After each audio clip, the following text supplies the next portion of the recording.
Jag har precis värmt upp. Klockan är 16:36. Det är den 13 oktober. Det är fredag den 13. Så vi kör.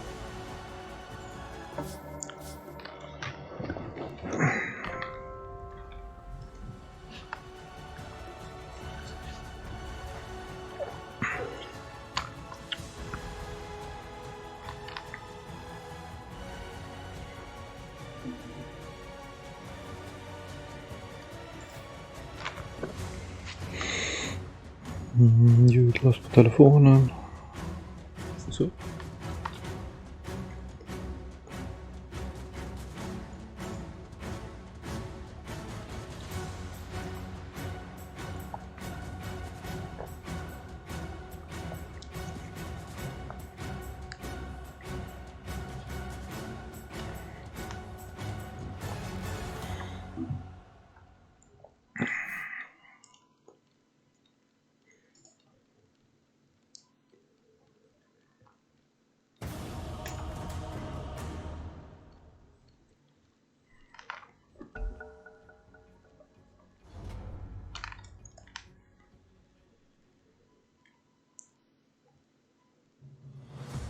You remove from this battle of the ancients.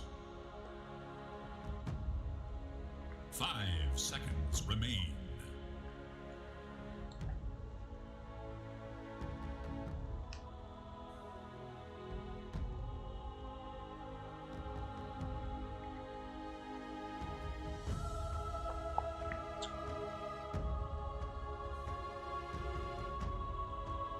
Seconds remain. 5 seconds.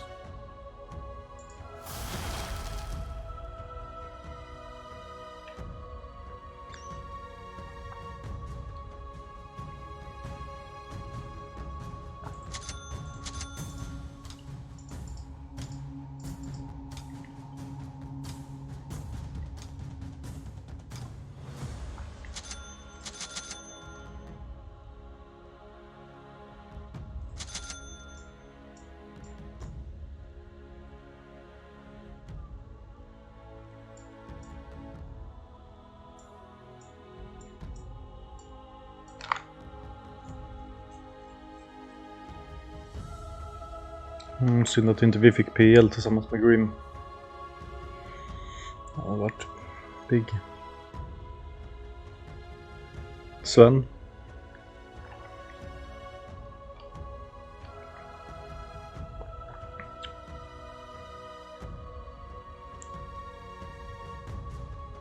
Okej. Okej.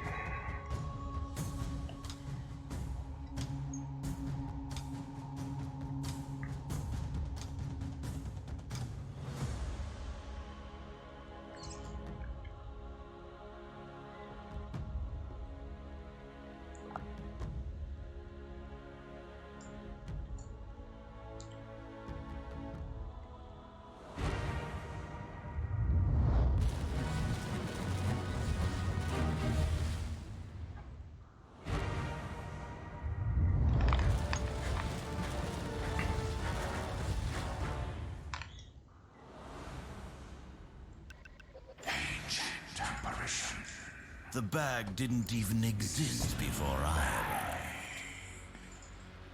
Prepare for battle. Cascade.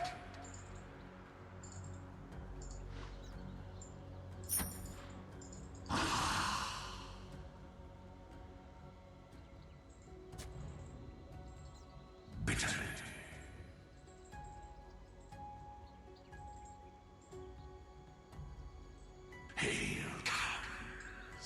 No need for prophecy to gather that I have this one in the bag. As you will.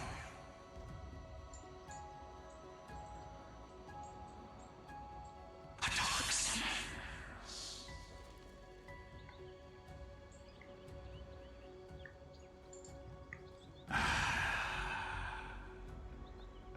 "30 seconds and counting."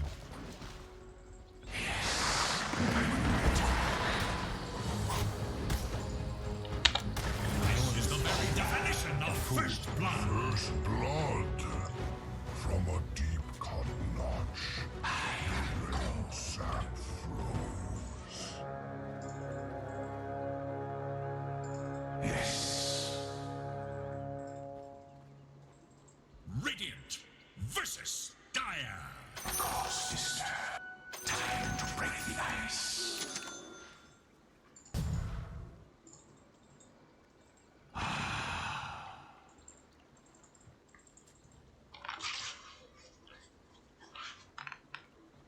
Blessed ice.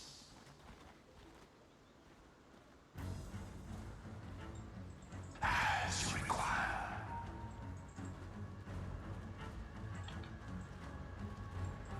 Ice flows.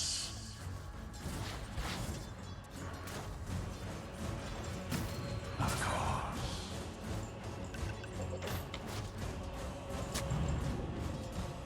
Dota.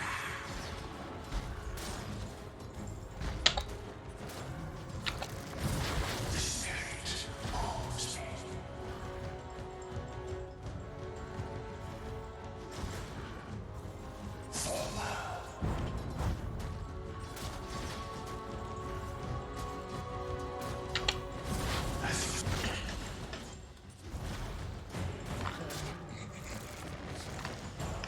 Haunted by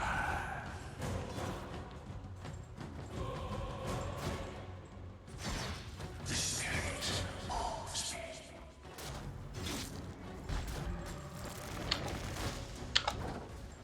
As you say. Denied! As you require.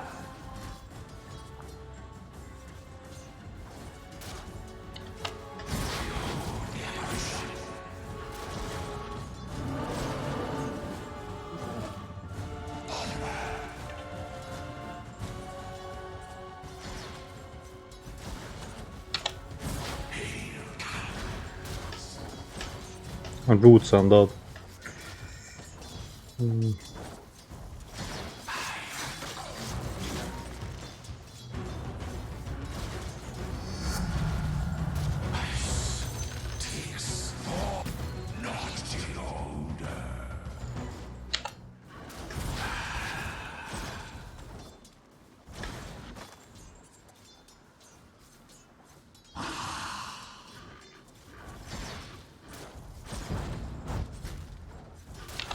Yes. Never in 10,000 years. Of course.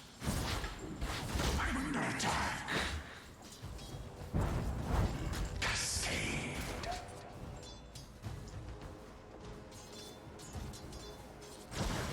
Blast.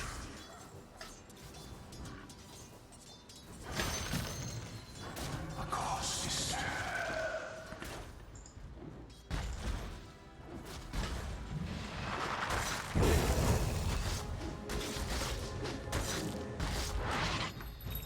As you will.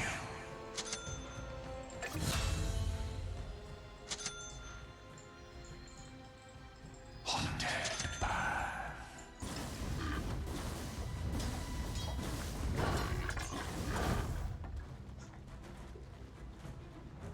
a dark summons.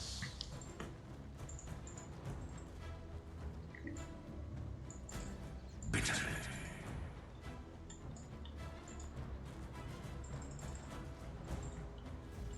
Yes.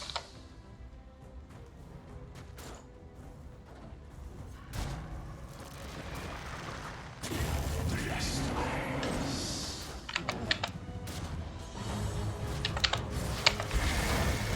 Rude. No luck. Ice flows.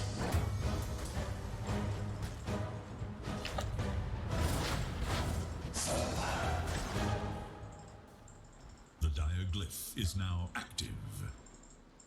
Haunted by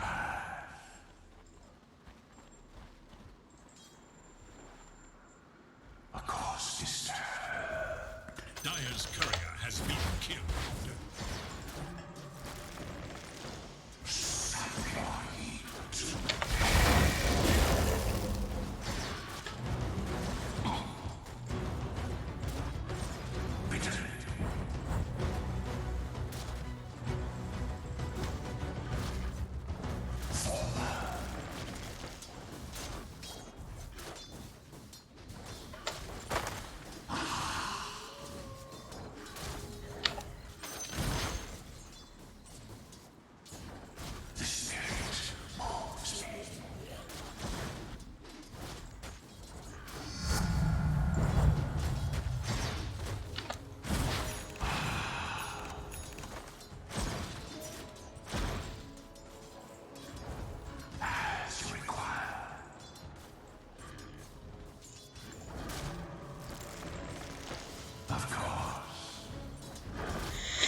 Borde köpa boots. As you say. But I'm worth so much more. Yes.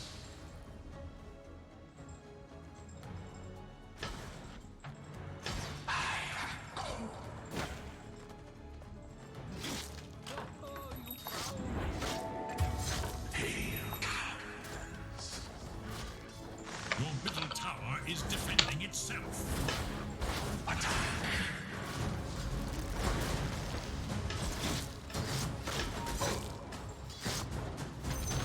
I'm worth so much more.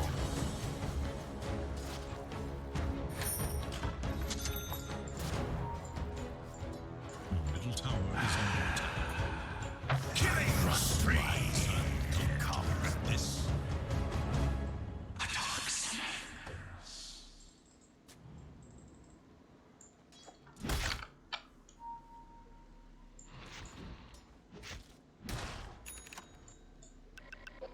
Blessed eyes.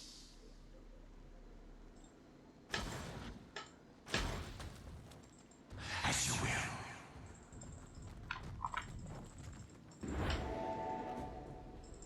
Cascade.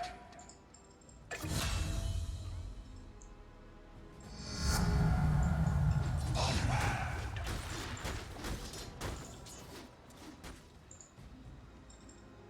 Yes.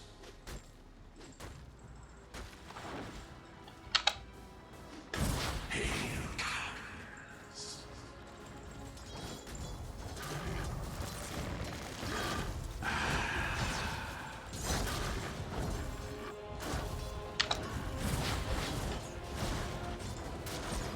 Blessed eyes.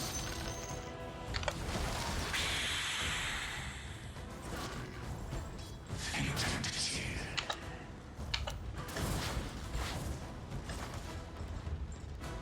Holy frost upon you. Cold fire.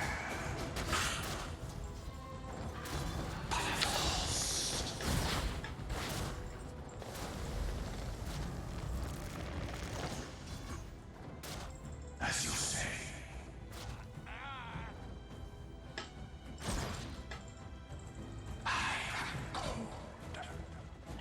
Killing spree! PA, det finns tacket triangeln till dig.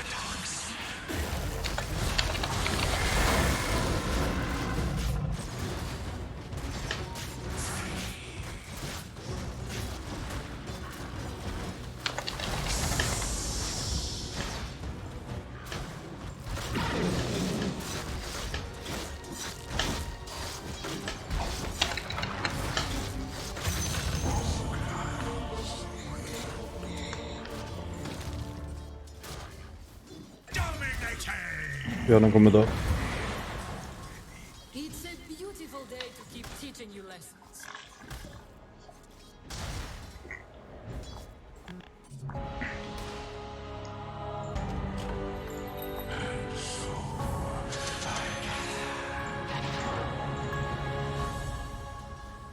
Ice flows.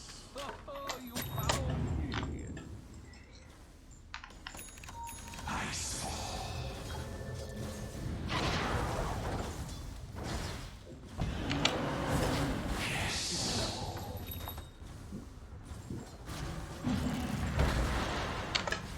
Ice vortex. Attacks your top tower. Cause disturbed.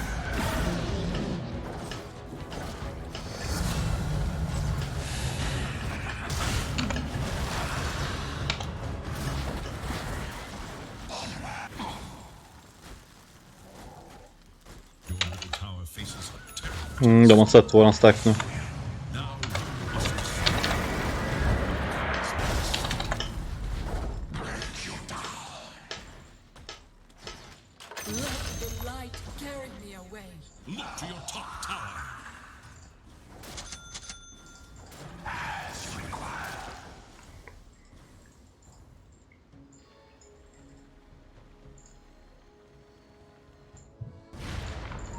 2 mid.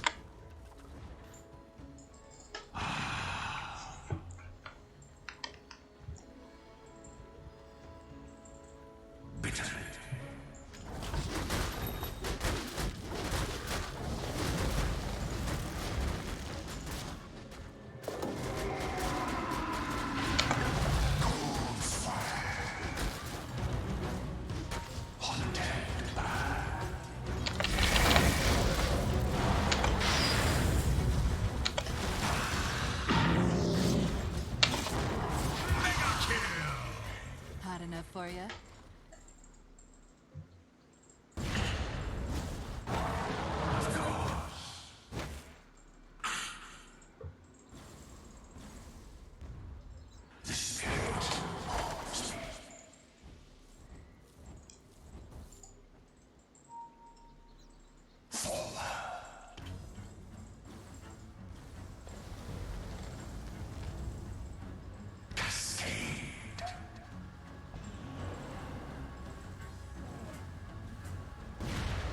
Your top tower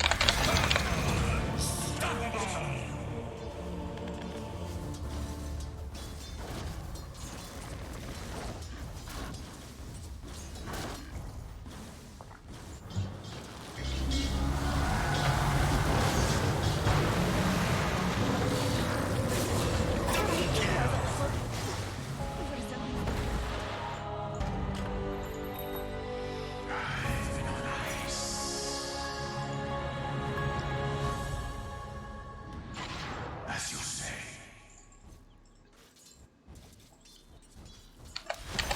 bounty.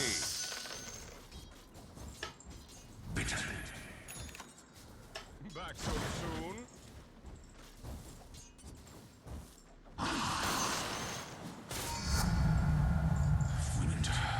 Äntligen level 6.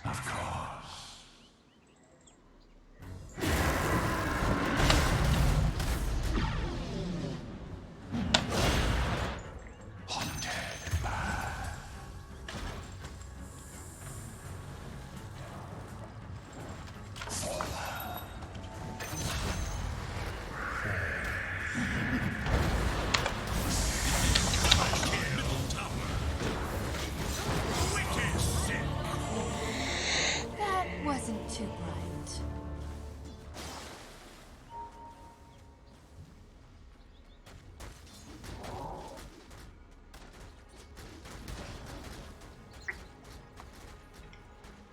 Look to your top tower.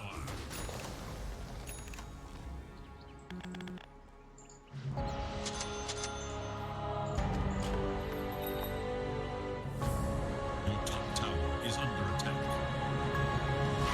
As you require. Your top tower is under attack.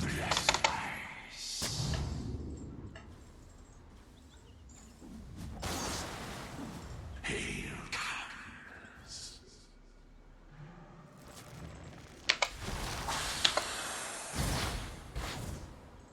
Your bottom tower is under attack.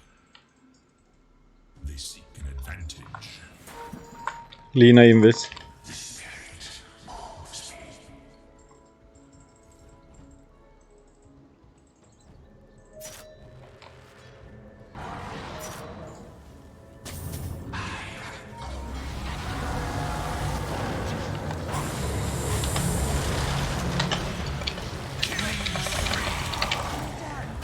There's no patience to try to can't grow a pair.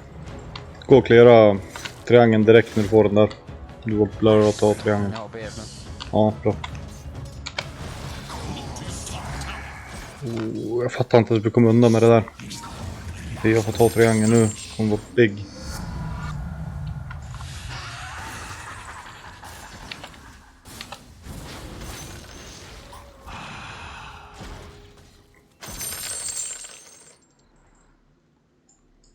A cause is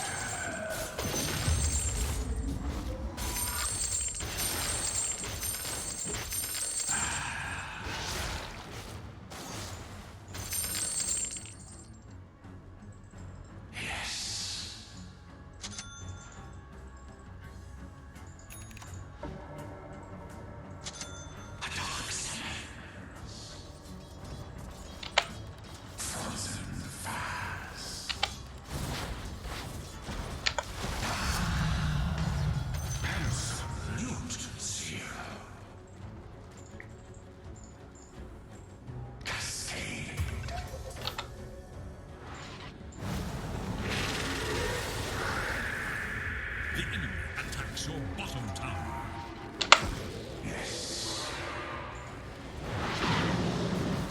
Your middle tower is under attack. Radiant fortifications. against attack.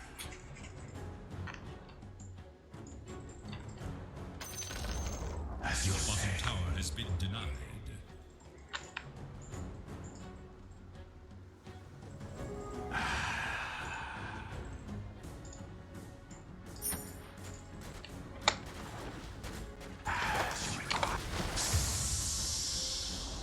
Your middle tower can no longer be saved. Your top tower is under attack.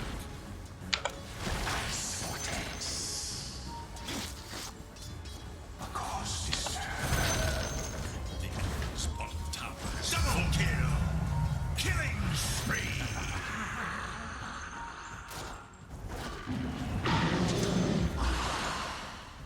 The enemy attacks your middle tower.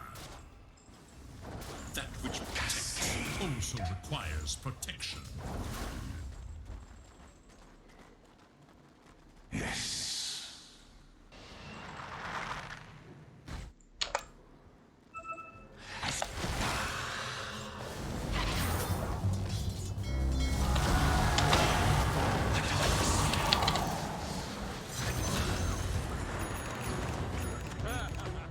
Look to your top tower.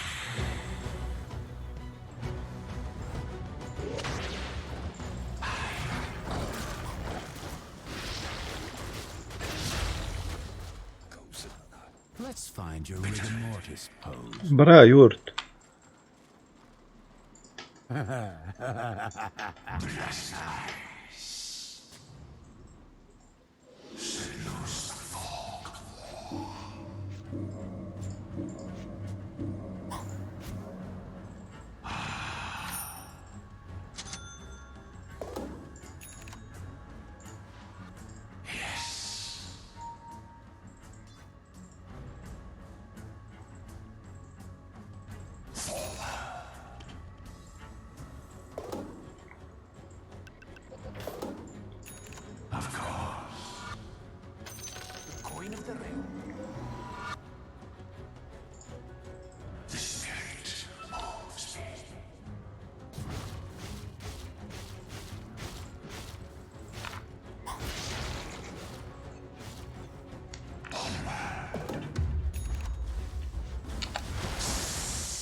Har vi smoke?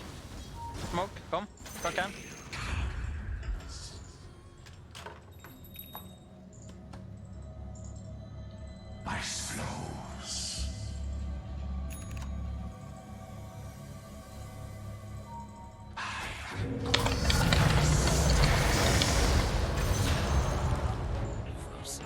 Yours is a curious area.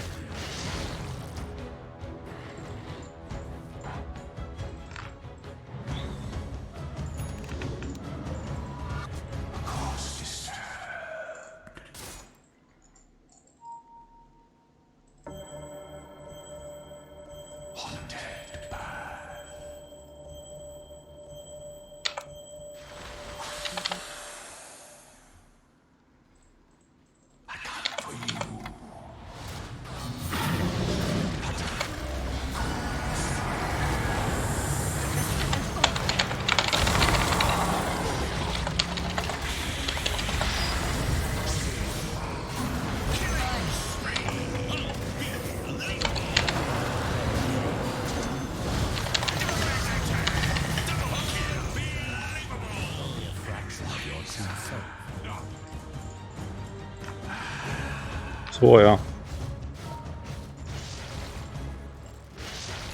Bra spelat.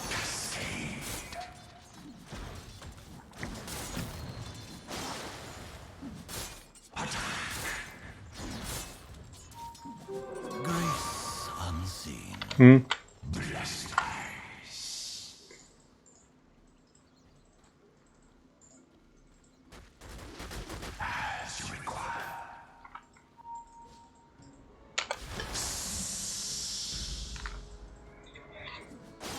Ah, okej.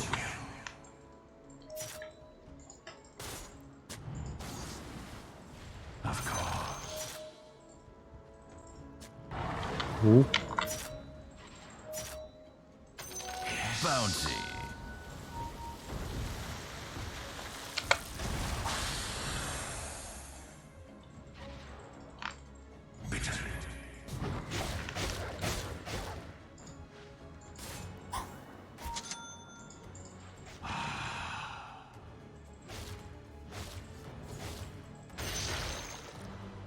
Hail, cowards.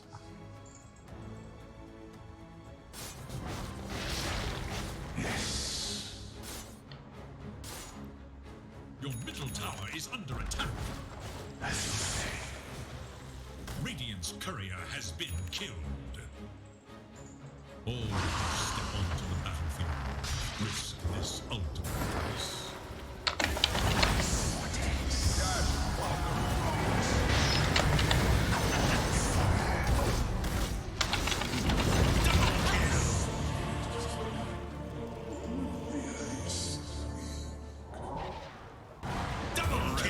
Of my Your top people tower is under attack. wash over this land.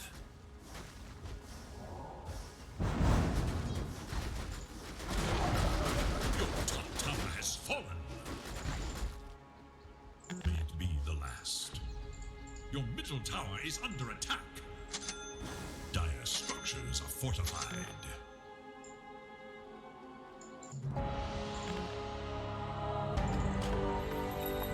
Torment, ult! Åh! Nja.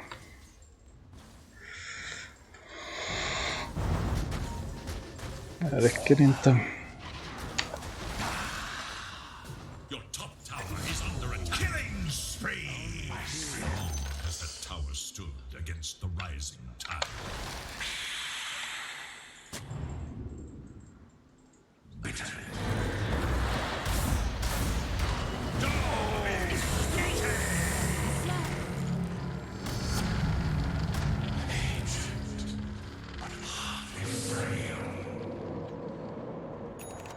As you require.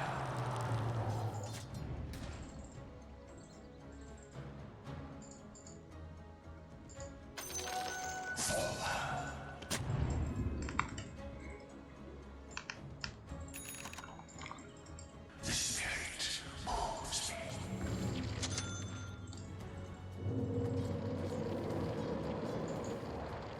Blessed eyes.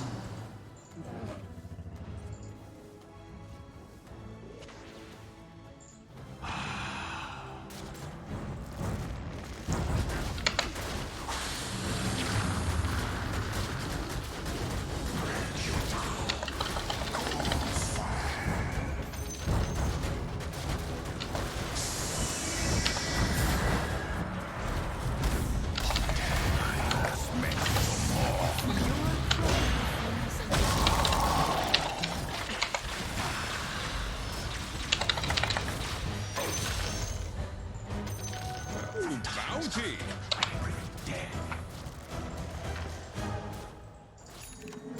Your top tower is under attack. Kom igen. Ice flows.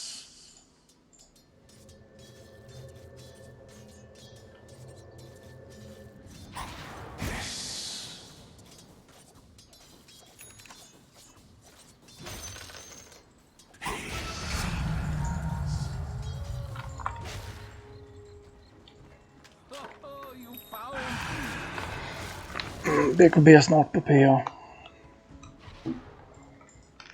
Då är det bara Aggan kvar. Så typ en rapier.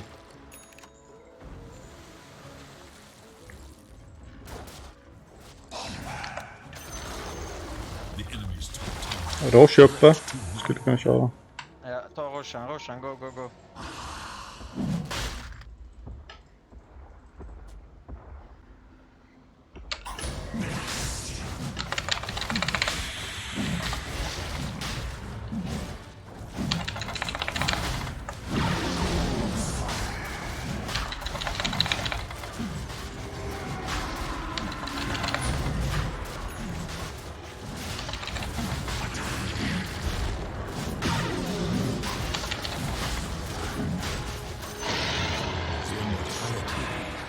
But his fate will always be to rise again.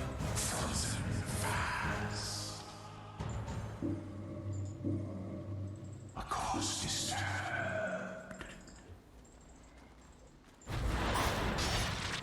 I made a deal with death. As you will.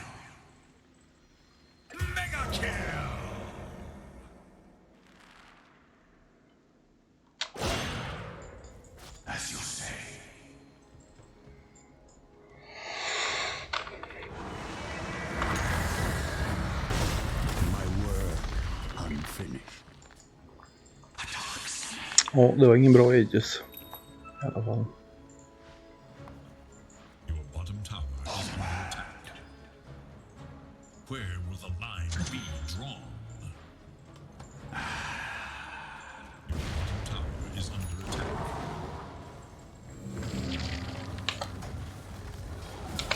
Your tower has fallen.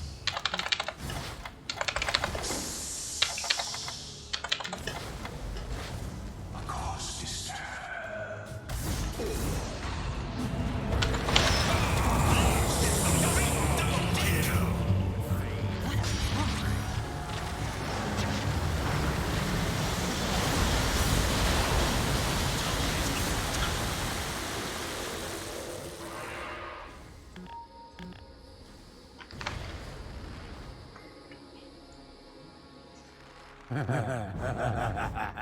That won't do.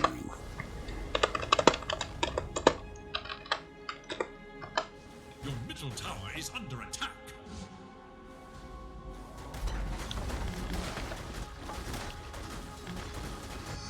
Your middle tower is under attack. Your middle tower has fallen. X marks the spot. The spirit move.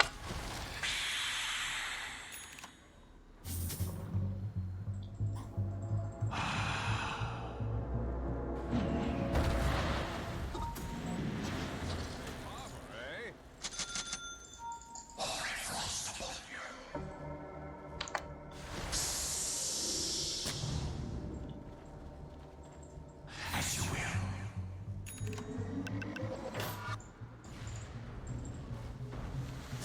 Yes.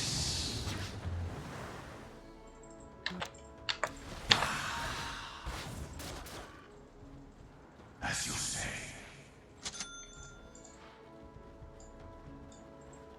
Your top tower is under attack.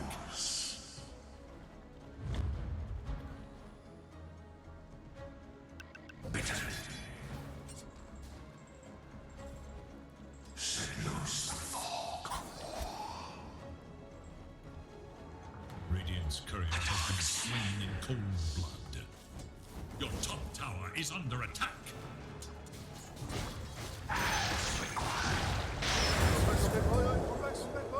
My work.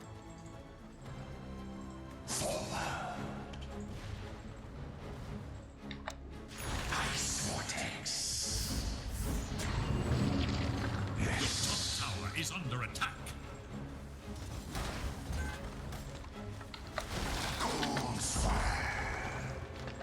Your top tower is under attack. Your top tower has fallen.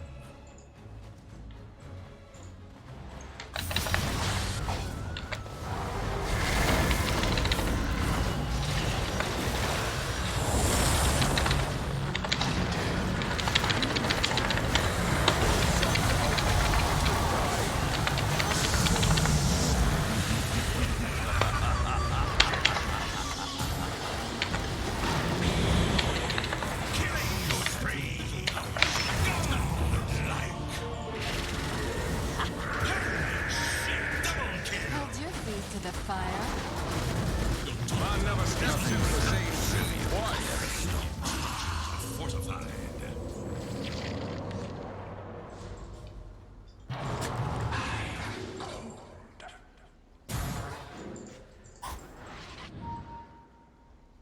Blessed ice. Your top tower is under attack. For you.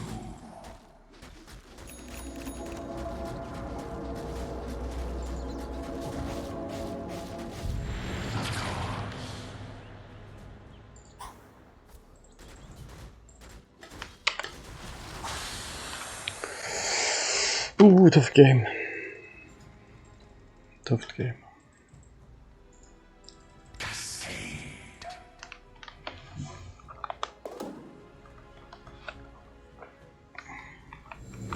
As you say.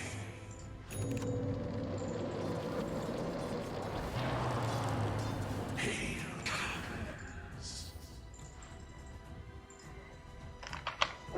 Enchanted Quiver hade varit nice.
I'll make a nice surprise.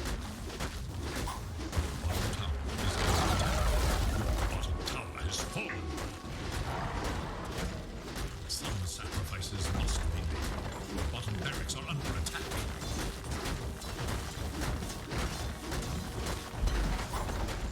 Bottom barracks has fallen. I don't know what we're seeing! Got a light?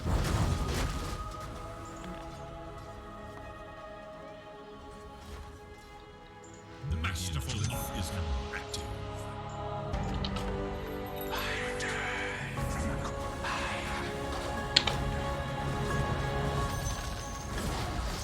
Your middle tower has fallen.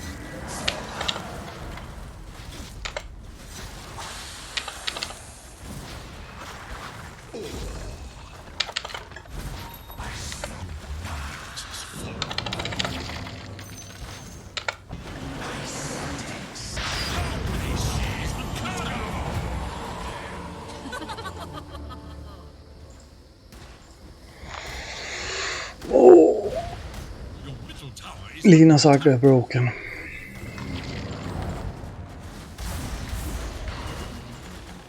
Your middle tower is under attack.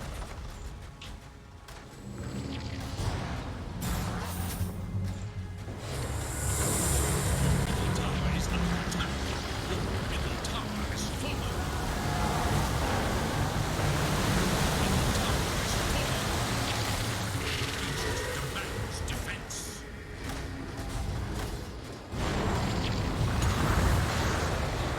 Defend your ancient to the very end. Back to war. Dire victory.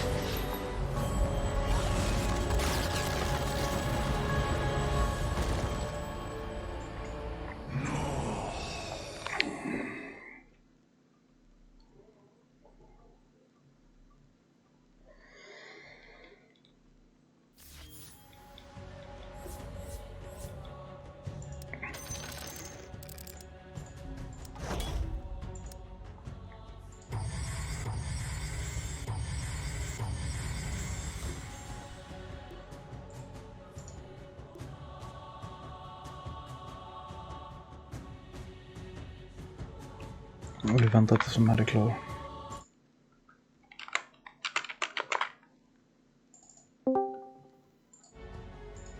Hallå? Hallå. Hej. Får jag vara med nästa eller?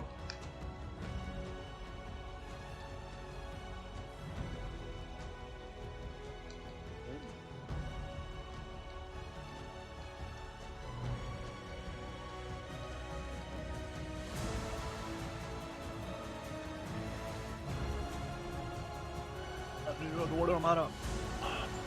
Fruktansvärt.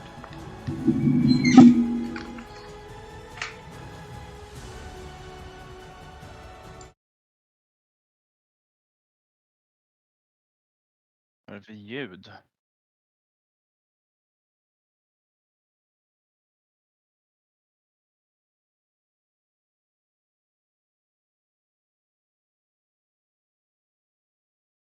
Ja, vad hände med micken in alltså? Kaka. Bygg om. Viktor! Ja. Du, Vi din bygger om. mick är konstig alltså. Ja, förlåt. Sorry. Det är lugnt. Jag tänkte bara säga till det. Mm. Ja, också in i baljan för mig. Sänka. Ursäkta. Jag ska ta och fixa det med ljudet. Bra.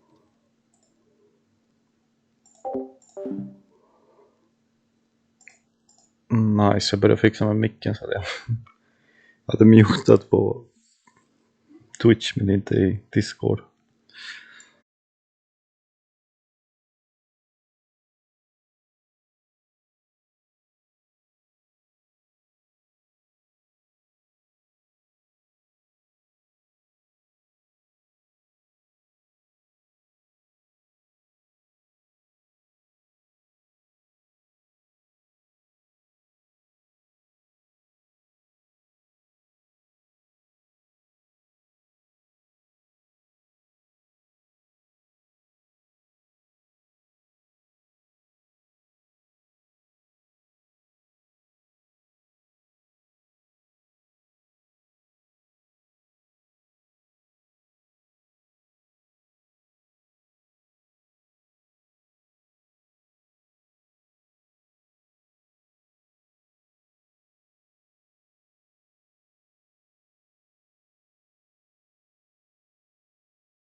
Så där. Skeleton som Vi kör är Roche, mina multishot också.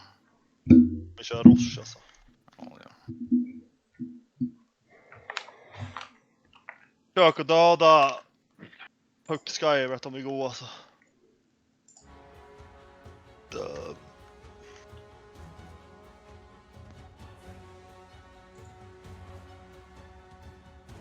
Bra vision där Puck alltså.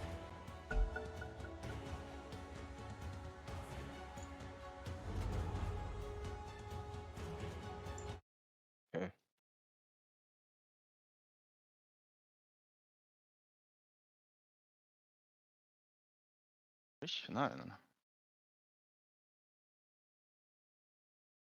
Jag kommer försöka ulta på.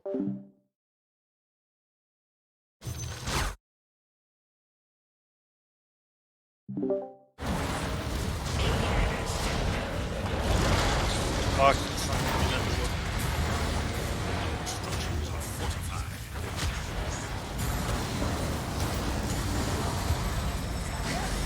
Cheese på Skyrim.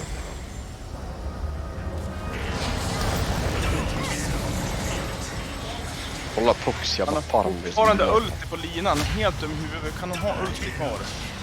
I can still have ulti. Fucking horrible.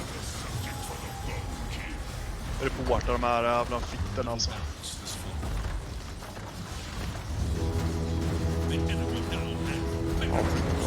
Peter var på.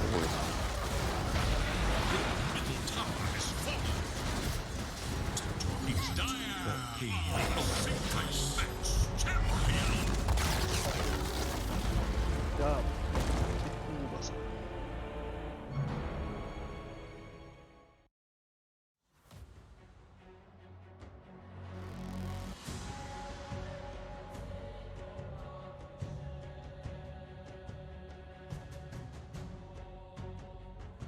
Två k damage lina.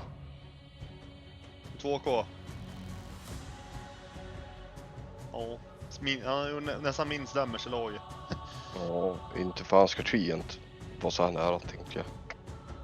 Legend. Snacka hela gamet.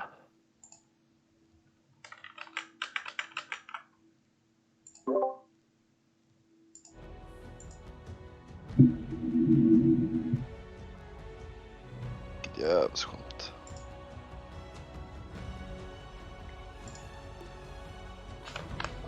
Kanske kommer in ikväll. Får se vad det blir då. Här då.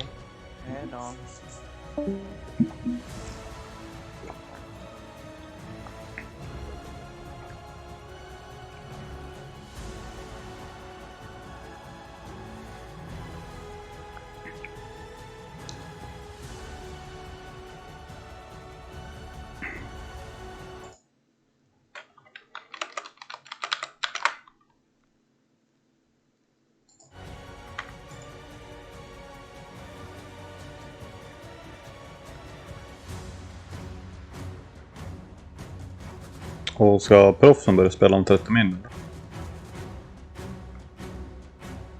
Ja, det är Dayton. Ja, division. Nej, det är ju international.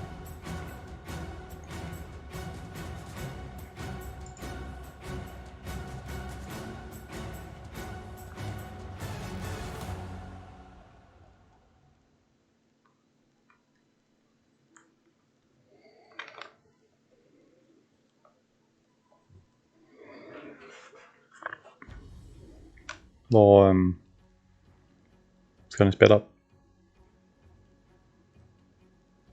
Eller är det paus eller? Och det.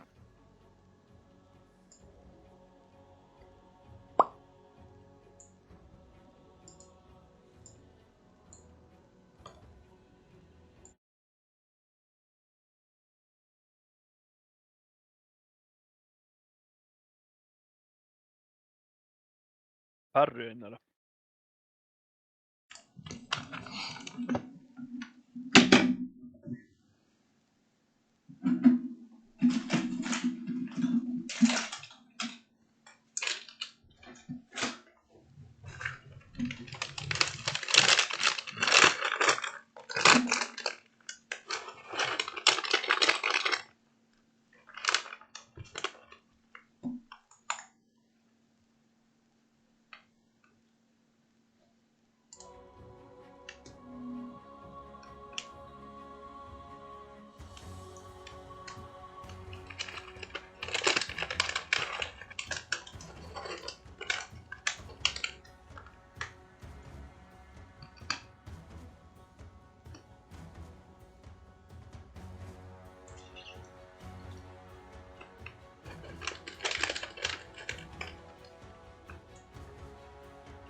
5 stack.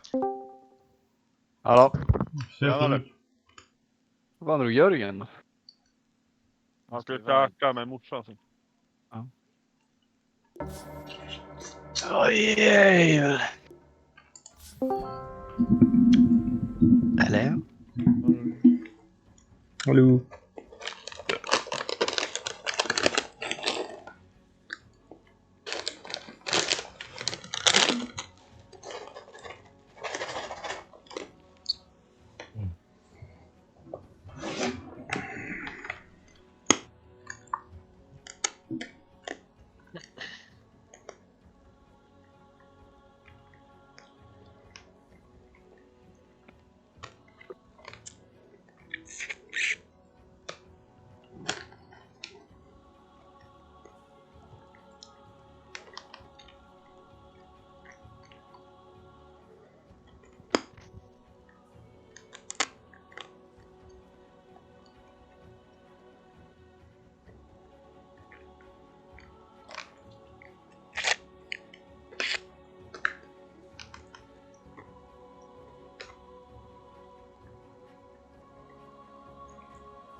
Ja, då var det helg.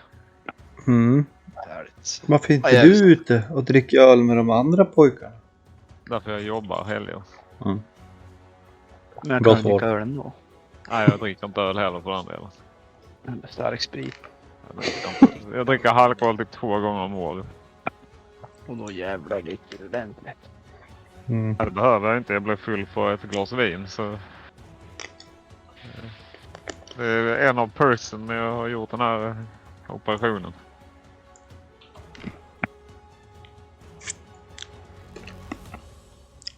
Vadå blir Ja, alkoholen går direkt in i blodet. Så, ja, jag är salongsberusad på ett glas vin. Men vadå, du har väl fan har gjort någonting med levern? Nej, jag har kopplat om tarmarna.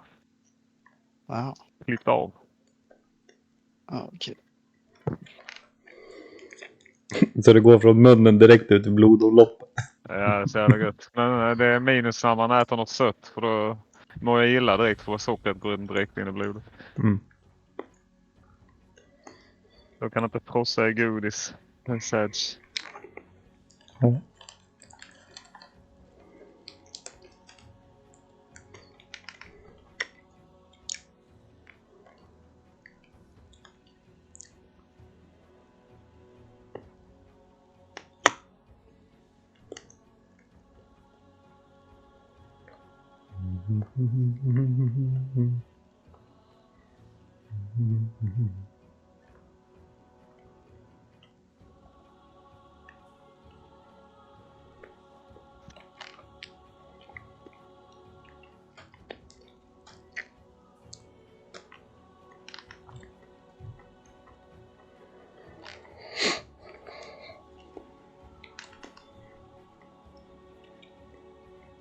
Okej, vilken är din bästa gubbe? Va? Vilken är din bästa gubbe? Ingen alls. Nu för tiden. Sämst med allt.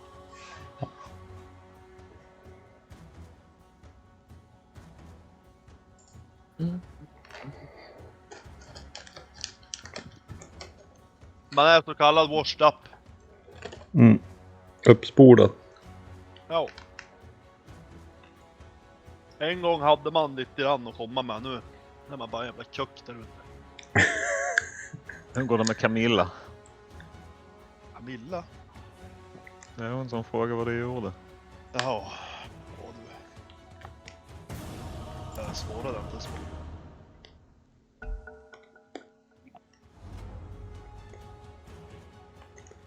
Make your band.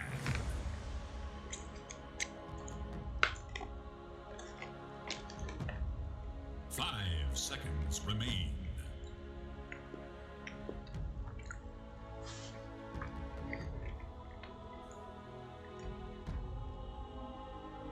Emo, är du 4 eller 5? Det spelar ingen roll. Ja, det ser ut som ett 4-pick. Your choice. Dock jävligt bra mot Enigma. Lol, vi har 2 counters för Enigma. Han randomar Enigma RIP. Jag kan köra 4, kör du 5 Emo. Nej, vad fan. Ja, Jävlar, blir ännu lättare för dig att sno ultin då. Jag tror det går mid istället då. Jo, jag tror det hade.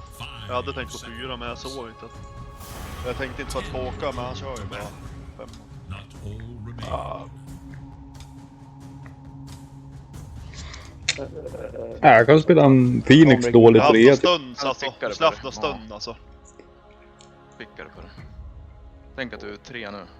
Ja. Vad i helvete, randomar de alla eller? Ta någon jävla fittstund alltså. De måste skrika rätt ut. De etta. En svässevän typ. CK. TK. None on this stage shrink from a fight. Kanske är det inte bättre att du är 4 nu när de har Oracle? Ja. Där är du vilken mid. Ja, Oracle kanske. kommer att spela alla mina dotter. Du har rätt. Ska jag spela 4? Jaha, du Nej. menar du med så? Gillar man nu att bli sur. Nej men det var det jag tänkte säga. Ja, Jag spelar jag spelar. random. Nej, men det lät så sjukt. Det är inte bättre om du spelar 4 nu när de har Oracle. Jag tänkte, vad fan menar du med det? Allt handlar inte om dig, vet du. Nej. Jag är så jävla sur mot dig. Hörde de håller på och hånar i all-chatten. Innan gamen börjar. Ändå. Vad säger du om det? Enigma. Jävla fult, vi pickar båda first pick och så får vi liksom... Nej men Silencer som jag countrar. pickar, nej för jag såg han random Enigma så vi såg den innan vi pickade. Jaha, var det? Jag tog silencer för konton. Vad kan vi se att han randomar ner då? Ja, tydligen. Ja, sket det. Det är rätt tema på honom.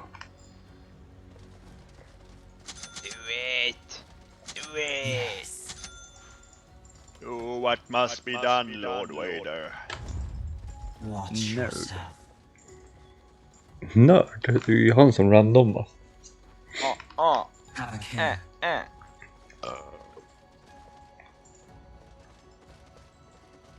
Understood. Ja, det här gamet vill vi helst inte ta late game. Inte? Jamie vill jag vinna. Nej, vi borde vinna midgame. Ja, det känns fan som vi borde göra det alltså.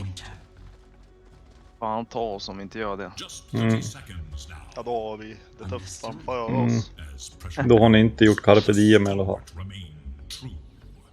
Yes, child. Tänka på att vi är med i laget. Vad ska det betyda? I know the way to go. Jag undrar också vad det betyder. Hallå. Ricky mindre Pebbles. Är det Ja, Pebbles? Ricky mitt alltså. Ricky. Är det Nighthound eller är det inte Pebbles med? Tiny 4 I guess. For ultimate glory. Let them all Fan, Tempest. Ja, Ricky mitt alltså. wings Oracle beating. bort eller? Är han bort? Ja, då borde vi swappa igen så. Nej. Men ni kan Det var Enigma Tiny. Och en Enigma timing. Det borde vara det. Patience, child. Och vi kan ta portalen. Ifall vi behöver swappa. Ja. Nej, what? Enigma 5. Yes. Vet du, han kommer bli krockad ändå så att de sätter han på någon jävla puss 5. Your middle tower is defending itself. Have patience, child. Ja just det, Enigman behöver inte ha creeps längre för jag är Eidolon. Have a care. Fan, det gör med dem. Han kan lägga det på marken bara så spånar det 3. Kan han deny också? Jag vet inte. You know, I think I just might. Jag antar att det går. Toss.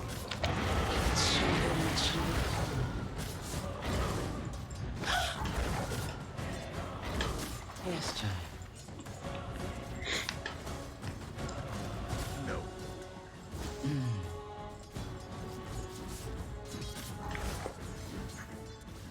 Watch yourself.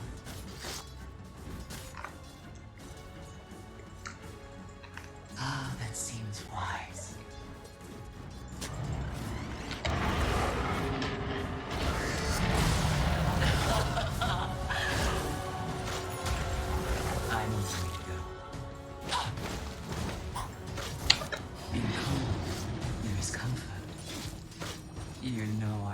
Detta går ju jättebra. Ja, vi får se.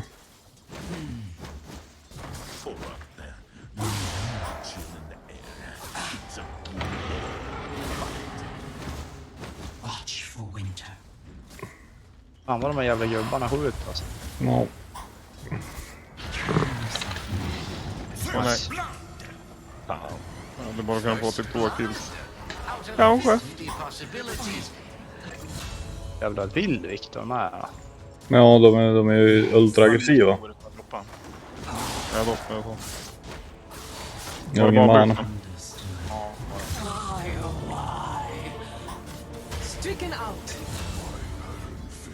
Fan, de här jävla Eildolon är helt jävla galen.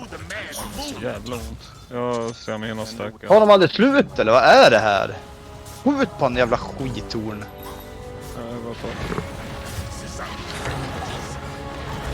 Så hur fan kan inte tornen skjuta på den där alltså? Jag vet inte, jag tror att de aggra Eidalonsen eller något. Helt retard alltså. Det var jättekonstigt att de klarade att diva så där länge. Ja, Level 3, den tredje minuten. Jävla retard. Hade en annan kliv in sådär, då hade man blivit sönderslagen av tornen på 1 sekund alltså. Ja, det är vår då.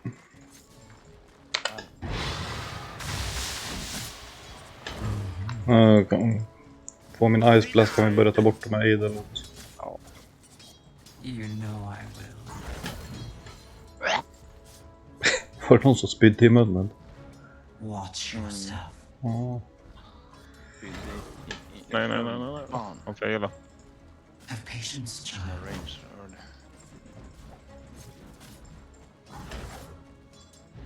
I know the way to go. Jag behöver level 3. Jag har stackat här ute. Watch.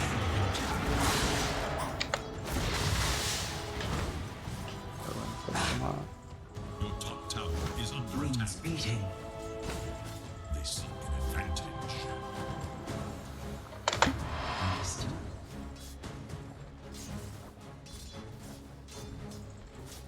Very well.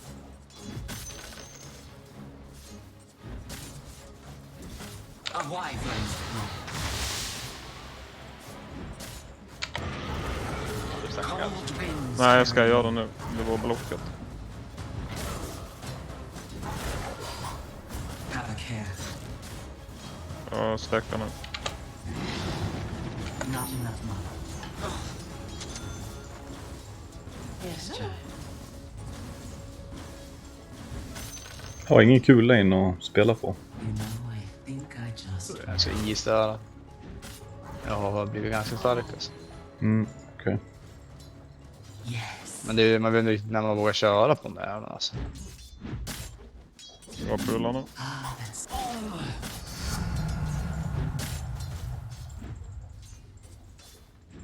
Understood.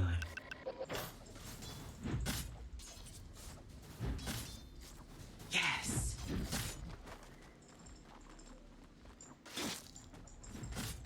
Hoppias. Trouble yourself not. Hoppias stoppson. Kan någon komma mid och köra runa? Jag går från botten. Jag går för bort runa. Men det, ja, jag är långsam så... Nej, Ricken är här. Oh my god. The enemy You know attacks I your will. bottom tower. Snyggt. I'm under attack. That's what we call space. Trouble yourself. Ja. Akta nu bort bara, han kan komma där. Ah, that seems wise. Du är sila kanske. Jag kommer topp. Kan vi döda topp eller? Ja. Yes. Döda den sur enigma. Okay.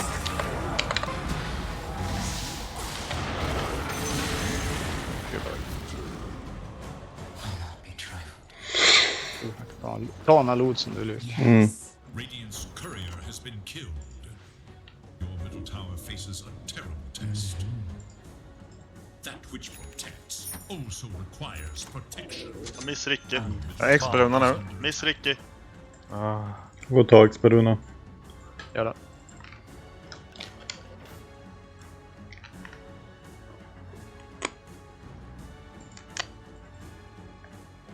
I know the way to go.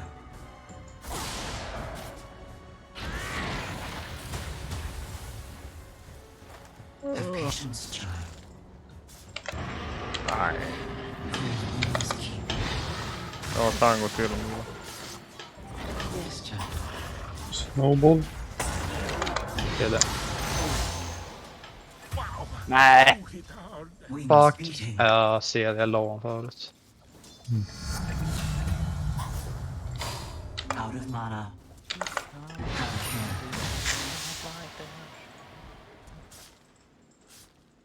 You Denied. know, I think I just might.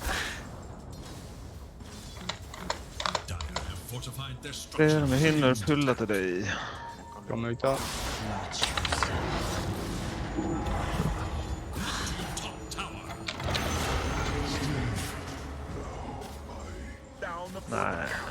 Alltså de försöker ju. Miss. Med Runa topp. Tower is Där under topp. attack. Ja. Yes.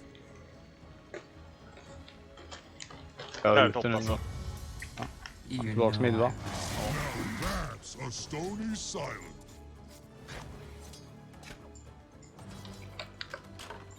understood. Nimmar bort. Jag kommer bort. Ta på Tiny. Jag kommer också bort.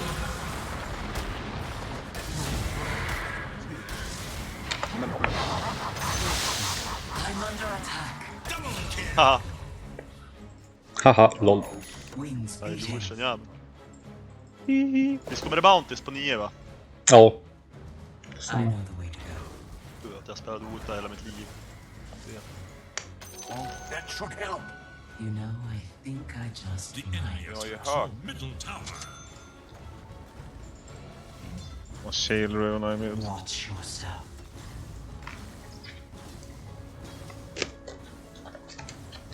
Jag sätter åt dig båda. That seems wise. Don't believe this. Watch your Miss Det är Ricky topp. igen. Miss Ricky. Fan, Nej, Jag kommer topp. Åh, nej. Station. Spring neråt. Har du heil? Jordo. Och så Oracle. Fan jävla Lotus är här. Ja, där var Riktigt riktigt topp. alltså.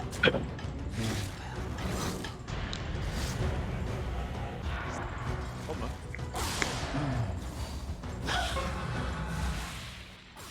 Jag har inte med reveal. have a care.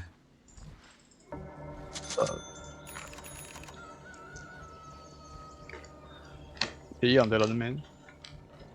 Yes. Kan Men du ha den jävla här Enigma? horunge! Hjälp mitt. Nej, det var precis det vi sa. Han fick ulten nu på Enigma. Vad fan gör P.O. mid? What vibrant can resist such potent?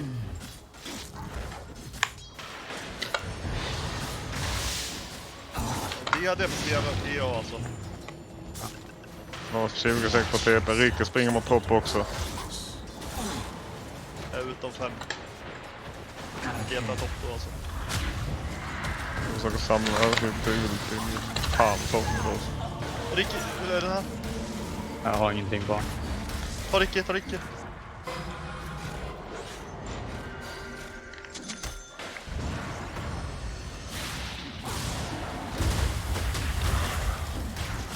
Sen hade jag inte fitt Nej, jag ulten ser det. Jag redo. ser det Black Hole alltså.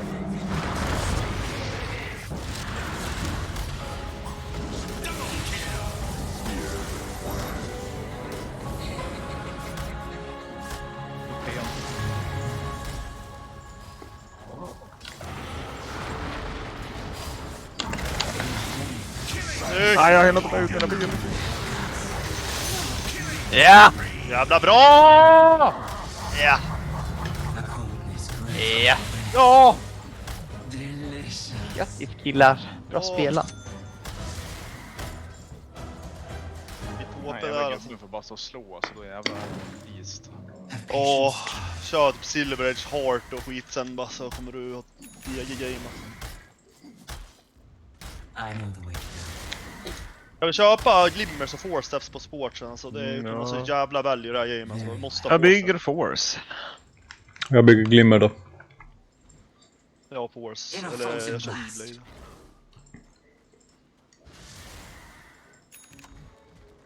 Kolla om det runar topp. Ja, det är det. Jag slår sönder den. Ja, slå sönder den.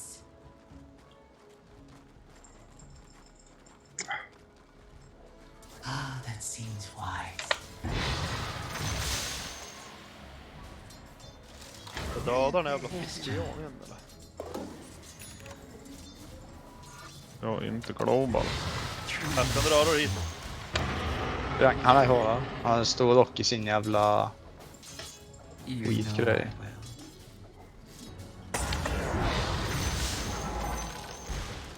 Wings beating.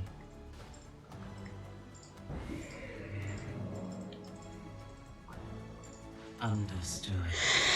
Ja, Middle tower is under attack. Understood.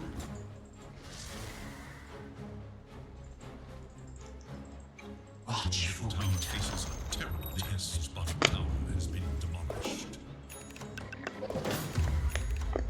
You know, I think I just might. Vad var Ricky? Vad var det? Eller var du? Okej. That seems wise. vi borde försöka ta teter. Gå 5 stycken och ta. Typ CK-ultin. Very well. Ja, jag tror eller Och Exoponten. få lite mappkontroll. I know the way to Ta go. Exoponten. Kan vi köra en gank eller? Smoka. Alltså vi måste ligga på de här, de har fick Ja. upp här alltså. One for my home.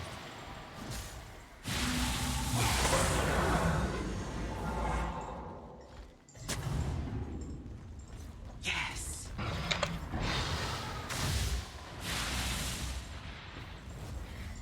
Har vi silence rulte? Ja, jag står bara i bakgrunden och gömmer mig. Look to your top Jag är tower. lite rädd för Ricky. Have a care. Va? Jävla skit.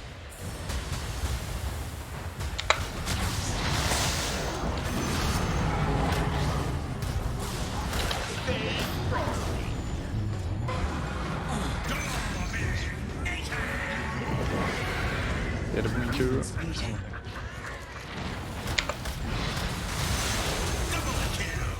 Trouble yourself now. På topp också då. Där köra. Ja, nice. Ricky va? Ricky. Your top tower is under attack. En Exoponten topp nu. Ja, jag går och tar den. Yes, child. Gatear ni upp eller ska vi... The dragon. Vi har kvar silence rult. Kan vi trycka Ja, på vi kan gata upp. No, I think I just might. Tar vi det tornet kan vi gata ner sen igen.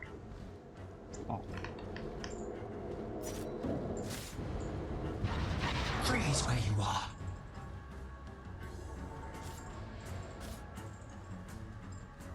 Have patience, child.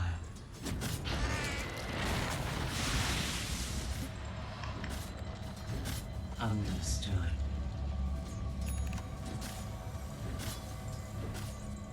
Okej, de är inte här. Ja, de tradar för mid. Mid nu men Jag har inte TP. jag fortsätter. Jag tippar min. Vi kan glyffa det Nej, också. jag tippar min.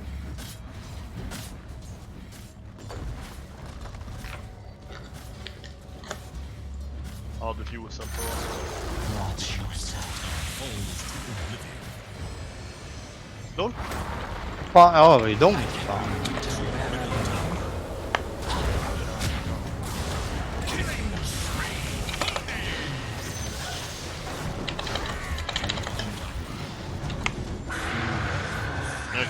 Nice. De är säkert hoppa på med.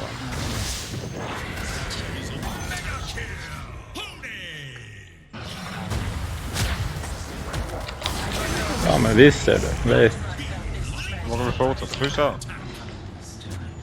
Ja, det är katapult. Kan glyffa den där jäveln. Wave-jäveln. Structures are fortified. To your bottom tower.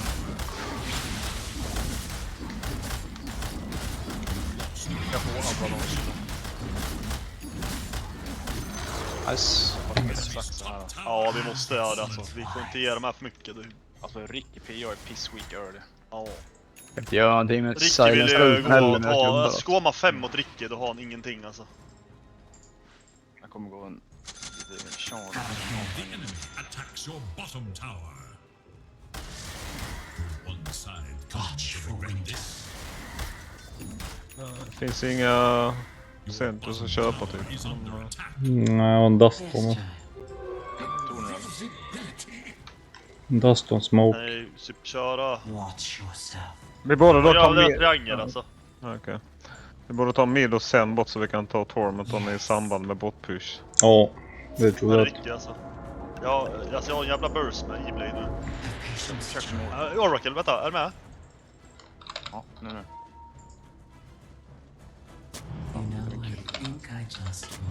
Men de tappar minne. Här.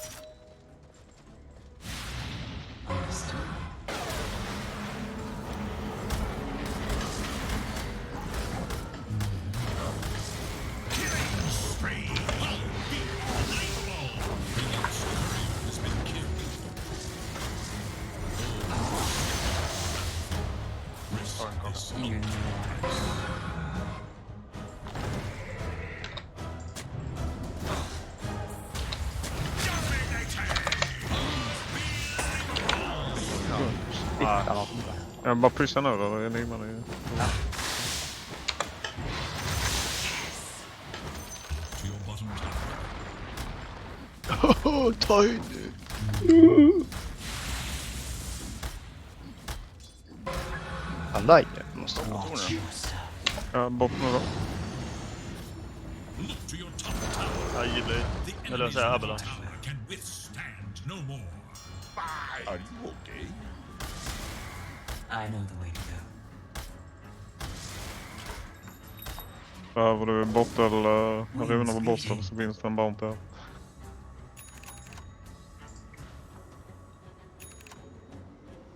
Beast bomb. Well, I Tower is tried. under attack. Yes. Your top tower has fallen. Roche eller? När han kommer ner. Ta det Eller så för tar vi bottornet och Tormentor. Trouble yourself. Har ni med Sentries eller? Jag har Ja, ett på dust. väg. Och så Sentries också. Vi har bara ett på väg ut. Det finns inga att köpa. Mm. Sätt upp den. Look to your top tower. Bakgrunden. Oh boy. Sparks that may blaze into a skirmish. Yes.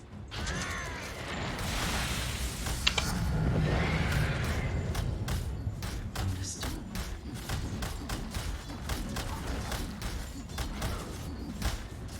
Have a care.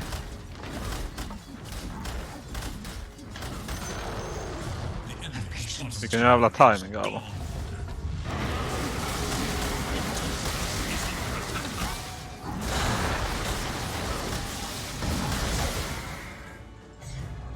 Det var Roche här nu. Seems wise. Ja, då. Ja. Watch for winter.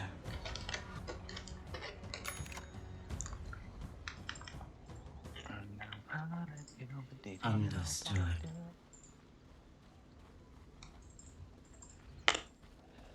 Yes, child. Radiant's I tower have has been busted for you. Nej, de började min kurer med sentry. Ja, precis min jävla evig. Oj.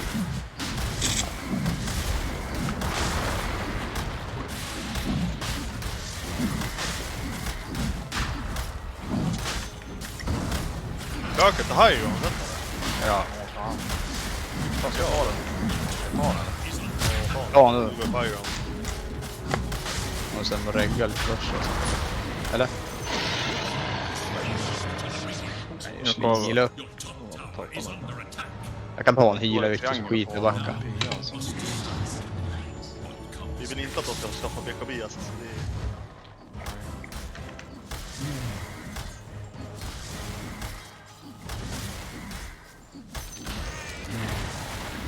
Har nästan glimmerklå.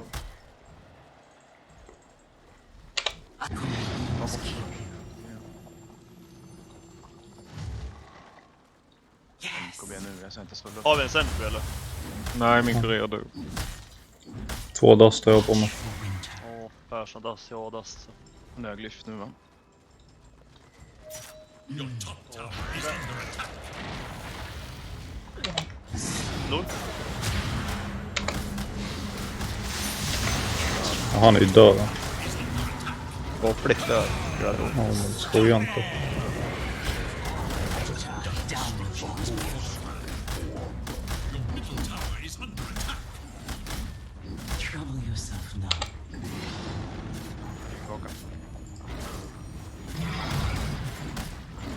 Vilket hjälp henne. Nej, jaga inte på dig.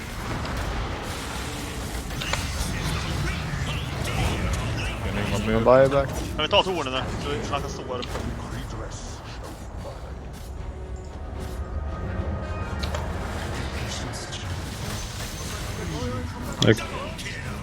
Nu kan jag gå fram, grabbar. Helvete, Fittricker tog backline. Åh nej, okej, de har ingen Enigma. Nej, de har inte en. Vilka är uppe? Hej, jag är bakom.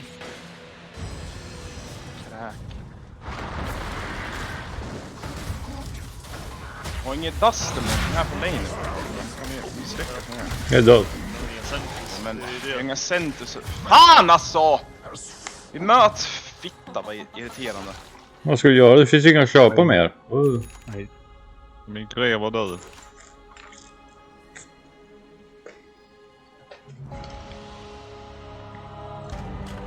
I bring the breath of winter to the field of war. Middle tower is under attack. Your middle tower has Nu är fallen. Rick level 18. Det är underlevlade nu. That seems Det är wise. ju så när vi inte farmar och låter dem bara vi kommer in i deras tempo. Eller när vi går 4 till farm. Ja, det gäller att man vinner sightsen. Ja. Det är liksom en sån här plattfall så är det typ tillbaka. Fruktansvärt. Hur långt är det silence? Ja, det är 56 så vi kan inte köra innan min ult är uppe, tror jag. I know the way to go. Vi måste köra smoke gangs nu. Ja, de har Black Hole.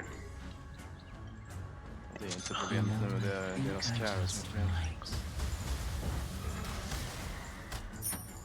Och de har ju 3 carries. Watch yourself. Ja, det är ju Ricken och Pian problemet nu. Ricken är väl 19. Ja. Vi kan ta våran tournament då. Har vi centersna så vi... Ja, och sen. Behöver BKBS med, jag tänker på det alltså. Wings Måste ha dem tidigt. Det blir Ricky och Fitt och skit alltså. I know the way to go. Här Ricky här. Nej, ingen port. Watch for winter.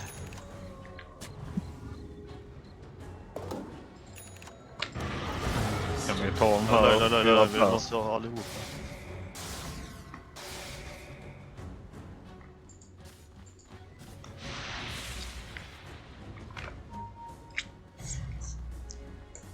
Yes, child.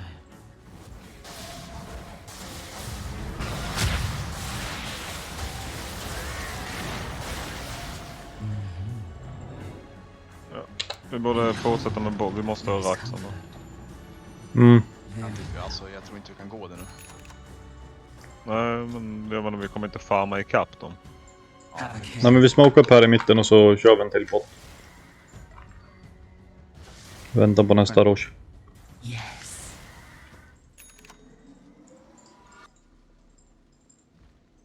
Trouble yourself now.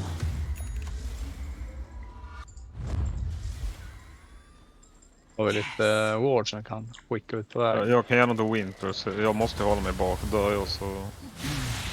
Vi behöver stanna. Ja. Watch yourself. Vi borde köra go-set på det. Eller du har ju det. Oracle var kvar. Ja, min MKB nu. That seems Top wise. tower is under Här Där attack. har vi någon. Swiftly.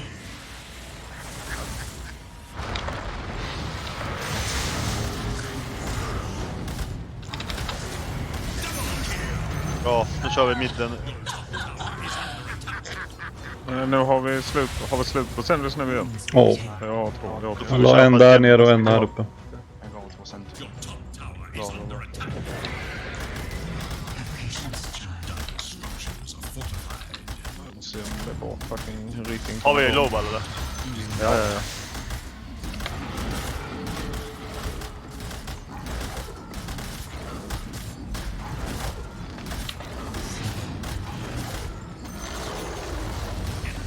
De är smokade. Ja, stå bara. Mm.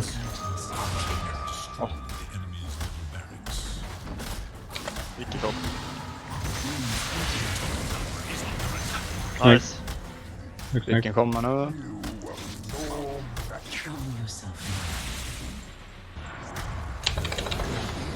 Oj, sorry. Jag såg inte. Hoppade BKB.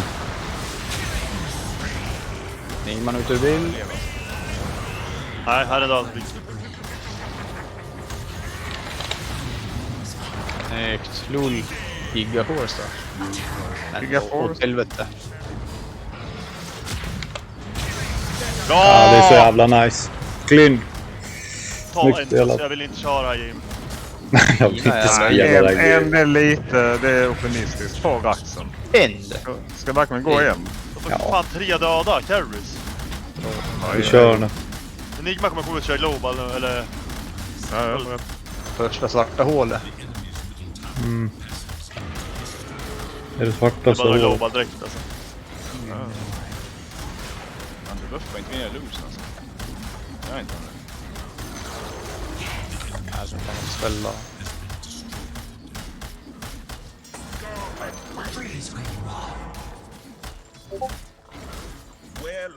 Han kommer hoppa mig i one-hittarna. Det kan göra här alltså. Ta in. Fan. Kör en runda till bara. Alltså, Mm. Det är helt öppen tron i alla fall, det är nice. Men Roche borde vara uppe snart också. Typ 1 minut. Jag måste... Vi tog den prick 20. Bra på CK nära.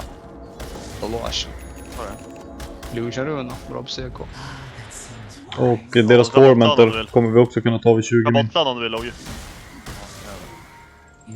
Jag vill ta den och pusha. Ja, BKB om 200 guld.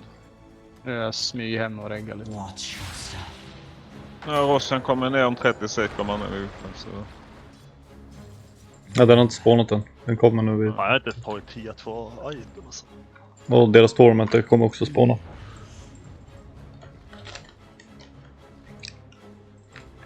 Yes, child.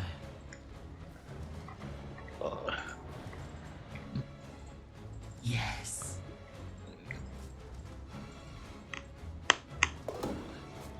Very well.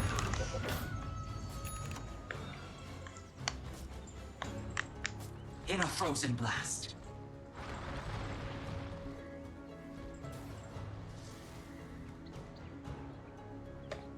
Understood. Så kör vi. Mind if I do? BKB redan. Jag får om... Ska jag köpa ett gem nu alltså? Gör det. Vi köper ett gem och så ger vi det på CK och så står han bara där framme eller något. Your top Mm. tower is under attack. Jag kör vi en bot eller vad? Kör in. Jag riskar att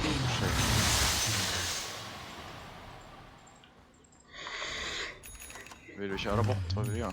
Your top tower Jag kan is gå in under på mitten attack. och bara... Eller pushar fram botlane. Boots och Baron klar. Hoppades nu. Bak botten. My own wings. Ska jag kolla Rochen eller? Eller ska vi köra bara? Tormenten är uppe i alla fall. I know the way to go. Du borde ju köra Rochen om den är uppe alltså. Ja, jag har inte kollat den än. Men vi kan ta Tormenten först. Vi kan ta Torment och så tar vi Roche. Den är uppe. Tower is under attack.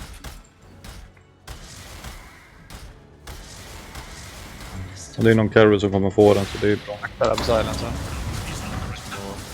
Wow. Bra botten eller? Inte plats. Ja. Gud, den här botten har lag jämna. Den hade inte jämna. You know, I think I just... Jag vet inte vem som har köpt gem. Inte jag. Ja, jag tyckte vi kunde köpa i året. Jag kan köpa ett. Ja, okej. Det är bra. Nu kör vi in sen. Fan, Ricken är level 22, så helvete honom på honom. You know I... Det där. Ja, Med botlan eller? vi tar Roche. Alltså Oracle tappar botten ändå. Utanför nu så inte de har gjort en jävla små program. Ja, level 23 så är det så helvete nu.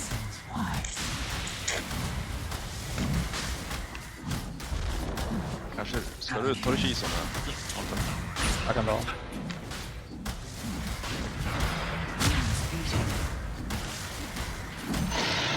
Ja, vem skulle hålla gamet? Ja, jag kan ta nästa Persson. Persson kanske. Ja, då får du ta kista. Have a care. Kom, jag är bakom dig. Ja, det är det här.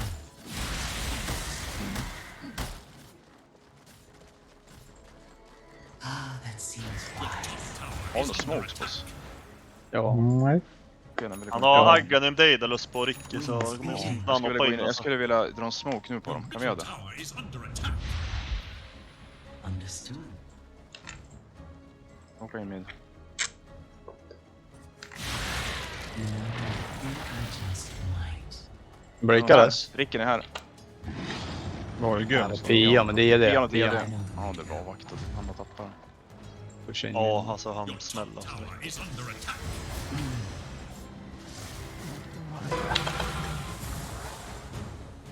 Ja, de kanske går på er nu alltså. Alltså han har DD, Kaka.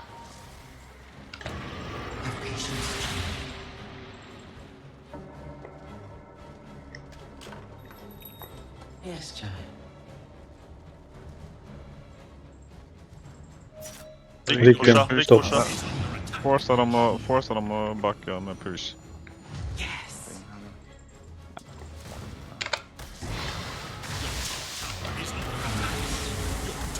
Jag börjar slå på deras avstånd. Han tar vår topprack. Jag stressar här nu alltså. Barracks is fallen. De har dricker. Smoke. Hjälp.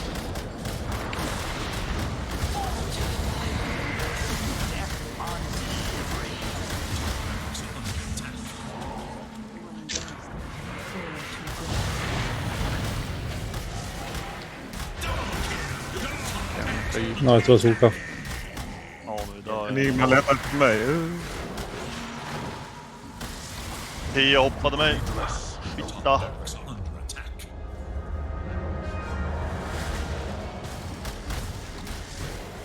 Killing spree. Grab en dagger, Kaka, så kan ulta någon.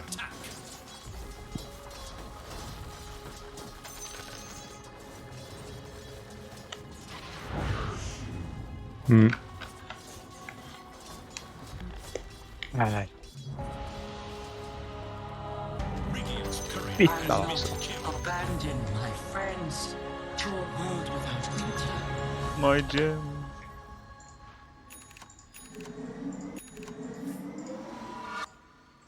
Alltså grejen är att det går ju på en här nu och Kaka bara hoppa in och ulta någon så att de är helt uppehållen. Då kan hinner de inte ens träffa skiten för fan. Yes. Just tro. Ja, vi borde kunna gå alla. Watch for winter. Dock då det är bara jag som har melee damage. Alltså nog vad Tusk och melee damage kanske. I know. Mycket att ge. Jag menar uppehåller dem. Game, det här Och du var slår. att spela Rubik på alltså. One for my hope. Hände ju typ ingenting alltså. Nej. Massiv blackout. Ja. Han har Det inte var lagt bara ett därför ändå. jag pick... och bara därför jag pickade Jöbjäveln, för att jag såg Enigma-jäveln och så bara... Han har inte Då lagt sätter ett den enda där BO. Blackout. Nej, han vågar inte lägga den. Men däremot, jag vågar inte lägga min ulti i fightsen. Så. Ja, hade vi gem eller? Nej, jag tror jag. Enigma har det.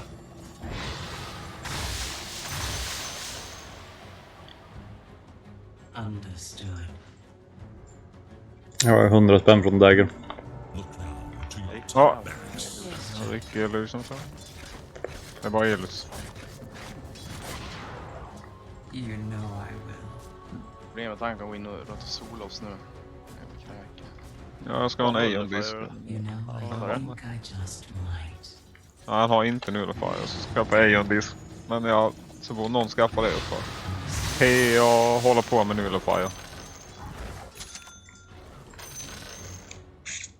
Blink Dagger klar. Watch for winter.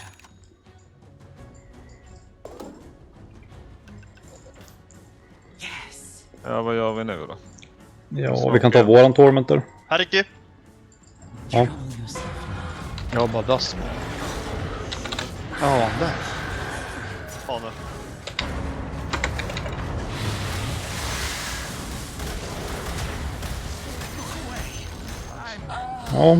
Får ta buyback på min. Han precis köpt skade på Ricke. Jag tror inte han har buyback alltså. Han köper en då. Kom med wave-jäveln här.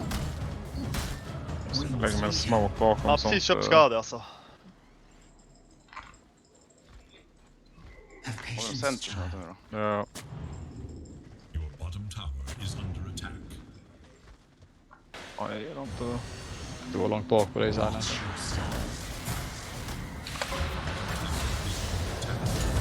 Buyback på Ricken.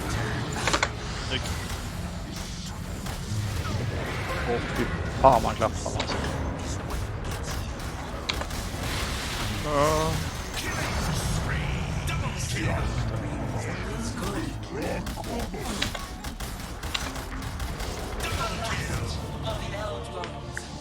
Han buybackade i alla fall. 2 buybacks. Ja, vad de slår alltså. Kan backa Ricky tillbaka är på absolut. Torment och kan vi inte köra Roshin igen. Och bra heal Kommer bli där, 40. Mr. Cake. När PA hoppar med. Tack.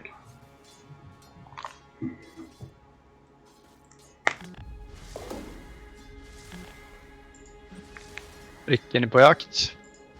Ja. Run Rubik, run. Ja, det är... Your top barracks are under attack. Det var Shadowblade så ja. Alltså de kan man pusha nu, men ja, det här kommer gå bra. Ricken Ingmar skulle jag vilja sno hemifrån. Your middle tower has fallen. What will be the next to fall? Vi smoka ut eller? ja, Enigma jag sprang tycker ju fan upp här alltså. Fan, gå ut på dem. Jag smakar, kom tillbaka sig. PA, de är splittade för fan. Den här Ingmar vill jag catcha. Your tower is under attack. Ricken är här. Han har inte buyback. De hade nog wards här någonstans. Eller om de satte skiten här borta. Sprang direkt när jag började. Hopp, Där de har har- Oracle. Det är buyback på honom, på jävlan. Har du Sentry? Han är dastad.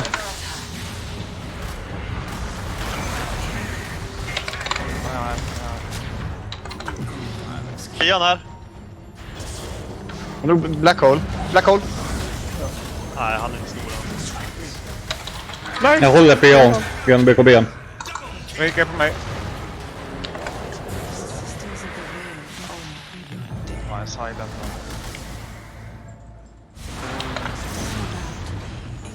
Vi får pusha. Jag blev Ricken där. Ricken överlevde.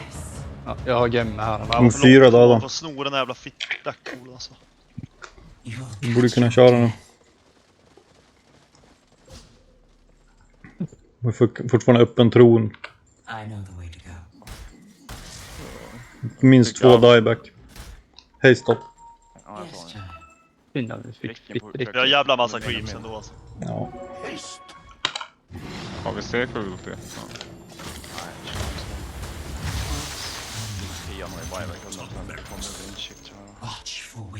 Vi tar de här grejerna så vi får ut något för de här. Kan vi ta den här då? Rick är pusha. Buybacken nu. Häller han ut över Ricken nu. Pian här. Bara veva boss då. Nej. Okej. Jag sparkar iväg Pian. Rick är död. Pass. Nice. Nice. Bra. GG! Yes.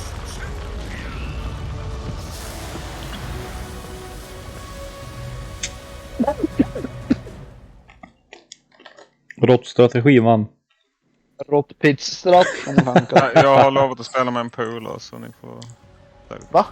Ta in gott klickboy. Men jag trodde du och jag var polare. Ja, men jag har en annan också. En bättre kompis han. Nej, absolut inte. Orkon 3 typ. Nej men alltså bättre vän. Ja, er Högre rank. Fast Alltså, du inte kanske så rank. baserar din vänskap på vilken rank de har. Det gör jag. Jag baserar också min vänskap på ranken. Är du inte immortal då är vi bara bekanta. Ja, faktiskt. Ja, jo, det har jag ju faktiskt. Det är harigt soppa. Ja, finns det plats senare kan du få. Men annars hade jag se. Shut up, man. Scab. Scram. Då behöver vi en stand-in alltså. Ja, eller vad vi kallar det. Alltså outfit.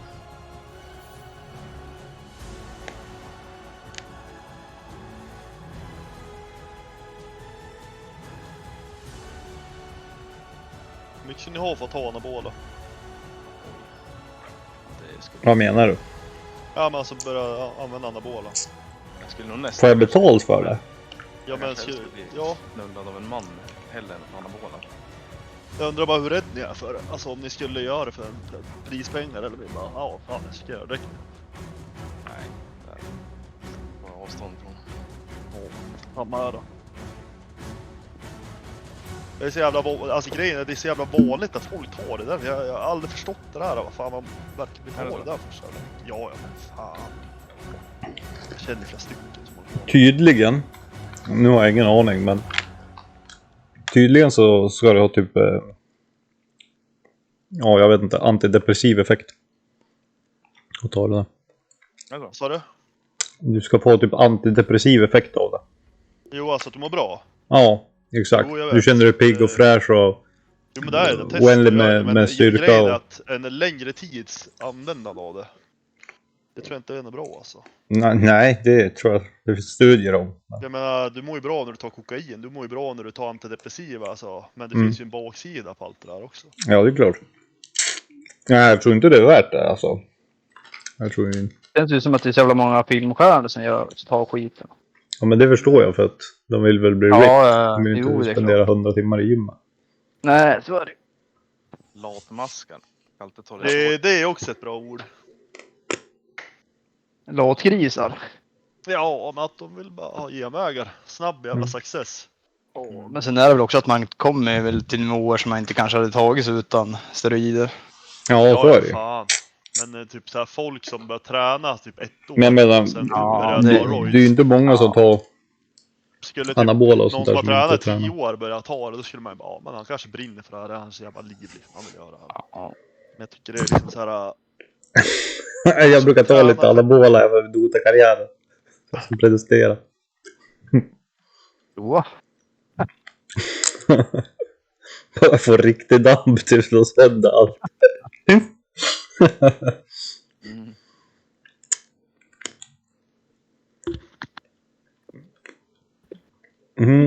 Ska prosten spela nu om 20 minuter? Som så. Skulle Jörgen komma in mer ikväll? Oj. Ja. Sent eller? Jag vet inte, han ska käka med. Ja. Undrar om man ska titta på gamet. Ja. Ja.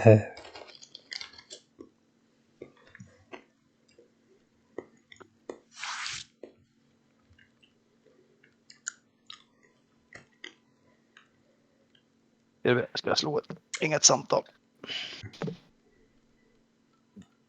Team Spirit mot Evil Genius. Eller ska det bli en bra match?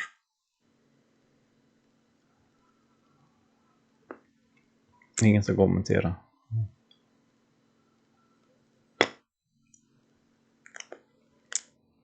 $16,000 som tittar på streamen. Jäklar.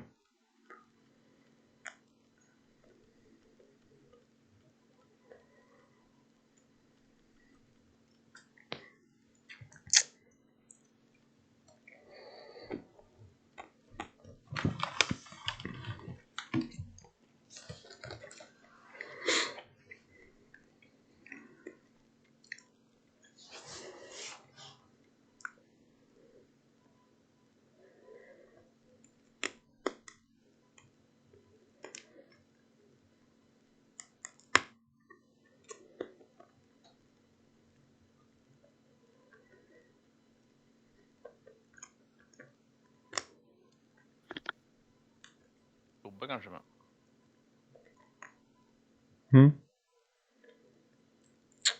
Vad mycket ska du göra för oj?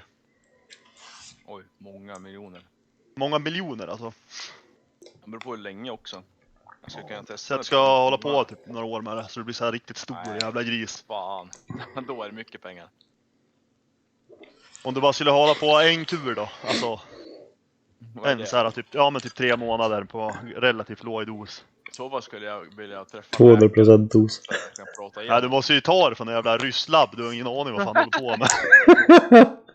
Ja men kanske 200 000 i månaden skulle jag nog behöva för att motivera det. Det är nog thai 10 och ryss 5 och... För att så här riskera på kroppen, alltså det är ju fan mer för livet kan det bli. Exakt, det där är ju som med droger och allting. Man vet ju aldrig hur det slår på någon heller. Det kan ju vara 10 personer klara redan. Sen 11 bara, nej det här gick till helvete. Var superkänslig mot det eller något annat.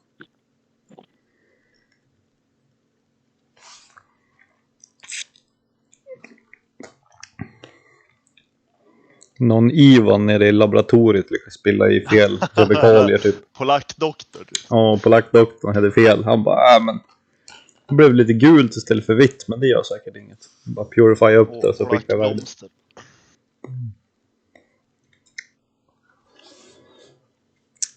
Jag menar, krokodil är ju nyttigt för venerna.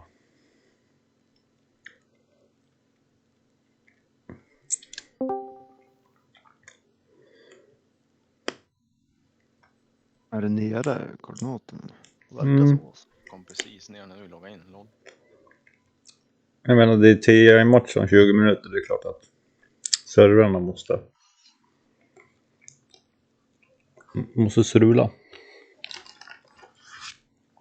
Det är väl local games de lirar där. Så det spelar väl ingen roll. Jag vet inte. Jo, kanske det. Eller? Jag vet inte. Jag har aldrig spelat TI. Sitta och spela på laggserver i Ryssland. Ja.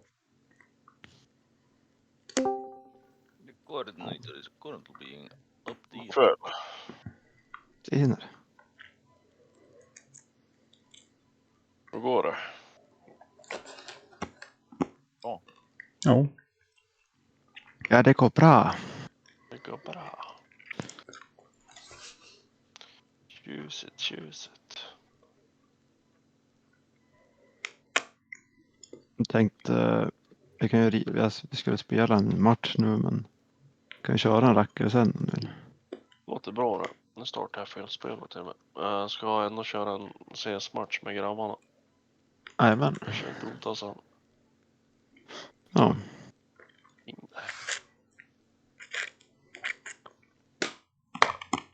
CS2. Uff. Alltså, du kör det ja. Yes.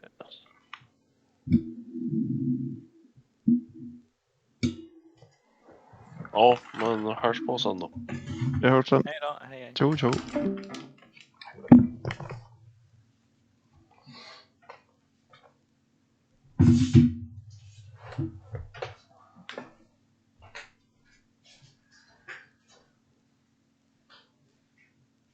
Jävla skitspel.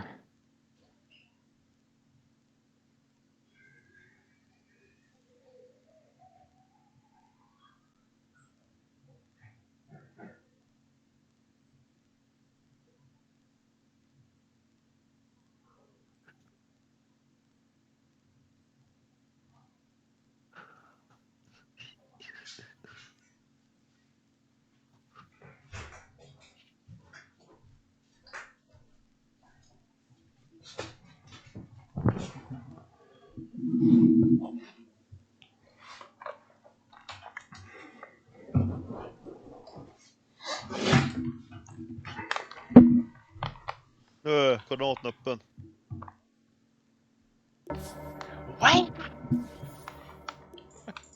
Bra, kör nu.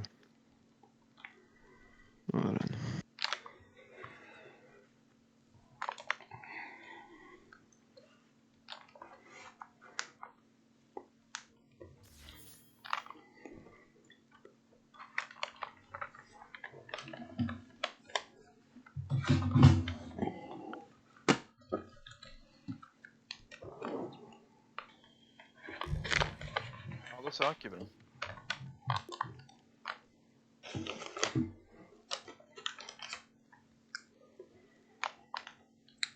Stöttar ni era lokala streamers by the way? Ja. Ja, men det där game vi körde var tråkigt alltså. Ja, det var det. Det var riktigt jävla tråkigt. Alltså. Ja, det var ett mål där. Gjorde i alla fall rätt. Ja. 100%. Det är så jävla kökt annars.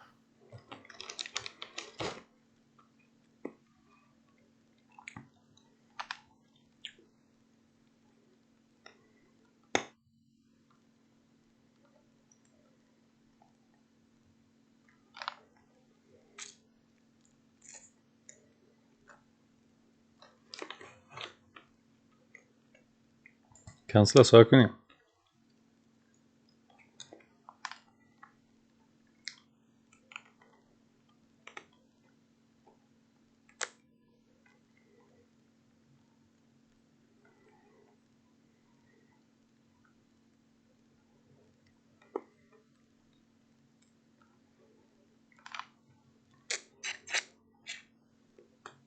Det ser ju inte ut som koordinatorn var så jättebra.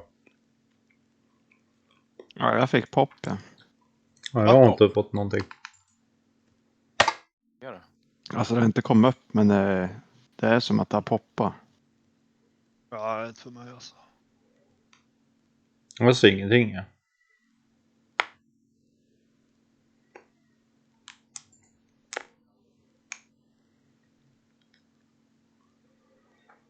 Det blev som confirm game. Det försvann. 10 nyheter, livestreaming, 10 festa. I den hemliga butiken. Sök igen då, jag kan söka igen. Det står Ja, inte nu söker för mig. Nu söker du för mig. Jag trycker sök nu. Det står 10 sekunder. Ja.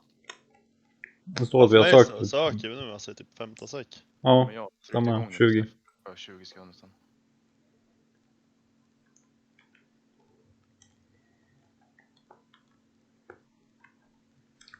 Jag dubblade. 32 000 tittare nu. 10. Ja, den här Road to International Group State. 32 000 tittare på den. Ganska mycket. 5 på Gork Stream som kollar på skiten. 22 000. Det var många som kollade igår då. Det var mest späckade game i Twitch igår, 500 000. Ja. Jag sa att det var 500 000 kollade. Kolla Twitch igår. Eller om det var 600 000 när jag kommer inte ihåg. På Dotan. Ja. Det kommer säkert vara en bra match. Alltså Dota-kategorin. Ja, exakt. Ja. Dota. Men många som kollar på 10 har jag ingen aning om. Många som kollar i spel säkert. Man kan säga point of view. Ja, true that.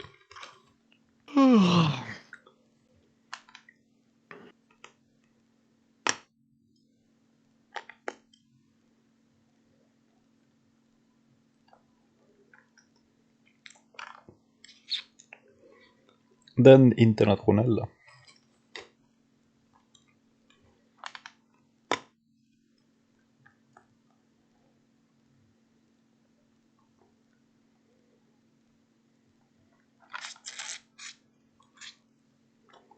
Nu är det ju återigen att det är avbrutet.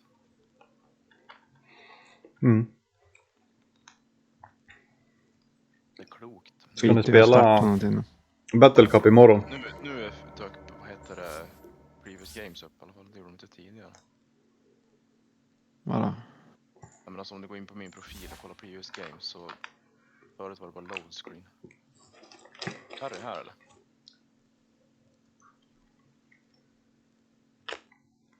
Ringa ett samtal sa man. Fan, kollar man. Hur fan sänker man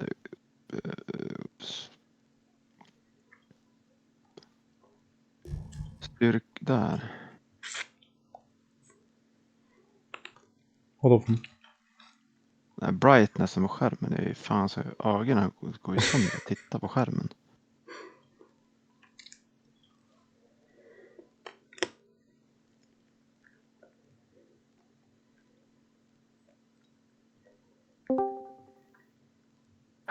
Det är content. Content. Hej. Vi har inte fått matchen.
Jag hade pannkaka i 2 dagar, ska du veta. Har du det?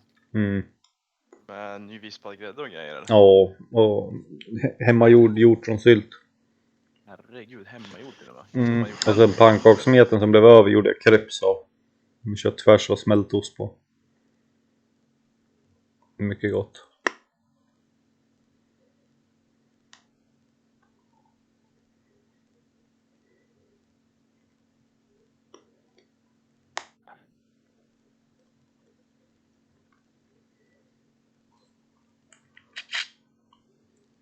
Jag startar om fittspel. Händer något? Nej.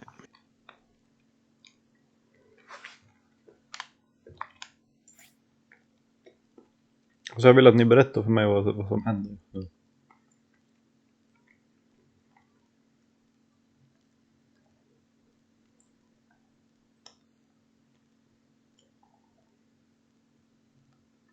Dödslistan. Det är 3 från Sundsvall som var med på den. Varav en var en 22-årig tjej. Ja, det har hon gjort då. Inte fan vet jag vad de har gjort. Tuva Lindholm.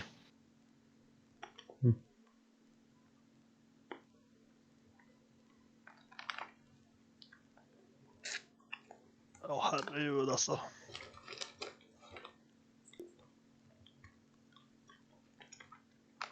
Ja, herregud grabbar.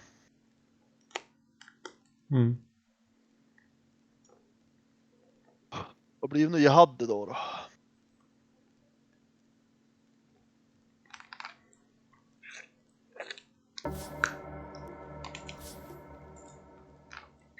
Tror du Åkesson sa rätt, Kaka?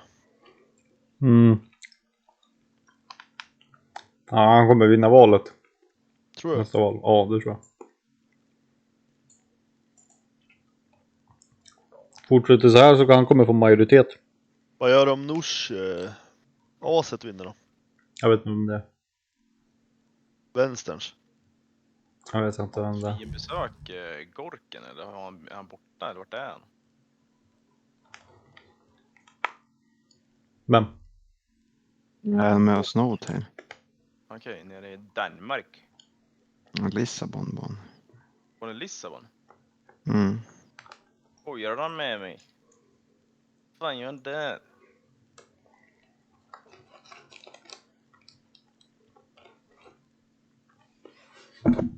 Oj. Oops. Fy fan vad dåligt den där. Alltså det här är för jävla dåligt det. Allmänt. Fy fan vad dåligt att han åker på 3 matchers avstängning. Ja, jag såg det där alldeles nyss. Fy fan vilken jävligt fitt sekvens alltså. Jag missade det där när jag satt och kollade på matcherna. Vad då för någonting? Varför då?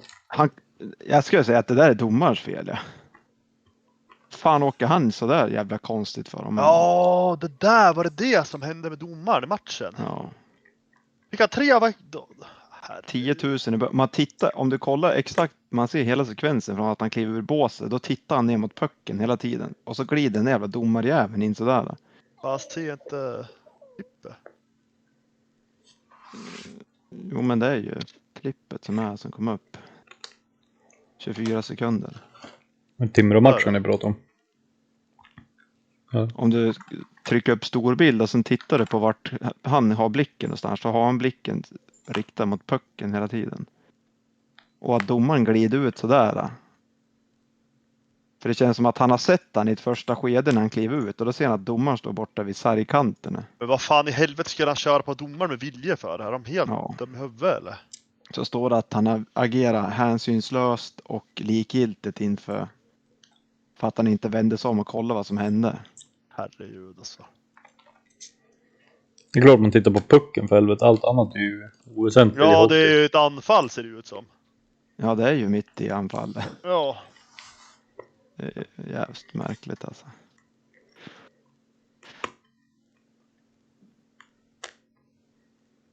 Vad hände med domaren? Dog han eller?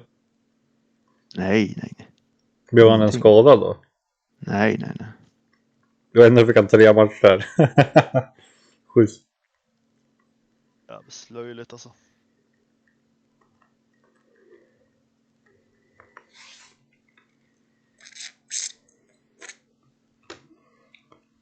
Fan, jag har ju sett slagsmål på ishockeyplan som inte har gett 3 avstängningar. Ja, förbannad då för att han hade ju gått och bett om ursäkt efter matchen. Mm.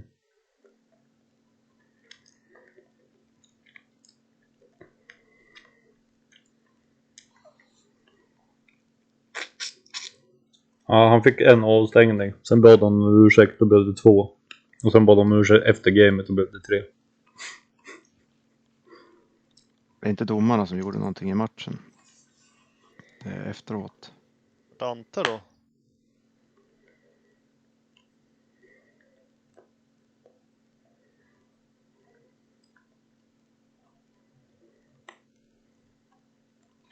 Ja, det är ju katastrof det för Timrå.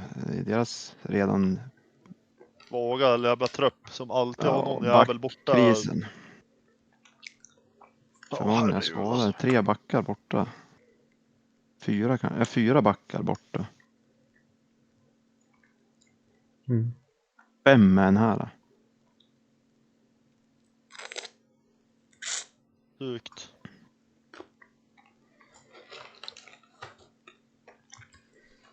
Blir det någon game för oss eller skiter vi i det? Det var inte vad Persson drog.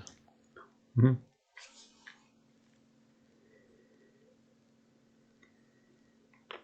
Ring. Ready checks och det, men han är ju inte här. Lägga lågt ett tag.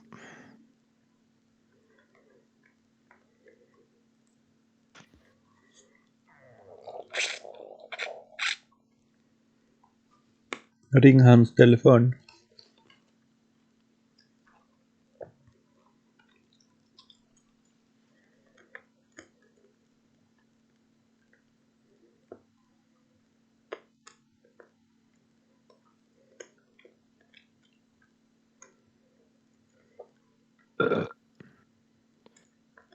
Ja, jag går och gör lite kaffe och plockar lite under tiden.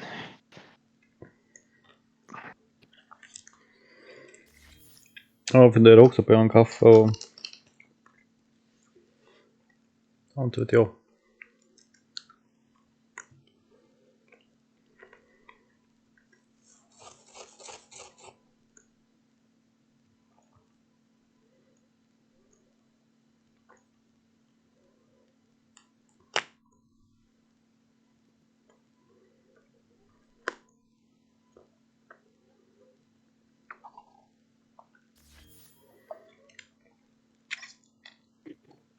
Kanske käka och sätta sig och titta på matchen.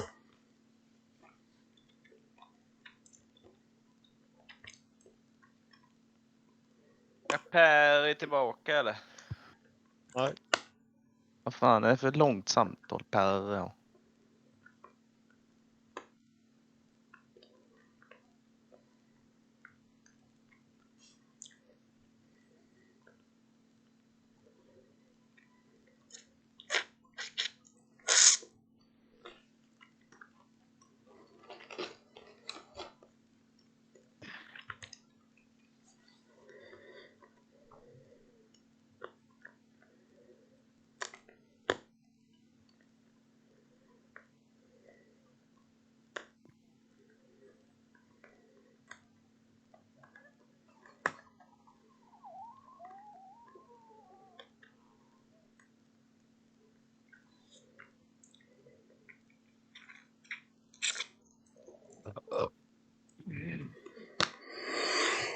Dö.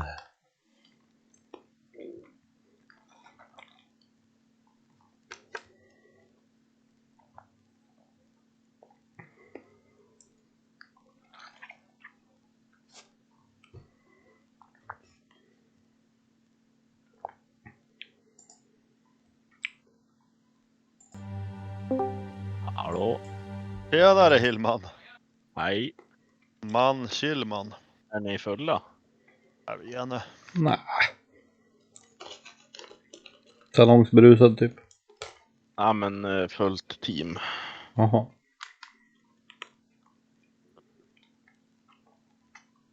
Jag vet inte. Perry är missing in action. MIA? Ja. Kan det vara så att den är KIA?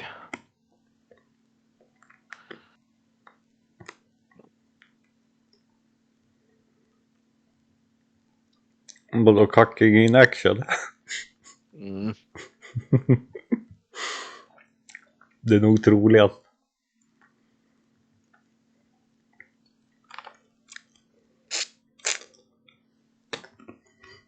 Nej men nu går jag och gör en jävla kaffe. Ni är åstryg.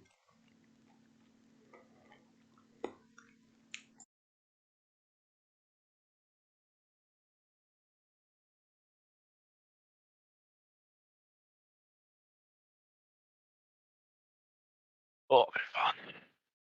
Jaha, då söker jag sol. Det ska vara på det viset.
B, you've got Shopify as well as Thunder Awaken with 1 win each, including a draw against each other, so their remaining games are important. It's a similar story in Group A with EG, SMG. They drew each other. Both teams just need to find a win against the other teams now if they want to avoid that bottom spot. And when we look at this, all that we know for now is Team Spirit is going to be first, right? We said it is guaranteed that 6-0 for themselves with the rest of how that group is, that they've got that 6-0.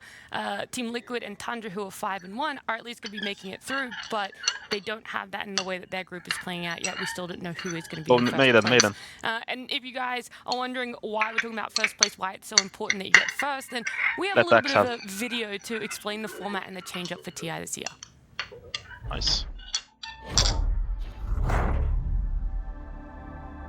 This year, we are introducing the newly formatted group stage on the road to the international. Oh, In this new format, 20 teams are divided into 4 groups, with each team playing each other twice, and the last place teams being eliminated at the end of the second day. Of the remaining 16 teams, the winner of each group chooses their next opponent from the 3rd or 4th place team in another group, whilst the remaining teams of those groups get matched together. With the matchups for days 3 and 4 decided, these best of 3 series determine who begins in the upper or lower bracket at the playoff stage on the road to the international. Having now arrived at the playoffs, we begin our 16-team double elimination bracket to continue the road to the international. The 4 winners in the upper bracket will advance directly to the upper bracket of the international, whilst the losing teams battle it out in the lower bracket to claim the remaining 4 spots. With the 8 teams decided, the stage is set for a double elimination bracket, which will determine who will lift the Aegis and become the International 2023 champion.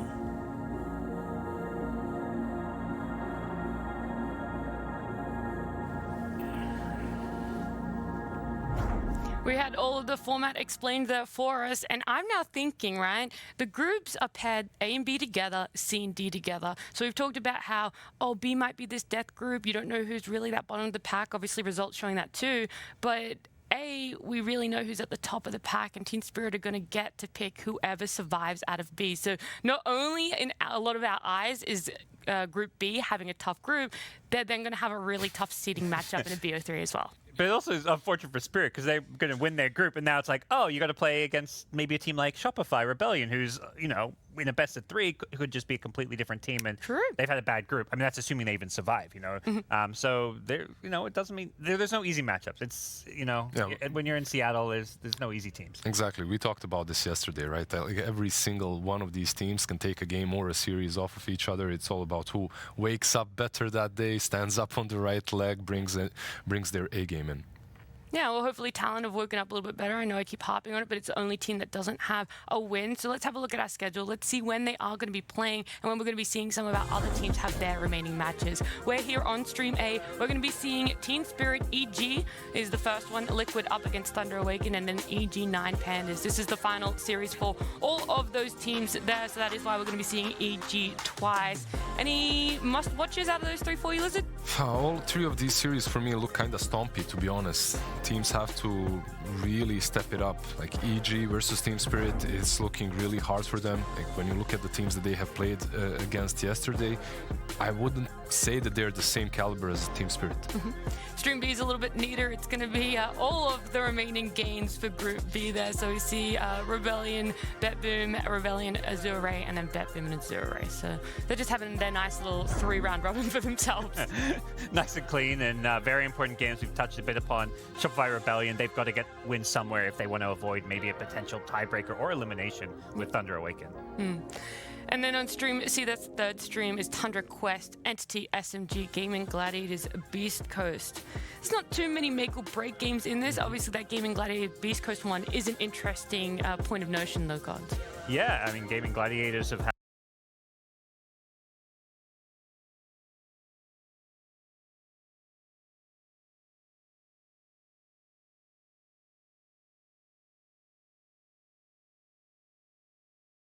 got to be pretty disappointing for the team. And it also wouldn't be the first time for Beast Coast to play against a favorite team at TI or Road to International in group stages and defeat them. Yeah. Well, we're going to be seeing them twice. They'll actually be starting their day on Stream D. It's Beast Coast up against LGD, LGD VP, and then Virtus Pro Nouns. That one is a very important one because both those teams are at the bottom of Group C right now. Nouns being 2 and 4 and Virtus Pro 1 and 3. So despite it being their last series, there's a lot of weight on it. Yeah, that could be, probably is going to be the most important series of that entire group. I'm also excited to see more of LGD. We touched upon some of the teams who have gone undefeated in Spirit, as well as not winning a game of talent. But LGD, they're also undefeated. They're 4-0. They just haven't played as many games, and I don't think that's a team that many people necessarily had their eyes on when it came to the road to the international, and who's going to be maybe a top contender.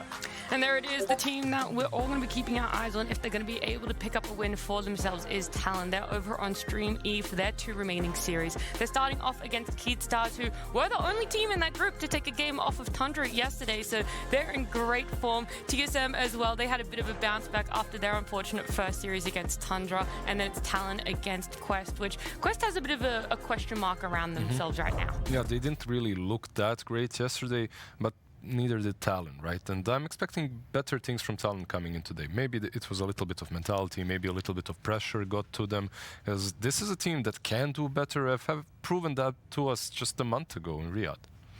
Yeah, Riyadh was one of those things that we were able to see how teams performed under pressure. There was so much more on the line for Riyadh than maybe some of the majors, and so it's interesting to see how maybe parallel the performances might be for some teams in Riyadh to Road to International, and even if they do make it to TI in that 2 weeks' time. But the first series we're going to be seeing on this stream that we should talk about is going to be Team Spirit EG. EG being big favorites for the SA region, having a rough day 1 though.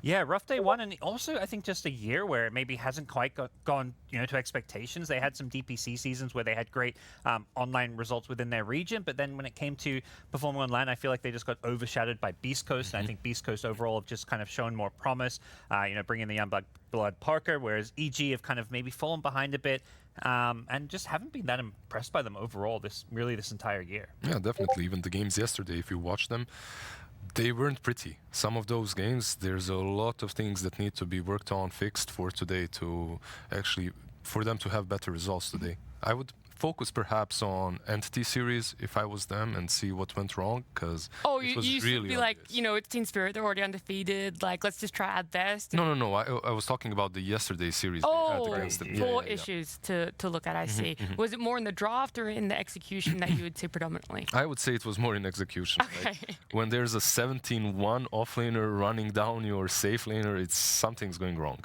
Yeah, that also does feel like a tough one to look at because they're coming up against Team Spirit and they have a very, very stable off lane, so you don't want to repeat that at all. But Team Spirit, did you get to see much of their games yesterday, and maybe how did it be in such a dominant form? Yeah, I mean, I caught bits and pieces out of the corner of my eye, saw some of their drafts, and honestly, they were just like running over games for the most part of the entire day. It just felt like nobody even came close to their level of play. They've kind of continued where they left off after Riyadh, and it just feels like they have these really dominant lanes, and they just come out and really put pressure on you. They play the map really well. They kind of limit where you can farm, and any movement, anytime you like try and leave your base or go somewhere on the map, they're going to be there to meet you and just like farm you down. I feel like in every tournament there's that one team that just looks quicker than everyone else. First, they play everything a bit faster, right? Their metronome beats per minute, they're faster. The second thing is they're innovative, and they're bringing some stuff in that no other team is prepared right now to copy. Like, I've seen some very easy mix-ups on their side, like yesterday, even the Pugna being a support or a Spirit Breaker on the offlane. They're bringing some things that are a bit different and still winning cleanly with them. Yeah, I think the other thing is knowing what sort of carries are in the patch, maybe what ones we really want to ban out. Yotaro was able to pick up six different carries for himself and get a win on all of them. So he had the TV, the PA, despite her nerfs, Wraith King, Luna, Murata, and Morphling. So out of that, how are you... Toro playing a lot of carries. I know, it's shocking, right? Absolutely brand new information that I'm bringing here to the table. But what I'm saying is it's so hard for that. The fact that he's able to show heroes that might be nerfed working for himself, and the way that the team is able to play for them. But how do you have this mindset if you're going to come up against Team Spirit?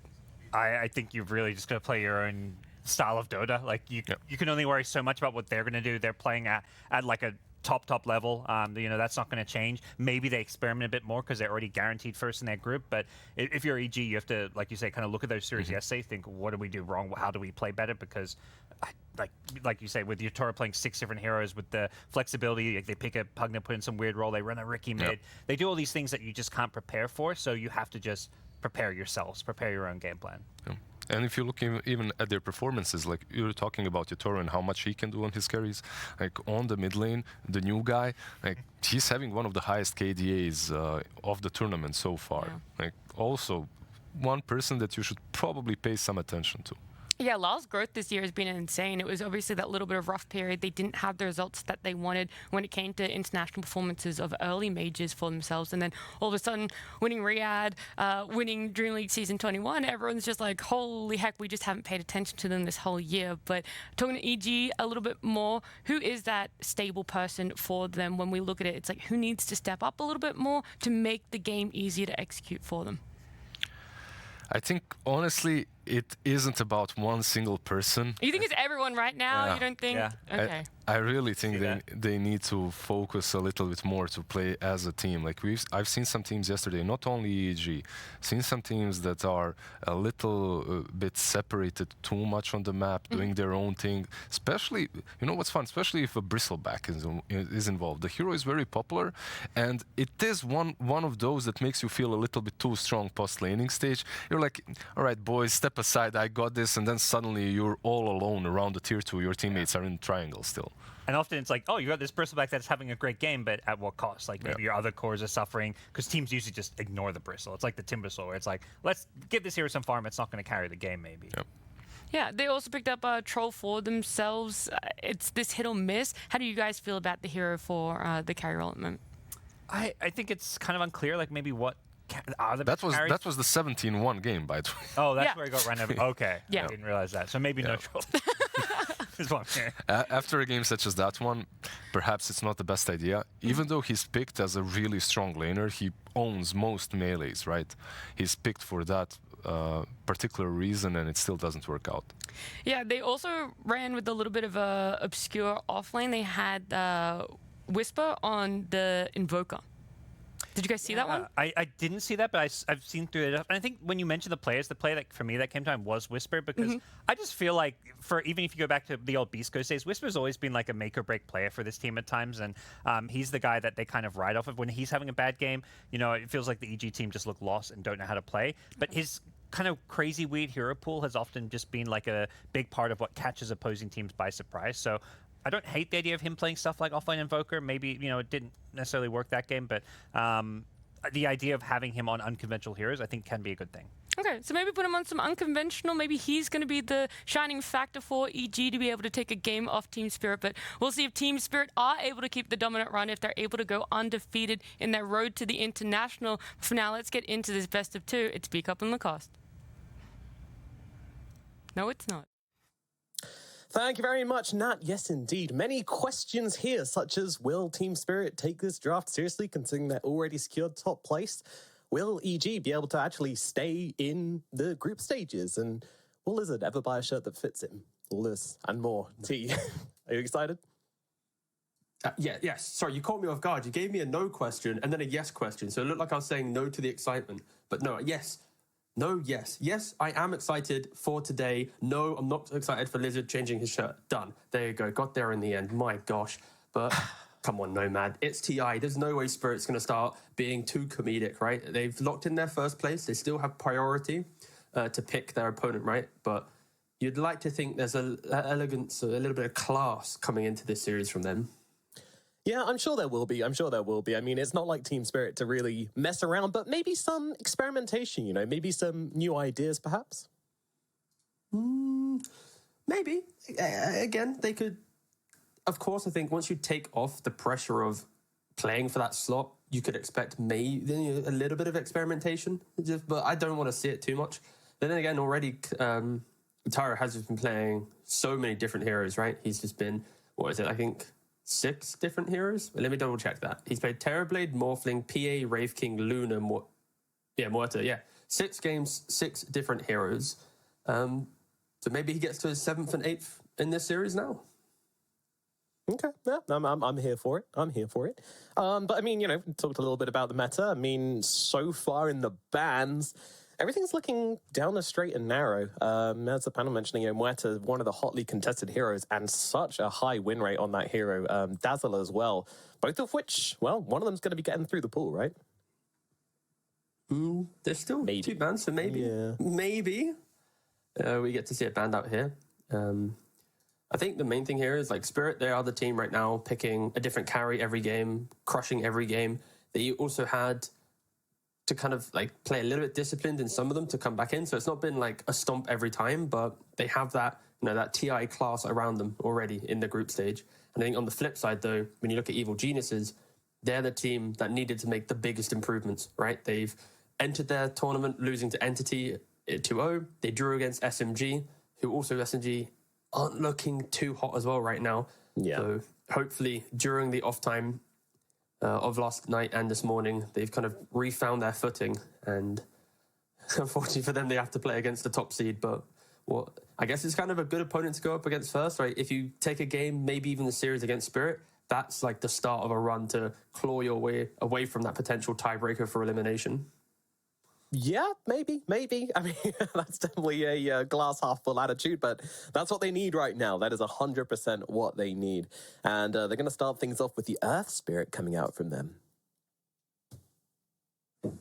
Yeah, super potent hero. Of course, had a couple nerfs in 7.34D, but still fundamentally the same very active hero. I think the best players on it from the mid lane are the ones that can identify when to go Blade Mail and Heart, when to go for that Midas and Vessel. I think it's very easy to fall victim to just doing the standard. I think there is still variation from the mid lane, but it's still so chaotic in the fight. Really just breaks open the vision game because he's just in the middle of it. You're just soaking it all up.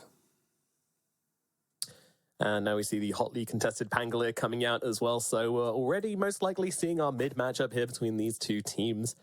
Pretty straightforward. I mean, I imagine Pangolier edges out a little bit in the lane, but of course, Earth Spirit kind of has that strong rotation potential as well. Yeah, I think between the two heroes, Earth Spirit is the hero that seeks the engagement first. You will often see him walking from mid lane to then roll in and take a fight, whilst Pangolier is a little bit more reactionary. He likes to see the engagement close to his side lane towers, TP in, hit a swash into a roll, and then get the kill from there. So I think they are kind of identical in their pacing, but just the way that they move to side lanes, Earth Spirit goes first, Panga will then follow.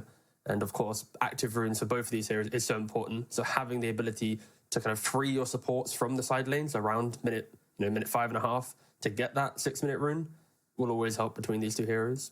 Yeah, and we'll see. I mean, how important is it now to like kind of make sure you've got a good matchup for your cores in the side lanes then, which will then kind of free up the supports? Is that something they're going to be thinking about when it comes to kind of helping out the mid lane? I think it's something that teams just subconsciously do now because the mid lane wants to make these moves, so you're not going to just sacrifice your side lane easily, right? And you often don't see it, to be fair. It also kind of helps that the heroes in meta right now are relatively independent with a couple levels, like some PA, some Centaur, Axe, like all these like random side lane heroes. They get beefy or farm efficient by themselves. Yeah, and especially on the carry as well. You mentioned PA, but also Muerta, Morphling, a couple of popular heroes right now. They're more than happy. Oh, and Luna as well. They're more than happy to just hit the jungle from like level 3, even, level 4 onwards, and just kind of not have anybody in their lane. The supports can go and do what they want. So, yeah, it's very independent laning in the side lanes at the moment, as long as you don't get absolutely washed. And here comes Grimstroke coming out for Team Spirit, the TA and the Muerta being banned out. So no Dazzle in the end. Neither team deciding to first phase that Dazzle here, instead going for the Pango and the Earth Spirit. Where are we going to go now? No Muerta, sorry. Yeah. Yeah, I'd say Dazzle to get banned out in the first phase. I think for second. For Spirit, I think I like this opening. It just is so comfortable. I feel like Grimstroke is going to be this hero of TI that when you want to pick up 2 heroes before seeing the next of your opponent, like Grimstroke +1, yes, you know what's happening. Like the Grim's the 4, Pango's your mid. but it doesn't really matter. This isn't information that your opponent can really use and punish. So I think they're just really strong heroes that just play their roles really well. And yeah, I think in the future we're going to be seeing like just a random Centaur here, some like Shaker, just any of the kind of the big action-based cores plus a Grim. Yeah, really nice drafting pattern. But for EG, going to go down the line with a Venge. Of course, Venge, very powerful. Damage reduction on the swap. Being able to just move a hero out of their defensive positioning, always good. If your opponent, if your teammates are too far into the fight, just bring them back to safety. And with heroes like Soulbind from the Grimstroke or the Rolling Thunder Lockdown, getting a hero away from that combination can just disjoint that aggression. So not opposed to it. Downside is the hero doesn't really pump out too much damage. So now you need to supplement that with other heroes. And of course, Earthrit kind of doing it already. Okay, and Dawnbreaker coming out now as well. So if you do want to run this Venge as a 4, this is a very potent lane. Wave of Terror into the Dawnbreaker Hammer, swinging around, doing loads of damage. It's definitely a nice little combo, but Venge also happy to be a 5 as well, so lots of flexibility here. But yeah, I mean, look at the movements on the map that Evil Geniuses can make already with its Earth Spirit, with its Dawnbreaker. Like, they are very, very mobile. And I think that's something which we'll like to see versus Team Spirit, because Spirit, even if they don't have the best early game, they are so good at just playing the map, about getting your lanes out, about causing you so many issues. And it can be really, really difficult for teams which can't match that tempo to actually finish games against them. So even if you do get an advantage, Team Spirit just run you in circles. So one solution to that is absolutely this kind of Earth Spirit Dawnbreaker combo where you have a lot of map presence. It just makes the game easier for you. It simplifies things. Ooh. And now we get to see the Bristleback collapse yesterday, popped off on the Bristleback. Itari wasn't having the best game on his Murta, but yeah, you see him here on screen. It was just an incredible performance from the off-lane rushing, going for like Vanguard, going for the Ags, and disassembling, getting Bloodstone, buying Lotus Orb, just super in your face, and it just basically felt like another carry to deal with. And I think all the points you're mentioning with EG's lineup, it's very good when you get to dictate the fight you want to be in, right? It's, I swap to save them, I Solar Guardian, okay, we've survived the initiation. Now let's take that secondary fight. And I think Bristleback, he is going to be the hero of TI that doesn't care about the initial entry to a fight. It's, sure, you survived, but my fight is like 2 minutes long, 3 minutes long. I never have a downtime. If I've got mana, if I can quill, and I'm not broken, I'm running you down. So it kind of dismantles some of the main defensive capabilities of EG, because you'd expect Bristle to be the one soaking up that swap, soaking up that Solar Guardian, and then allowing some last pick Yatara down the line to, of course, wreak havoc as well. But yeah, I think Bristleback, Spirit Breaker, Dazzle, these are kind of like the big 3 heroes for me right now in just how they just dictate a game and force their opponent to have to play just differently. Yeah, you have to have a plan. You have to have an idea on how to do it. I mean, is that like necessarily important to get the break, or are you looking for control, or, you know, what are the answers to kind of give this Bristleback problems? Well, Spectre. I would have not said Spectre. Yeah. No, so Spectre is, I think, a hero that should be at least considered more nowadays. Do I think it's going to be a good pick into a Bristleback? Yeah, things can get shaky for sure. So Spectre likes to buy Diffusal, likes to buy Skadi, here items that can annoy a Bristleback, with your ultimate being a single targeted spell, but with a reduced cooldown. You can be very quick around the map. We already mentioned the Earth Spirit and Dawn, always looking for that next pick, throwing a Spectre on top of it. Whilst Bristle's farming and taking over one side of the map, if Pango's being a little bit cheeky, he could start dying, and it's like, sure, Bristle's super farmed, but we're now feeding on a Sky, feeding on a Grim. Like, when you look at the supports, both of these supports are food for a Spectre throughout this entire game. Like, it's only the Bristle aspect, which is very good against this Spectre. So for Spirit, I feel like they just need a carry to utilize the Bristle timing to go, sure, you can kill my supports, but if you're killing them, my Bristle plus double core is just ending the game. Like, it's going to be a little bit rough. Of course, I think EG are looking to drag this game out extremely long. Of course, with the Viper ban as well, they don't want to get run over. Yeah, they don't want to get run over, don't want to get broken, that's for sure. But they're also not really looking for the breaks themselves, I guess. This Spectre pick kind of just says to me, like, yeah, we don't even want the option to get a Silver Edge, because I really don't see a Spectre going for that item. I mean, 10 seconds remaining. maybe, but it doesn't seem good at all. I don't think we'd see that, so... 5 seconds yeah, remaining. not really... Not super pulling out the answers here. And meanwhile, Team Spirit, they're going to get rid of the Shadow Demon and the Tusk as well, so just some strong supports at the moment, which can kind of control the game a bit, offer you a bit of save versus this Grimstroke. Scarith Mage, not a hero we've talked about a ton so far, but just gives them a lot of magic damage, gives them a lot of roaming potential. Kind of makes up for what the Bristleback lacks in the early stages of the game. Team Spirit's turn to pick. Instant pick as well with a Doom. Alrighty. Doom. Gonna be the final pick from Evil Geniuses. Is this the Bristleback answer, or is this just greed? It's like 50-50. I think Doom, of course, got some changes to him, where now you can still use your items during the Doom, and then once Doom gets to 25, he has to choose between either muting and preventing items being used, or going for that break.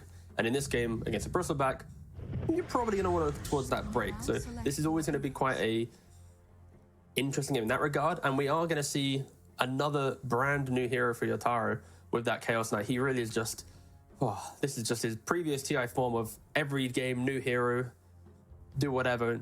And it does amplify that crush the game mentality that I'm saying. Like for EG, their damage comes from Earth Spirit with a Vessel and Magnetize.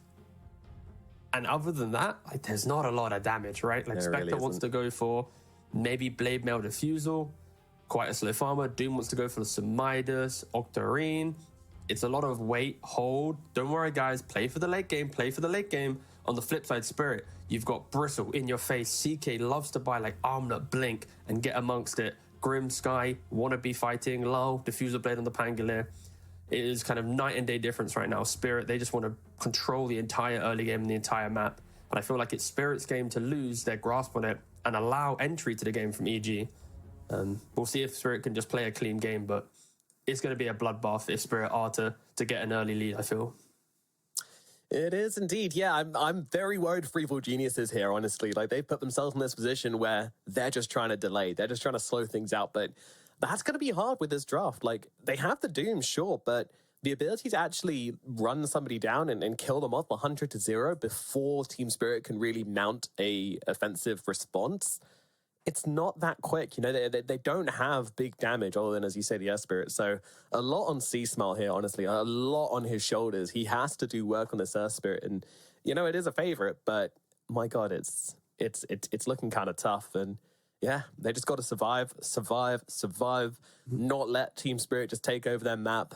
It's looking like a tough one, but, you know, they do have ways. As you mentioned, that global potential they have is still very much in place. So yeah, these backliners on Team Spirit, they got to be a little bit careful. And I think Spectre, I think most people watching, when you see Spectre, you always think of a slow hero, a hero that's always locked into cooldowns. But patch after patch, this hero is getting buffed to a point where it's relatively more active. Like level 1 Shadow Step is now only 60 seconds on level 1. So you have to expect Pakaz to be very active. Every time he sees an opportunity, get into the fight. Go for that next kill. And will he go for Blade Mail into Diffusal? Will he go for a Midas? Will he go Radiance? Scardy? Like, there's some options in play. And one wrong item, though, could be the start of the end for EG. Yeah, a lot of pressure on both teams to optimize well. Team Spirit, of course, you need to get the right items so that you can keep the pressure up, keep trying to kill off EG and take over their map. EG, if they do end up being kind of low on resources, then every single purchase matters so much. 30 seconds to battle. Of course, if Team Spirit do struggle in the laning phase, it's going to be quite difficult for them to fight up into EG. Like, they've got one of these lineups which, if they're like together, and if they're able to just kind of run around as a group, like, you're not really going to be able to pick them off too easily. Doom is tanky, Spectre's tanky, Spirit's tanky, and then on top of that, you've got Dawnbreaker and Avenge. There's a lot of save coming out. There's a lot of healing coming out there. The battle begins. Team Spirit going for the wraparound here. They see C-Smile, but I don't think they've got the damage to bring him down. Though Toro, he's coming over. He's got the stun available. C-Smile still holding on the level up for the time being, and now is going to get that roll to get himself to safety. Now, Bakaz coming forward onto Mira here. They've got the blood grenade. Mira could be the one in trouble now, but of course that concussive shot slowing down Bakaz, stopping them from really committing to the kill. Stun not available. Wave of Terror available in 1 second, but that won't be enough to grab this one. Dagger, pretty long cooldown, level 1, so Mira will be able to get away.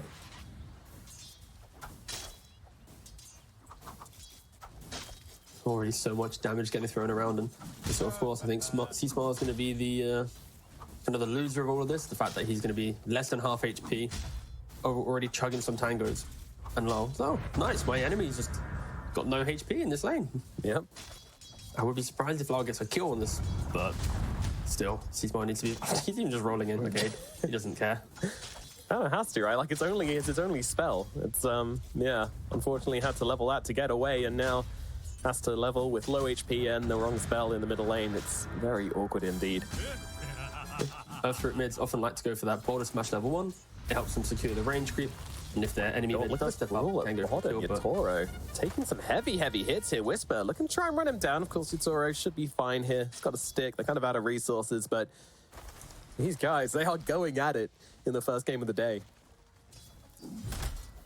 The creep pulling shenanigans, right? Oh my goodness, that's getting rather close there. Matthew gets off the Starbreaker. Keeping him low. I'm talking about keeping low. C-Smile again just being swashbuckled down. Bottom now complete on the Pangolier. C-Smile, he's still a little bit too far away from his. Now have the level 3, but it's coming out to him now. It's so late though. It's going to really hurt his laning phase. You can already see Pangolier almost doubling his CS, and that's going to be a kill coming out as well. Lau brings him down. As expected, yes. It's the events of the bounty runes that now kicking in. Lau getting the solo kill. Getting the water rune as well. It's nearly corrosion done at the 2-minute mark for Lau. Everything that we just said for EG during the draft is built around this Earth Spirit, and 2 minutes in, things aren't really connecting for them. Yeah, and as you say, all due to the level 1. The bounty rune fight. He didn't die, but he got low, and that's almost worse. We'll be able to kick Lal away, and even using the bottle here. So, you know, these are the small acts of efficiency he needs to be doing to get himself back into this one. But Lal is doing so much damage to him, chasing him back all the way. Swashbuckle will be available in 1 second, as well as a shield crash. But C-Smile now with the water rune at his disposal should be okay. But yeah, it's pretty painful. He also, during that aggression, Lau brought his courier to the mid tier 2 without the corrosion complete to then send it back to mid lane to grab the corrosion. Very small thing, but it is going to delay Lau's ability to further push C-Smile out of this mid lane due to the missed macro on his courier. He's now sending it back again for the 2nd time. I'm just looking at the minimap, guys, but Lau's courier is just doing everything but delivering him his items right now. Yeah, talking about the acts of efficiency from C-Smile with the water rune, and then the acts of inefficiency from Lau. Maybe that's going to be the difference maker. Or at least keep the Earth Spirit in the lane a little longer. But still definitely going to be Lau feeling very good about things here. Stay on the bottom side, just kind of trading HP, and very successfully on the side of EG. They're pretty tanky, so they're able to put a little bit of hurt onto Team Spirit here. I think EG's doing better than expected in the bot lane. I didn't really think that a Doom Dawnbreaker would be able to muscle up too much into how potent CK and Grimstreak is, but this no points in Devour going for Scorched Earth provides you quite a lot of kill threat on this Whisper Doom. Yeah, he's deciding to fight the lane, which you'd like to see, but in the middle lane, a rotation comes in from Matthew, not really resulting in much. But knowing that Whisper's going to be okay on his own really enables Matthew to come in and try and help out here, and he's going to get the water rune. Might be in trouble, though. Lau just kind of chasing him down. I think he's just going to be able to kill him here. I don't see Matthew getting away from this one with Swashbuckle available in 1 second. Oh, Spirit Breaker. Oh, doesn't connect. Lau gets a kill. Spirit Breaker, Starbreaker. I thought you said Spirit Breaker. It's like, yeah, I know he's very good right now, but he's not in the game, don't worry. Because I'm casting with you, it's just always in my mind. Oh, that was cute. Ooh, nice kick. I've never seen that before. Yeah.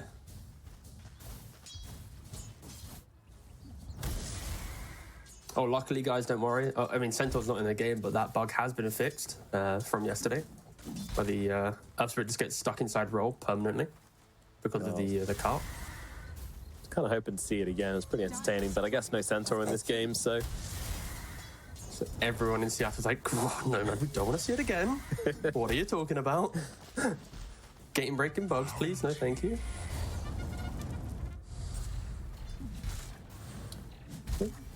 Quite a trader farm right now, I think. Spectre pretty much in the window of getting whatever he can. Oh, and Nukari, a little bit of pressure. Nice rotation from C-Smile here. Yeah, it does take him away from the Starbreaker, though, and a big Inkswell's going to come off, but C-Smile still thinking of chasing, but not going to go under the tower for this one. A little bit too risky, so the rotation doesn't quite pay off for C-Smile. Unfortunately, a little bit of anti-synergy there with a kickback, although that said, spells off cooldown once again. They'll look for Maposhka instead. They'll take the consolation prize, and this should be a kill. Panda, hi, I'm here. Bye-bye. Dire's middle tower is Just sticks his head through the portal, grabs the XP, pieces out back to top lane again. Thanks, guys. Plus 27 gold. Hell yeah. I did this. I think for EG, though, they are kind of telling us that they don't have an answer to this Bristleback. Like, they're making the rotations away from him. I don't think there's going to be ever really any kill threat. And at some point, the guys will get pushed out of this top lane. So EG just to make moves as well as they can. And Lau, he's just having one of the best games so far. 2-0, 37 CS, 6 minutes taking the mid-tier 1 tower. He's already got pretty much mana boots complete. Yeah, it's Whisper now in a bit of trouble. He's trying to heal himself up, obviously trying to stay alive, and Yatora is getting turned around upon a bit here, but they don't have the damage to bring him down. The Chaos Knight's going to survive. Matthew now being chased under the tier 1 tower. Yatora, no health, no cares. They'll bring him down regardless. Yo, look at Panda. Gets that kill. Panda's coming in. This is his time to shine. Let's go! Oh, the Vengeful Spirit solo wraparound. You love to see it. What a drive-by. The magic stick fairy fire venge nonetheless. The Mirror could be in some trouble here as well. C-Smile's coming across, and yeah, it's going to be another hero going down. Hello. EG able to scrape up some scraps here, but Lal just sneaks in across. He's got an arcane rune. He wants to make the most of it here. Not going to pop the Rolling Thunder, though. I don't expect him to with the arcane rune, but no kill potential, so we'll just settle for the cheeky little pick-off at the sidelines. I don't know why, but that play from Panda just reminded me of, like, you know, the 50-50s that you used to see on Reddit from the Eternal Envy days? Yeah. I feel like that could have easily been one of them. Like, Panda walks in, 1v3, dies instantly. Or does he solo kill Yataro, TI winner, on his position 5 Venge? Lol. Does get the block off onto C-Smile, puts him in a very awkward position. Maposhka coming across as well. Rolling Thunder, gonna be able to run him down. And another sad death in the middle lane. This Earth Spirit having a pretty miserable time every time he comes back to mid. Dire's middle tower is under attack. Oh boy, Lol. He kind of feels like he's just gonna run away with this one. Yeah, there's nothing really to stop the Bristle or the Pangolier right now, I feel like, for EG. And EG are doing a pretty good job at least getting something from the side of the map, but when you can only play 1/3 of the map, it doesn't really give you the most confidence. They are looking at Yataro once again on the bot side of the map. They're going to find him. They will indeed, and this is a double damage Dawnbreaker coming on through here and throwing the Shadow Step just to make sure he goes down, and Yatoro will fall again. The only core on the side of Team Spirit to struggle, and EG are really just kind of sticking their fingers in that wound at the moment. D-Ward comes through though. Team Spirit look to kind of take back control of this area a bit. And then mass TPing top, they're going to try and 4-man gank Collapse, but he's already dragging the wave. I mean, there's no real way to gap close right now. Yeah. That's going to be the main concern here for EG. Without the Surf Spirit, they don't have the cleanest form of initiation. And Earth Spirit is coming over. They've got the Doom available. Do they throw it down as a question? The answer is yes. They're going to go for it. Kick back into everybody. Stuns there as well. Collapse getting very low. They finish the job. They get the kill. But now they need to get themselves away. And Lal, his Rolling Thunder is up. Inkswell to pop onto the Spectre. Panda sitting behind doesn't have the level 6 to swap him out just yet, though. So Bakaz, he's not even going down, though. Team Spirit, they're not getting anything from this. Yataro also popping his ultimate. Trying to find Matthew. Ooh, bad timing there, unfortunately, on the Reality Rift. Doesn't follow up with the Chaos Bolt as well. EG, despite being a little bit behind here, making some lovely, lovely moves in the laning phase.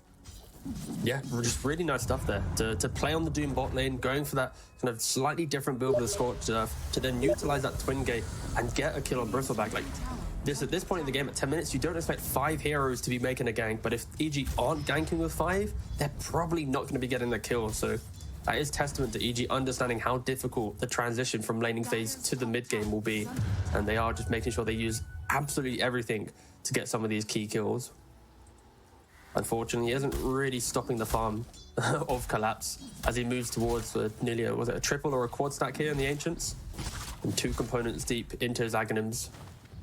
The inevitable bristle timing of the mid game is coming in full swing. Yeah. He's doing all right. It was a setback, but, you know, it's the difference between him absolutely reaching godlike timings and him just reaching pretty good timings, which he's still heading towards. Still, these are the things they need to do to give themselves a chance in this game. You know, any delaying tactics is good for EG with this draft. Yeah.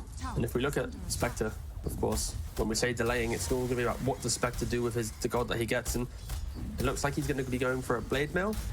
It's not as if Blade Mail is the best in this game, I feel, just because of CK having lifesteal, Bristle naturally being quite tanky, Pango not caring.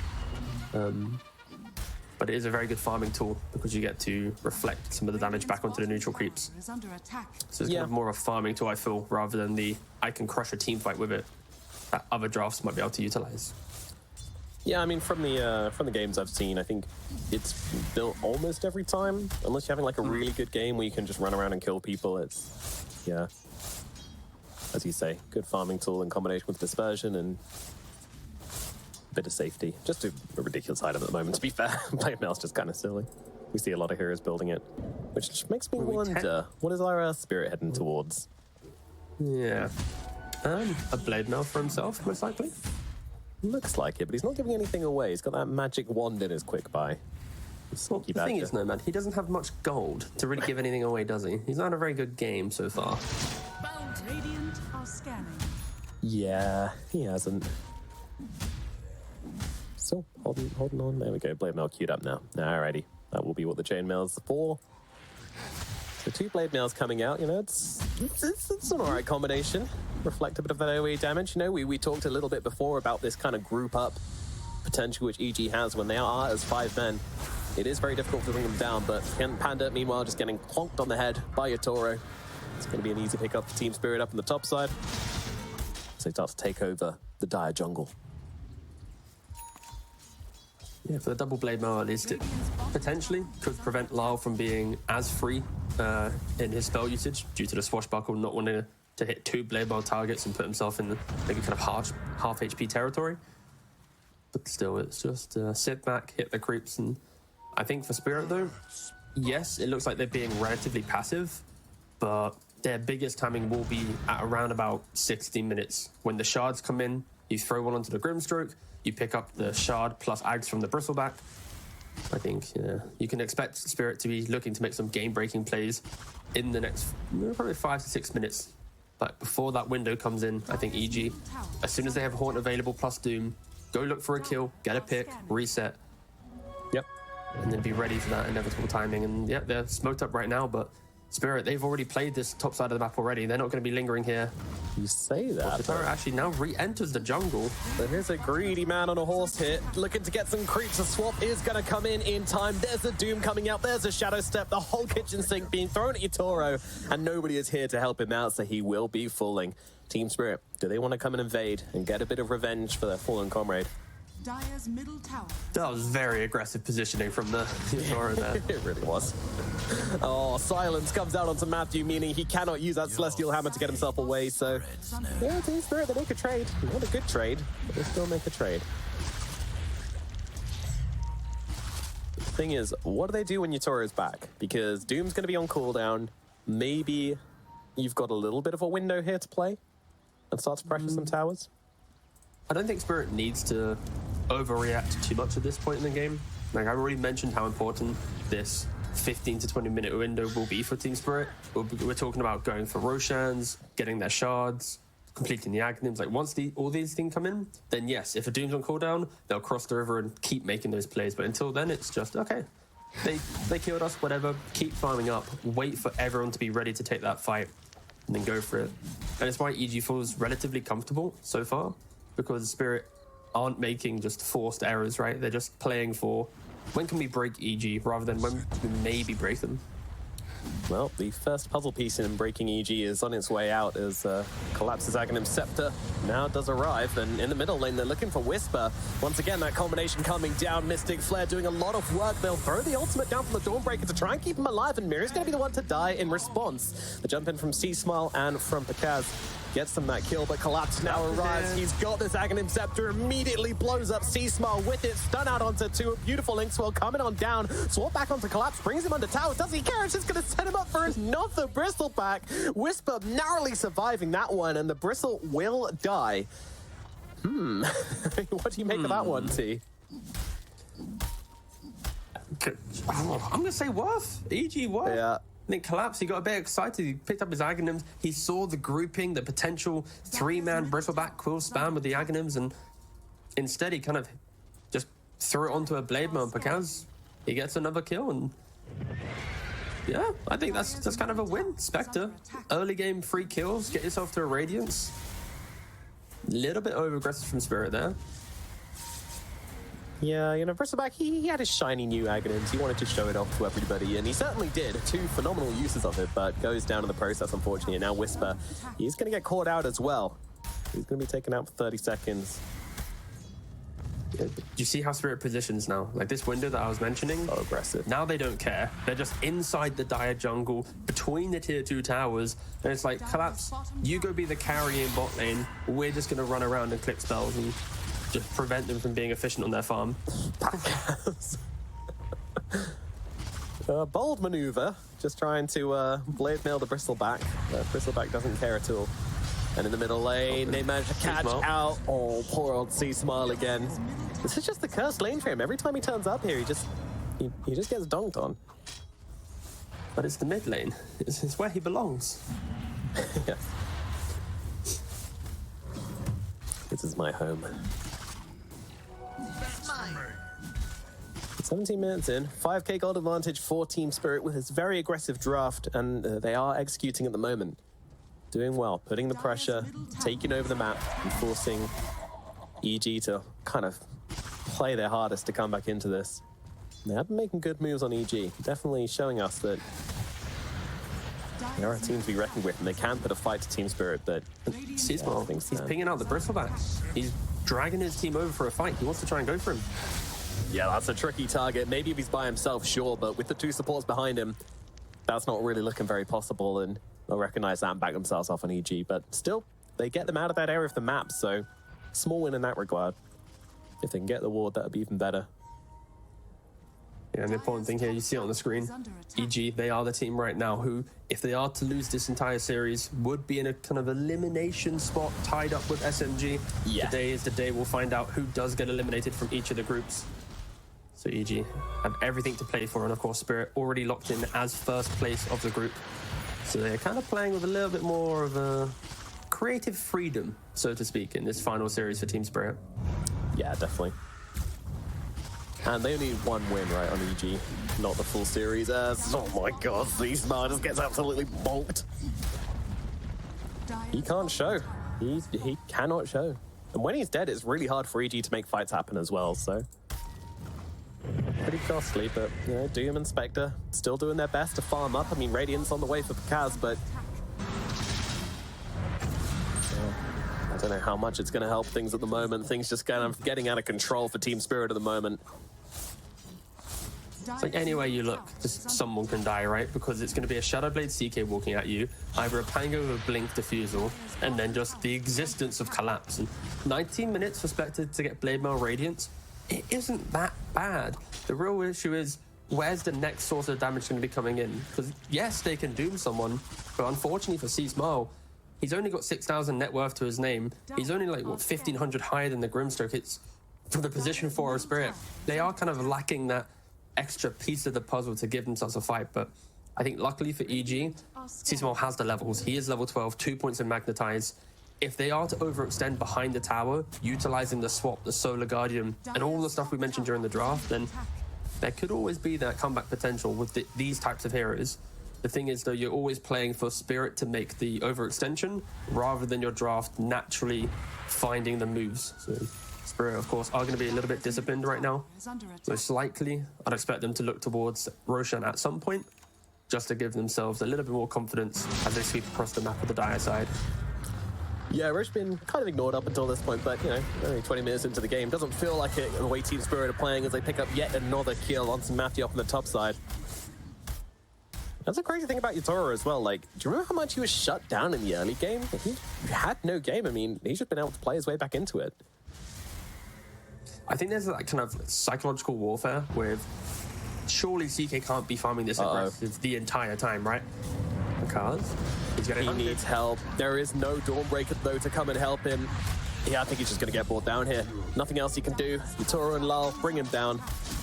Yatoro does take a ton of damage whilst trying to do that, but it doesn't make a difference. Like as I said, regardless. And again, you know, you see the difference there. If they didn't kill Matthew, they would have never made that play. But because Matthew's dead, oh, hold on, they're going for this right now. Grimstroke, he's going to get killed off first. Yatoro, can they find him? Well, he's just going to turn around and fight the guy. He actually drags him into the Mystic Flare, and Yatoro brings down another. Who's looking for whom is the question, and Collapse tries to just blow up the Venge who's TPing out. Bristleback doesn't quite kill him off in time. EG just not in position to help their Spectre there, and then trying to go for the big players, right? It's okay, they killed our Spectre, maybe they're not ready for us to make a smoke. They just don't have the damage. It is going to be the key story of all these engagements right now for EG.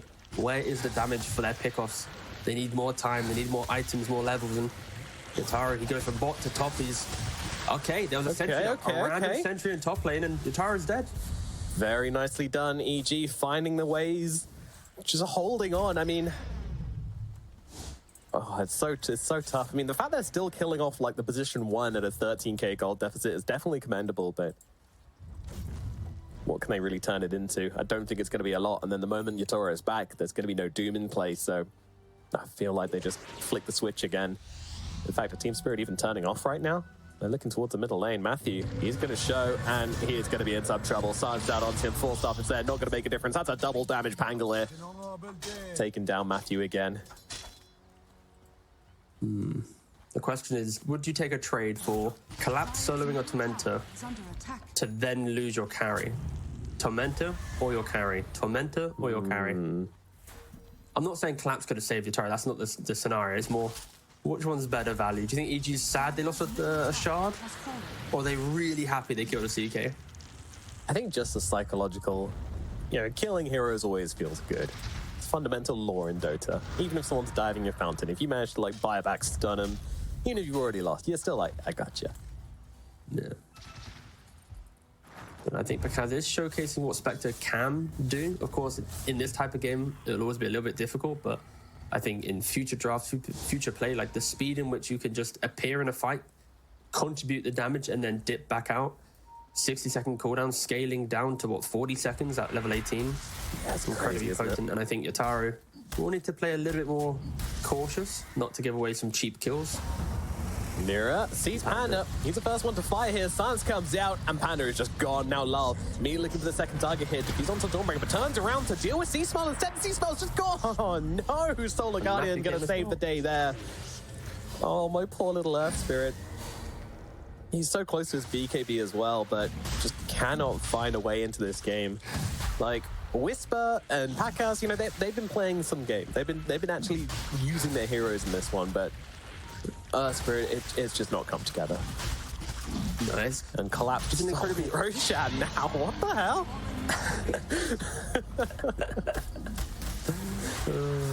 My finest creation, yes.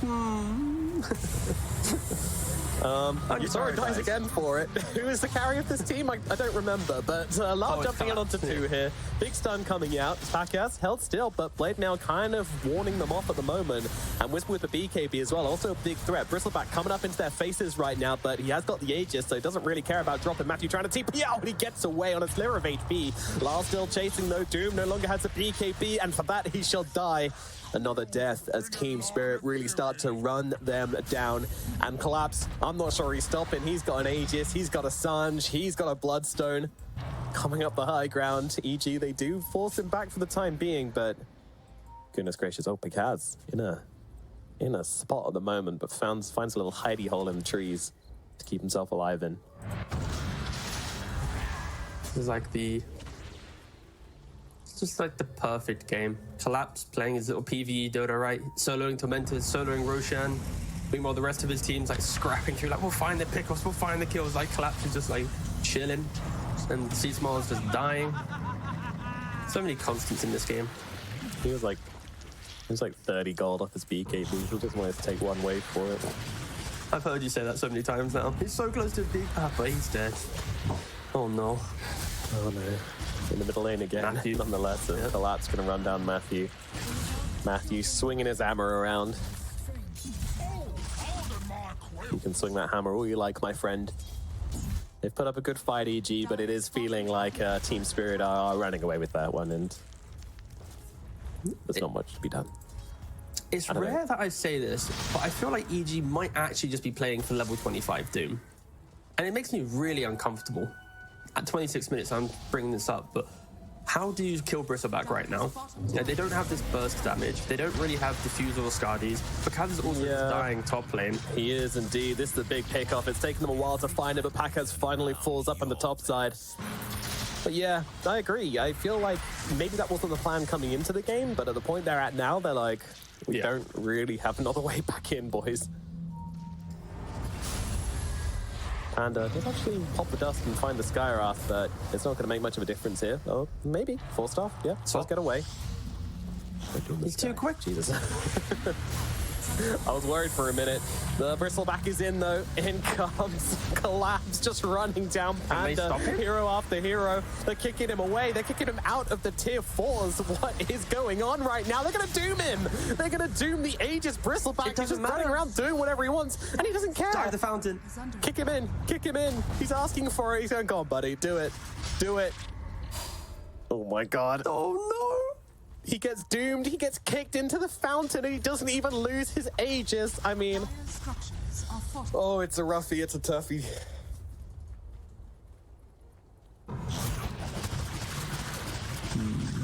Should Collapse have traded his Aegis to kill C-Small one more time? That's the real question for me. He had an opportunity. Oh, Matt Mirror, though.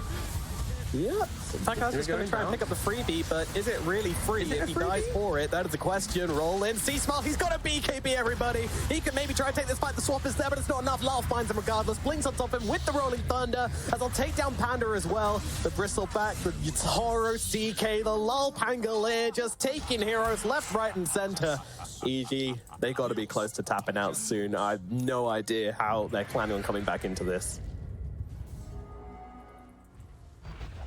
I'm not even going to try and sugarcoat. I just don't think they come back into this. Like, it's mainly on EG, and to show how, you know, strong-minded they are to maybe just throw out a couple scraps in the next couple of minutes. But for Spirit, they have just put on an absolute show with how to utilize Bristle in the offlane. You pick up an active carry, you look for the fights. Bristle is kind of the hidden carry from the offlane, and once he hits his farm, just take over the game. Bot racks is the full, mid racks as well.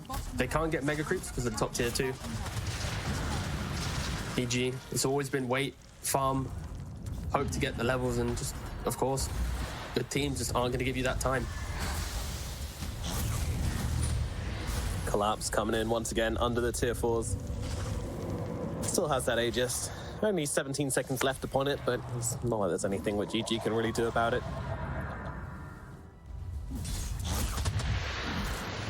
Mahayatura was just kind of happy just kind of being relegated to position 3, I suppose, this game. I mean, sure, he's still the carry, but Collapse is really doing everything. Yeah, I think the best teams in the world are the teams that have that flexibility in what their cores are doing on the map. You don't always need your position 1 to hit the creeps, your position 3 to make the space, and your position 2 to, like, connect the dots, right? Like, I feel having that freedom of, let's go for a Bristleback strategy, and all you need to do, Yatara, is play any core that can help contribute to the first 20 minutes of fighting, right? And CK is one of those heroes that does it extremely well. And yeah, I think this freedom in both draft and play can just take teams to very deep runs in tournaments. And before Spirit, top of the group, yet to lose a game. Here we go, though. Lal does get his Linken's pop. The Doom comes out successfully upon him. They're throwing everything they've got onto the Pangolier, except for the Spectre, who's going after all the targets right now. But they need to finish this guy off, and they're not going to be able to do so. Now Collapse just comes in and tears them apart. They will be able to kill off the Lal Pangolier, but they're going to lose just about everybody for it, except for Wisp, who's just pieced off down the river. And GG is called. Game number 1, convincingly going in Team Spirit's favor. Yeah, just a really nice draft there from Team Spirit. Just punished the greediness of EG. I don't think this lineup is too great for the current meta. I think maybe if your opponent matches you in the lack of objective pressure and lane pushing, then you can go for this type of lineup. But to go for the Earth Spirit mid with a Doom offlane, a Spectre carry, and low damage supports, like relegating the Dawnbreaker to a support role and not having a side lane core that can just amplify that kind of sustain it provides, it just felt like the entire strategy was just disjointed. And compared to Team Spirit, you've got the Bristleback who's free farming the Ags, taking the ancient stacks, Yatara who's sacrificing his farm to play with his team, to be that stun setup for the Grim or the Sky, and then Lal, because of Earth Spirit leveling role level 1, he wasn't securing his own lane. He then got solo killed, gave away an early Orb of Corrosion, and just pretty much a free game for the Pangolier. So a lot of things kind of went wrong in the first 2 to 3 minutes for EG in this game, but the key thing is I think the overall draft was just a little bit too slow paced against a team that will happily pick apart these scaling lineups. Yeah, it's a tough loss for Evil Geniuses, and now they got to pick themselves up. They got to come back into this one, which is no easy feat. So, you know, their mentality really being tested here. Can they pull it off? Well, we'll find out, but we're going to send it back to our panel of Nat, Lizard, and Gods to break down this game a little further. It was a really rough game 1 there for EG, but Team Spirit continuing this undefeated run for themselves here in group stage on the road to the international. And it was fantastic when it comes to lanes, the rotations coming out from Team Spirit. Like, I don't know if we've seen, obviously there's a lot of games going on, so it's a bit hard to watch all of them, but a team so active in the rotations, it feels like they're always on top of whatever moves EG wants to do and are able to shut it down and make more for themselves as well. Yeah, Lizard said it, you kind of said it best during the pre-show where I was just like, they're just faster than everybody. They move with this pace that teams don't seem to match. And they're almost doing it where Yatoro couldn't match it because he got left behind a bit this game, but it didn't matter because they were just dominating all over the map right from the get-go. Yep. The problem is, T-Governor said it in the recap, like, they had this bounty rune fight in which Earth Spirit got dropped down to like 30% HP, 20 even, and he's coming to a lane, he's playing into a Pango, full HP, like, he dies, feeds the first blood. Understandable, because he's trying to get something at least. From that point onwards, Pangolier has an Orb of Corrosion, a level advantage, he's able to just roam across the map, do whatever he wants to.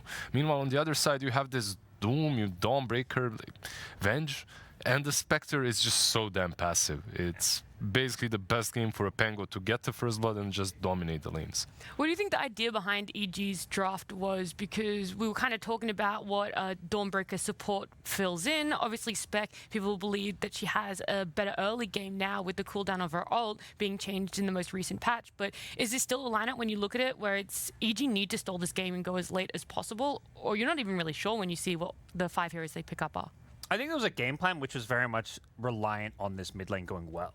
Like, it was very much like, hey, we're going to pick this Doom that's a bit greedier. We have a Spectre in the safe lane, which maybe it's still a greedy carry. Like, yeah, you can get involved early. You can, you know, pop your ulti and come to these fights on a much lower cooldown. But at the same time, you're playing around Chris Luck or C-Smile, you're playing around him and his rotations, and when he gets destroyed in lane and it was like 6 on net worth by a huge margin, like, you just don't, your team doesn't have a game. So you can't afford for your mid lane to be that much of a disaster. And yet maybe it's somewhat understandable that the lane goes poorly because of that bounty rune fight, but it just felt like he just went on tilt after that and just never really offered anything to the game. Like, if you watch their cameras post-game, the players were literally different levels of despair. Like, one is... I did see someone all the way down, like, reclined in the chat. One of them is trying to justify and, like, trying to charge them into the next game. Yeah. The other one is just in his seat, just completely done. Yeah, it's difficult. They're in a difficult spot, and yeah, I hope that they manage to bounce back in the next game. No, well, we can still have a look at our game one stats here and see what happened at the end of it, because I want to see who had the highest net worth, who was getting all of those kills on the side of Team Spirit, because we talked about Yutaro did get caught out a few times. He ends 9, 5, and 8. So it's maybe not that flawless performance that we're really used to when it comes to Yutaro on carry, but Voshka picking up a lot of kills for himself, getting the last hits off, but Lal as well going 8 and 1 and Collapse with Bristle 9 and 2. First time we're seeing Collapse so far here on the road to the international picking up Bristle, but we know how hotly contested it is and how well that hero is doing in general for a lot of teams right now. Yeah, he pretty much did exactly what he needed to. He was that annoying Bristleback post laning stage, gets the Aghanims, just runs at everyone. At some point you couldn't really tell which one of them is supposed to really carry the game. You had the CK who's doing just as much as Pango as Bristleback. Nothing is really separating them. It never felt like one is being created space for. They're all kind of doing their thing, and they're all successful at it. And I think there's this idea that, hey, EG's going to make these rotations using the Spectral, using the Earth Spirit, so whoever they decide to gank, the other two cores are going to thrive. So, you know, it looks like Yutaro is having a rough time and kind of getting carried by his teammates, but that's because, you know, EG just kind of chose, we're going to focus on this bottom lane. We're going to go kill Yutaro. He's that carry, right? But suddenly this Bristle shows up with Aghanim Scepter and is diving you, maybe diving a bit too far, but ultimately... You think? The Fountain? Too far? Well, yeah. the Fountain, no, I think that was the tier 2. Yeah, there was one in the tier 2, then the Fountain, you know. But at that point, you know, I think Spirit, they knew the writing was on the wall, and this game was pretty cinched up. So it is really hard. We already talked about it's not as simple as just focusing and shutting down one sort of player. So is there a way that EG could have used this map a little bit better, the way that the spec cooldown is a lot shorter, to be able to target and shut down all 3 cores? Or again, with the lineup, everything, all the contingency plans Team Spirit had in place for themselves, it was always going to be maybe this slow chokehold where EG would run out of map. This was one of those games that's really hard to come back in. Basically because your playmaker and the hero that has 0 cooldowns, the one that you were literally putting all your hopes into to lead you through the mid game, got crushed. And when that happens, you really find yourself in a desperate position in which you're just hoping that the enemy team are passive enough for you to reach that late game with the Doom, with the Spectre. That was probably the best case scenario for them. But if the Earth Spirit gets that shut down, it's just so difficult to play the game. You don't have a mid laner, you have another position 4/5. Were you guys watching any of the other 4 streams that were going on beside this one? I know the games are still going on, so there's no updated standings for any of those groups or any of those teams at the moment, but anything else that caught your eye with who was playing? Talon were looking really good in their game one, because they're, you know, a team that I think a lot of people had high expectations, so the fact that 0-4 start happened, but today playing against Keydstars and later on Quest, no, possibly a day they could bounce back. They need to win at least 3 of those 4 games, it feels like, and they had like a 10k plus gold lead, so that's a good sign considering where they currently stand. I kept my eye out on my other Eastern European teams, a little bit at least, and yeah, they're picking their own stuff, maybe a little bit different than everyone else. I'm seeing some Storm Spirits being picked up here and there. Yeah, that's the Storm Spirit. That's Bet Boom up against Shopify. So they picked up the Storm Spirit for themselves on Bet Boom against Shopify. Yeah, yeah, that's a bold move to do that. It truly is, yeah. But I do want to circle back to what you're saying, Gods, about this Talent series. It's great that they're looking to be in an advantage for game 1 because their 2 remaining opponents are Keyd and Quest. So the only 2 teams that are above them. We did the quick maths. If they get a 2-0 here and at least one other game, they're forcing tiebreakers for themselves. If they get the clean sweep today, so 2 2-0s for themselves, then they'll be looking in a safer position. So with the way that the draw happened for themselves, the opponents that they faced today, going 0-4, as dire as it might look, wasn't the worst for them because it was the 2 teams directly above them. They know that their fate really does still lay in their own hands. Yeah, it's exactly. It can look bad when you've got that 0 wins, but you know they've still got a way to make it out. You know, things still looking not too great for Shopify though. They're losing game 1 against BetBoom, so they're another team who needs to climb their way out of that hole. So there's you know a lot at stake today. Do you maybe have some words of encouragement for your NA boys or pick Storm? Pick Storm. Don't let the other team opponents pick. You're meant to be the ones picking Storm. Come on, Bulba, get together. We can turn back our eyes, though, to this best of two that's happening on this stream here on Stream A. We're going to talk about what we want for Game 2 because a lot rides on this, but EG, it's the final series for Team Spirit. So even if EG do, unfortunately, lose Game 2, they still have that buffer zone of another best of two for themselves. But Team Spirit want to go undefeated for themselves. Do you think it's a very real possibility with how they've been drafting and playing? Yeah. I'd be surprised if they... You don't see any weaknesses? Not currently. I mean, I think they're versing one of the teams that they're heavily favored against. Like, I don't think. Maybe they could lose to themselves, as they say, right? Like if they decide to experiment a little bit too much, because they are already on top of the group. Nothing can change that, so they can go into this next game a little bit more relaxed than before. Drow Ranger or something, you know. I don't know. I think it still work. I feel like Yatoro is going to try and go for a different carry every game of group stage because he picked up Chaos Knight. Wasn't one of the ones I mentioned earlier that he played yesterday. So right now, in the 7 games he's played, 7 different carries.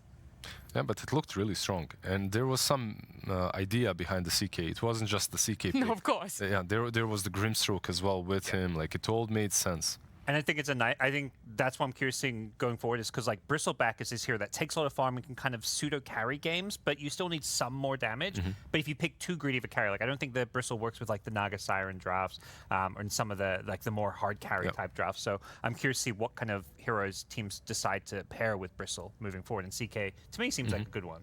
Would you like to see them pick up Bristle more to get a little bit more information on that, or are you hoping EG take that one out because it was a bit hard for them to deal with? That definitely could be a bandworthy hero. It's just one of these heroes that just completely alters the opposing team's game plan. I think that's something T mentioned during the draft. I really hope that they focus on themselves and their own draft, because this Dawnbreaker perhaps was something that they didn't have to pick. They lost to it quite heavily yesterday. Maybe that's one of the reasons why. Oh, like their opponent picked it and they lost that game against. Once again, that was the 17-1 Dawnbreaker into them. Oh. So maybe it played a little role in their draft today. They're like, this hero's OP. We gotta run with it. It was favored a couple of patches though, this support Dawn, and we were talking about it off camera, but how do you really make it work? You know, you say that they could have picked a different support in this lineup, but let's say they kind of wanted to center a little bit more about having the Dawn as a support for her mobility, the global presence that she has. How else do you build around her? Like, how can you make a Dawn support work? I really think that Dawn asking all the hard questions. Nah, it's not that hard. Like Dawn at the moment for me is a much better core than a support. Like hands down, the item builds that you go for on her are all made for an offlane Dawnbreaker, and they work very well for her. There, like if you're a support, it's much harder. I mean, the idea is you have a hero that goes in and then you ult on top of them in this case. And I mean, to go back to a point we've harped on a lot is the Earth Spirit had a rough game. If that was having a better game, that's the. I mean, you've also got a Spectre. So there was some synergy between both Earth Spirit and Spectre where, hey, you've got these great heroes that just go into the middle of the enemy and you can pop your ultimate and have this like great team fight, but it's the actual execution of that is, you know, it doesn't really work when you're losing your lanes. You know, Dota isn't just played in that one 5v5 fight over a 30-second span. It's played over 60 minutes. As long as they have just a normal mid laner this time around, just a normal mid lane, that is, it will look much, much better. I feel that was truly the one issue. And I've had this situation so many times before. It's like, if your mid is getting that crushed, the game is almost impossible. Yeah, it is the kind of game. You could literally replay this game, and if mid lane goes even and there's no first blood... it's completely different. Yeah, I would still imagine Spirit win it, because I think they're the better team, but we could see like 25 minutes in the game is just even. And it really just completely alters the game. So what other heroes, like you say that you want it to be more of a even mid or a normal mid, does that also apply to like the hero picks, or are you just saying pick something that's more comfortable for you that you think even if you do get a bad matchup, you can still hold yourself? It was all about the circumstances really in this last match. I would like to see the same matchup Don't play fight out. over runes is what you're saying. Exactly. Like, I would actually like to see the same matchup play out, but without inherent advantage for the Pangolier, because their draft for me wasn't that bad. If you imagine some Earth Spirit that has enough farm, goes in, follow up by the Spectre, by the Dawnbreaker, it could work. There's a lot of global presence from them. But if you don't have that focal point, that Earth Spirit that rolls in first and makes stuff happen, it all falls apart. All right, well, some things we've given pointers on what we would like to see changed for EG. Hopefully it is a better mid lane for themselves. But either way, it's a game number 2 in this best of 2. We'll see if Team Spirit can go fully undefeated in their road to the international here in the group stages. We're going to head on over to T-Gov and Nomad.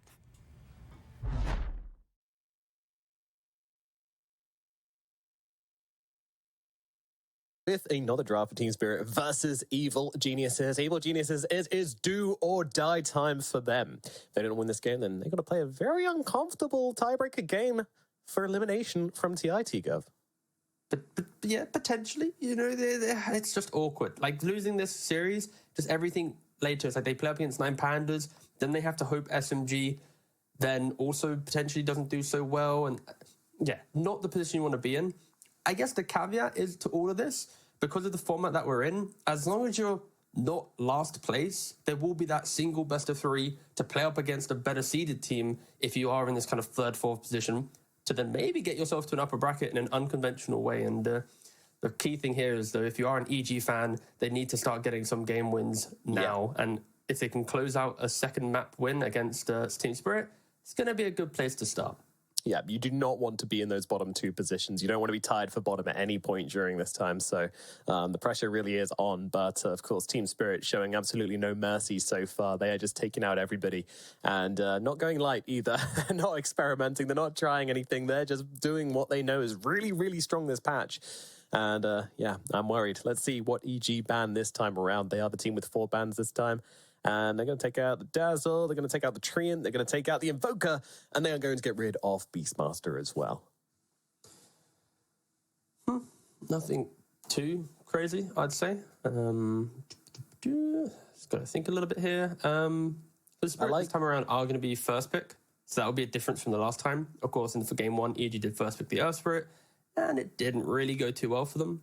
And we'll see what the Spirit want to gravitate towards on their first pick. Yeah, I like that EG aren't panicking. You know, they're not like going, oh, we need to ban Pangolier and we need to ban Bristleback and we need to do this, that, and everything else, and completely changing the strategy and their ban picks just because of one game. You know, they're staying true to their belief that they're good enough to counter these picks and that these heroes aren't broken. They just had a rough time, but yeah, definitely going to see some adjustments to the draft itself. Is it going to be Muerta now for Team Spirit? This has often been the line of draft for them, where is Tree available? Yes, no. Is Brewmaster available? Yes, no. And once they get past all those, it's like, okay, we'll go for our Muerta. Again, we don't have the most information to really go off. You would expect them to have other first picks available. But like we've already mentioned, Team Spirit, they are locked in at first place. So if they don't want to really reveal anything, maybe they don't go for it. But no, they are going to show something slightly new. And I believe this is their first time playing Primal Beast at the road to the International. Cool. All right. Something different coming out from them. Like to see it. And yeah, no team going for the Muerta. Grimstroke's still available, so they grabbed that. But yeah, I was fully expecting that as well, especially with the Shadow Demon ban. Shadow Demon has been one of the heroes which has actually been pretty decent versus Muerta. So they banned it out, but then they go for the Primal instead. But I guess the same thing still applies. Still a nice answer to Primal Beast, so he will be the pickup. Nice Stompy boy. I mean, what are the strengths of this Primal Beast as a first pick? You know, is it pretty flexible?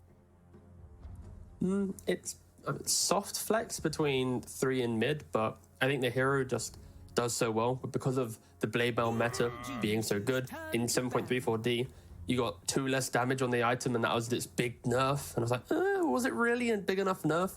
You also have so much HP naturally that you use Blade Mail really well. You can go for the Heart after to be continuously tanky. And then you have a break mechanic with your Aghanim's, initiation with your Blink. Like, you kind of do a little bit of everything. Plus, you just naturally, by level 10, have nearly 2,000 plus HP. So it is just a very kind of stock standard hero. You pick it and you know what it's going to do. It's going to push waves. It's going to threaten the early game pressure. And it's going to scale quite well throughout the game. And just be just there. Just do a good job for the team. Do a good job for the team. That's all you want from a first pick hero. But yeah, fairly consistent with the with what it can deliver. You know, there's a few kind of like counters. I mean, sometimes we see Bloodseeker coming out against Primal Beast. Sometimes we see like other area denial style heroes. But Primal Beast, he just always has ways of committing stuff to the fight. And in the early game, you know, that's usually trample. You can shove waves. You can be annoying with that. And in the late game, also, you've got the double usage of the ultimate as well. BKB Penetrating Sun, of course, always very useful. And at 25, you get double the duration, which is just absolutely insane. So you've always got timings to work towards. You've always got ways to be useful beyond just what you primarily do on the hero, which I think makes it pretty good. It's 2-dimensional at the very least, maybe even 3 dimensions. EG, though, they need to make sure that they have ways to just kind of give Grimstroke purpose. And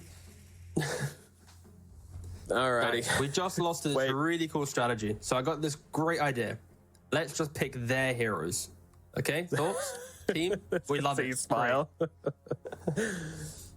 Yep. He's like, fine, I'll take it. I'll do it. Oh yeah, did you see that banging meme from Nouns yesterday? I did not. They tweeted, didn't even have to pick Pangolier, yawn emoji, yawn emoji, yawn emoji when they took a game of Gaming Gladiators. Very good tweet. Very Big strong. fan. Good job, now. Yes. Something better than a kind of underdog coming to TI, making some upsets, and then laying on some banging memes on top as well. Good way to get fans. Yeah, it's like, even if you get eliminated, just stick to the meme game. You've got it.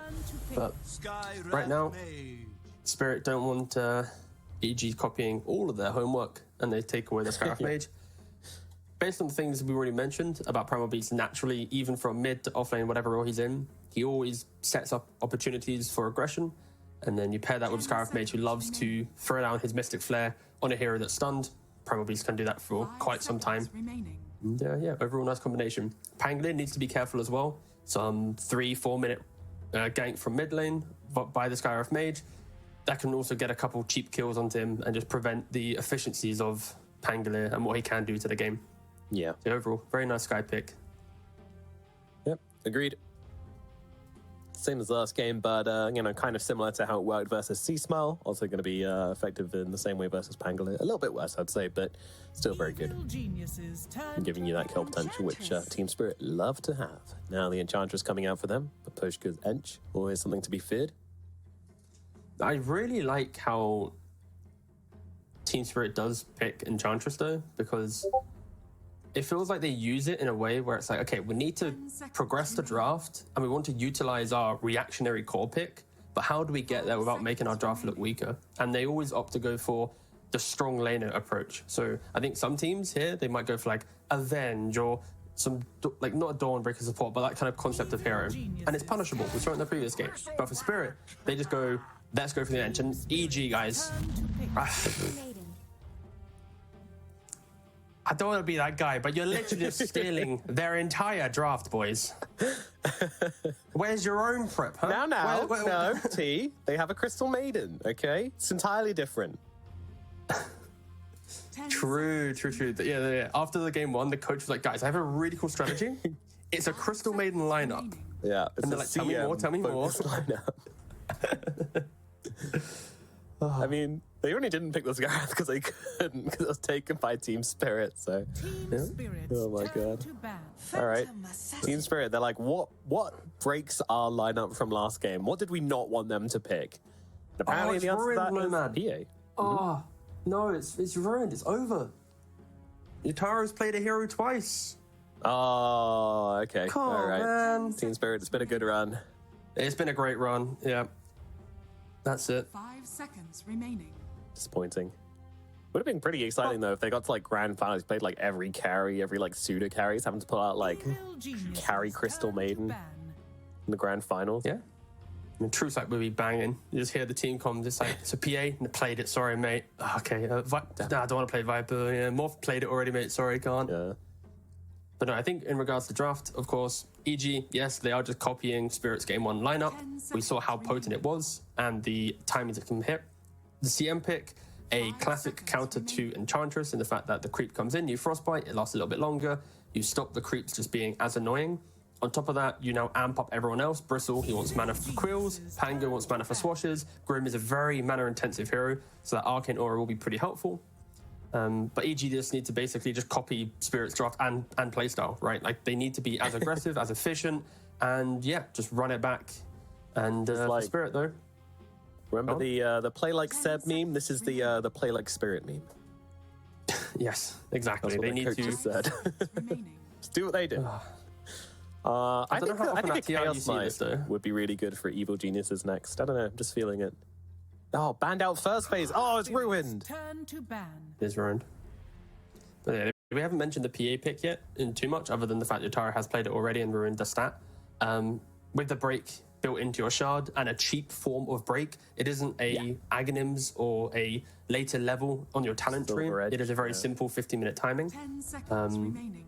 And yeah, it means you also don't need to buy Silver Edge, which is expensive.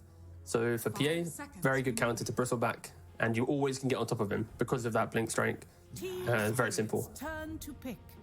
Yep, and then you've always got the backup damage as well, coming in from the Skywrath Mage as well. So, you know, even if you yourself can't do it, you've got the extra. You want to see an Axe fans? double Sorry, down? Yeah, I got excited. Yeah. Why not? Like, you have Sky Axe, you just blink kill every time. Primal Beast will always just set up the fight with your vision. PA can play behind it. Super aggressive. You can kill off the CM in lane. You kill off the Pango throughout the game. It's a collapse specialty. Yep, the collapse. Everyone in chat would be very excited. There Hey, it's a Let me load up collapse. chat. I need to see the excitement. Let's go. Please hold. I didn't load up the stream yet. Yeah, this is deeply unprofessional. Okay, it's open now. This is the road to the international. Yeah, and exactly. The international, the people's tournament, the people must be involved. And now I see the pogs from the people are pogging the pogs the people, and the act has been picked. Remaining. See? Fair enough. I can't fault that reasoning. reasoning. It is a sea of happiness right now. Sea and ocean. Ocean of pogs. All right. Evil Genius's final pick for you. Now, your CK is banned, so you can't completely copy the last draft. You need to come up with something new here. What is it going to be? You cannot Muerta anymore because of the axe, so that's an issue. Unless they want to put the Bristle in carry and pick an offlaner here, which can kind of deal with the PA a bit better. But picking Bristle carry when you're against a PA and axe just feels like a terrible idea.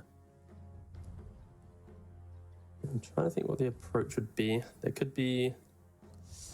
Yeah, you want to put Bristle offlane, of course. You don't want that to be your main carry. Yeah. Yeah, okay, Troll's banned. I was going to maybe think about Troll. I was just saying, they're all sitting in silence. No one was saying anything. Like, not Packers, not Seedsmile, not the coach. Yeah. The Packers is now talking. Yeah, Carry's piping up. Yeah. This one's a little bit of a harder pick because it's the whole how do you deal, like if you deal with the PA, your lane is naturally not going to be as great to then deal with the axe, right? So kind of like such an awkward two heroes to counter. I think you could maybe have done some, actually no, you can't even do like illusion heroes because of Primal Beast killing through your stuff, and I would have never in my right mind said Pudge, to be fair, so fair play. Yeah, I think if I listed every hero that's still available in the draft, he still would have been like around number 30 or 40 after like every single other carry. But I mean, it's not horrible. It just completely kind of changes the way Evil Geniuses now play this. I mean, Bristle is kind of still, I mean, Bristle and Pudge are kind of still the carries together. Yeah.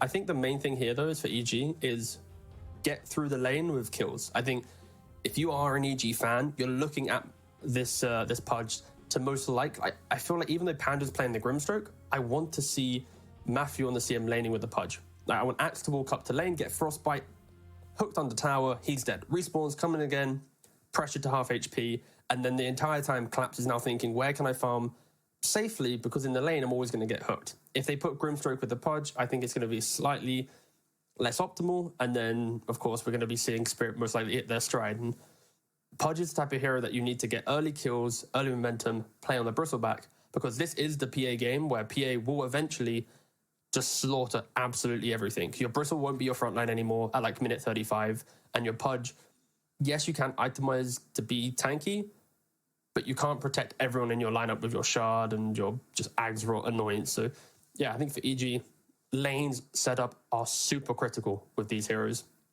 And hopefully they can get it going, because if this draft is to win the game, it is going to be an incredibly enjoyable game to watch, because it's going to be non-stop fighting, hooks, Bristleback.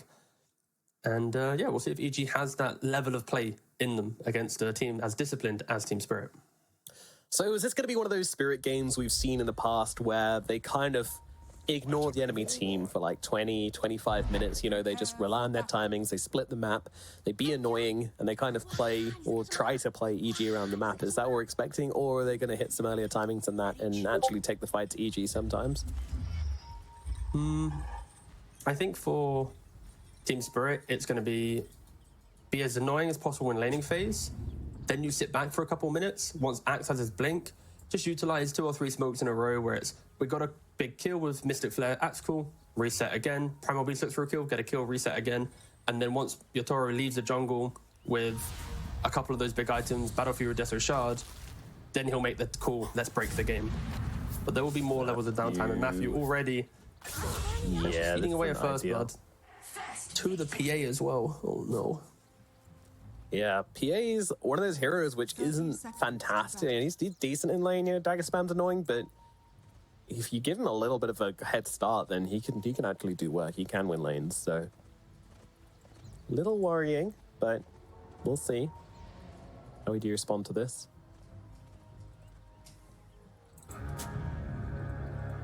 By not dying again in the next 2 minutes. That would be a good start.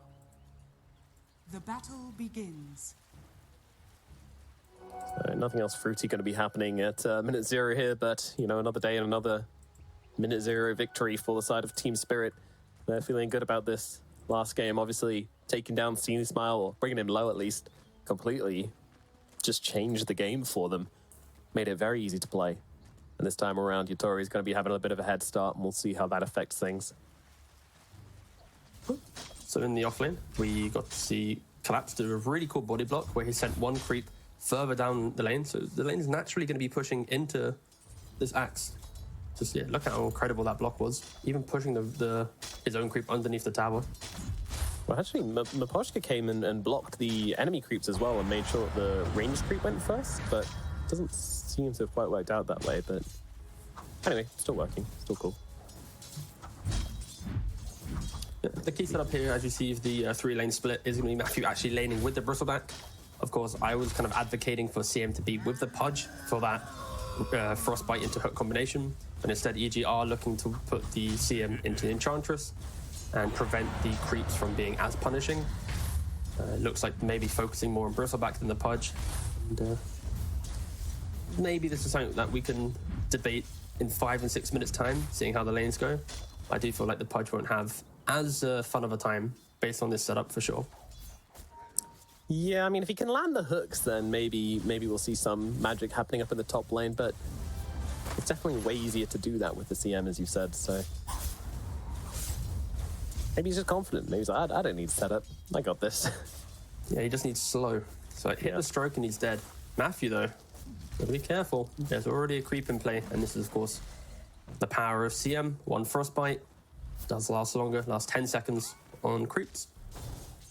Yeah, I'm actually kind of surprised that Miposhka saw the lane and still went for Enchant rather than just going for the impetus and getting the harassment in, but it does always seem to favor the Enchant no matter the situation. Well, use a creep. Matthew has to use the Frostbite on the creep, not Yatara, right? So, you know, he's tanking it for his carry. True enough, true enough. Meanwhile, over in the top lane, Mirror is in some trouble. It's going to get brought down. Akaz gets the kill and looks over towards Collapse as well. It might be the double. It certainly will. Both going to fall up in the top side. Team Spirit overplaying their hand just a little bit. Okay, not respecting the fact that you have Rot and Inkswell of AoE damage and double kill. For EG, they need to get a lot of kills in laning phase. I cannot emphasize how important it is for this lineup. Yeah. Start things off with a bang. That's what we want to see. And at all points in the game, they need to have kill threat on the PA as well. Like, there can't be a situation where Yatora is able to just jump in onto the Bristleback and 100-0 him without being punished for it. So that's going to involve the Pudge being a massive factor in this game, being able to threaten with the Dismember.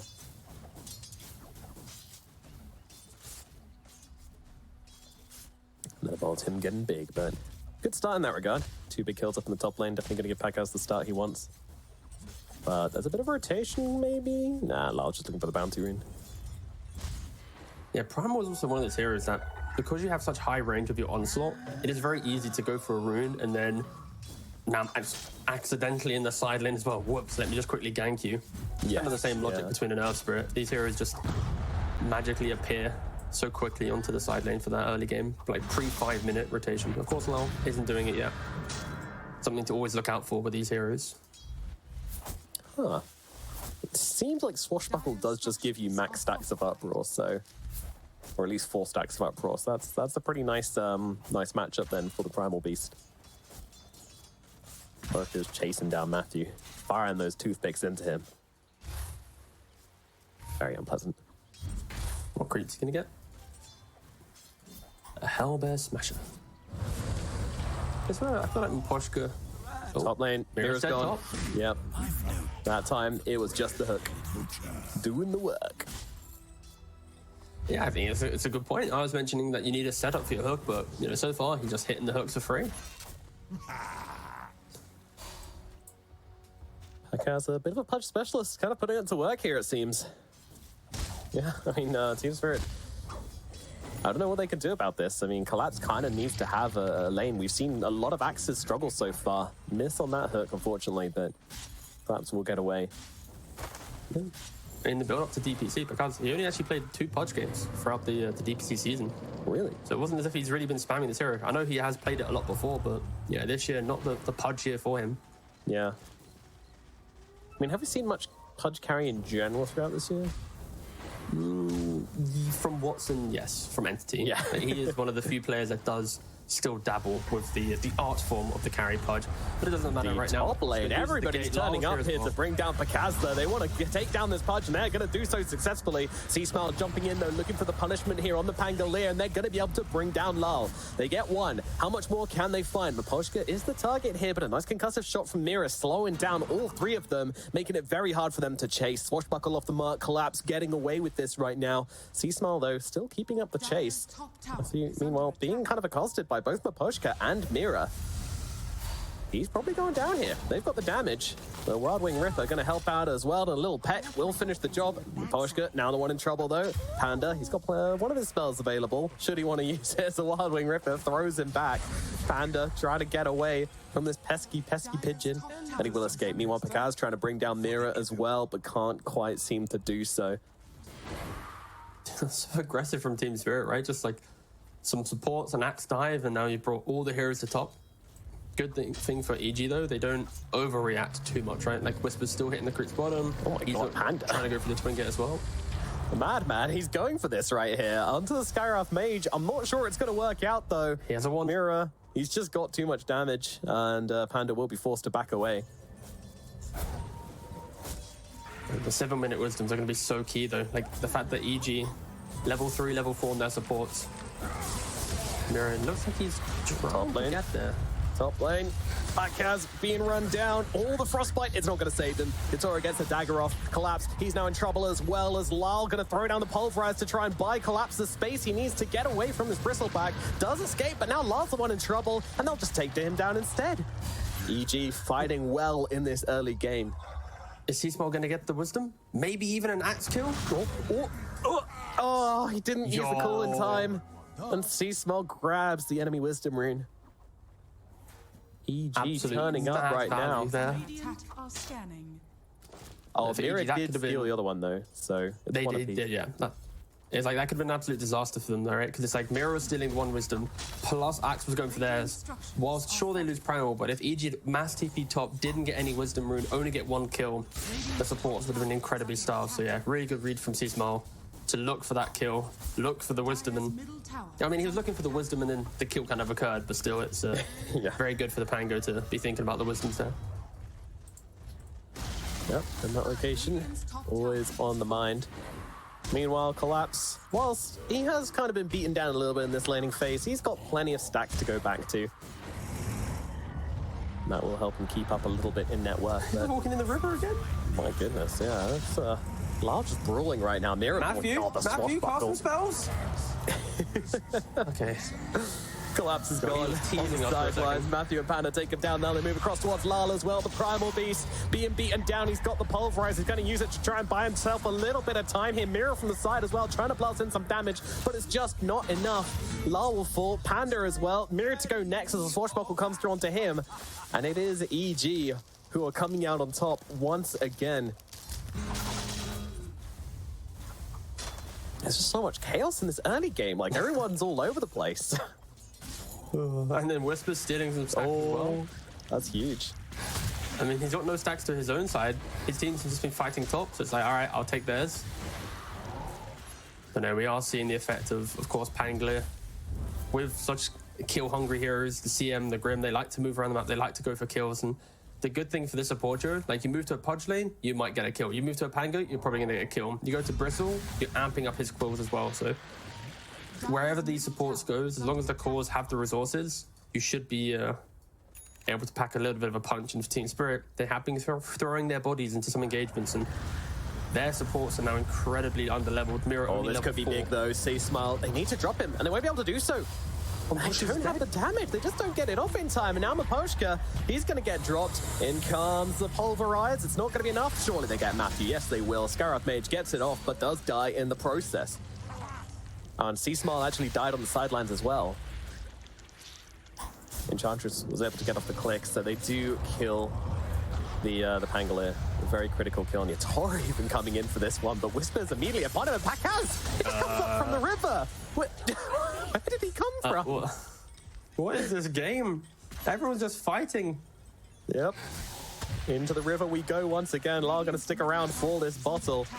Get at the regen room. Pakaz trying to set up for the hook. Doesn't quite land it. Primal Beast, he's so damn big, but still not big enough to land the hook for Pakaz. He will now TP himself away. Tilt himself away. I was like, oh no. It was a tricky one. It was very forecasted. I'm starting to believe that the EG heroes are aquatic because they just keep coming out of the river. They love it there. Yeah, I mean, I'm liking this type of gameplay. It's a lot better than the previous game for them. They're stepping up to the aggression that Spirit set. They are also playing the same concept that Spirit had, but I feel like they're playing way more aggressive. They're not doing that kind of wait for the items. They're just trying to find kill after kill after kill. And yeah, it's kind of working out for them right now. Of course, PA is still sitting there at the top net worth, about half a claymore away from that Battle Fury. And at that point, then it's just the the Deso's complete, the Shard's complete, the break's in play. So EG, of course, still trying to force as much pressure as possible. I think if you are Team Spirit, you're probably asking your PA, you don't need to join every fight. You're going to win us the game. Just ignore the EG aggression right now and come out of the jungle at like minute 20. Yeah, it's all on EG then. How much can you pressure? Can you slow down this PA? When do you want to see them making moves onto your Toro? I'd argue when Diffusal Blade is complete on Pangolier, that will allow you some soft control to set up for the rest of your team, because as soon as you have numbers, like they have, like PA does dispels at this point in the game, and it actually looks like they're trying to move just as two. They thought they could grab him there with Pulverize, but they couldn't quite get it off. And yeah, this silence in level 2. 4 seconds isn't enough, they feel. But hey, they picked up a Diffusal Blade on the Pangolier, so I really feel like they should go and try and find the PA. Well, the CM and the Pudge did try to make that move. They had the smoke, but they never really went as far south. Matthew's going to walk into Yatara now. Pop the ultimate. Here it is. It's TP out time. Pudge going for the hook. Oh, doesn't quite land it. Chad Matthew, though, just walking in as a Pos 4. Just trying to, Pos 5 even, and trying to solo him. But meanwhile, C-Smile's gone down on the other side of the map, so all in all, not a great situation for EG now, as their Fizzleback's also in trouble. Panda's coming on through, trying to help him out. Big Inkswell coming on out here, stunning them both up. Whisper, he just needs to get off a few more quills, and he can't quite do it. He will fall. Brings down Miposhka at the very least. Pakaz going for the hook, doesn't connect. Surely they can get the Primal Beast at the very least. And he will be dying to Panda, but yeah, Pakaz unfortunately unable to connect with that one, and that means that everybody else escapes.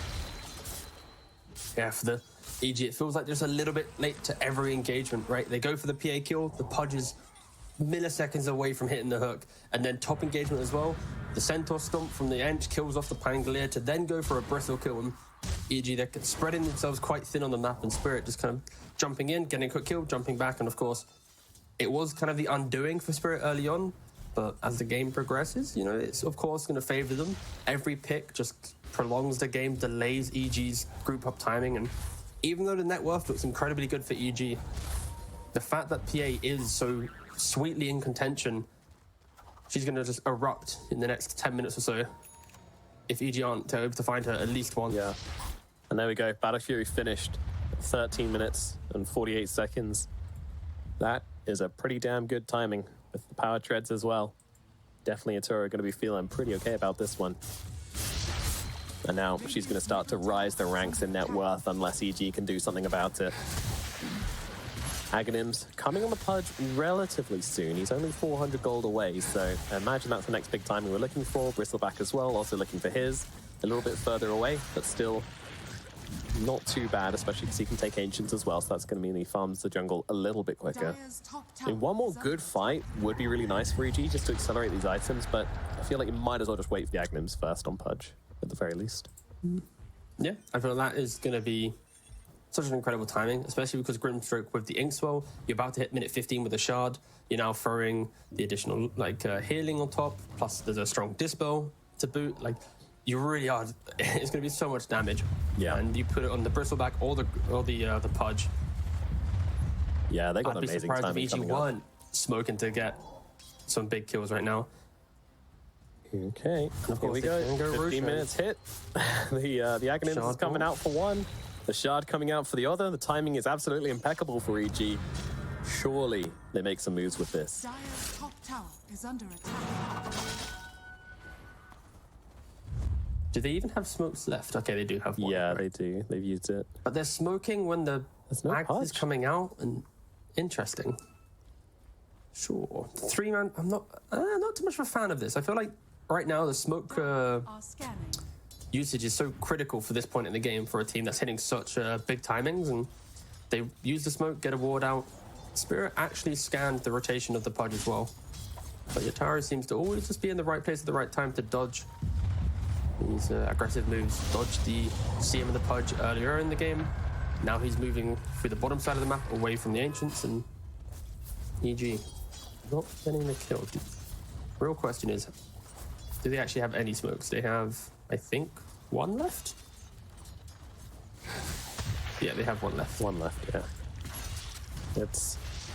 You've got to make something happen with this, because this has just been a lot of wasted time now. They've hit these big timings, and it's just like, oh, whatever. And now they jump into the bottom lane. They're going onto the Bristleback. It's Team Spirit making the moves right now. There needs to be some sort of response coming out, and there is. The Pudge, he's in the middle, he's in the back. The Poshka collapse already gone. EG, they are able to easily respond to that one. They didn't find an opportunity, but Team Spirit gave them one instead.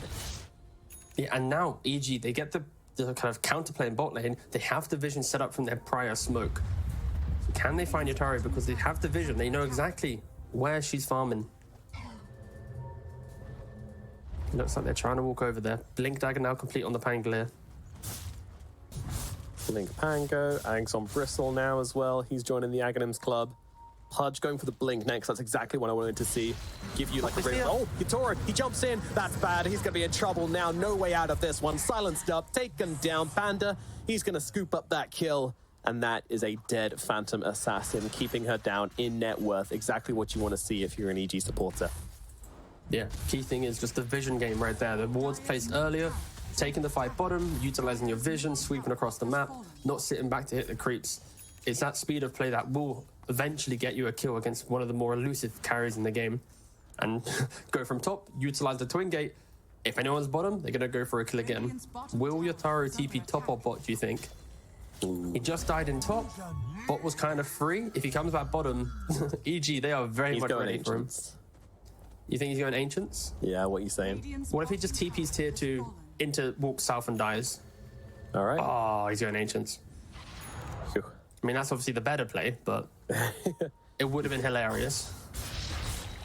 That's kind of what EG were hoping for, and yeah, Yatoro just makes the read really nicely. Hey, look, I've got Yatoro on my fancy, and one of his things is death, so I'm very happy that he TP'd top. No bias here, but no, of course not, none at all.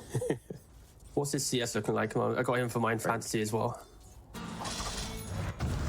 yeah, you hit not great yet, but he'll get there. You're pretty safe with CS, I feel. Yeah, we're good. Ooh, Whisper. Gotta be careful. In the mid lane, Spirit are posturing. I mean, Collapse, he has got this Blink Dagger and Blade Mail, you know, he found his timings, but just nothing's really connected for him so far. Matthew and Pacaz have been seen here. Collapse, he's gonna blink away. He doesn't want anything to do with this Pudge. Not the big boy. Hook, oh, just about misses, but might still be able to close down the gap on Collapse regardless here. No Blink Dagger available, but he's got the phase boots. Matthew Pacaz chasing him deep.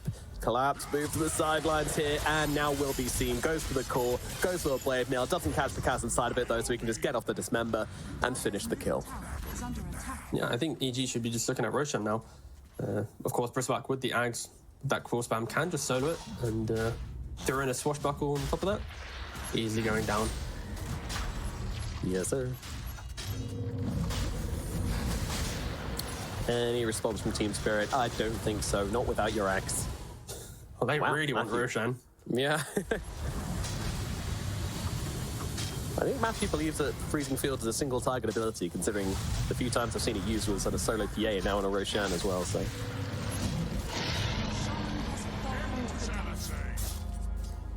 And they give the Aegis towards the Bristle. I'm a little surprised by that. I think I would have liked to see it on the Pudge, but he wasn't even in the pit, so looking for some hooks on the side. I feel like the Big Dagger Pudge, given that, oh my god, bottom lane. I mean, they're going on to Panda here. They're trying to punish anybody who comes through the portal, but EG are here in numbers. C-Smile able to take it down Mirror on the side. Meanwhile, the hero target away, TP away. Lal gets himself out, but yeah, has to be sad out of everybody here. I mean, Lal has definitely struggled the most in this game, I feel. Yeah, he hasn't really been able to connect in some of these big kills. But also, who's he going to be jumping, right? If he goes in to a Bristle, doesn't feel the best. If he goes onto an Axe Pudge, I think there's an early game window for him to fight, and they did try to make those plays, and it just didn't work out because Spirit was just either a little bit disjointed or late, and now he's in bot lane. Probably going to be going down again. Yeah, I believe so. He turns around, tries to just pulverize to kill the wave, get himself something, but it's not working out for him.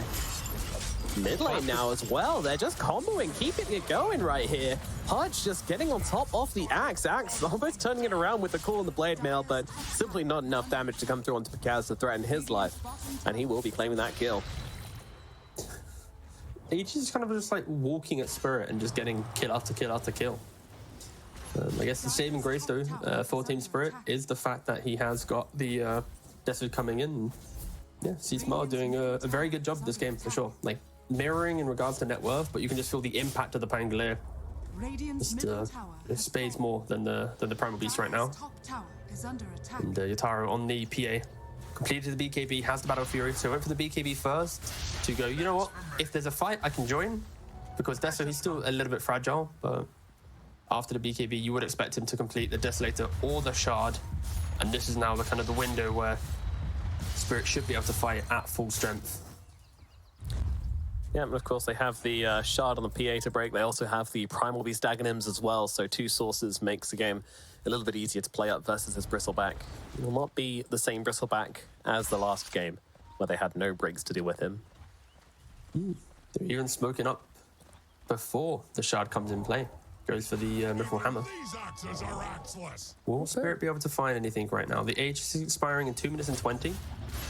So jumping on the Bristleback. You might be able to kill him once, but can they kill him twice?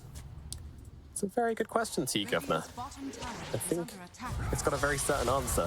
And they know as well. They're going on the backlines. They're trying to find the Pudge, and they might just jab him. He can't get off the BKB because he's stuck in a Cool. And now C-Smile comes across, but grabbed by Lal with a BKB and Pulverize, just cancelling out the role of C-Smile, making him really not able to get into this fight. But the PA just gets taken out. Whisper, he's doing way too much damage right here. They don't have the break. They don't have the control. Whisper's just doing whatever he wants. Now moving on to Collapse as well, trying to keep his Crystal Maiden alive. But I don't think there's much left in the tank for Matthew here as well. Imps come through doing so much damage, but these Quills, they're really starting to stack up. Lal trying to TP away. The Bristleback is there though, and Whisper will take him down. Triple kill for the Bristle.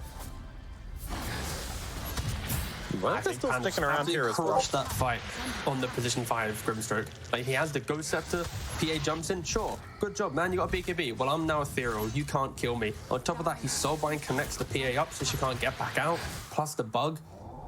Yataro, he jumps into quite a decisive fight for Spirit and just gets fully removed from the position 5 of EG. So yeah, great stuff there from Panda. And you can see the replay here. Yeah, it starts off pretty well for Spirit. They instantly kill off the Pudge. But in a second, you'll see where the whole undoing happens for this team. Right here, look at this. There's no way PA can take this fight. Oh my god, the Bristleback. And it's kind of annoying that the hero plus the spell plus the passive is all called the same thing, but specifically talking about the rapid fire Quill Spray here. The Bristle Smack, let's call it. It's doing the work. It's doing so much work in these fights. This Agonyms is absolutely insane, and Whisper is making sure they know about it. They're killing off Lal as well. Yeah, the perfect thing for Bristleback is you can't contain the fight yourself. You can do the damage, but you need your team to assist you. You have the slows from the Pudge, the Soulbind from Grimstroke, Crystal Novas and slows from CM, Rolling Thunder from Pangolier. Every single hero from EG can facilitate a moment for Bristleback to pump out the Quills and Spirit. They're kind of falling victim to it right now. I think there's been 3, maybe 4 different types of engagements where Spirit were the aggressors, but then kind of just fell flat in their damage output. And Jesus Christ. Okay. We've come so close. I swear we've seen like 3 carries live on like 50 HP against Tormentors recently. I would love for Valve to have a little cup for player to die most Tormentor at TI-12. Yeah. At the end, like Gabe just walks up to... They all get him to stand on stage and give him a little rubbish medal. Congratulations, Yataro. You didn't win TI, but you died to Tormentor 3 times this tournament. Here we go. Here's your 3 medals. Yay. Made of crushed Weetabix and PVA. Dire are scanning. Well. EG, the shoes are truly on the other foot with this brave strategy, which we haven't seen anybody else utilize at all. Great draft from them.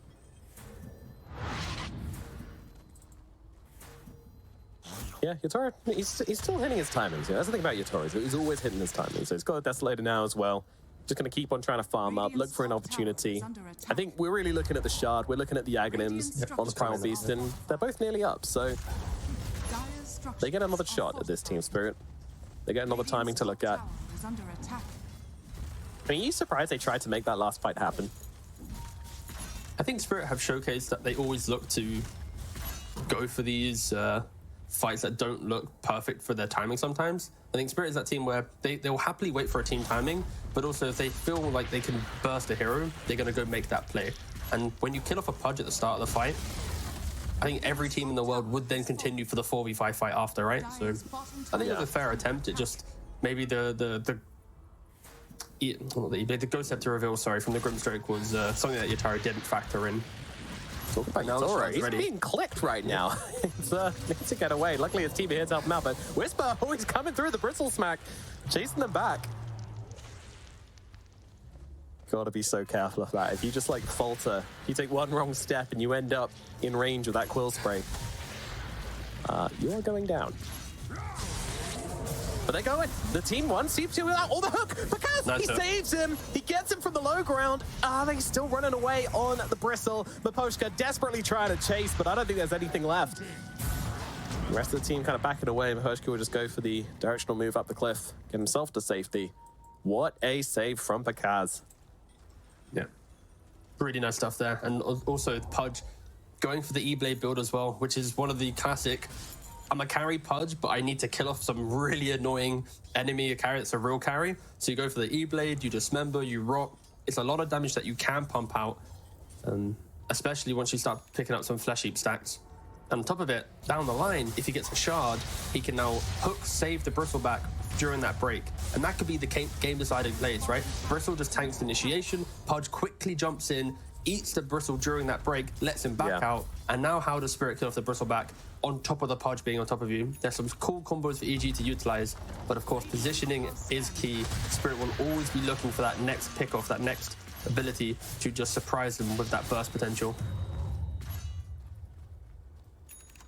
And that's the thing, like Team Spirit can continue to be aggressive now because for some reason Rolling Thunder was using that last engagement, so that's not available. If they look for a fight here, it could actually go pretty well for them.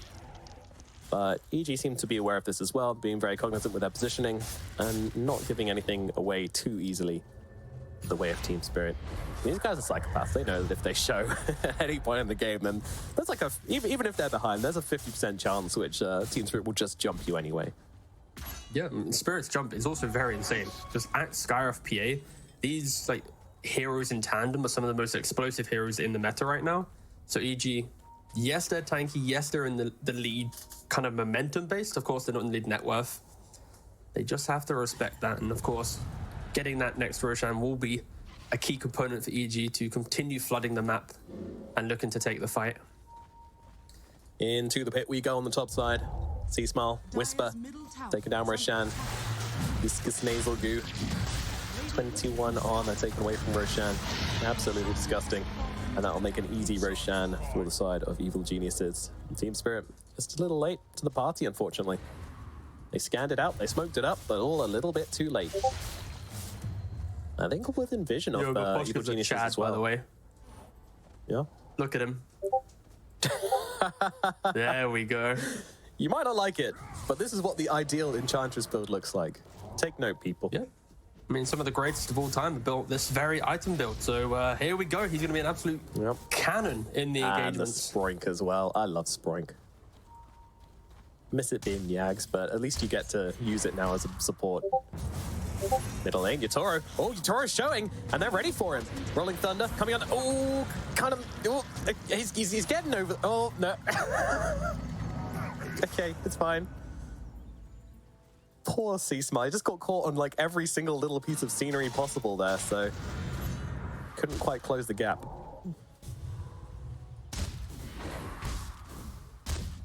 EG just need to use this Aegis, right? They just need to get themselves to the tier 2s. They need to start thinking about the objectives. They're kind of just playing a little bit into Spirit's game, and Whisper, he understands what he's got to do. Barreling down towards this bottom side of the map. Nope. The question is, do they go for tier 3s, or do they continue doing the outer tower demolition? The outer tower demolition derby. Yeah. I mean, Whisper, he's not leaving anything up to debate here. But here's Maposhka. Oh my god. You want your bristleback counter? Here it is. He's got the quiver as well. Like, he is ready to slay. Act cool into like 3-4 hits from Maposhka, and Bristle can die. Oh, here we go. Act cool into 3-4 hits from Maposhka, and the Bristle, he's still alive. He's got himself a Bloodstone. He turns around. The Bristle's not getting tears them apart. Collapse. Lol. They're completely gone. That wasn't in the plan whatsoever. I mean, sure, okay, the Enchantress is hitting them, but she's almost out of mana now as well, especially with that Swashbuckle coming through as well. Oh my god, they got absolutely rinsty. Your Enchantress doesn't have TP. Like, imagine if the PA was there. If she had the TP available, that's a completely different story, but for Spirit, we saw such a great combination. Like, your position 5 Enchantress went for a second item Moonshard, nearly getting, like, the kill on the Bristle, but yeah, just Team Spirit not ready to capitalize on what could have been a great opening. Of course, the Bristle did have Aegis, so you would have had to go for a round 2 after that, but Rax falls with ease. You wanted a game. We might be getting one. Yatoro cues up Rapier time. The Divine Rapier, feeling the desperation, feeling the situation they're in. Evil Genius is the first team to really start pushing at Team Spirit, and they got to respond. This is the point, though, for EG. Like, they can feel the momentum, the fact that they can just obliterate these towers. But in the back of their minds, like, when this Aegis expires, their Bristle's dying the next time he goes high ground. Spirit will not allow this Bristle back to survive. Like, yes, if he gets the Bloodstone with the quills, he's back to full life. But you need to respect the fact that Spirit kind of blundered that high ground defense. And there's about 1:30 left of EG having all the confidence in the world. Here we go to the high ground. Again, Yatoro just not home. And this time he has a TP and he's not coming back, and I'm not convinced he will. I think he only returns once either Aegis gets taken or Aegis expires. Yeah. That's kind of the territory we're in. Oh, that's going to be a lot of damage. Whisper nearly goes down. Even he wasn't trusting that as well. He was expecting the Arcane Bolt could possibly finish him off. So he just uses the Bloodstone to heal himself up. And now 40 seconds left on the Aegis, and they're actually going to take the foot off the pedal a little bit and give Team Spirit a little bit of breathing room. It's the respect they need to give. I think a lot of teams fall victim in this position where they take a Rax with such ease. Like, we can just go again, guys. But especially against teams like Spirit, especially against heroes like PA, a hero that's been relatively absent this game, only 2, 3, and 2, only part of 4 of the 15 kills on Spirit. At some point, the PA will punch herself into the game, and most likely will be when she gets that Rapier. 1900 gold. Another rolling thunder. Another rolling blunder, unfortunately. Didn't have the blink dagger to close the gap on the TPing axe, but good game sense to know there was somebody around there. Yeah, I've kind of tuned out to the rolls now, by the way. Yeah. It's a low-hanging fruit. Yeah. But 2,000 gold to Rapier territory. Roshan might respawn in 2.5 minutes.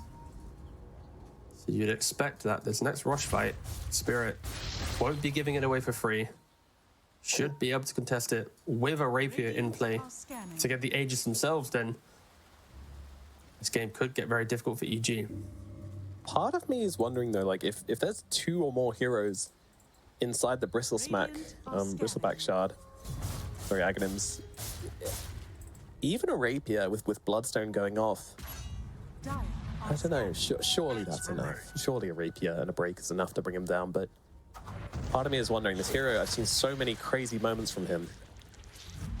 I'm just full of fear, Tiga. I'm full of doubt. Don't worry, no man. We'll know the answers soon. We will. Yeah, we will. In one way or another. Look at Yotaro's positioning though. Like he's trying to get this Rapier. He just went and like snuck his way past 5 heroes just to farm 2 camps. Like if this is a pub right now, you're like pigging it, please don't die, carry, please don't die. Yeah. But and if he does get caught, it's not like you can just BKB TP away, right? Like they might have the damage, even if they don't. There's a pudge in the game.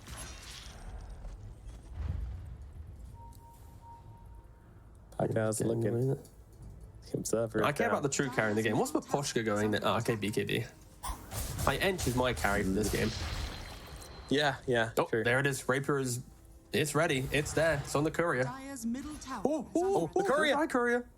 It's only a CM though. It's a pathetic support CM trying to kill off the courier. It's all good. And gonna leave the area now as well. Rapier assembled. Team Spirit. This is their final hurrah. This is their last shot at taking down Evil Geniuses.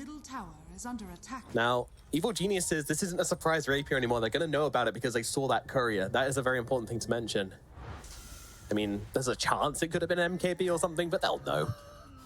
It's Yotaro. Just the fact that we're at 40 minutes and Yotaro has 0 charges on Desolator with a Rapier picked up. Like, I just to make You're right, this is the type of game we're in. This is the most farm-intense game possible from Yotaro. But now he shall enter the game. Hold.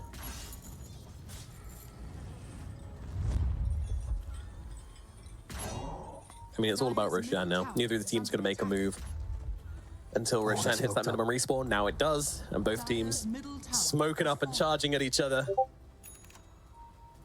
How much are we going to see from this fight? Are they going to move around each other? Are they just going to charge at each other?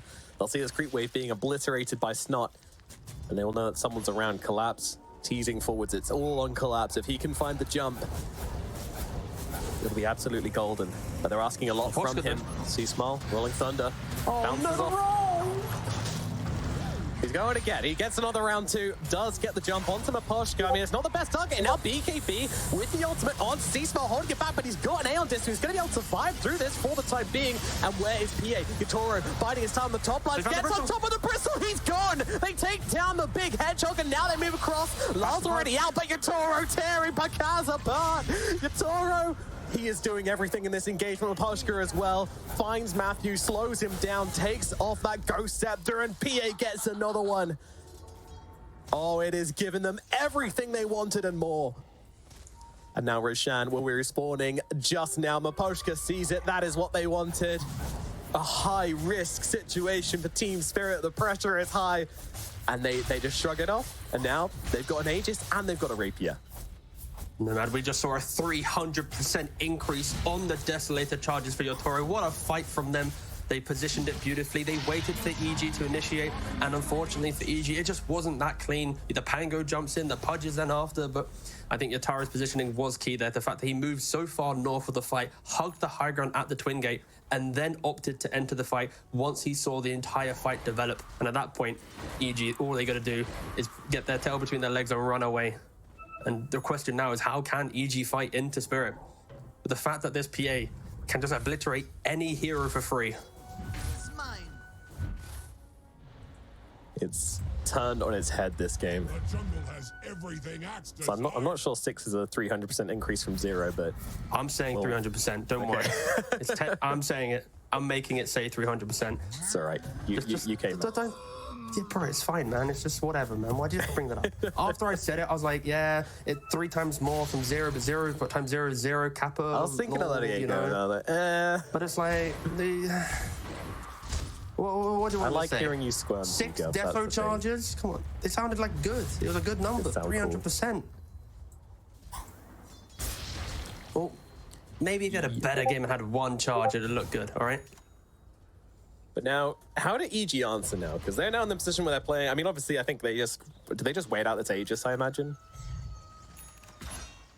I think it's very hard for them to take out this oh my god, look at that graph. I don't think EG actually has any choice in the game now. Like, they don't have the ability to wait out the Aegis or to do... Like, it's on Spirit now to just walk through the map and do whatever they want.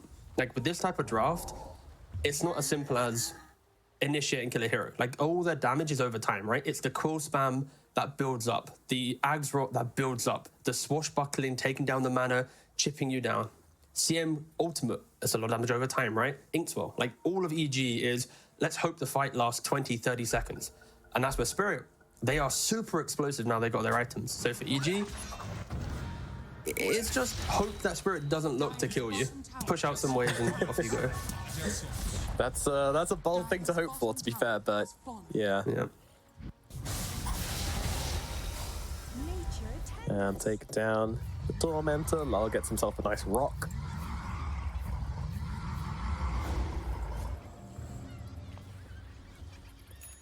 I like the rock. I don't care that people hate it. Rock is good. Miposhka is more farm, like he's basically shared farm with Axe at this point. He also now has a Hex. Like the damage breakdown at the end of this game, he is going to be so far up there for what he's presented himself in this game. Yeah, Bristol's game is no longer easy. Like any sort of control for him, which is going to stop him casting. The damage. Bristol, oh, Jesus. Almost the most in the game. It's easily top. Yeah. Only a OS Frog Bristle stands away in the path of Miposhka being number 1. Yeah. 600% higher than the PAs. 7,000% higher than the PA. It's true. Team Spirit. I mean, what a comeback in this game. They were looking. I mean, they just had to bristle back in their high ground. There was nothing they could do about it. Wiz was doing what he wanted. That's the thing. EG, like they just kind of backed off, and then one big fight gave Yutoro a chance to find a rapier, and now they are in a very tough situation. 1 minute 30 on the Aegis. Team Spirit, they want to make something happen with this. Moving across. There is going to be a Wisdom Rune here. Collapse is going to gobble. Oh, he's not going to gobble up. Doesn't want to give them any indication if they're in the neighborhood. Panda, don't do it. Actually, you might just get away with this. They don't have the vision. But they see C-Spell. That's an even bigger target, but he gets the swashbuckle up to the high ground. Aeon Disc as well, keeping him healthy. Ooh, it's scary. Very, very scary. The sharks are in the water.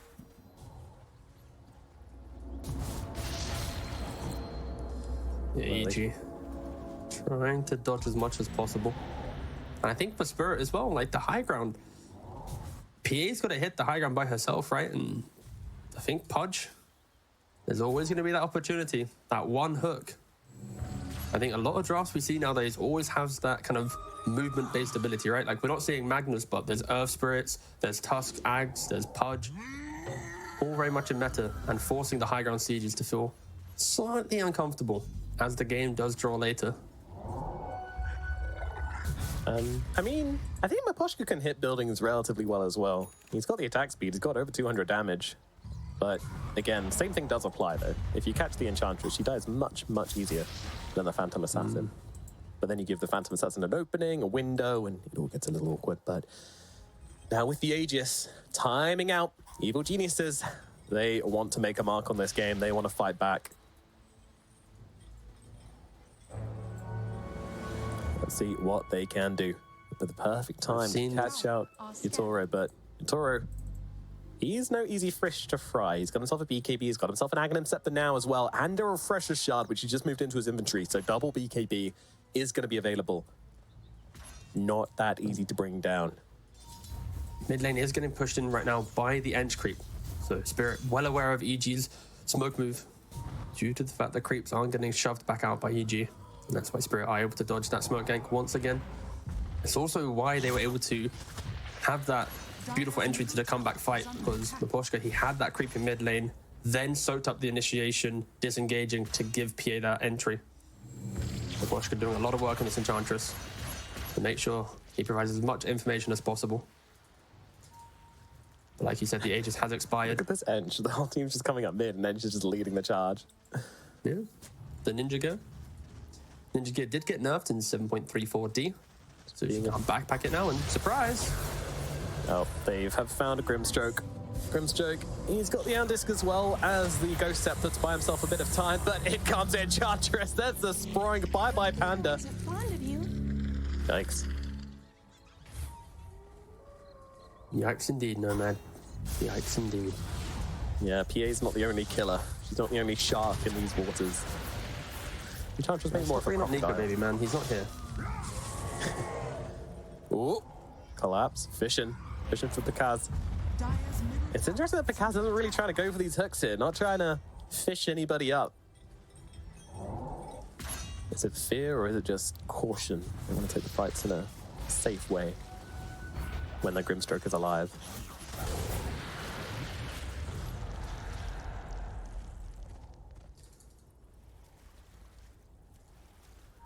Team Spirit going to cross the river back to their side of the map for now, except Miposhka, but Miposhka doesn't give a damn. He's playing his own game.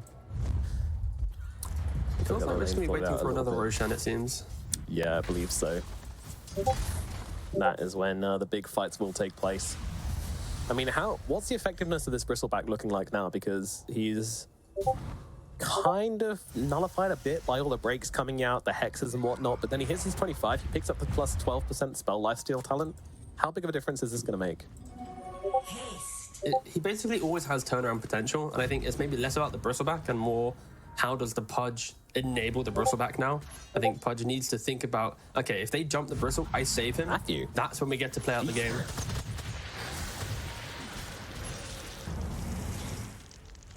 We'll see if they can pull that off.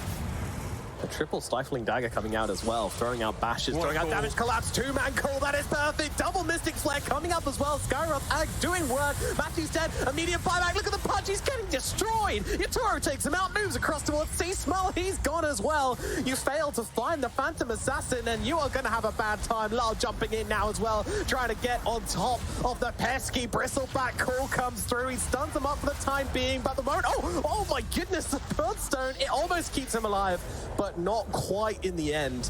He does get out, and Panda falls as well. Everybody dead on the side of evil geniuses. The call was just perfect. Middle tower is under attack. Such a beautiful initiation. I'm just so... Oh, it hurts for EG, right? Like, you could see that they had the early game aggression, they had everything going their way, but just they weren't able to close it out. They weren't able to make that kind of game-winning move, and at this point, it's just Spirit. You can see it from the graph. It's just one big fight until, here we go, PA's in the game. She was 2-3-2, and now she's 6-3-8. Getting that third Roshan, getting Aegis to cheese the refresher. At some point, Spirit will start taking the fights closer to the base and looking to take racks from EG. They're going to need to discuss how they want to approach the fight. And here we go. This is what I was waiting for. Oh, it's such a bad situation. The triple stifling dagger talent. You know, I was about to doubt it. I was about to say, is this the correct talent? But I'm not going to say that anymore because that was phenomenal. Gives them vision. Gives them control. It's like they start the fight with just dagger spam into then a two-man at-school, Miposhka then also layering in, and then Lao at the very end finds the three-man jump because of Mira setting up further vision. It's like they just have such beautiful layering in their spell combos to break EG apart. And this Pudge, non-existent. The Bristle, broken. Like, they just can't do anything right now. outside of the map, and you can see it on their faces. Ooh. How do they win a fight at this stage of the game? They really need Spirit to spare, to make some blunders here. You can feel the agony coming out from Evil Geniuses right now. This was their game. They were so far ahead. They were threatening the high ground. They took a barracks. But Yatoro, you can never count this guy out. I mean, all of them. It's a team effort, of course, but that Divine baiting out the call for Kaz. Ooh, nicely done. They got the Poshka. The Poshka could fall here, but immediately the Yatoro jumps in, trying to bring down Pakaz. Pakaz has survived through this for now, and Maposhka is dead. There's Whisper going to work. If they take down the PA the once, it's a good start, but they need to do it a second time. And meanwhile, Lars just smashing Pangolier into the deck. Now, PA jumps out. She doesn't want anything to do with this fight right now. Even though BKB's been popped, even though spells have been used, even though Mira is in the base, Team Spirit are backing themselves away. They don't want to risk the game, not like this. Buyback from C-Smile as well. They're chasing, but they're not looking in the right place. EG will not be getting anything else from this just yet. This game's gonna wait for another Roshan now, Nomad. Only having to use the Pangolier buyback. Pakaz hitting some big hooks. I think, you know, Enchantress, it's not underestimate how much he's doing in the fight. So killing her off at the very start, cleaning, or taking away the Aegis, sorry, from the PA so quickly. Now EG thinks, oh, this is a window, let's run down mid a little bit. Yep.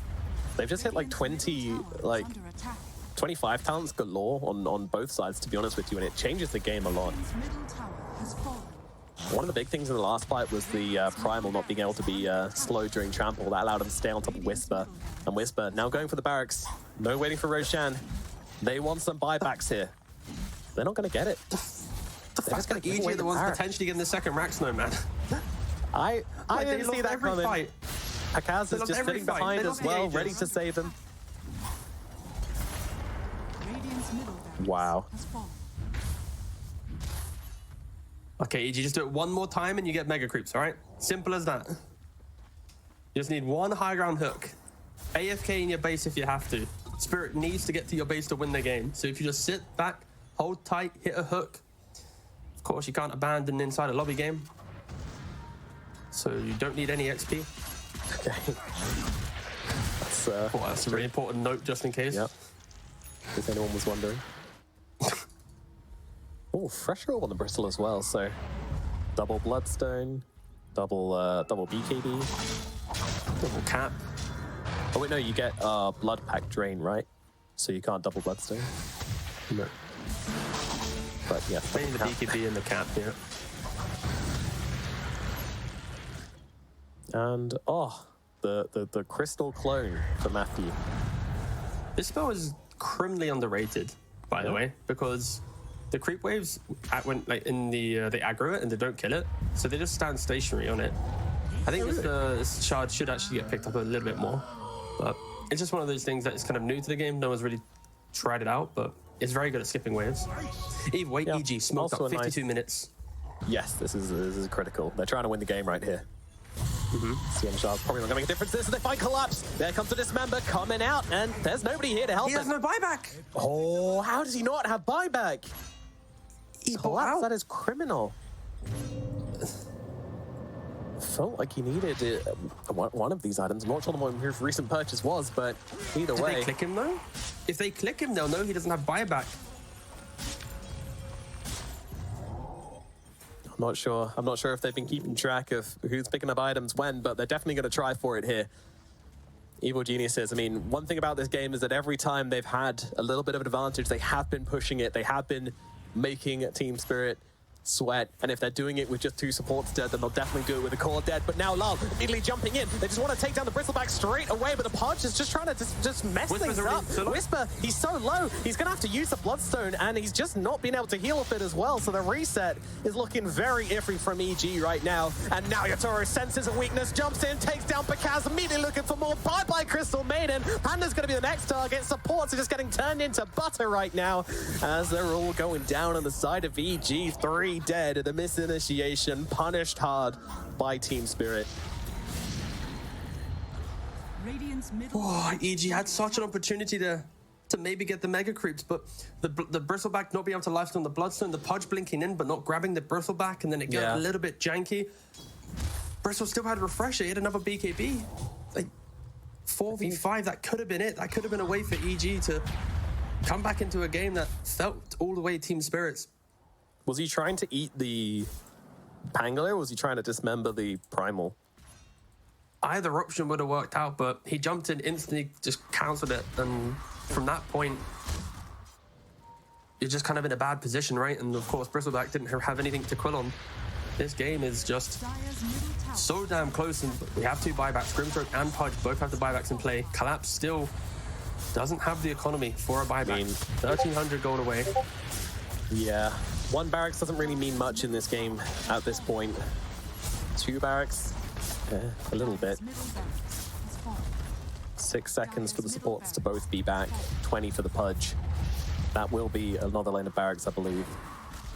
Although, to be fair, Team Spirit, they don't want to give any opportunities. They're being very cautious about this. They recognize building is just important, but not worth the game, not worth the death on one of their key heroes, so they're just going to get themselves back, take the tower, and leave.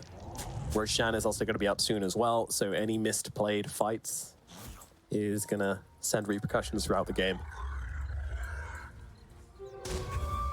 50 seconds for the next Roshan. It will be spawning on the top side of the map for the nighttime. Fair play to EG, testament to their resilience.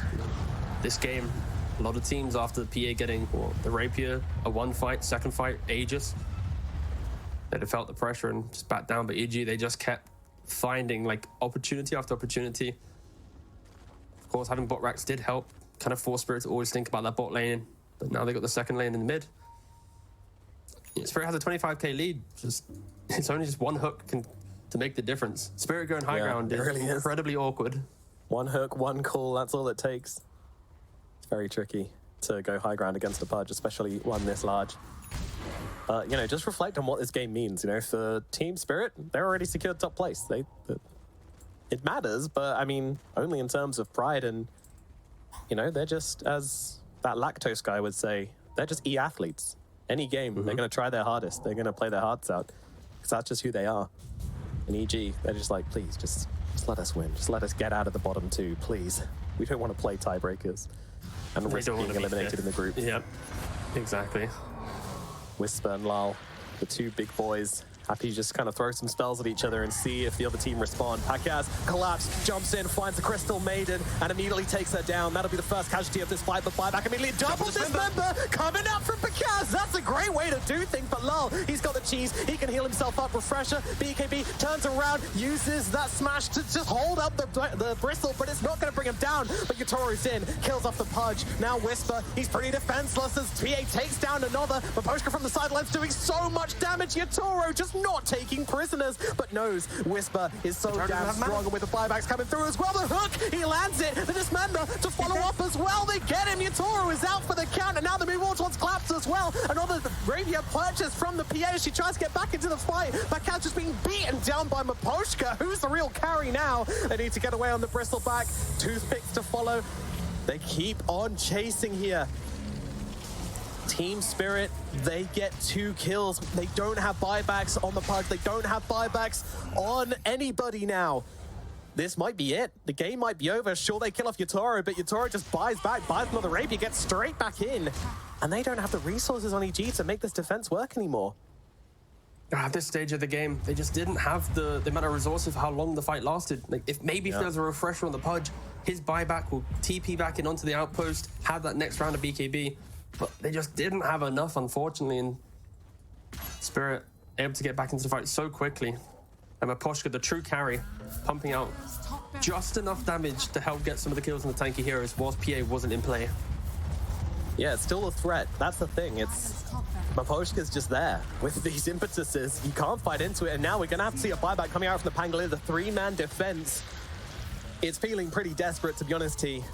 Maposhka is just going to stand there, do the building damage. Yatoro just sitting on standby. BKB now ready. But Bristle, he has the Rapier. He has a buyback. There's still hope for EG. It comes in with, oh my god, that doesn't look like hope to me. He's just gone. Life number 1 taken out. In comes Seasmile looking for some revenge, but who grabbed the second Rapier, T? I don't know. You look at that as Pangolin just being beaten into the ground by Lal. Yatoro taking down everybody right now. 2 rapiers up on the Phantom Assassin. Matthew, he's going to lose his life, and inside the fountain, Whisper goes down as well. Team Spirit 2-0 over Evil Geniuses. Whew, what a game as well. Just the fight between both of these teams. Of course, Spirit undefeated now in the group stage. This was such an impeccable game from them. It was awkward early game, but they knew about the later timings. They're not looking too happy right now. It was a bit difficult to get the win, but we saw how PA, I can see your once Toro she enters giggling the in the late background. game, yeah. I mean, he got to buy rapiers. You know, that's one of the most enjoyable items to buy in the game if you're a carry player. And unfortunately for EG, this is going to put them in quite a dire situation. They need to get at least a game win later on today. Otherwise, they are going to be kind of on the path to potentially being 5th and eliminated from the road to the international.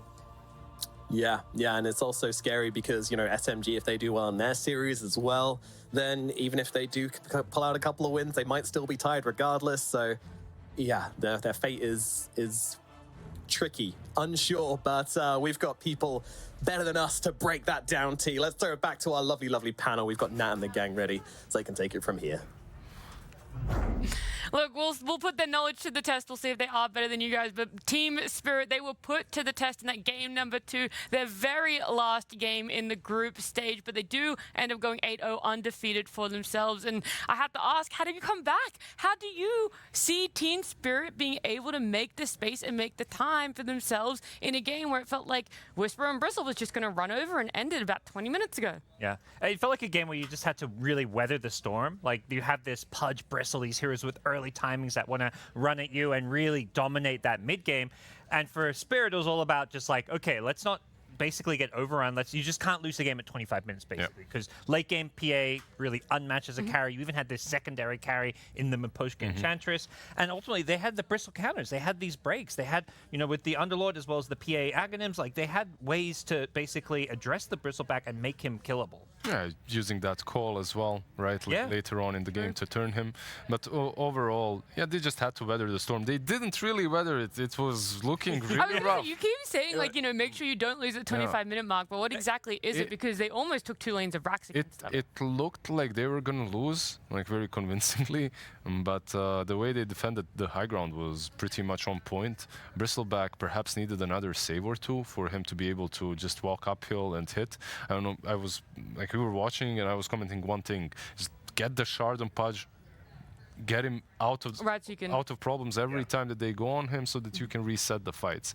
If that was happening a little bit more often, I feel like they could have taken those fights more convincingly, the high ground ones, the ones that really mattered. And they really, I think the way you defend high ground there is like, because this Bristle with Aegis, you never really want to go on him, but Enchantress was the key to their high ground defense, because she would just get Bristle down to like half health, 25% health, and your Bristle are like, I don't want to lose my Aegis for nothing, so they would back off and basically buy time for that Aegis to expire. So Ench was, you know, holding the line. Yeah, they did put a lot of eggs into the basket. That was Bristle Whisper there. But let's have a look at our post-game stats here to see just how much net worth was really put into this Bristle, how much really went into him, because he went 10, 5, and 12, 30, almost 35k net worth for himself.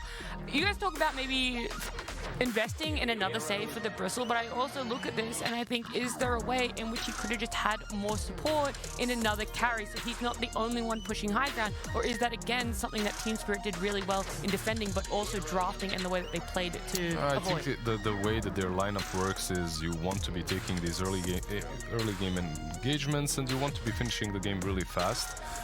Because of that, you don't have the full late game potential in other carries. You're all inning in the mid game with the Pudge, with the Bristleback. Like, eventually, you got to know and understand that this Phantom Assassin will be stout and you won't be able to out-carry her. Honestly, like, in the end, even in this ultra late game, they did find ways of killing her, disabling her, like Pudge. He can bite you through BKB as well, so it was something that they played off of, but eventually it just feels that PA will not be contested. I am also looking, like we make the joke, like the second carry that was Maposhka, but looking at his net worth, he genuinely was. He was just 2k behind Lol there, so had a great item build. I had Nomad and Tigov having a bit of a chuckle about that one, but it did work. They knew where they had to put the farm, and that's something that's a really big adjustment, and probably why Team Spirit is always coming out, even in a 60-minute comeback game like this. Yeah, it's kind of creative. And obviously, support and transition to core is nothing new. We've seen it time and time again, but I think they recognize that, hey, our two other cores, other than the PA, they're not going to do damage. Here's Axis going this refresher build. He's all in on this lockdown control. Primal Beast, similar thing, was just trying to control the Pengo during the roll. So they needed the damage to come from somewhere else, because PA can still get kited, bitten by the pudge.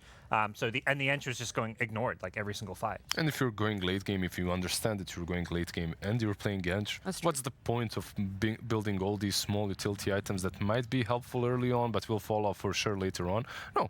You just get that. You just commit. You commit like around the 15-20 minute mark, and you're like, this is what we're going to run with. I think one change really makes a huge difference for Enchantress as a core from a position 4 or 5. That's the switch up with the Shard and the Aghanims. I think getting that Shard from the Tormentor makes a huge difference when it comes to farming. It's much easier for you to get those items. Well, because our game 2 here went that little bit longer, went almost 60 minutes, it does mean that the games on the other streams were able to finish up their best of 2. So let's have a look at our standings and have a bit of a quick discussion of what happened over on at least 4 other streams, because the Tundra Quest series is still going on. They had an absolute banger of their game 1. It has concluded. Tundra did pick up that one for themselves, but we saw LGD taking a 2-0 over Beast Coast, BetBoom getting a 2-0 over SR, and then Talon obviously getting that 2-0 over Kid Stars as well when we look at our standings here. A lot of 2-0s going around. That Group D is just like completely changed though. Something like coming at the start of the day, you had this team 0-4 where you're like, oh, they might get eliminated. Now you've basically got 3 teams who are almost tied. I mean, Quest have 1 less loss, but 3 teams on 2 wins, so it really could be any of those teams finishing 5th place. Tiebreakers start to look more and more likely, so Talon getting a 2-0 there just warped this entire group. Yeah, I mean, the fact that they're able to tie it up for themselves, so it feels that worst case scenario, depending on what happens to Kid Stars, is that they're going to be going into that tiebreaker for themselves. But again, the team sitting just above them right now, Quest, yeah, they could still be forcing their hands there, but we can look at the schedule of what else is to come, because this was only our first best of 2 happening. We still have 2 more scheduled best of 2s. We've got Liquid Thunder Awaken here on this stream A, and then we will be seeing EG return against 9 Pandas, and right now it feels like 1 foot in the grave for them, but that series later today really will be the do or die, make or break. Yeah, I think the good news for EG is at least you've got that other team down there with you over in Group A. SMG, unfortunately, have also not had the best run throughout the group stage in the road to the International. So if both those teams have rough days, they're going to end up in a tiebreaker to basically settle their previous draw, since they went 1-1 when they played. So, you know, it's not all over for EG. I think that's what you have to keep reminding yourself. You know, you almost took a game off Team Spirit. Yeah. Honestly, being the best team at the tournament so far. Game 2, they honestly played some impressive Dota. And against most teams at this tournament, they would have won. Game 1 was really just unfortunate series of events that happened from the mid lane. This game 2, they have proven to all of us that they did come here to play and that they can even match up against Spirit. And if they can match up against Spirit in a fashion that they did, I'm sure that they can take down 9 Pandas. Yeah. If the stars align. I was going to say, try to take that confidence that you almost took it and persevere when it comes to that one. But over on Stream B, we're going to be seeing Shopify Rebellion playing again. This is their last series, so a bit of, again, do or die for themselves, and it's up against Azure, who are sitting 3-1 at the moment, so definitely ahead of them in the leaderboard, and a team that had a great win against Liquid yesterday, the only loss that Liquid picked up for themselves. I forget, Rebellion and Thunder Awaken, they're both 1-5 right now? They are, and they're actually both and they're both playing at the same time. They are, yeah. So they're, like we just said, the Thunder Awaken Liquid is happening here, Shopify Azure happening over there. So the 2 bottom teams playing at the same time. And in 2 games' time, we'll see what's happening. Over on C-Stream, it is still the Tundra Quest, so they're not quite up to their Entity SMG series just yet, but that is where the other Group A team will be playing, that SMG where you're talking about that EG need to see the result of that one to know just how much is on the line for their 9 Panda series later today. I'm always a big fanboy of the stand-in teams and teams that are scattered You're across. like underdog. I like underdog stories, but I also like stories in which they get this one strong player from a different region and bring him in. Like Tundra, an obvious example. SMG for me as well, like having no one in there. It just makes everything more fun. All right, so they're your 2 favorites. I definitely know that one now. Stream D is up to their second LGD series. I do see Game 1 draft almost finished, and that one's going to be up against Virtus Pro. A very important one against Virtus Pro as they are sitting at the bottom of Group C. Dude, LGD 6-0. That honestly just coming out. And they're playing against the last team of. Yeah, they're very good chance. I mean, they're probably got to be almost guaranteed first place in their group now after that 2-0, and that is just honest dominant. That's so impressive from them. I mean, there's still a lot of play. Yeah. It's not only that they're dominating so hard, it's the fashion in which they're doing it. Some of their games are lasting 30 minutes. Their offlaner New, I believe he has the highest KDA of the tournament at the moment as an offlaner. Usually you expect that from some mid laner or a carry at least, but they came here to really prove that China is not out. No, definitely not. Might be 2 teams, but they're strong teams. They're putting up a massive fight. And then we just saw there briefly as well on the final stream. Stream E is Keydstars up against TSM. So I'm interested to see if TSM can continue over the momentum that they had at the end of yesterday, because they had a rough start against Tundra. Maybe they're just not a morning team. Yeah, and then Keydstars just had that 0-2. So if they are having a bad day, because they had a good day yesterday. If they get another 0-2, suddenly they may be the team getting knocked out. So that's a very important series there for both teams. And yeah, curious to see how, hopefully, you know, for the sake of the main event here at the International, we get an NA team on the main stage. So let's go TSM. That's good. That's all your eggs. I've given up on Shopify. Nouns. Have you forgotten about Nouns? My boy Gunner's going to do it, I believe. It. Yeah. I have full faith in it. You know, they're in a pretty decent position. Yeah, he doesn't even doubt him. That's they're a no-brainer.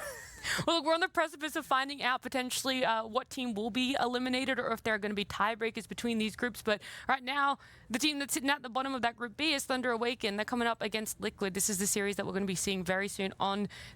Lizard, you're shaking your head already.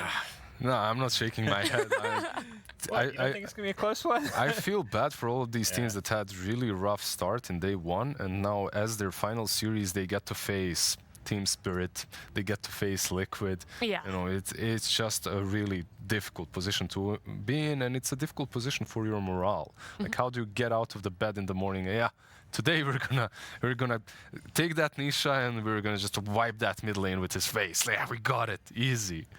I mean, it is tough, right? Liquid, the only sample size that we have of them losing so far on this patch and on the road to TI is that one game up against Azure. It was their very first game yesterday. So I'm not sure if you guys really caught that one, if you had a look back on it, but, you know, were there any key weaknesses as to why that was Liquid's downfall and we haven't seen a repeat of it just yet? I feel like they matched their perfect rival there. That was it, more than anything else. They matched a team of their own caliber, someone that can actually play to their level, put Nisha out of his boots and maybe mess him up on the mid lane too. Yeah. Because Liquid, like, execution-wise, mid to late game looked amazing. Like, especially if you look at the series against Rebellion, where, you know, we had Arteezy playing Faceless Void, and basically, you know, they had this win condition where don't get everyone chronoed and just play around that spell, and they really did that perfectly. They drafted this awesome Razor pick as well. So Liquid looked really hard to beat, both strategically and in terms of execution. Well, let's see what they're going to bring to the table today, what they're going to draft for themselves as we're seeing them up against Thunder Awaken in this best of 2. Our casters are ready. Kind of close. Goodness me, look at the time. It is draft o'clock. That's right. Team Liquid versus Thunder Awaken starting right here, right now. My name is Nomad. I'm joined by T-Governor. T-Gov, what are your expectations for this series? Probably Liquid to win. I'm not going to try and, you know, beat around the bush here. Liquid are currently sitting at, you know, 5 game wins, 1 loss. Therefore, you know, 2 wins, 1 draw. Thunder Awaken, on the other hand, only a draw to their name, 2 losses. So it does kind of feel like you shouldn't be expecting Liquid, but I'm here for the upsets. I'm here for, like, the moments of brilliance. You know, this is the time for some of these teams to step up and find some wins. And EG was unable to do it in the previous series. Maybe a new South American team can step up to the plate and start getting themselves out of the elimination spot.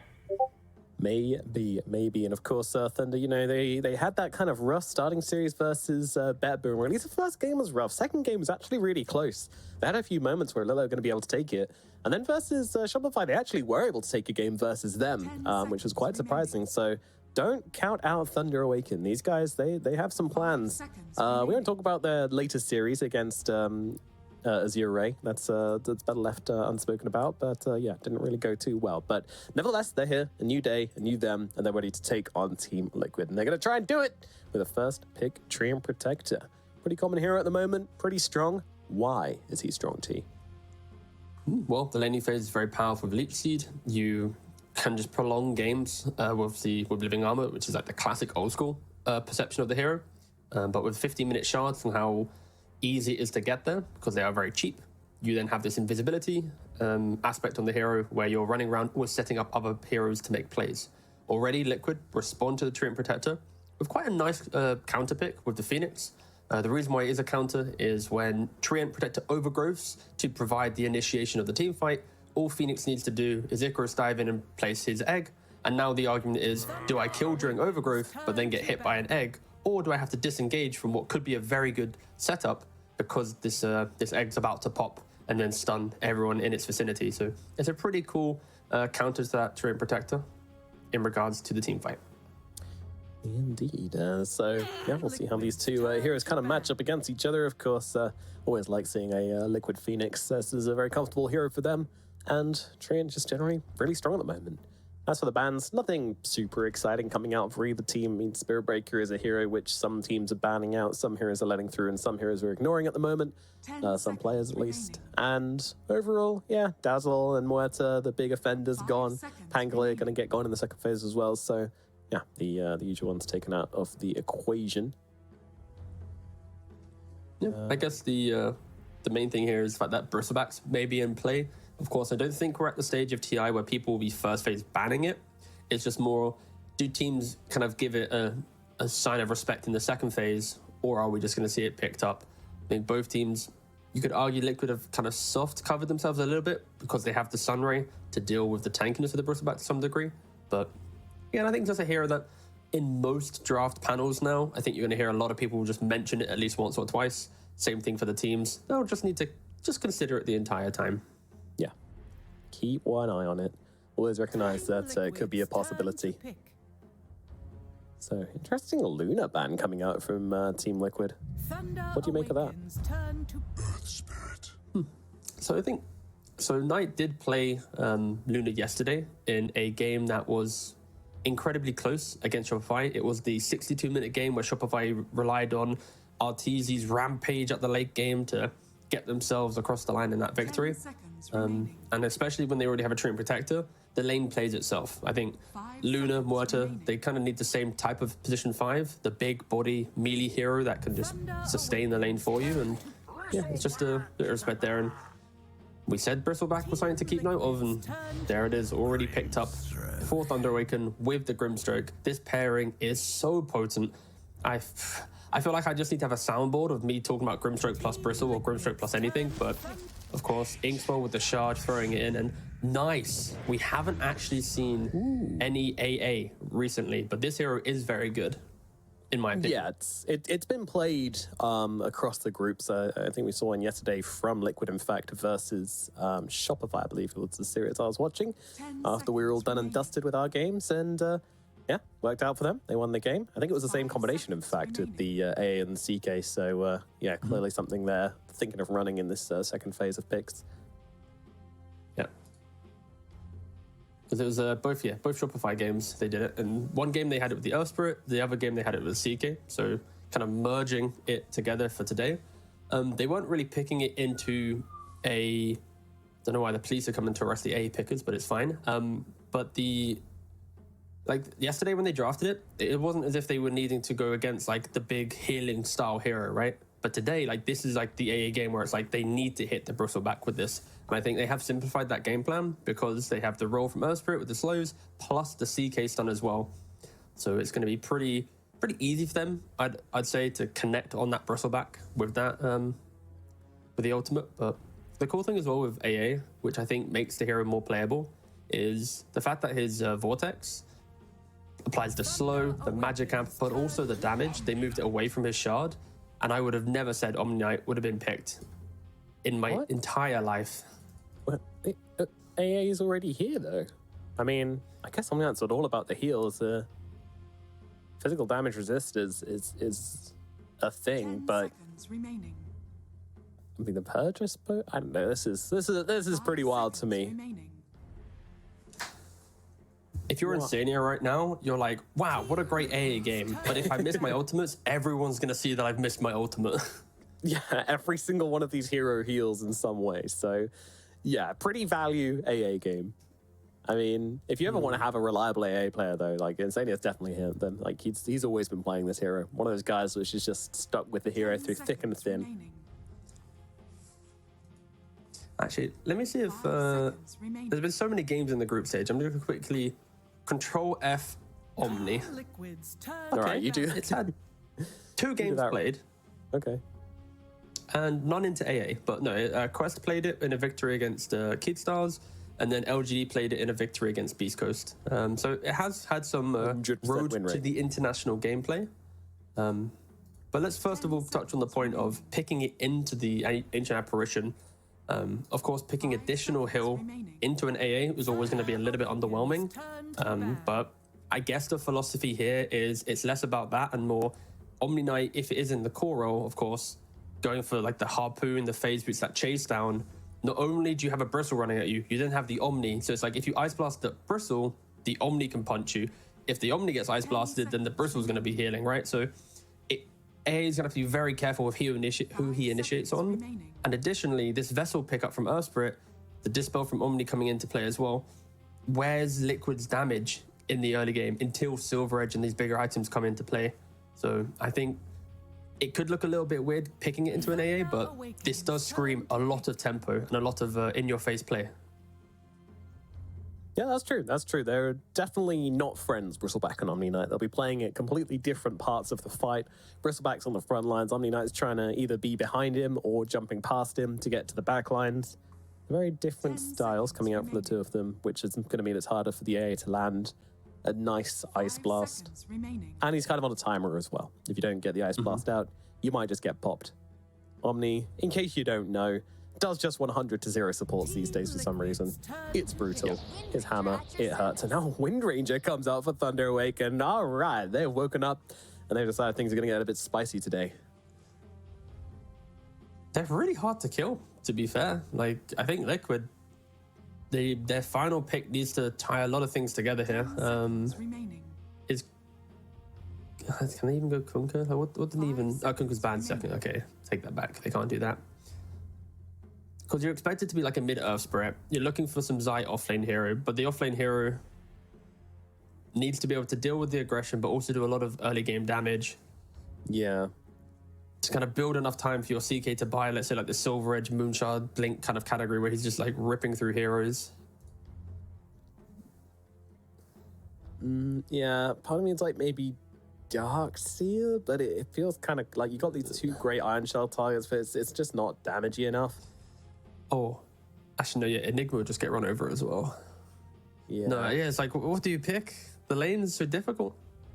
It is hard. They have 55 seconds to decide, but yeah, it is going to be an interesting one. Of going for the Doom. It's not damage, but it does help you get the kills onto Bristle and stuff. You know, really lock down either Bristle or the Omni and just stop them. I mean, they have to cast spells to be useful. Every single one of these. Give me an Underlord. That's a spicy pick, but some like Firestorm percentage damage, hold off the game a little bit. Like you can then join the fights. Doing. Sorry, we're just saying. That sounds. Go on. No, just saying heroes at this point, but I do think it would be. Contribute, Nomad, contribute. Oh, I'm struggling. He can take the damage off the wind, but then you've got Bristle and Omni who don't really care about it too much. So Sniper, yeah, that was the next one I was going to say there. Yeah. Okay, so where are heroes going? Let's see what's happening. Zai Phoenix. Let Liquid cook for a second. Okay. All right. Yeah. it feels like they're just going to be playing for the late game, boys. But so when I was saying Underlord, it's like put some AoE stuff on the ground, don't be near the fight. Same logic with Sniper, right? I don't want to be near any of this aggression. And for Thunder Awaken, they have a very brawly lineup, but their ability to get to the backline is pretty atrocious. And you cannot rely on like the tree to get there, because then how does the Omni follow up, right? It's a lineup that will just be dominant maybe for 25, 30 minutes of the game. But like we saw in that previous series with Team Spirit, as every minute passes, their ability to actually convert on the late game will get harder. And this sniper pick will be the king of the high ground 35, 40, 50 minutes into the game. So if you're a Thunder Awaken fan, you're looking at how dominant they can be in the early game and try and just close out. Oh God, Knight, focus on your screen. That was very confusing. The cat ears, of course. There's always one guy with the cat ear headphones lurking around. Always got to keep an eye out. But yeah, I mean, is this offlane Phoenix like going to be going Spirit Vessel, Shiva's Guard, and kind of being like another anti-healer? Or is it going to be like the Refresher Orb with the Scythe of Vice? Like, what are you expecting from Zai this game? I'd like to see him go more to the active department, just because when you have a sniper farming, a CK that can kind of fight, I think you want your Phoenix to be able to, help out where possible. So potentially he can go for some of the cheaper items. Like, I'm trying to think where he goes actually. He could just go like Tranks, Midas, and then Shiva's into maybe a Hex or something. He could also just rush the Hex like you mentioned, but... Okay, sees MJZ, and I think he might be MJ dead right now. The whole team's here. They'll take him down. They'll give the kill to Nisha as well, just to make sure their mid laner gets a great start. And that is exactly what you want to be seeing for this mid lane for Nisha to start this game off. This is exactly what's needed for Liquid here. A couple kills. And I think their lanes will be pretty formidable in regards to, like, Sniper should be contested. I think mainly it's the AACK lane that Liquid are looking to find kills, because once you pick an offlane Phoenix, this is not a hero that crushes the laning phase. It farms up, you put 3 points in Fire Spirits, you just push wave, go farm some hard camp. And that will of course give Bristle quite a happy entry into this game. Yeah, I think it's a pretty reliable hero to get into the game. Doesn't really struggle in lane too much, and then usually... Ooh, nice kick away from Bounty there to secure an extra bounty rune. Trying to be a bit cheeky on Knight there to grab that one, but denied. But yeah, Bristle always finds a way into the game. Like, you can't really shut him down early. Even if he somehow has a bad lane, he will come back. But Nikkei, they can heavy hits here from Knight and Illich. And even if they don't kill him off here, which I don't think they're going to, it's still a kind of stinky start to the lane for him on low HP. Insania looking to make the trade back the other way and just harassing down Knight with a bunch of right clicks. Nomad, do you think you're going to be saying, hello guys, welcome to the Road to International. We will be commentating Sniper versus Omni Knight mid lane? I hoped, but I didn't expect. This is lit. Yeah, this will be, I think, a no-kill lane from either side. Both heroes will probably just push it out. Omni will tank some damage, but then purify back up. Nisha will just get headshot hits and eventually put points in shrapnel, and then be able to shove the wave there. Rotation potential, of course, Liquid with the Earthfit has the advantage. The thing is, if either of these two do step out of position, then there is a chance they can get balled down. Like, there's slows, there's tons of damage coming out from these two. It's the support though that will bring that into light. Yeah.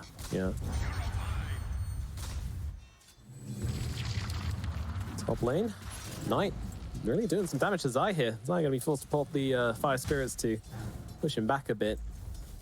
Of course, not super healthy on Knight either, tanking that whole creep wave there, so both of them getting kind of low. But yeah, Zai gonna be forced to lane on not a ton of HP.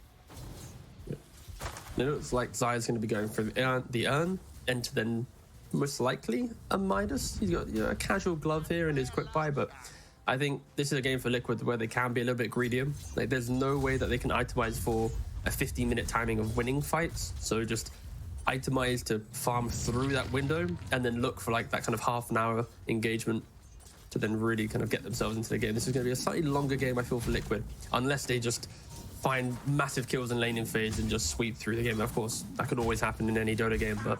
True. I think Liquid will be a little bit more farm efficient this time around.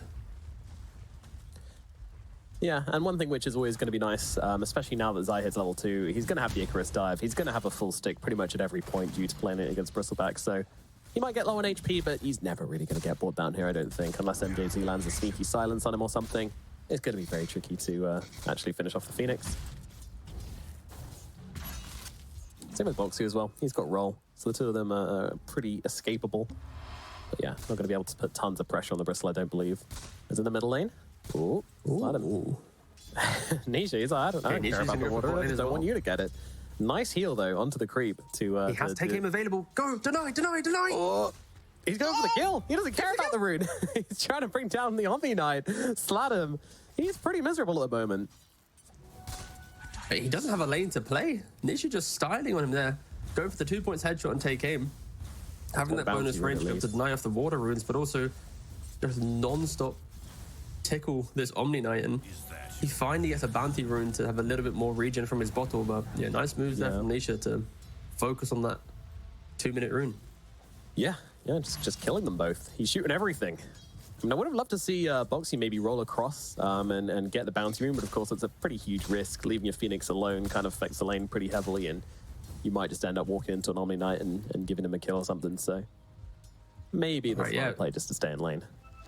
So with this build from Nisha, like Saddam kind of can't play the lane. Like he just doesn't have resources to non-stop get headshot, and he has 2 Wraith Bands on Nisha, like plenty of attack speed as well. Saddam, he's going to need some help. Like he picked a mid Omni Knight and he just can't play the lane. It's going down the toilet. Help is coming. And another water rune for both sides. Yeah, Foxy and MJZ both meeting each other, and Sladham dares to take foot a little bit into the lane, comes close to the steps, and look at Nisha. He's just holding his ground. There's 2 creep waves on him. He doesn't give a care. He doesn't give a care at all. Rotation in from Knight. Sania is here, trying to help him out. Nisha being slowed out by the stroke of fate as well, and they will finish the job. Catch them out with a Hammer of Purity, but they get the return kill onto Knight. Sladham, is he going to fall as well? And Sania trying to take him down, and will be able to get him with the right clicks. No, MJZ being tagged up as well by Boxy. Looking for some help here to take down the Grimstroke. Is Boxy going to try and dodge the Inkswell? No, he is not. Roll forwards. Nice sidestep there from MJZ, but I think he's out of life. He's out of options here. Just try and get off a little bit of stroke of fate. Trying to get the creeps over, healing himself, but no, denied. Boxy takes him down regardless, and that is going to be a nice movement in from the side of Liquid. They do lose their sniper, but they get plenty of return kills in retaliation. Yeah, the key thing there was Liquid also brought the supports. If Thunder Awaken was able to rotate in, kill Sniper, it gives Slatum just a little bit of entry to the lane. But yeah, Liquid just mirror that movement and don't allow any real punishment to occur. And Nisha continues to be a happy little farming lad. And yeah, he's going to go for the Diffusal Blade. Of course, the reason why Diffusal is pretty good on Sniper is you can build it into a Disperser, put that active on yourself, be extremely quick. It's AoE as well, so you're amping up your team if they are near you. So this item, very good if purchased early on a Sniper. You can take over some games based on momentum. Oh, they're moving on to Sladham again here, and Sani has been taken down to the bottom side, but Sladham, he's taken some heavy hits, and there's just no way out. He's out of heals, he's out of life, taken down. Nisha links him to death. So you know what I said about this this timing from Thunder Awaken being some like Death Ball? Yep. They're gonna have to try and Death Ball with 4 heroes, because this Omni does not have a game. I mean, be fair, you know, it's kind of more like 3 supports than 4 heroes, but yeah, I understand the sentiment. And are they just feeding Snight and Nisha another kill here? Yeah, they are, yeah. Oh my god. Omni's here. Okay, surely they can get a bit of revenge here. He's going for the TP out though. They don't have the damage. Oh, Power Shot is not there in time. He TPs away. Nisha, too good. And now Boxy kicks Sladham up. Is he stuck? No, he can get his way out of that one. But Illich will be able to come through and help them clean up Boxy. So again, another consolation kill for the side of Thunder, but not getting the big boy, or more importantly, the little man. The Sniper gets away in the middle lane. Will Insania get the Wisdom Rune? He's there about 8 seconds before it spawns. Oh no, he's running away. He's like, oh, okay, I'm not giving away a free kill. Bye. It's one of the rare occasions I've seen someone back out from a Wisdom Rune fight. Yeah, normally a lot of 5 players are like, I don't care, I'm gonna try and stun. Like, he does have points in Cold Feet. He's opting though to be playing on the lane. Movement in from MJZ onto bottom. They want to bring down Mickey, and Inkswell is there onto the tree and Protector. Mickey really running out of options here. Wand is available, but not going to save him. Now imagine if Insane had tanked those spells at the Wisdom Rune. The game would be entirely different. But no, Thunder Awaken making some pretty good moves, especially with how dire the mid lane is. They do need to try and do something, because Boxy, he's just not leaving Sladam alone. Boxy just playing with Nisha this entire time, making sure Omni Knight does not hit the creep wave too cleanly. 20 for 7 on the Omni Knight to 32 and 19 for the sniper. Jesus. Yeah, Nisha, he's getting good. He's having a very nice time. I think Thunder needs to do something about it, and they keep bringing in the heroes, but Boxy, he's just the early warning sign. And Nisha, they're coming for you, my friend. And Thunder, let's see it out. Knight, has he been able to maneuver around this one? No, he has not. Sniper actually just sees him and just starts shooting him down. And now Boxy rolls in from the side, and they'll bring down Knight, and that means no Inkswell on this side as well. Sladam gets frozen up. He has hit level 6 right now. He can level up his ulti if he wants to, but no, goes for the repel instead to try and get himself away. And that does seem to be the play, although Boxy still chasing, still wants him, but the heal is there from the Omni Knight, chasing back Boxy and keeping himself alive. It's still another play onto bottom lane. Illich, he's been caught out by Mickey and Zai. The rotation from the Phoenix down to the bottom side. TP's in, helps out his CK, and another kill for Liquid. Liquid just getting kills all around the map, especially because Zai, we've not had to mention him, he's just in a trader farm in top lane. He sees Winner and just step up a little bit too far down the lane, and then, yeah, 4 points in Fire Spirits, plus Egg and an Urn. Yeah, plenty of damage to kill off this relatively squishy Winner. And Saturn God. shows himself again, and Boxy. Boxy just has his number. Dire's bottom tower is under attack. Yeah. Radiant's top tower. Boxy is just attached to this middle lane. It is a dual lane mid, but maybe they're getting some revenge here on Tanisha. Zai is behind him trying to help out, but with the Inkswell coming in, the stun is there, and Nisha's overextension is punished. They finally had to kill him off. The way that they were playing, it's like, okay, you need to kill Liquid at some point for their aggression. Yeah, I mean, he was sitting at 4-1 and 3, so about time someone put an end to his shenanigans. But I mean, due to all of this happening, like the CK is kind of just, I don't know, chilling down on the bottom side. But at the same time, you could also say the same thing about the Bristle. And honestly, like the side lanes are kind of just equal trades. It's only the mid lane which is going crazy. Yeah, the thing to me is this a Bristleback game where he gets, let's say, like an 18-19 minute Ags plus Shard, and he's breaking open the game? Because he's going to be running into Shrapnel Slows, Sun Rays, Ice Blasts. That's a lot of like counter to him. On top of that, there's like the Diffusal Blade hit as well to drain some of his mana so he can't cool as effectively. Yeah. And I think Thunder Awaken just need to be mindful of that. Of course, I think they do have a pretty cool answer to Sniper when they're playing outside of base sieges, because Windrunner, Aghanims, go invis, run around, you get that focus fire onto the Sniper pre-Hurricane Pipe, pre-Concussive Grenade, then you might actually be able to just kill him off with that Windrunner. But there's a lot of things that need to go right for Thunder Awaken whilst Liquid's draft. Yeah. The fights play themselves because you know that Dai is going to be running into your territory in the hope to just brawl you out of the game. Oh, Boxy, and not a perfect roll onto MJZ. And he's going to get brought down as well. Dire's top tower. They assemble up in the top lane. Both supports come in just to make sure this tower goes in their favor. Pressure is immense. I mean, do you want to see the Thunder Awaken doing a little bit more on the side lanes? Because it does feel like they're kind of just letting things happen, allowing Smiling Knight to just kind of farm the triangle, and Win sort of just trying to respond to stuff, but not really actively making plays. They just don't have damage to make plays on Thunder Awaken. I think that most of their heroes scale over time with levels and items. Because like Bristleback, he needs Vanguard Ags. A Windrunner needs a Maelstrom to then be like a little bit of a threat, but realistically she needs like that BKB or that Ags to be survivable. And an Omni Knight, you're normally looking at like Harpoon Shard timings to be the big window. Mickey steps up actually to the tier 1 tower. Yeah, this is a movement and a half from Thunder Awaken. Mickey gets beaten down. 4 heroes just suddenly upon him, swamp him and bring him down. Yeah, And that's kind of Thunder Awaken's best move to make. It's just hit creeps, be effective, try and get to that moment where each core has one of their active timings of their first item, and then play from there. Until then, just find the free opportunities. And Liquid, they present one or two throughout the first 12 minutes, but not too many to feel comfortable. Nietzsche has the Diffuser Blade completed. Nice mana burn from range. Of course, the end goal for this build is going to be the Disperser, making him even more elusive due to the fact he'll have the Suppress active, which makes him go very quick. Wowee. Around the map with bonus move speed. Pretty cool. Oh, I'm kind of getting now why they picked Sniper. They've even dressed like Muerta as well. So they wanted Muerta, didn't get it. They just picked the Muerta Sniper with this lovely set. Yeah, I made that joke yesterday, Nomad, but it's fine. You can recycle But that it. was a okay. pudge. That wasn't even close. We could get a team of Muerta. That's true. We're getting close.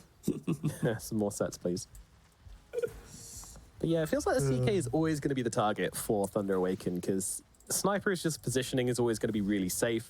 He's kind of hard to jump, if he's not far from like a TP point as well. And the Phoenix, he's just pretty quick. Icarus Dive, always a very annoying ability. Egg buys the time for the team to come in. And here we go, another roll in onto MJZ, and there's that egg coming down, throwing a nice blast as well, and MJZ is gone. And by the way, Knight's just going to tick out as well to the damage from Zai as well. However, they're looking for a bit of revenge. Thunder, they're bringing in the heroes. They're on top of Boxy right now. Sunray not going to be enough to heal through Boxy right now, but is doing decent damage. Illich just dropping everything on Zai. Zai doesn't care though. He's standing his ground. Illich has to back away as Nietzsche's here as well. And the Spirit Vessel, is it going to tick him away? It's not. Omni Knight's here to keep him healthy. And that will be, well, a bit of a trade. But going pretty nicely in the favor of Liquid, I would say. Zai getting so much from that. And almost getting his minus finished up.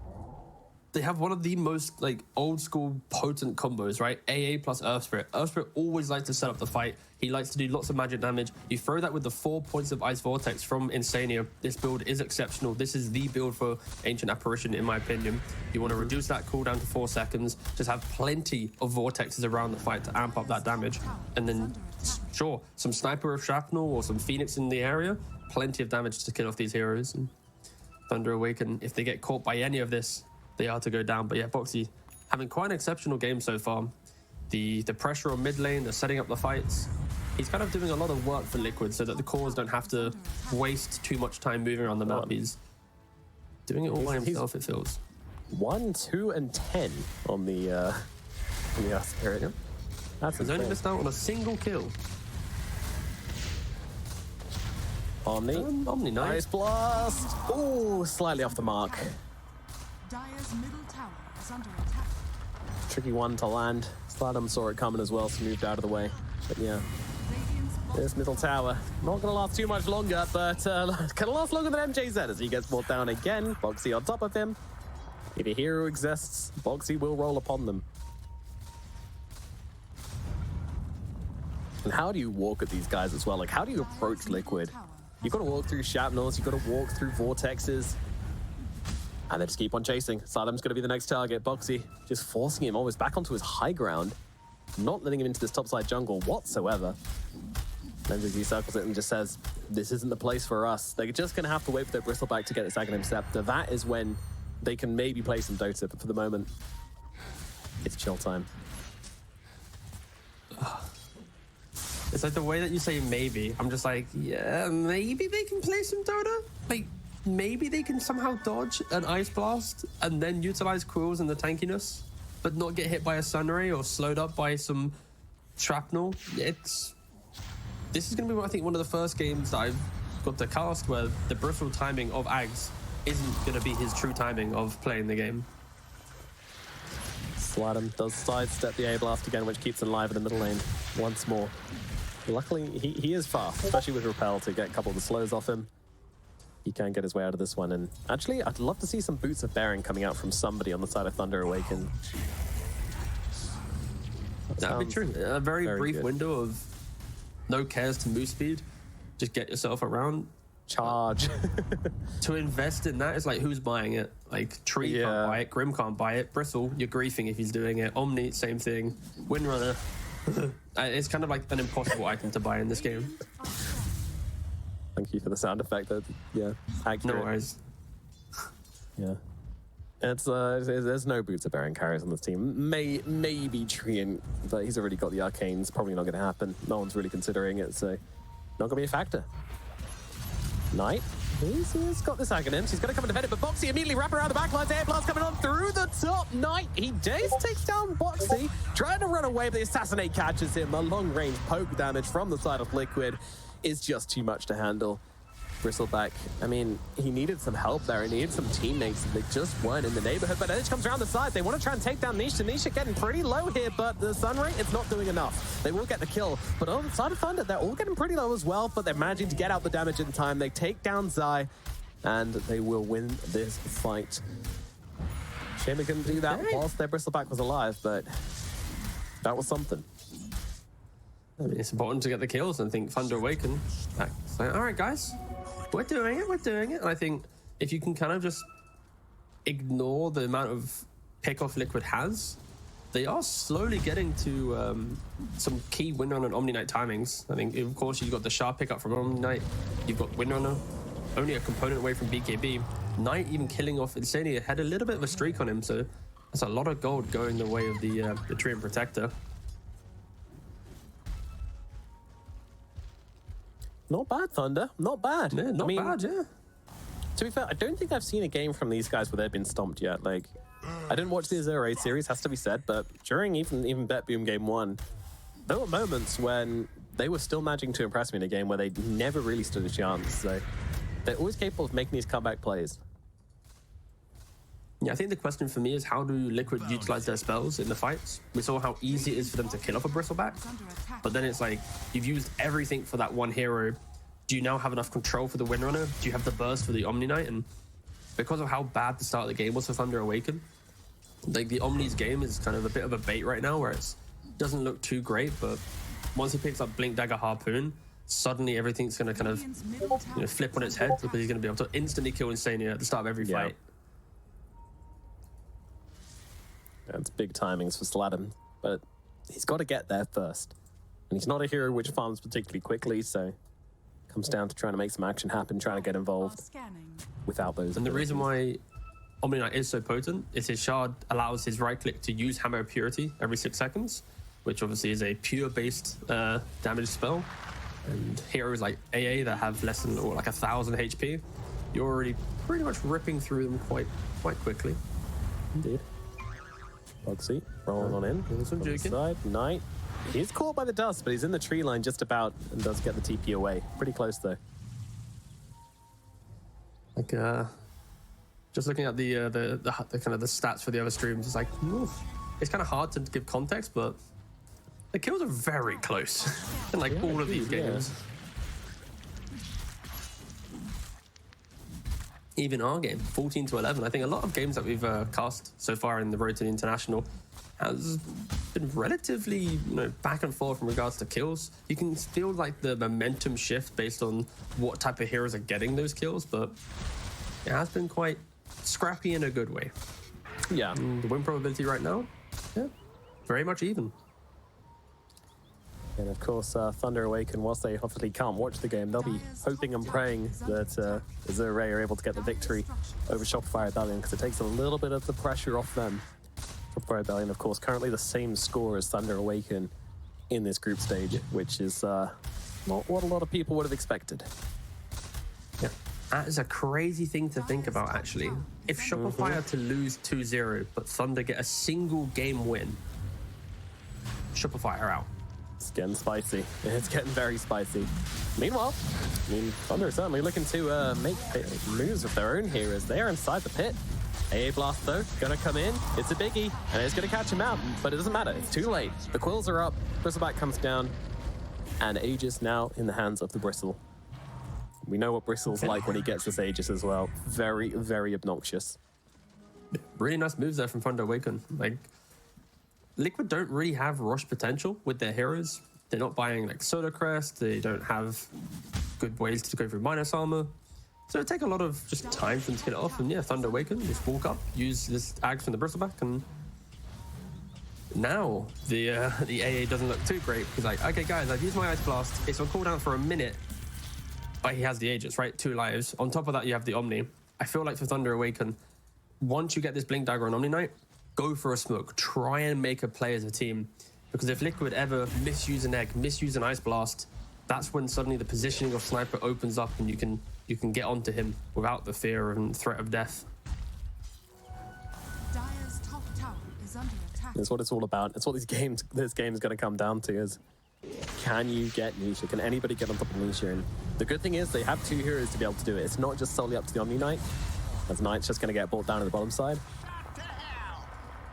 But it's also Wind's capable, especially when she has his Blink Dagger. Mickey has had a exceptional game as well. Quite a quiet game, you got to say. 1-2-1, but 13,000 net worth at the 23-minute mark. Practically tied with the Sniper. And on top of that, 275 last hits. So he has just been farming a storm. He's got the Silver Edge, the Armlet, the Echo Saber. Jesus. If Bristleback steps up, like, he could just get Ice Blasted or broken, plus in the Diffusal. It's going to be a hard game. Boxy does get caught out a little bit of the top side here. Uses the Yules to try and buy himself a little bit of time, but I'll stay on him regardless. And he's looking for more? Building an Aghanim's. We'll get to that later. Oh, the Gale. The Gale. It's doing work. They see Mickey. Yeah, he's in the tree line here. Connection from MJC is Sladams. He pops the ultimate and goes in. He is getting himself a safety before he even needs it. Very cute. Very nice try. Kills off Insania, but no major targets really brought down just yet, but still, Thunder. They are bringing the fight to Liquid. I have never seen an Omni Knight preemptively Guardian Angel, then blink in like, ah, I gotcha. Yeah. I mean, it just means that the CK just can't turn around and Reality Rift and bonk him down. For sure, yeah, I'm down for it. No, it's very cool. They're smoked up though. They are trying this is a big wrap. Wait, Sniper. They see him. Oh, the hero behind, in the middle of everyone. He's got no way out of this. Nisha just walks into everyone. Boxy comes in, tries to save the day, but I think it's just going to be another death for him. Yules is up, Sladam's not going to make a difference. Boxy's gone as well. This triangle, it belongs to Thunder. Middle tower is under attack. Yeah, what a time from Thunder Awaken. Like, to be able to just recover from how hard the lanes were, to still hit this timing. Sure, it's maybe 3-4 minutes later than what it could have been, but they still hit this kind of death ball mass. Omni Knight with the blink, able to just lead from the front. And of course, the Grimstroke continuing to give Omni Knight presence. He throws the Inkswell onto the Omni. You please jump a hero. I can instantly get that stun to ensure you get that damage on top. How can Liquid get themselves into a fight right now? You've got the Disperser, the Hurricane Pike on Sniper, a lot of kiting potential in play. And we've already mentioned how Mickey's got all the big ticket items that you would want pre-30 minutes.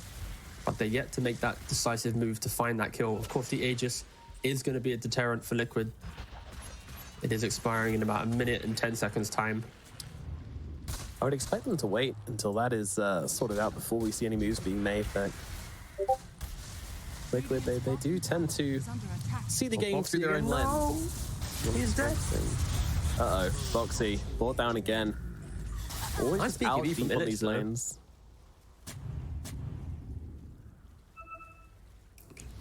From like the start of the game for Boxy to then a couple deaths, it kind of shows that Liquid are just trying to just prolong the game a little bit here. And obviously, Boxy has become the sacrificial lamb of pushing the slightly deeper lanes.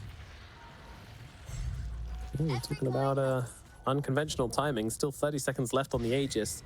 No Spirit Breaker just yet. It's going to be a while before he can get back to any fight. And they're smoking up and they're looking for stuff. Spirit Breaker? Spirit Breaker? Did I mean that? No, I meant Earth Spirit.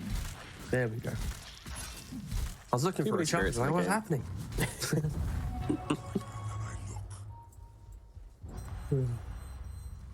Yeah, that's just casting with you. It's just that here is always, it's always in my mind somewhere. No, don't blame me. But here we go. Aegis runs out immediately. Liquid are on top of the Bristleback. The timing So could beautiful. not have been better. Oh my goodness. I like to think it's like, guys, my Aegis is out. Just immediate death. I'm dead. And because of that, because of the speed in which they killed him, look at the Bristleback's inventory. Look, he's got a backpack recipe for BKB, a recipe for a Bloodstone. He's got a lot of recipes, but not completing the items here. That's a bit awkward. Yeah. Very good move there from Liquid. Just respecting the Aegis to the second it goes down and then obliterating him. Thunder Awakened just didn't even conceive the idea of them trying to go for that pickoff.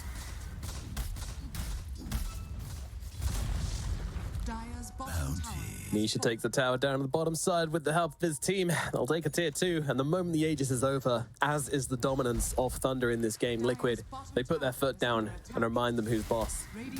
Thunder, it's on them to try and make some movements now.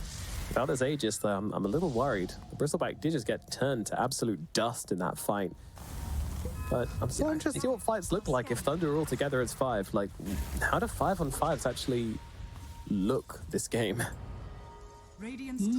Not in the traditional sense, right? Like, one team has no major team fight, and the other team, like, we're not seeing like the big heroes in that regard, but pickoff potential is insane. Like, when one can execute a hero, of course, we've seen the CK plus Ice Blast combination can blow up. So it's all about who makes the jump, who sets up the fight correctly.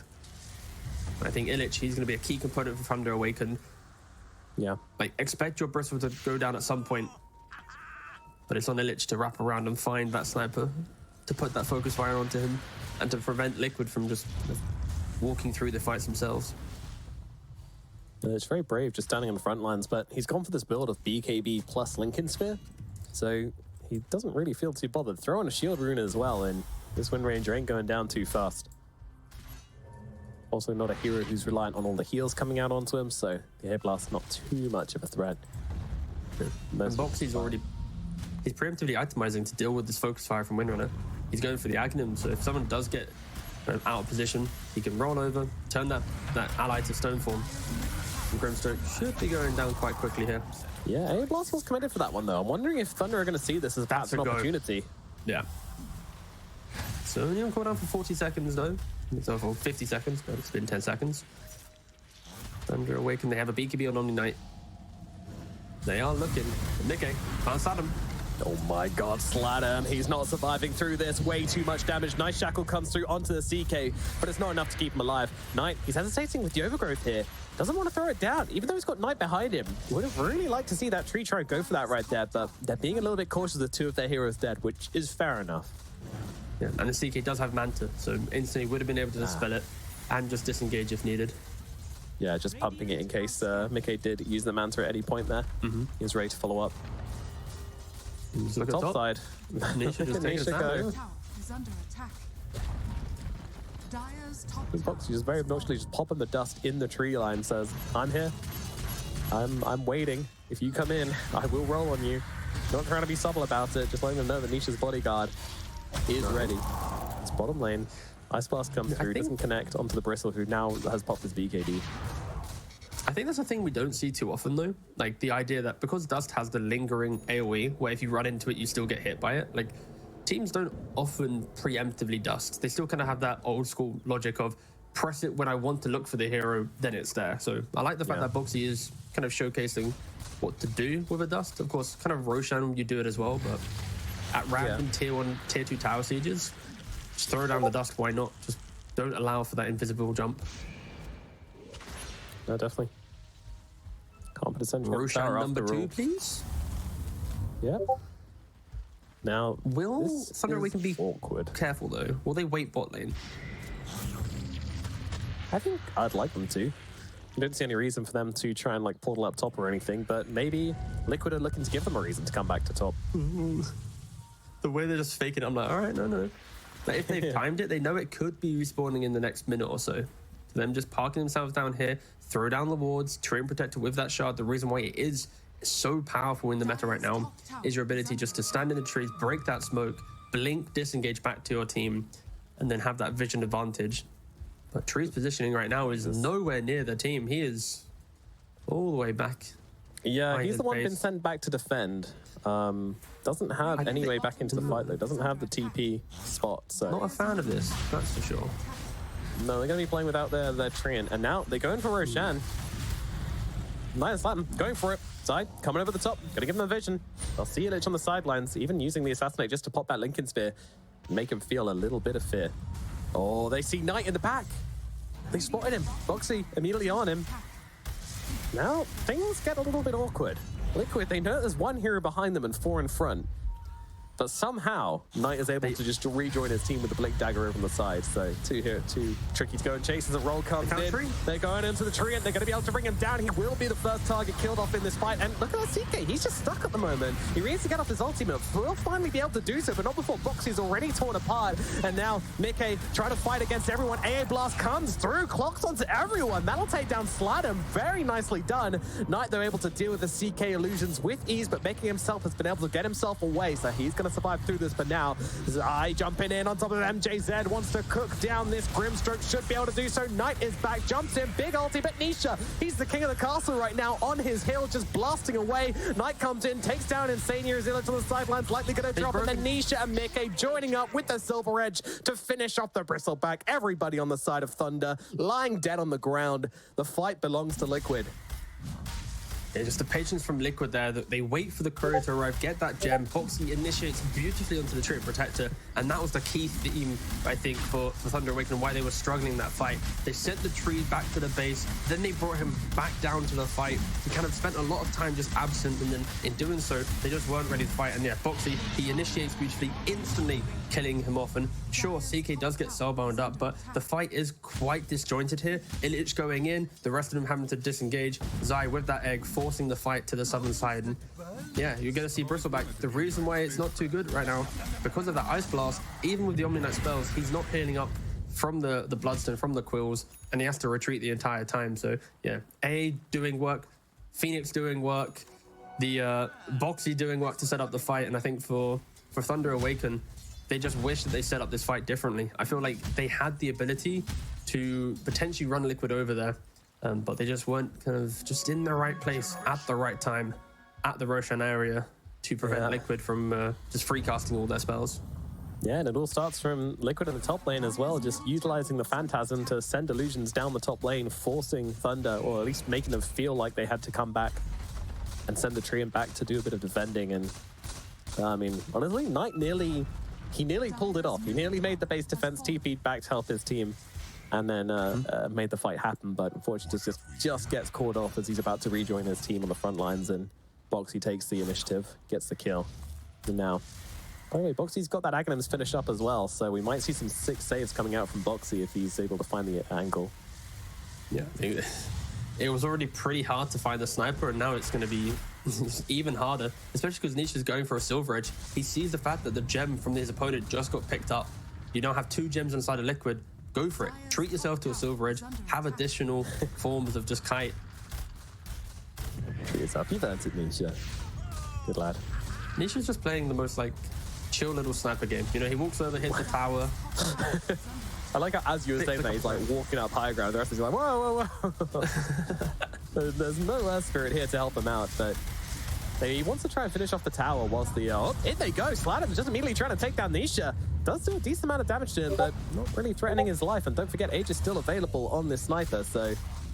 Knight, meanwhile, being dropped by both Boxy and Zai, who went back to deal with him to make sure their waves are getting into the base okay.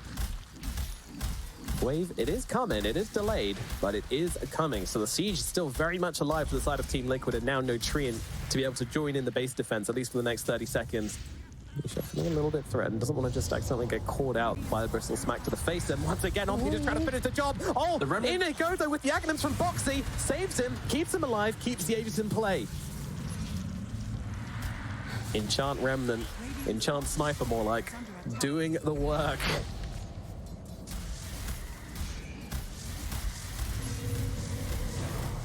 This is such a long siege coming out from the side of Liquid, but I mean, you've got a sniper, it's working.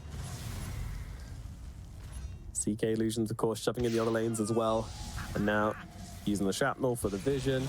Sladham, once again, he's going to try and do the same thing. I'm wondering if it's getting predictable now, if Liquid are going to be able to respond to it. And yeah, there you go. Immediately seeing out Sladham.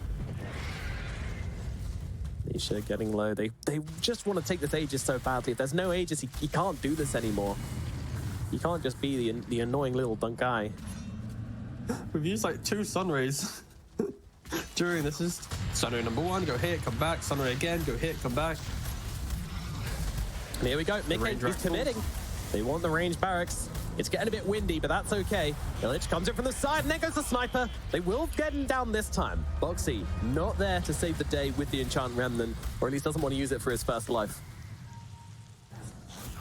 And do they commit now? Now there's no Aegis. It's still really, really hard. They're still 22k gold down.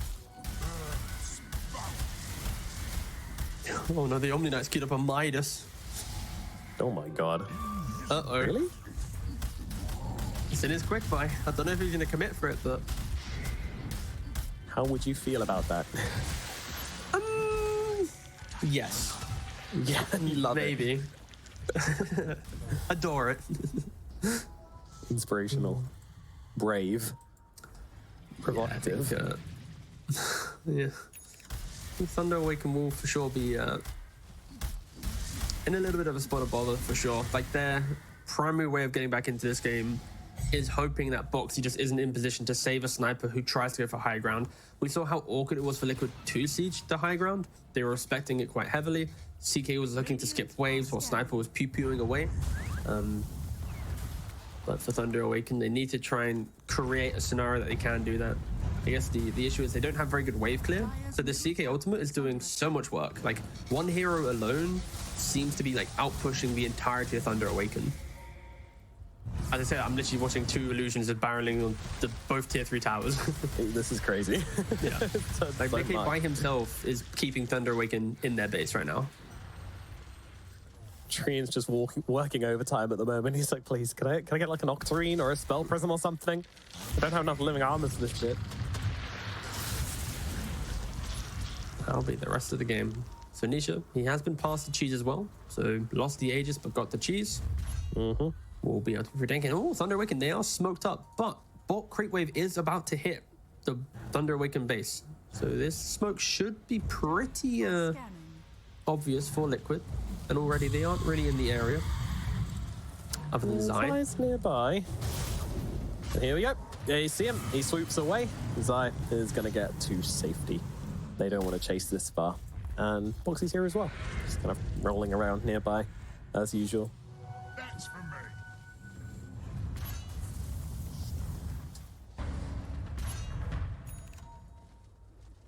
Once again, this is so crazy. These illusions from the CK just constantly shoving the waves in. What do you do about this? Not leave your base ever? That seems to be the only answer. You can go on a little we're at the territory where you kind of want Grimstroke to have an Aghanim's, so then you can at least take over the CK. Like, it's also why you're not seeing CK go for like AC and stuff, because he knows the potential play from MZ. Spell Prism on Trian, let's go. More living armor.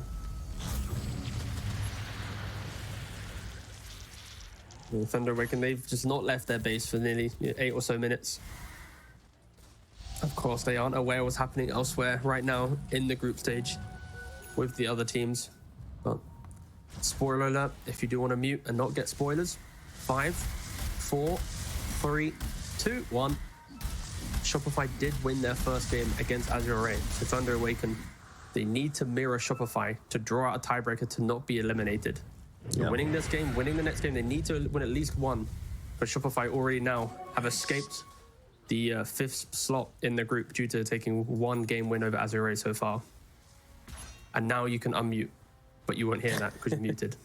But chat will tell you to unmute. Maybe Scriff can signal it. Nah. He's in the zone. So, all in all, Liquid just kind of farming the entire map. Once again, just using the Phantasms, the Mantas to shove the waves in, getting as much gold as possible as they can muster until Roshan respawns, which won't be long from now. And that really has to be the time where Thunder find a way to leave their base. And to be fair, their lanes are in the best place they've been for the past 15 minutes. Still all on their side of the river, but, you know.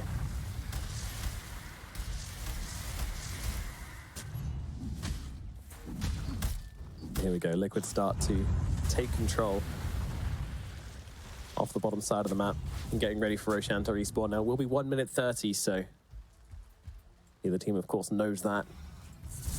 But they will both need to be wrestling for control of this area. Do they have any ways to see inside the pit on Thunder Awaken from a distance? Power shot, They got the power shot, stroke of fate, yeah. They got some options. I think if they're even casting those spells, though, they might be getting jumped by a boxy or two, so need to be careful. And for the first time, though, in the last 20 minutes or so, they actually have waves in a good spot for Thunder Awaken. This is a smoke where they are running straight into the high ground where they could have already positioned. My God.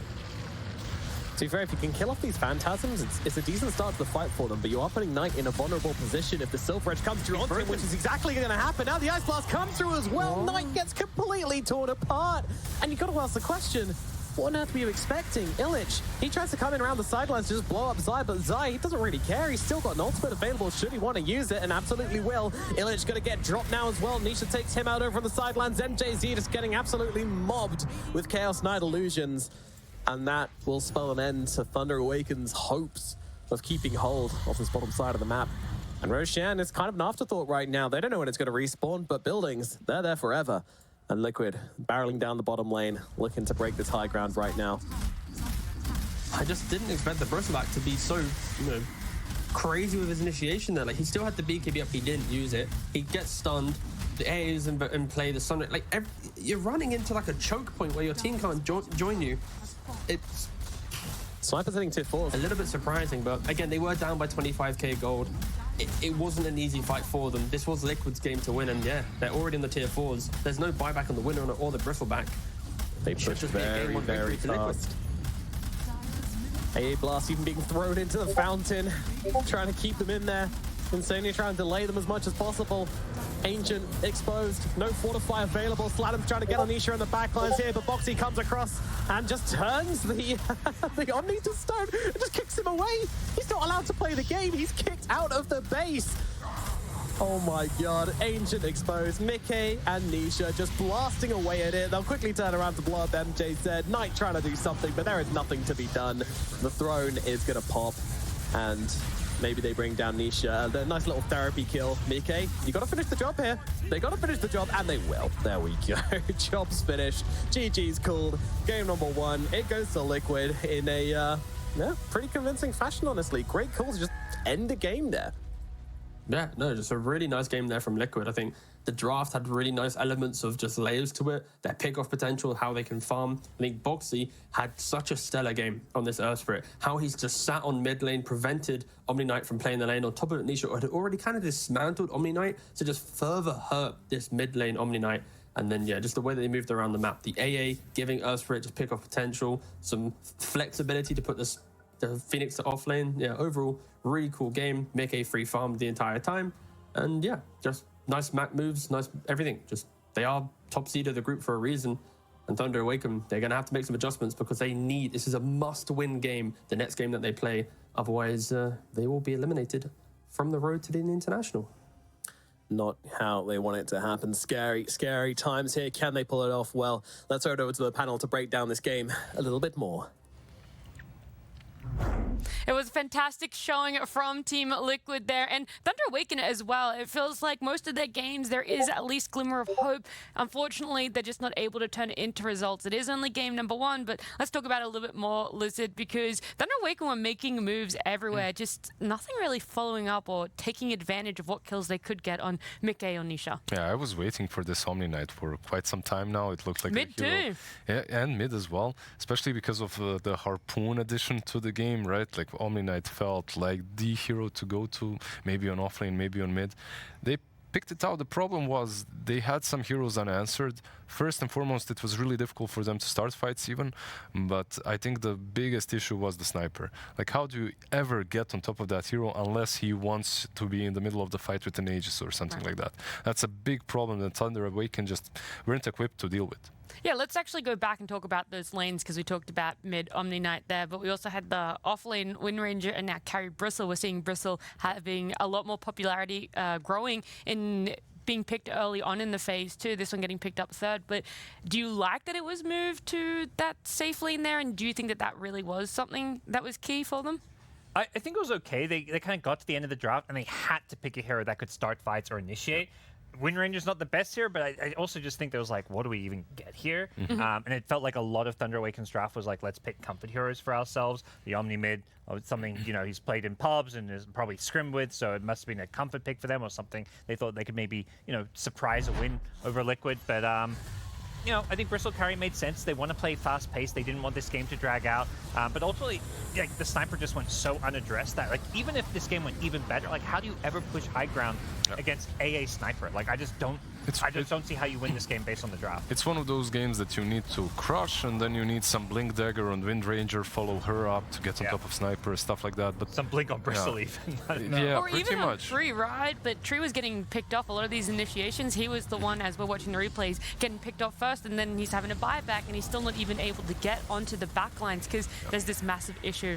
Yeah, my honorary Eastern Europeans from South America, unfortunately, they don't make it, but in this game at least. But they did go, I think Parker put it the best.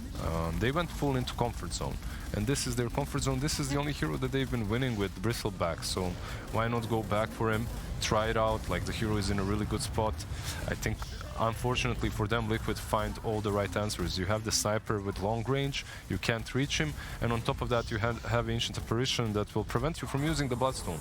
It will prevent you from healing, from being unkillable. Ancient Apparition, like, historically has always been the tank breaker, right? And Insania, he just adores playing him. Would you say that that was the key in that makeup to be able to shut down the Bristle, especially when it came to later, was that AA?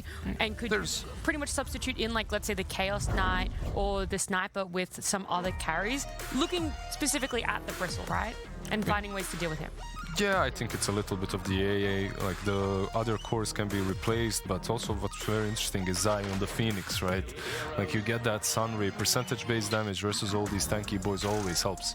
And it really caught Thunder Awaken by surprise. So I think part of the value of the Omni Knight pick in Thunder Awaken's mind was, hey, we have this match against Earth Spirit, so you're going to have a good lane. But Sladam had a terrible mid lane. He was getting bullied by Nisha, couldn't even stick around the lane, was off running around picking up bounty runes to refill his bottles. So I think that maybe the CK as a core is replaceable, but the Sniper was a fantastic pick because that put the Phoenix into a core role, and this is a Dream Phoenix team. Nothing really hits the egg. Sunray has a ton of value, as Liz pointed out.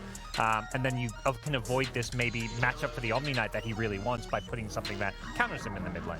Yeah, it was just this whole draft coming together beautifully for them on the side of Liquid. But Insania, we're going to have him as our MVP, I believe, because Insania's Ancient Apparition, look at that smile. 21. Please. The player photos are so He's breaking good. my heart. Like, we should give him the MVP in every game.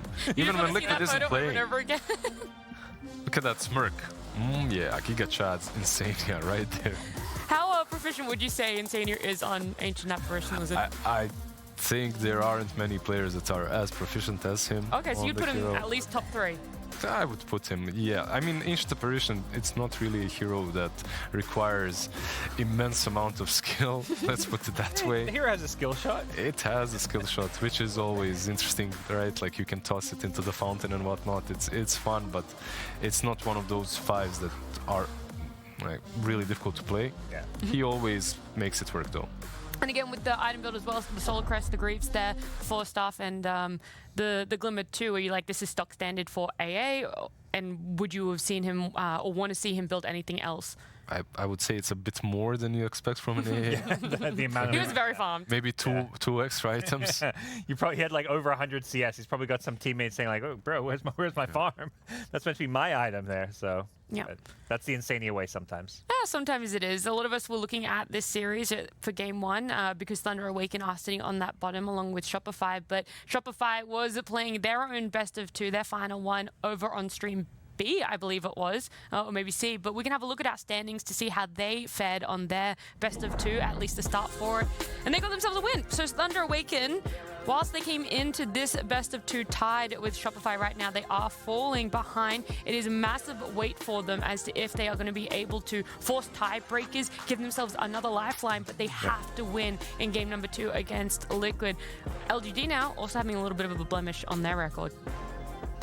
Yeah, they picked up that first loss and a huge win for VP because they were one of those teams sitting down at the bottom of they were by themselves at the bottom of Group C. So getting a win, a confidence-building win against the top team in your group is absolutely massive for them. You know, they're fighting for survival. They have they have more games left than Nouns and Beast Coast. So you know, if they manage to get a 2-0 there, suddenly they're actually looking pretty comfortable to advance. And that Group C is looking more and more like a tiebreaker central. Yeah. But yeah, I'm happy for Virtus.pro. I feel like they had more to show than what they did yesterday.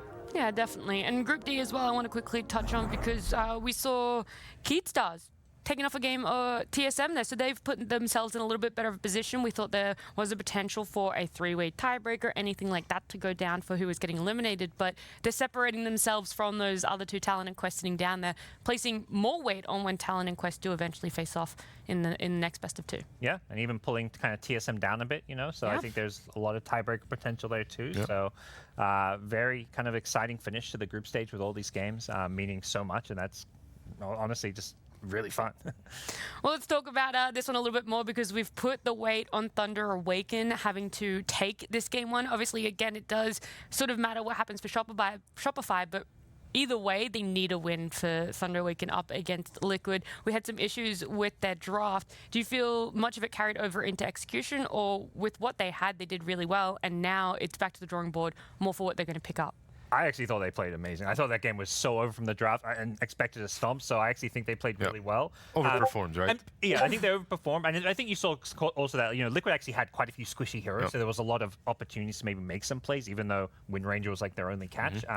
But ultimately, they did play their draft very well, and I think it reflected the fact they picked these comfort heroes. I'd honestly be happy with them picking more Bristle, pick another, basically going back for comfort, because I don't think you can force some new heroes or picks or play styles that don't suit you.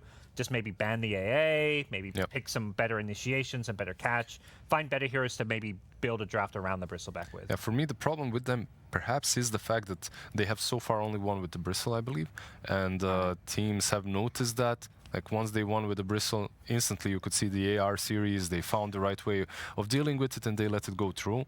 They still ban out, I believe, like, what is it, Dazzles and Invokers versus Thunder Awaken, because those are the best heroes that they perform on, and then they deal with the Bristle in a different way, either with the AA or maybe a PA, some heroes like that can break or just prevent him from healing. The nice thing is also, like, Liquid's kind of guaranteed first place, so Liquid's in a position where letting heroes through kind of makes sense. They can play it out. They may want to play against the Bristle again, or maybe they want to play against that Dazzle or Invoker because they're guaranteed first. They want to obviously, you know, test the waters with these heroes because that's going to matter when it comes to, you know, the main event. Yeah, best of 3s when you get into that longer running series. I'm calling it Nisha Meepo. Pick the Meepo here. Doesn't matter. Just throw it out there so that teams are worried in the playoffs. You know, you reckon they should flex something now so that it is in the back of the mind in best of 3s? Mind games. Oh. Now's the time. I don't like that.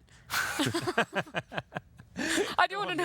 Yeah, but Meepo. I like the idea of things, just not the Meepo. Just imagine if you're still playing a group stage, let's not say playoffs, and you see a team that suddenly has a Meepo, you're going through lists and lists of data, like all the different Dota buffs, and suddenly there's a Meepo. It puts a wrench in your plans. Yeah, no, you are. Or an arc or anything like that. Yeah. Just something that hasn't been hitting the top echelons that we've seen of heroes right now. But I do want to go back again to Thunder Awaken because I want to talk about them. How impressed are you with them? I know that they have only picked up that one, but the fact they haven't been steamrolled or sort of stomped in many of their games, if any, it's pretty impressive. They came in as the 4th seed for the SA region. They came in as the 2nd qualifying team. Yeah, they haven't been pushovers, and I think that's what you're obviously hoping for, is just not to get blown away. And yeah, they've been very competitive. They've had some close games. I think they've definitely shown that they deserve to be here, and that SA as a region continues to grow. And, you know, not at this point, no one's being surprised by South America results, but I think showing that, you know, it's not just there's not just EG and Beast Coast. There's a 3rd, 4th, 5th SA team that can compete at a top level. Yeah. SA as a region growing, also pulling a little bit of Eastern Europe with them. They do have that one Belarusian player, so representing my boy. All right, then give me some more information. You want to see him win, right? You want to see him at least go for tiebreakers to stay in a little bit longer. So you already talked about go back to comfort, build a bit more around this Bristle. But do you want to see things like Omni? You've said like they've run it in pubs before. It's worked for them there. But do you want just more stock standard like a park or... I don't think that stock standard is the way to go for them. Right. Just go all out, play your own flavor, Right. play something that's really endemic to the region and make it work. Like when you're playing versus Liquid, you're not gonna win by playing normal Dota. You need something. You need some flair there. They need the SA special, the first Exactly. big tiny. Yeah. That's the SA hero. They love their tiny. So I mean that would fix their catch issues, but it does feel like they need to just play their way, and as Lizard said, don't try and force some meta that isn't your own. Yeah. Do you have any other heroes that spring to mind when you talk about that? Just to, Yeah, right now when I think about them, it's if they could get their hands on either Dazzle or Invoker, that would be pretty solid, especially on the Invoker. Dazzle is kind of, well, both of them are meta, but on Invoker they play a little bit differently. Okay, we'll see if it gets through, if they're able to pick that one up for themselves, or if they're going to be running some SA special, some Omni mid there. But I do know our game number 2 is ready, our casters are ready, so let's head on over to T-Gov and Nomad. Thanks, I guess. We can't hear what they're saying. I was doing the mustache move, and then the camera came to me, and I'm like, "Gah!" Okay, what up? Hello, how you doing? Thank you very much, Natty, and the lovely sweater pals over there on the panel. And indeed, yes, we are into the next game of Thunder Awakened versus a Team Liquid. What shall be picked? What shall be banned? Who shall win? This and much more being answered here in game number 2 of this series. And of course, it is now time for Thunder Awakened to pull it out the bag, because their TI hopes and dreams are on the line here. Yeah, again, they need to win this game to potentially get the tiebreakers. If they are to lose, then we will have, I don't know if the other groups have occurred it, but I'm going to assume that this could be the first team eliminated. So it's very spooky right now in the Thunder Awakened player room. In the bans, of course, I think. Pretty much, it feels the same. I will double check, but it does feel like the same from the previous game. Spirit Breaker's new one, right? Yes, it is. For first phase, yes. Okay, all right. Spicing things up a little bit. Don't want to play against the that nasty Spirit Breaker. And we'll have another tree in, but this time in the hands of Team Liquid. Makes sense. Liquid plus tree equals tree grows. Just need some sunlight now. And, well, Awaken will respond with the Dark Willow. Support's coming straight out the the key thing back. here is... Honestly, the key thing is they banned out the Phoenix themselves and picked the tree. So if you want a little bit of into the minds of Liquid, it's they don't ever want to play tree into a Phoenix, because they pick it themselves and they ban it themselves to ensure it. So if you're a team competing against them, then have this consideration. But yeah, they go through Dark Willow for Thunder Awaken. I think this hero just very good for the fight constantly. I think Grimstroke is becoming more popular in the idea of like Ink Soul Shard and go fight. Willow can kind of do the same thing. Throwing a Bedlam does the damage. You then have AoE stuns through your Bramble with the roots, and then of course your Fear. So there's cool ways for Willow to equally be as aggressive as a Grimstroke. But you just need the right heroes to kind of give Willow that game. Yeah, it's like she enables other heroes, but she also is enabled by other heroes as well. It's like a handshake situation. What's your favorite combo with the Bedlam, though? This might be a little bit unconventional, but I'm loving the Sand King. Just because you already have a lot of damage with Burrow Strike Epi, you throw the Bedlam on top, and then you have ways to contain them in the Sandstorm through the Bramble as well. So probably not the combo that you expected, but I like this one. I think Sand Kings are not very popular right now, but in the right hands can be very potent. Yeah, we saw Saberlight doing work on it in one of their games, I think against Thunder Awakened. So yeah, Thunder Awakened know firsthand how powerful that hero can be. Perhaps could be an option. I think another one is a Legion Commander as well. That one, I think most people were thinking when they saw that change to Willow, like, who likes locking people into single target long duration duels? There is only one. So where are we going to go from here? Trying to think. So, what's Liquid's approach with Turret Protector so far? Nothing. They've not played Turret Protector so far. It's always been banned. This is the first time in the group stage that the heroes actually just got through the ban phase.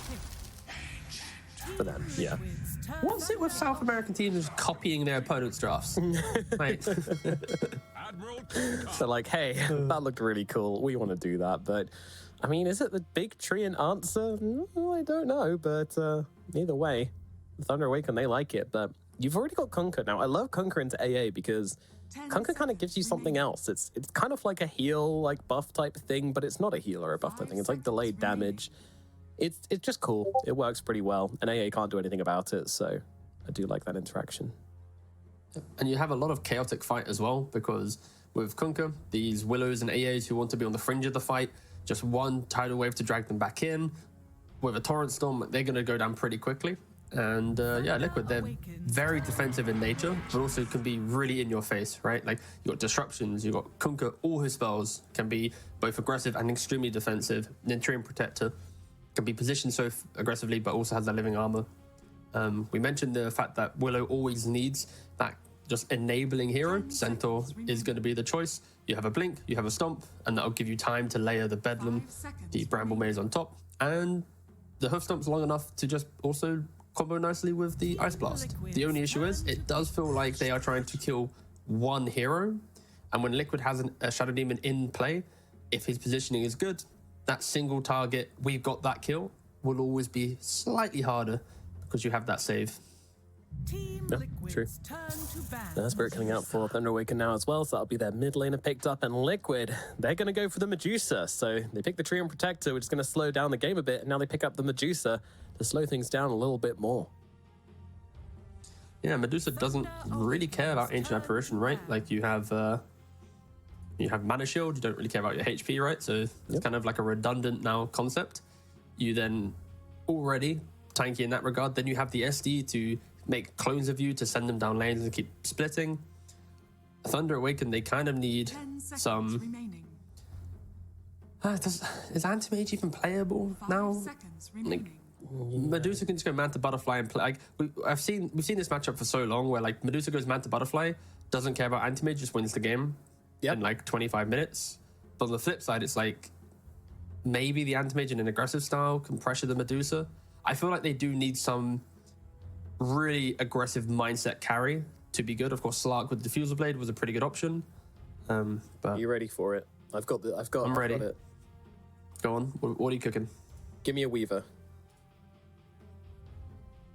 Diffusal Blade builder, inbuilt mana break. Okay, sure, Kunkka's in the game. It's scary, but there we go. It's fine. I was about to say there's a Kunkka in the game, there's an SD in the game, there's a tree in the game. There's Don't worry about it. Don't worry about it. Yep. Just kill the Medusa. Yeah. But yeah, Slark obviously going to get banned out. My silence speaks volumes.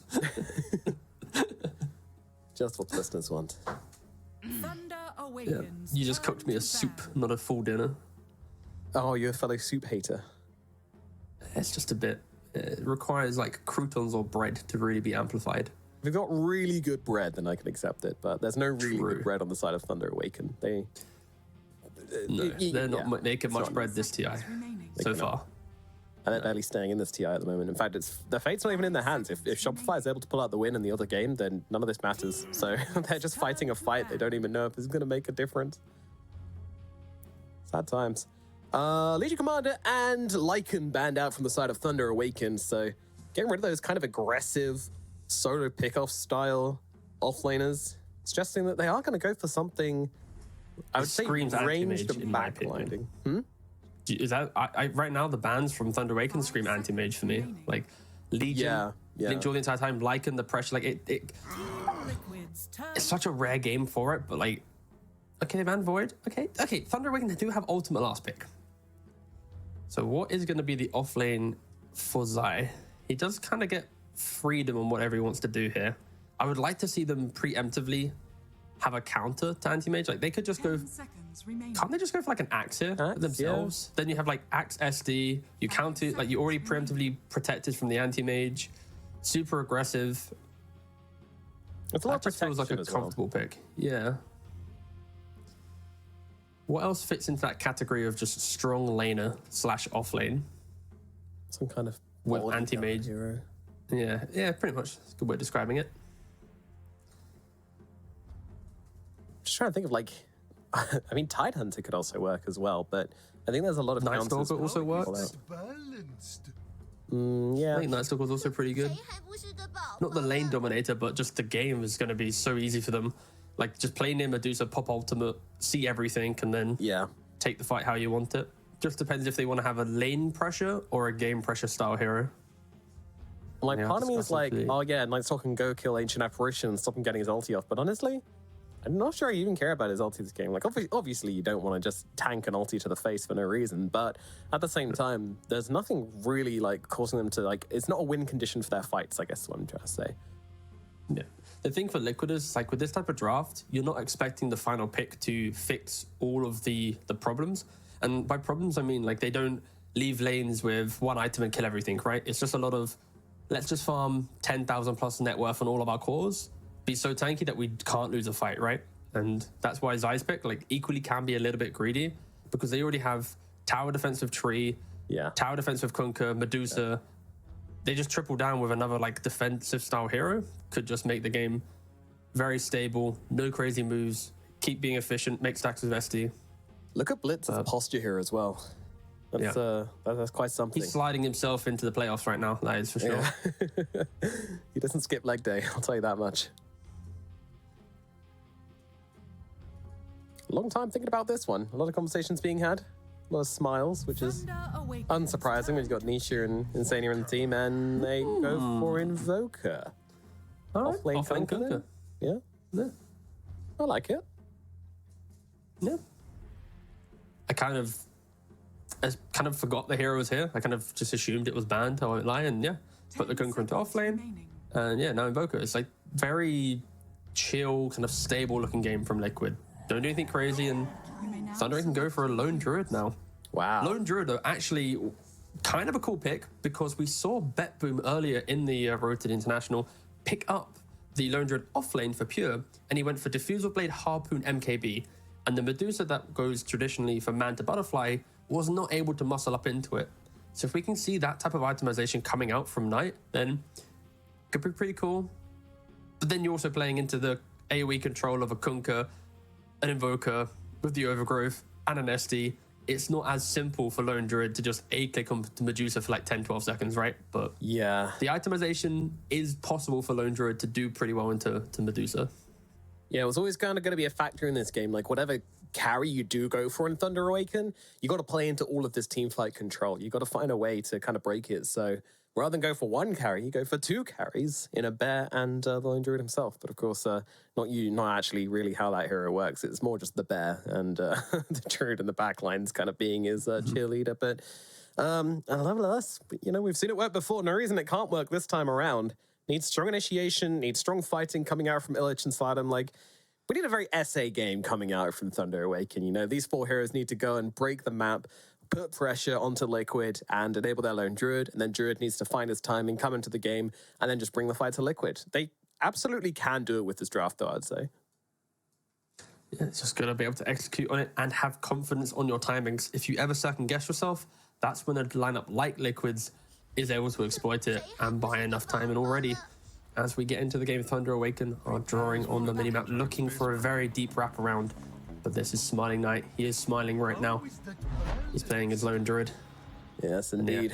We do not want to see any more First Bloods happening for SA teams. I think the last 3 SA games we've casted have been SA team getting caught out on the 0-minute mark. Nisha got First Blood in the last game. That kind of set them up for a terrible mid lane. I'll be honest, man. I thought you meant you don't want SA to get First Blood, like to get the kills. Like, damn, Jesus. Yeah, this is really showing my colors here in this cast. Bro, they're like one game away from being eliminated. Calm down, though, man. Leave him alone.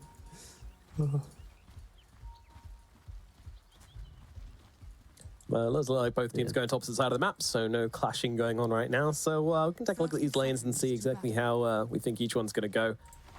Obviously, mid lane is just going to be the Invoker versus the Earth Spirit, Slatum. Hopefully he'll have a better lane than last game. I imagine he will.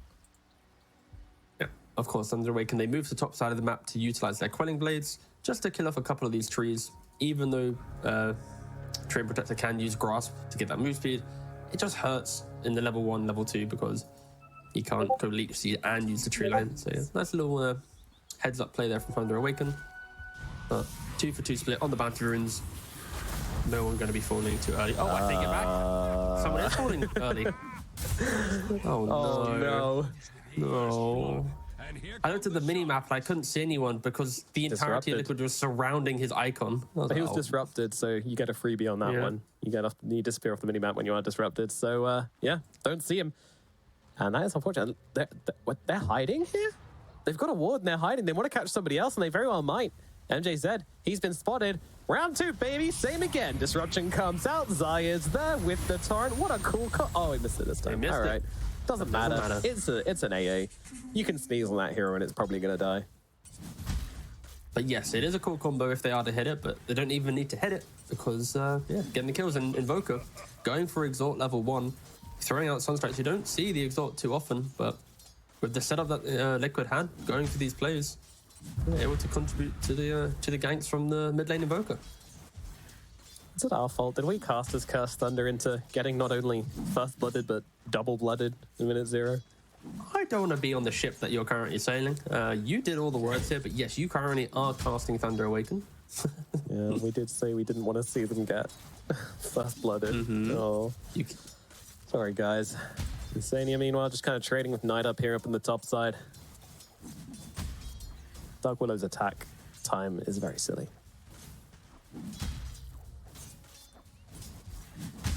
Especially compared to a Treant Protector.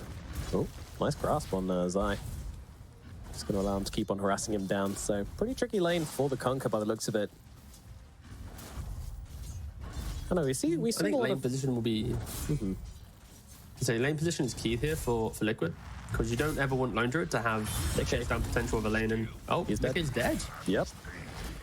Got caught inside the brambles. Unfortunately, had to walk through 2 brambles, try and get out of that one, and with the double edges coming down, just far too much damage for him to withstand, so ran out of mana, ran out of health.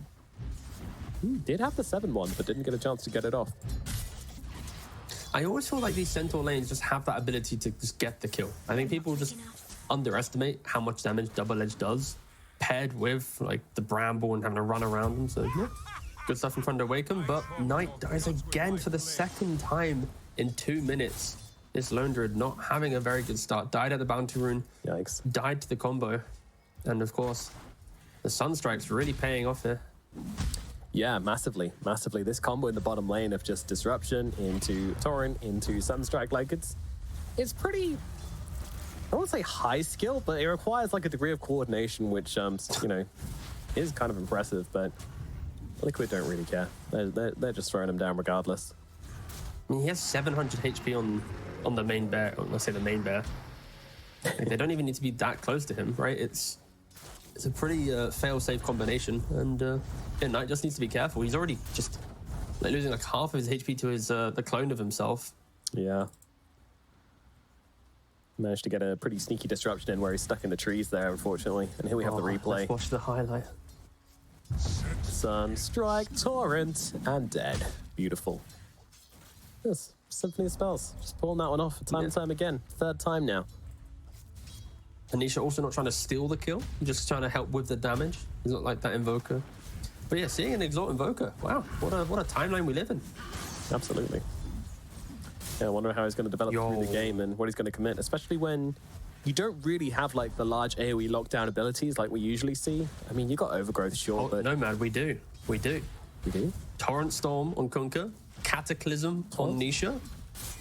Well, yeah, I was talking about setups for Cataclysm, because that's when we usually see Exalt Invokers. But you reckon Torrent Storm's enough? Yeah, I think just the slow, the knock-up duration if he gets the talent, and then like the early game he's got Disruption, and then the mid to late game he's got Torrent Storm. It's probably going to be enough to get a couple kills, I'd say, yeah. Oh, Root comes out onto Zai. They need a little more, and they're not going to find it. Double Bracer, just too tanky. And now, once again, oh my god, FJZ's throwing his body into the mix. He's trying to save him, but he's going to go down with him. He genuinely just tried to throw his body onto that to split up the damage of the Sunstrike, I think. But just ended up both getting blended instead. Oh, that's getting quite outplayed, unfortunately, in this safe lane. Just the they're pretty much getting tri-laned. I think that's the best way of looking at it. And yeah, Liquid just utilizing their heroes so beautifully right now. It's such a sick combo. The fact that they have to group up to try and tank the Sunstrike, but then they're grouping up for the Tidebringer. Oh, here we go again. The bear comes in, tries to help him out. Might be enough, honestly. Right click's coming through. Nah, he's got the poison upon him. He is going to fall, but Boxy taking some heavy hits in response. He has got the Fairy Fire to keep himself alive, and that will be enough. Meanwhile, Zai chasing down Knight, gets another hit off onto him, and it's Boxy who goes down instead. Knight just comes in from the side with a preemptive Shadow Realm and takes down Boxy. So Knight survives this time, but he's low HP, and it's really hard to lane on low HP versus the Kunkka. That Tidebringer going to go to work. Is Nisha actually going to go for mana boots just because of how many Sunstrikes he's throwing out? He's in his quick buy, but it'd be pretty cool. Nisha is not a hero. He's a this game. 0.6 Invoker from mid lane. Yeah, if you haven't seen this before. He's an artillery cannon, but he is getting jumped upon right now. They realized what they need to do. They need to take out the artillery, but guess what? It's the same GAM combo. Oh, slightly mistimed there on the Sunstrike, and that's going to be crucial for Nisha. He's not going to be able to survive this one with the magnetize upon him, and he is going to drop. Sada, meanwhile, jumping forward, actually wants to bring down Boxy as well, and just might be able to do so. Rock come through, double kill for the Earth Spirit, but down in the bottom side, the Druid does fall as well. 4th death for the lone Druid, and yeah, sure. Nisha doesn't hit the combo on the Earth Spirit, but Thunder Awaken, they're having to do so much to deal with the threat, right? They're rotating bottom to give maybe some life to Lone Druid, then they're going mid to deal with the rotations there and trying to get the kill. It's a lot of moves being made, and in doing so, your Dusa free farms, your Kunkka happily free farms right now, and surprisingly for Knight, with 4 deaths, still higher net worth than the Invoker and the Medusa. Yeah, he's got loads of CS. I don't know how, but he's got a lot of money, so genuinely not out of the picture. He's got Diffusal Blade complete. Like, I just wouldn't expect a carry who's died 4 times to have a 7-minute Diffusal Blade, but he has just rushed it, and that's wild. That should be able to punish them a little bit. And yeah, Zai, we're seeing the replay here. Goes on to Knight, Insania walks in, kills him quite nicely. He doesn't have a level 6 yet, so can't go into that form and get a little bit tankier. Also doesn't have points in Savage Draw either. And apparently there's a top lane in this game. I've heard people say, but we don't get to look at it right now because Zai's being jumped in the bottom side, thrown back on the Kunkka, really far out of position and surrounded by Thunder heroes at the moment. No way out of this one. It's going to take a while, but eventually they will rip through him and they will claim the Kunkka kill. Sladam is having a game, like a real game this time around. He's moving around the map, he's getting the kills, he's making things happen. Double kill up mid's obviously going to enable that a lot. Really good to see. Top side, Illich. There's a lot of poisons upon him. Probably not enough to bring him down, but it's annoying in amount, but now the supports, they're playing with Knight. They realize, okay, he's got his Diffusal Blade. It's a little bit of a timing here, and Kunkka, he's had a great start, but the window of getting kills with this combo should be fading slightly.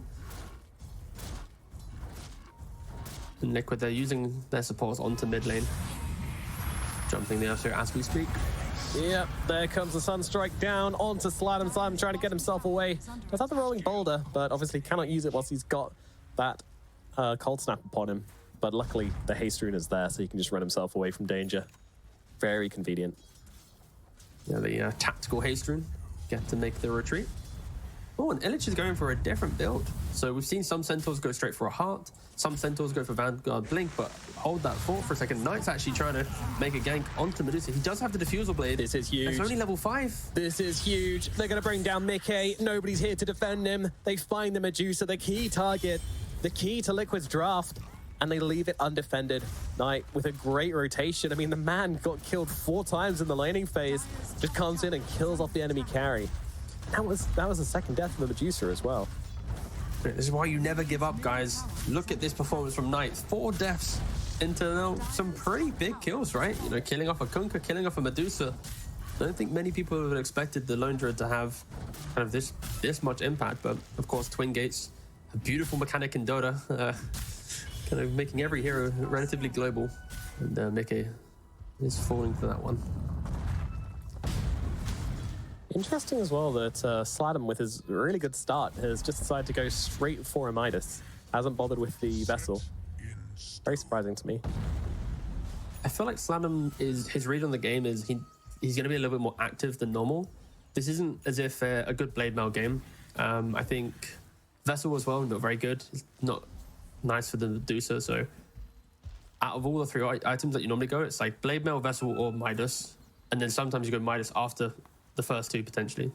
So why not just get to the good items rather than these 2 that aren't as effective? So overall, I'm actually quite a fan of it this time around for Sladam. Yeah. Well, you make it make sense, T. That's what you do best. As Midases are all over the place right now. We have a Invoker Midas. We have a Willow going for a Midas. She's obviously a long way off. And we have a dead Centaur in the bottom lane. Although I say that, Stampede comes out. Illich might just be able to get away. Never mind. X marks as a problem with Sladam. He comes rolling on this one, and Zai says, all right, I want nothing to do with this. But he doesn't get a choice. The roll is there. The stun is out. Zai is going to get brought down by the Magnetize. He's on a killing spree. Certainly is. You spoke about him just picking up a Midas. He's now already nearly 1 component deep into BKB, so it is paying off for sure. Doesn't seem to need that extra damage from the Spirit Vessel to be getting these kills. I think that might be the read. Like, he's doing so well. He's got so much XP in the early game that he doesn't need that extra boost. Knight. So, yeah. Knight does get away this time around. So aggressively positioned as well, right? Like he's by himself inside the liquid jungle. And whoa, his true form's an owl. Oh, sorry, mid lane. There's a Willow getting beaten up. Yeah. No Sunstrike this time around, but does have the meatball to come through and rip through Knight. Foxy and Nisha will be able to grab that kill. Very aggressively positioned there on the Willow. Also, a neutral item that I don't think we have people talk about too often is this Trusty Shovel.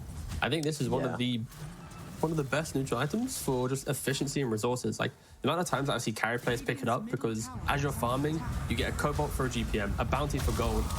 Right. Obviously also providing some gold to the Thunder Awakened side with his eventual demise in the mid lane. But yeah, I think just Trusty Shovel gives just a little bit too much.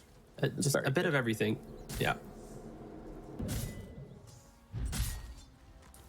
Yeah, I'm a big fan of the shovel.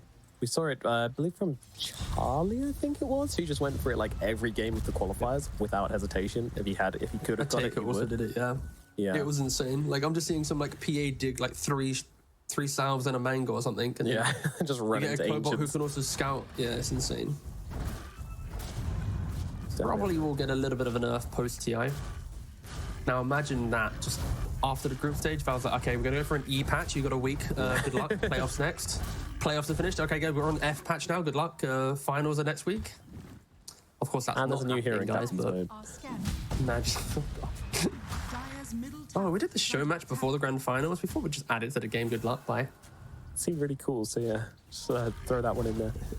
Zai, fans, guys, smoke please. up. They're going to find Knight. Knight, he is the big target. Does get off the true form regardless. Boat's going to land upon him. In comes a Sunstrike. In comes a Torrent. In comes the damage. It's just not enough though. Knight, he's living through it all. And now Zai, he's going to get kicked around all over the place. I mean, Knight has to be careful. Can't afford to drop here. And won't. Stays away. Moves around the fight perfectly. And a failed maneuver for sure from the side of Liquid. I think they brought back on the Shadow Demon to pop the Shadow Poison, I'm assuming. Yeah, they did.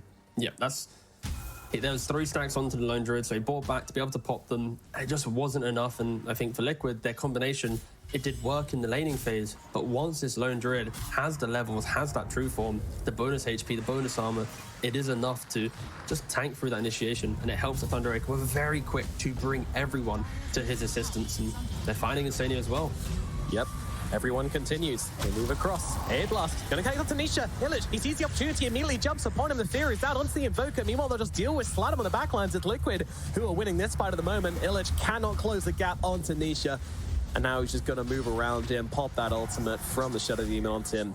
And Illich does die. Boxy now getting a double kill in this engagement, but gets rewarded with a kill on And Medusa died as well, mid. Whoa, that wasn't part of this.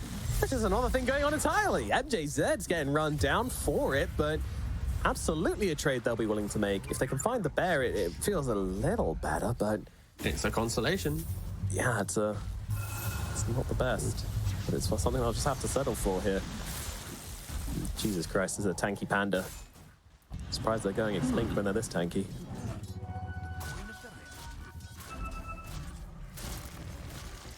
Yeah, Thunder Awaken just breaking down the map of how they're making moves. They protect the Lone Druid, they then go and make a gank top. Meanwhile, Knight during the chaos, he's like, hello, Mickey, I see you mid lane. And we've already spoke about how Lone Druid into Medusa, he can rip through her tankiness. He likes to buy the diffuser, but he has the attack speed, has the Echo Saber. And Liquid, they need to be careful. They're kind of getting dragged around a little bit with some of these fights. And Thunder Awaken, again, smoked up, looking to go for the kill. They have the Blink on Centaur. They have plenty of burst potential if they find the hero. Dire's middle tower is under attack. Waiting to see if anybody comes to this, but Liquid, they're wise. They will not just be throwing bodies at this middle tower when Thunder in such a commanding position, and now they jump forward, and Sania is going to drop here. Mickey just using the cover of his tree and to keep on farming, trying to be as efficient as possible. As Zai down at the bottom side. Also just trying to get this wave shoved out, but Illich doesn't want to let him get away with this. Oh. Yo. So many sounds. Sometimes sounds be better than words. So true, so true. Zai hunting for anybody, maybe a support on the torrent. Doesn't find it, but yeah, very much Liquid. I mean, they're not massively far behind. It's only a 1k gold advantage for Thunder, but Thunder are definitely the ones commanding the aggression at the moment. Yeah, and they should be. Foxy, you just tumbled into this. Yeah, he's got a little bit too deep, and Sladams and Knight are going to be able to take him downside. Just trying to drop MJZ on the side. Doesn't manage to do so, though. Nisha, Tornado, just not really landing onto anybody, but huge overgrowth from Insania, holding back the side of Thunder and giving Zai a chance to get himself out. And he's going to be able to get away, but never mind. The torrent's upon him. The Druid as well doesn't stop. Tier 2 tower, don't care about it. They just keep on chasing here. Thunder Awaken just mobbing down on Liquid heroes.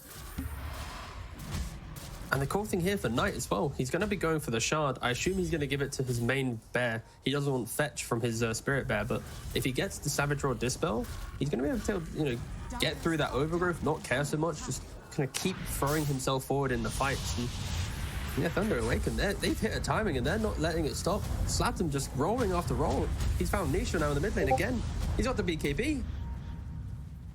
Detection, any defense? There we go. Knight's in the sidelines. The supports are coming, and they will be able to take down Nisha as well. I mean, Liquid, they're giving it all for Mickey right now. They're giving their lives, they're giving their spells. They're just trying to buy time for Mickey to have a game. We said in the draft that Liquid, their entire lineup is very kind of passive farm. You wait for multiple items to kick in, and then you eventually just kind of take over the game with your just tankiness and inability to kill off the Medusa. But yeah, Thunder Awaken, they've made that read beautifully, and they're just punishing this window of just...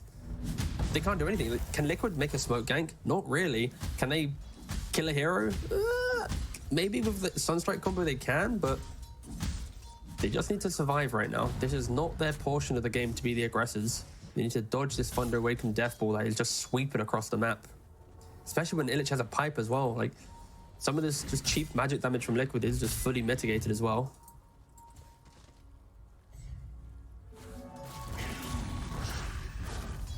Medusa does have the Manta complete.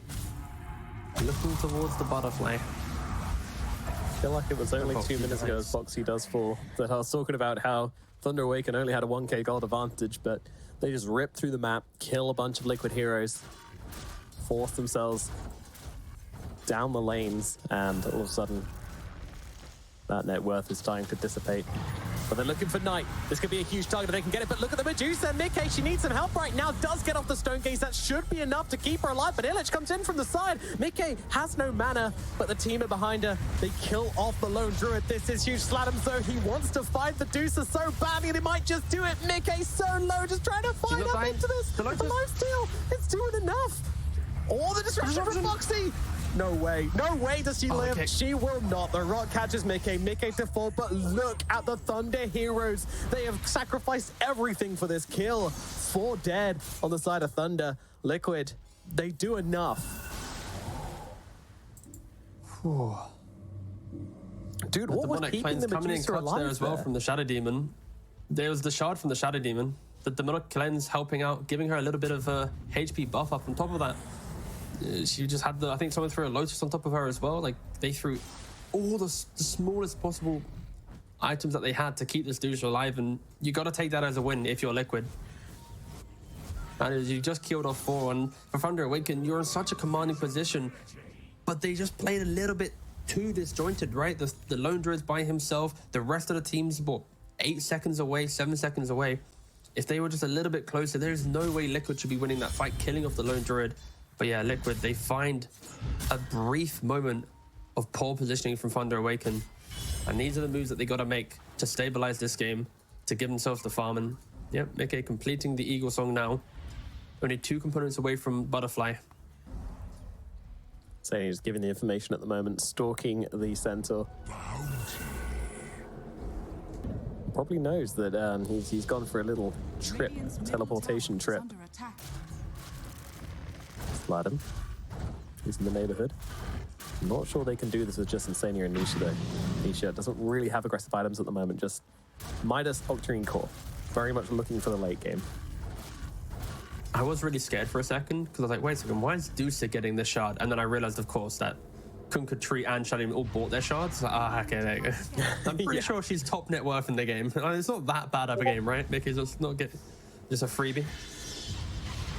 It is so nice if you can just, like, if you have good enough shards to justify buying them, and then you can take the Tormentor, get your core a nice shard. Very, very good. And Cold Blood is decent. So, not a ton of uses this game, but I'll take it. With Roshan currently getting brought down, of course. They have the bear to be able to get through it. They have the tanks. Knight is currently tanking it, even though they've got a Centaur and a bear, but I guess that makes sense because the bear heals them up regardless. Bedlam even committed for this one as well. It's a slow Roshan, much slower than I would have anticipated, but at the same time, Liquid, they're not really too bothered about it. They're just going to keep on farming. They know their timings, and it's not yet. That said, Nikkei is about to pick up a Butterfly not too far away at the moment. Yeah. A couple more camps and he'll be there. Maybe that's something they're looking for, but it won't be just yet. And they don't want to go and fight right before they pick up that Butterfly, so no Roshan contest. Yeah, I think the main thing for Liquid is they need to either... They have to fight into an Aegis, so they kind of want to delay it. And by the time they delay it, Lone Druid will have an MKB. So this timing of Butterfly for Mickey won't be the most... All right, go. We've got this like a carry item advantage. And they need to be respectful of that. And I think it's why it's a very good read from Thunder Awaken to go for that Aegis. It gives you a little bit of freedom with how you approach the next phase of the game. And something that we haven't really talked about is Knight on the Dark Willow. 1 second, Centaur should be dying in the top lane, but yeah, they catch him out. Look at the position for Willow build. This is wow.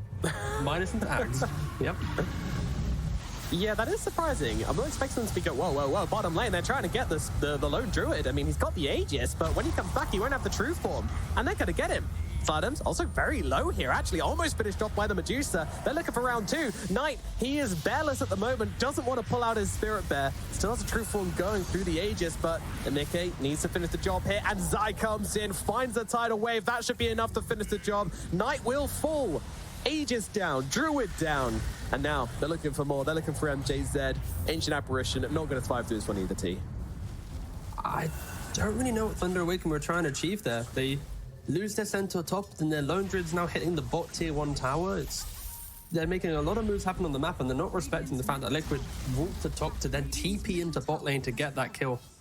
Thunder Awaken, they need to just kind of clean it up a little bit. They had such an exceptional exit of laning phase, but their own moves now have put themselves at a deficit of farm. The top 3 net worth is the Liquid core scaling up, and I mean, that was ridiculous. Like, every single bit of advantage they've been working so hard for over the past 24 minutes, completely gone, absolutely diminished.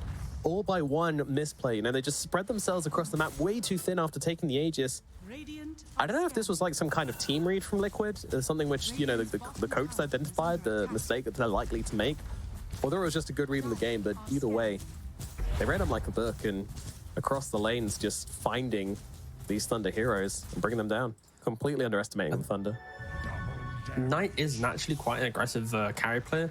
When we think about the games yesterday, he was a lifestealer in mid lane with no buyback when he died and the game just ended. He was a Luna going for a Tormentor underneath Vision and just dying with no buyback again. Like, he often is quite a, let me try and push the limits and get that extra little bit of something. And yeah, Liquid right now, as they enter the mid game, are kind of fully understanding that and not allowing him to get that extra little bit of something.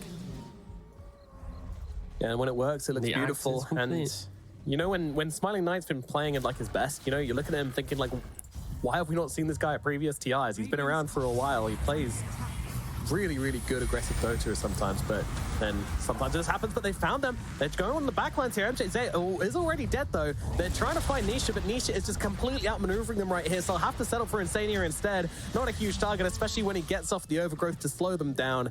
And Nisha is long gone. TP away on the Invoker over towards the middle lane to back up Mickey as he goes for this tower. And Mickey now with the Manta Style, with the Butterfly, nearly at Skadi as well. My God. Yeah, on top of that, Kunk is about to complete his own Aghanims, and they're even pinging out the high ground here. They're gonna probably not go up there. Feels like a lot, but with the illusions, they can definitely siege it. Yeah. They're not coming back. Thunder. Centaur doesn't have TP. Maybe that's something they've realized. Centaur can't be here, so yeah. They nearly take a mid-tier 1 tower for free. Look at this Nisha. She's like, come on, little catapult. You can do it, buddy. Alacrity catapult. What a delightful thing. The Aghanims Willow says no.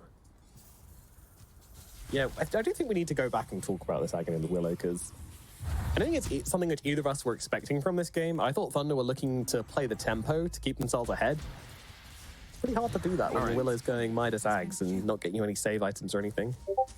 If Thunder are to win this game, it's because Knight bought Midas, Ags, MKB, Moonshard, Dragonlance, and just killed the Medusa every single fight. We're about 25 minutes away from that. Druid in a lot of trouble again up here in the top side, being thrown around, just being free-casted on by the Invoker. And now comes a Water Park. He can't get away, thrown around by the Tidal Wave. I mean, they need to finish the job here. They need a bit more damage. Meanwhile, Insania's been killed off by Knight, and actually, Fathom's rolling in. They're turning this into aggressive play, and he's just being healed up by his bear. They're going to kill off Nisha instead. The Medusa, she was not home because she's still sieging. She hasn't got the memo, so they're not going for high ground anymore. And now Mickey could be in some trouble, but Boxy here to back him up. Chases Sladam away. Sladam just going to go back, wait for the Shadow Demon's Demonic Purge to come off him. And maybe think about re-engaging, but no, the team's not set up for it. Yeah, Liquid's playing kind of like a split game right now. It's like half of them want to end the game and try and go for some racks. The other half are going for kills. Thunder Awaken are just like, oh, there's an opportunity, let's go. And I will be intrigued to know if Thunder Awaken can get to the point where they're instantly killing off Medusa, because you got MKB on the Willow, MKB on the Lone Druid. She isn't going to be as strong as other Medusa games. The main question is, can they actually lock onto her for the entire fight? Especially when the Water Park's in play, plus the SD disruptions to save her. Yeah, will Liquid actually use Medusa in the next fight? Like, again, they've been quite split in how they're playing the map. Yeah, Medusa has been definitely playing her own game, Mickey, from start to finish. Which is what you need from Medusa, to be fair, but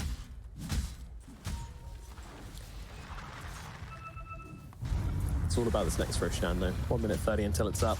Oh dear, Insania. He's been called out, and it's very confusing on Thunder because Knight is a carry and Knight is the pos 4.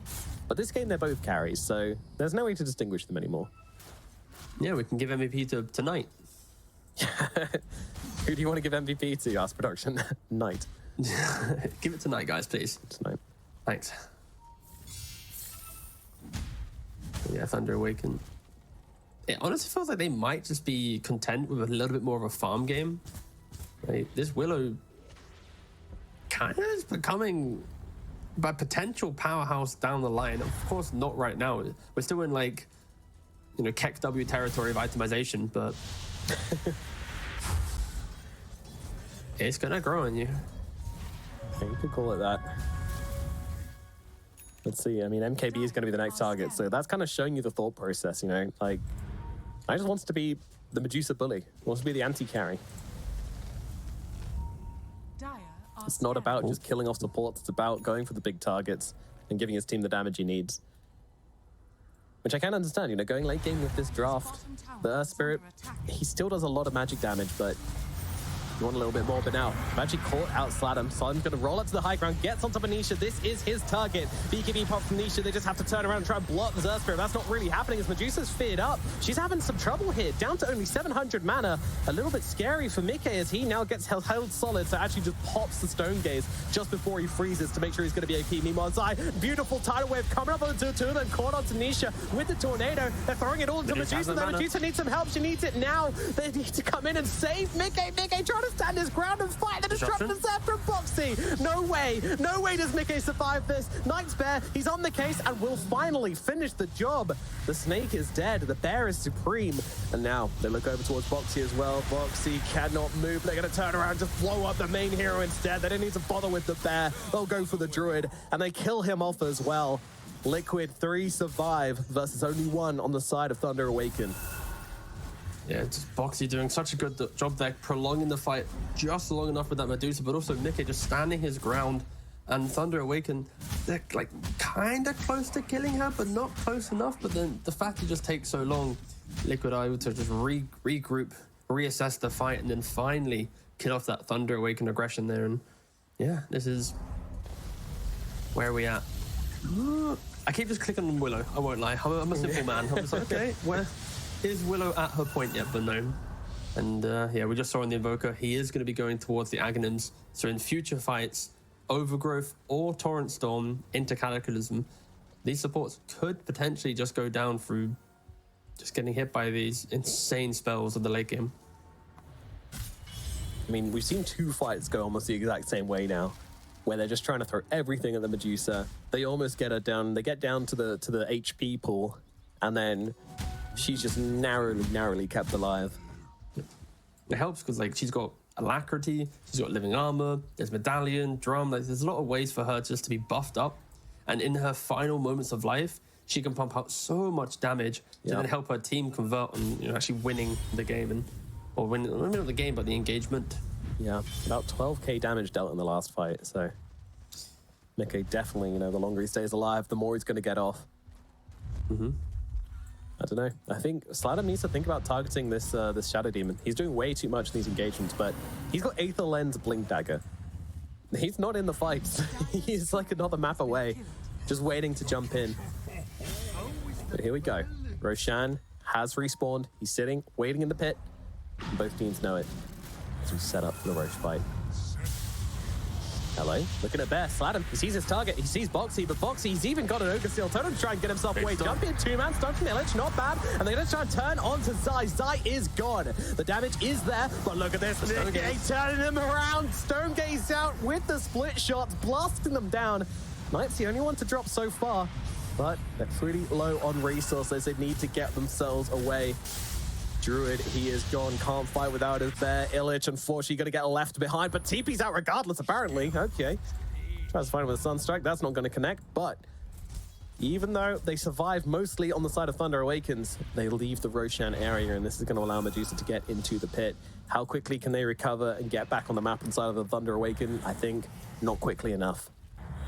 They are slowly getting so tanky, and it is getting so hard for them to take the fight. And ooh, I need to double check something. We have all right, important update, guys. I know we got multiple games happening at the same time, but if you are a Thunder Awaken fan, Shopify did just lose their second game. So if Thunder Awaken are able to get victory in this game, they are not eliminated. They claw themselves back into a tiebreaker against Shopify. So it isn't as simple as they're just out now. Like this game, it means their entire TI run. No pressure then. But they are playing for something at least. And they're trying to do it on the back of a Midas Willow, the back of a Lone Druid. It's a crazy strategy here, but it might just work out. Bear's about to come back in about 1 second, and there we go. Thunder Awaken, they have their carry back. I'm unsure of where the second Spirit Bear was. Might have just been on cooldown from when he died before, but it's kind of awkward in that fight when you do lose the Bear in the middle of the engagement. You just can't fight anymore. You can't contest Roshan either, so Willow, though, does now complete the Monkey King bar, so has the Aghanim Scepter, has a Monkey King bar, 40 damage, 45 attack speed, pierces evasion, Midas as well, 35 attack speed, going for the Moonshard next as well. She's going to become quite a threat to this Medusa for sure. It helps that Medusa does have Silver Edge, so going to be able to just disengage if there's no detection. On top of that, you have Disruption. It isn't the perfect Willow game to become the carry and just kill from a distance. There's going to be a lot of things that Thunder Awaken need to kind of just, you know, tick within the fight, get those checkboxes going, and detection, make sure you kind of survive through your sages. And for Liquid, just fundamentally just respect the fact that Thunder Awaken are scaling, even though the game is feeling a little bit Liquid favored. Like, there is always this comeback potential. Like, they do so much damage if they can get through it. And oh my god, the graphs just a little bit back and forth here. But yeah, Liquid now slowly trying to get themselves a bit of a healthier lead outside of just this kind of 5-6k territory. Yep, Aegis gonna help with that as well. Whoa, Boxy! that was deep. Fladen playing around here. Both teams very cautious of one another. Mickey is doing the damage to the towers. Illich jumps in, they kick in the Medusa. They want to try and catch Mickey on his first life, but he is going to pop the Stone Gaze. So far out of position, he needs to get back to his team, and he will. Pretty low on mana now. Not really any decent way to restore it. Oh, never mind, Cheese in the backpack could get that in if he wants, but Liquid, they're going to wait for now. Try and use some snakes. Get that all-important mana back. Get healthy. Yeah, and Mickey, he's opting to go for the Aghanims. He kind of feels like he's lacking just a little bit of control around him, so go for the Aghs, allows his Mystic Snake to turn those heroes to stone and amp up a little bit more damage. And at this point, yeah, it's kind of a perfectly fine item choice here. Some people might argue, you know, it's satanic and stuff, but with the AA removing the healing, then sure, I think this is just a kind of nice bit of respect towards what he's against. And Centaur, he thinks he's tanky. He's not. But he's not. He's nothing. That's not a Centaur, that's just a horse. And now, going on to the barracks, Mickey doing the real damage, but kicks back once again in the same position as before. And this time should be losing agent, but no, once again, Boxy gets a disruption, delays the inevitable, and look at the water part just going to work. They need to get away, but they can't. It's too much damage coming out from the side of Team Liquid. Sure, Mickey's finally dead. The Willow's finally getting off her damage, but so is the Druid, and he has no buyback at the moment. This is critical. Mickey's back, and he has a cheese as well, so it's not even like the Aegis was his only form of jumping back into this. Barak is gonna fall. Top lane is down. Do Liquid stop here? I don't think so. Two heroes dead. There's without buyback on the side of Thunder Awaken. Centaur uses buyback in the previous fight. They're gonna try and keep in, but instant Hex. So much damage out into Sladam, and he's X-boxed as well. Does he have a BKB? He doesn't. He's in trouble. Stunned up. Torrent, it's on him. He's going down. The Medusa doing too much damage to Sladam. Sladam is gone. Does have the buyback. Immediate smoke out. They need to make something work here. 25 seconds until Ice Blast. That might be what you're waiting for here. Shadow Realm coming out once again, just volleying out the damage onto Mickey. Mickey, he's got the cheese, of course, so never in any real trouble here. And there comes that cheese. So, now all your forms of coming back into this. They got, and the kickbacks there once again. Can the real carry do it? The Willow, she's fighting from the backlines, but the Stone Gaze is out, and that is going to delay the Willow. She's turned to stone, can't get off the damage anymore, but Sladam escapes from the sidelines. Pretty clutch plays, honestly, coming out from Thunder with just 3 heroes. They're able to chase back Liquid. Ice Blast, it connects onto the Medusa, but I don't think they can chase out this far. You can't fight on your low ground at the moment. But still, Knight and Sladam keeping them in the game. I feel like for Liquid, though, they just need to wait for the next X mark, allow Mickey to TP back to base, X mark go back, get full mana. Even throwing in the clarity, and for Liquid, it is just reset, look for bot rats, get that mega creeps, and Thunder Awaken. They need to find some magical entry to this next engagement. It's not a good game for them if they get Mega, I'd say. Like, you don't have one of these drafts which can really deal with it, I don't think. Yeah. You'll be stuck in your base, hiding behind your Druid.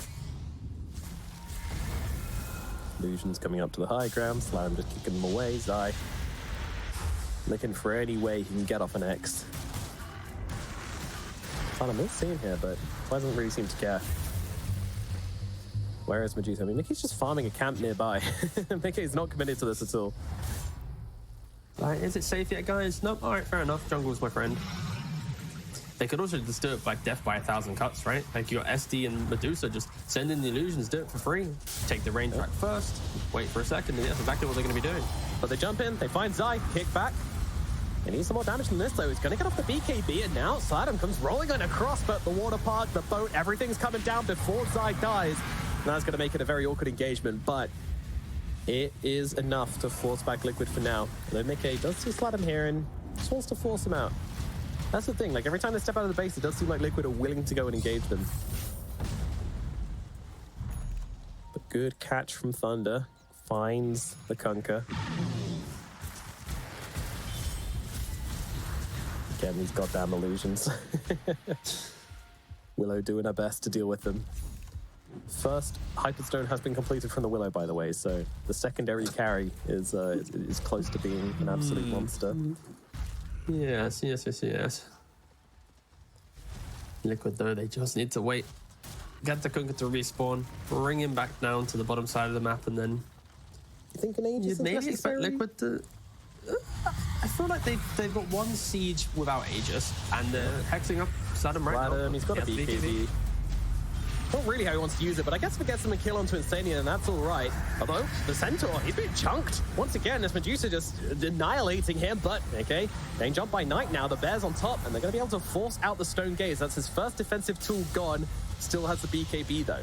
But Sladam in from the side, the kickback. He's still trying to keep this fight alive. He's still trying to keep the fight going for them. And Mickey, he's getting pretty low on the old mana right now as the pit's coming in for the Dark Willow. But Sladam is gone, and the Bear's lying down the floor as well. But the resummon is there. They'll look onto Nisha. Nisha's losing his health. He's gone. Big Foxy, he needs to leave. Ogre Steel Totem Disruption. I mean, Mickey just needs to get out. Why is he sticking around here? The rest of the team, they're coming back in. Liquid. This is a crazy old play, but with no Sladam, they don't think they can fight, and they might be right.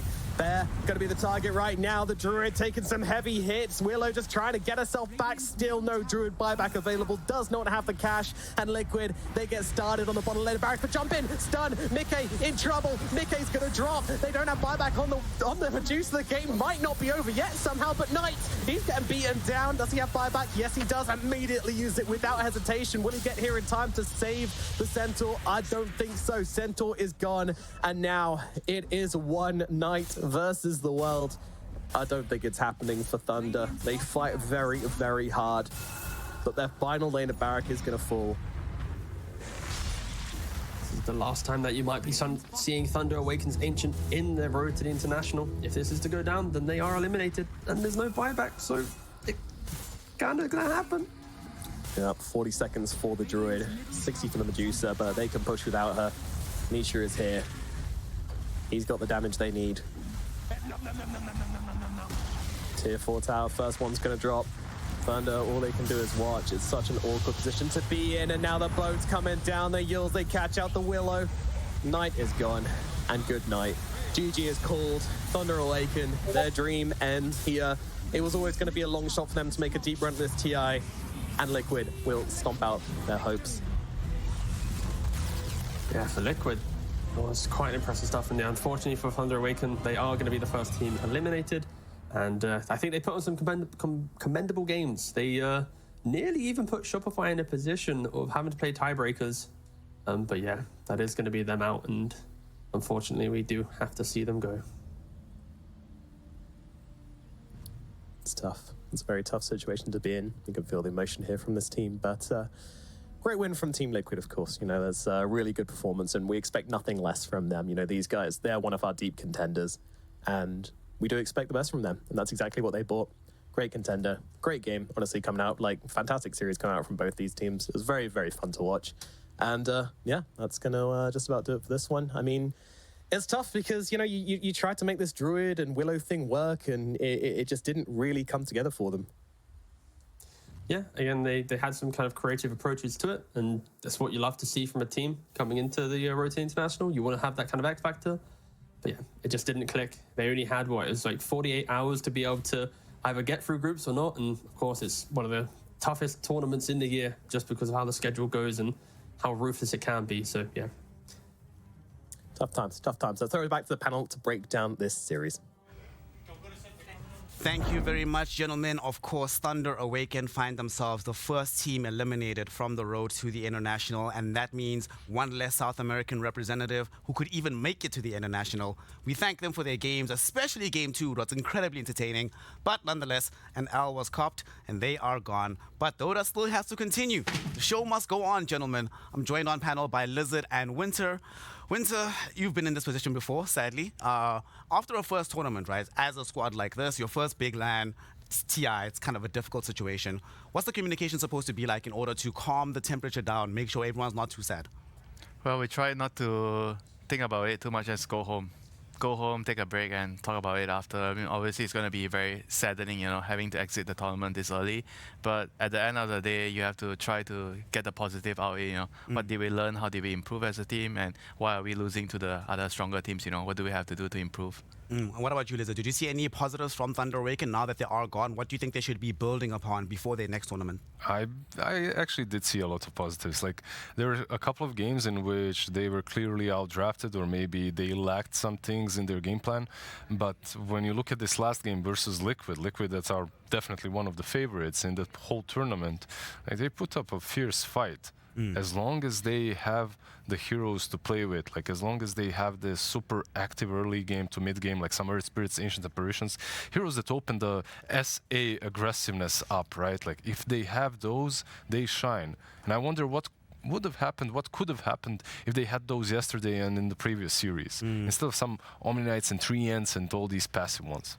Well, the passivity of the Thunder Awaken side didn't necessarily work in their favor. But speaking of passivity and of hero selection in Winter, we were having a sort of discussion off camera about Lone Druid, a hero that's been dominating pubs but has made very few appearances here in the group so far. Why do you think that is? What makes him so good in pubs but not necessarily applicable in tournament games? I think in pubs it's more chaotic. The games are a little bit like a lot of random things happening, and I think Lone Druid, he's able to capitalize on a lot of the small little things, especially after you win your lane. He's very strong in the lane, and you get he has a couple of item builds that you can go, like sometimes you see the Diffusal, sometimes you see the Radiance, and I feel like any hero that can snowball from the lane generally is a very strong hero in public games, you know. But in a team game, you have to be able to understand what to pick around that hero. It's not just about this hero is very, very strong, and we're just going to pick the hero, and we're going to be able to do well, you know. I think a good example would be Bristleback. Like some of the teams that are abusing Bristleback, you have to look at why are they winning with Bristleback? What are the other components they are picking with the Bristleback? It's not just about what the Bristleback is doing in the game. I think one of the best squads is able to make us understand exactly what is required to draft a good squad around a hero is this Team Liquid, because early on, Lizard, they were not doing well. They're losing the game. Look where this fight is happening, very deep on their side of the map. A lesser team would not have been able to recover in the fashion that they did, but they clearly understand the pieces to their puzzle and how to make it work eventually. Yeah, because in the game of Dota, you can't have everything. You can't have the ultimate early game win condition together with an ultimate late game win condition such as Medusa, right? Like you have to have your weak points, and teams usually compromise on what you can get out of the draft. It's a mind game. In this one, Liquid obviously went for the later portions of the game, right? Like you have the Alacrity plus Medusa, and if you do reach the late game stages, you should be winning. However, for Team Liquid, this game was surprisingly uncharacteristically abundant with mistakes. Like on that mid lane in particular, like you could see a lot of failed rotations, not something that you see very often from them, but they were also under a ton of pressure. Like just when you look at these heroes from Thunder Awaken, they were born and made to just completely destroy you in that early to mid game. That's why maybe Liquid looked a little bit weaker in those portions, but later on, once they got everything they needed on the Invoker and the Medusa, they just showed what they have. I suppose in this game as well. Yeah, it was also a nice thing, you know, if you feel like you're the weaker team and you draft like a more early game lineup. Because if you play a long game against a better team, chances are you're going to have a higher percentage of making more mistakes compared to the stronger team. So I kind of like their approach this game, even though they couldn't close out the game, but it was a good attempt. It was a very good attempt indeed, and Thunder Awaken still covered themselves in a little bit of glory here. The unfortunate part is that this is their last showing here on the road to the International. And this is also one of these situations, Lizard, where there's pressure, yes, coming from the heroes from the side of Thunder Awaken, but there's also more external pressure on them. They know they have to win this game. There's no other option. Liquid, they're already first. Doesn't really matter that much. Of course, for Thunder Awaken, this is do or die, and unfortunately, they didn't make it.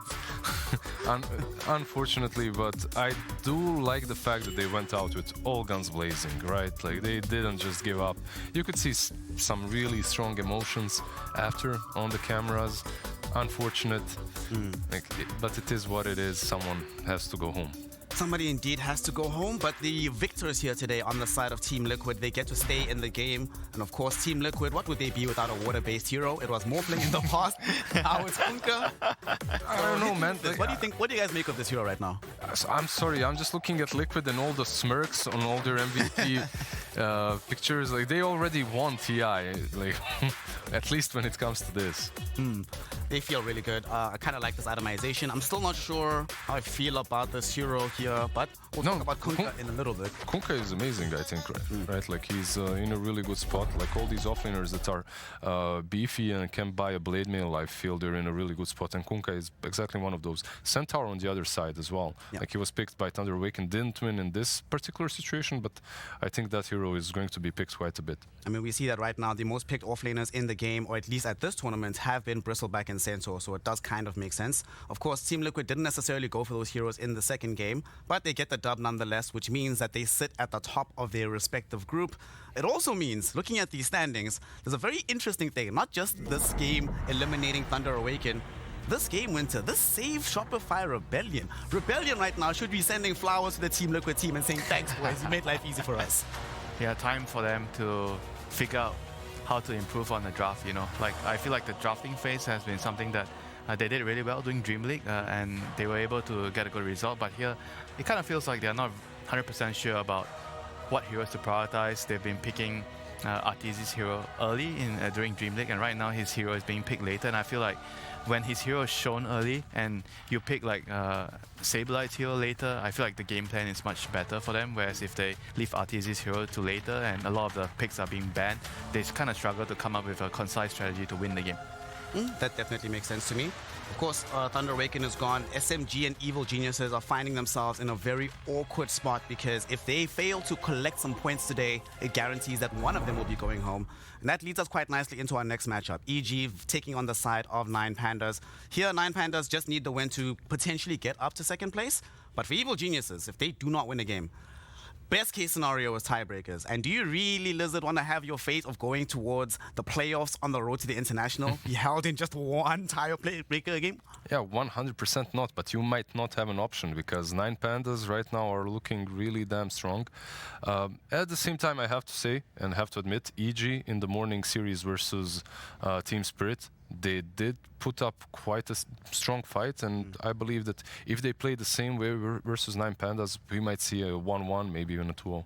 It was actually very interesting that he brings up that matchup here, Winter, because when we saw Game 2 relative to Game 1, the thing you were mentioning about being the weaker team and trying to play faster, they sort of did that in Game 2, right? We saw Chris Luck on his Pangolier playing extremely aggressively on the map. Whisper was actually having a phenomenal time. So if you're them right now, do you just say, forget everything we've done up until this point, forget all our preparation, just do what we did in that game and we'll be fine?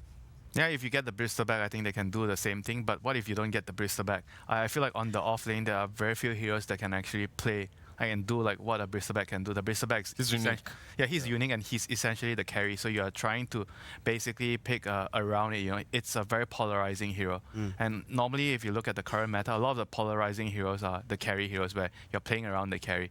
So Bristleback is a different one. So if you get it, sure, you can do the same game plan. But if you don't get it, then you have to hope that you have to win with the other heroes. You know, you have to figure out something you can do with the carry. This is actually interesting, Lizard, because back when Evil Geniuses were doing well at the beginning of the year, they were doing so primarily with strong performances from the offlane. And back then, it wasn't Bristleback, but Timbersaw able to sort of command attention, take over the game. So it feels like whenever they do that, that's generally when they can win and be strong.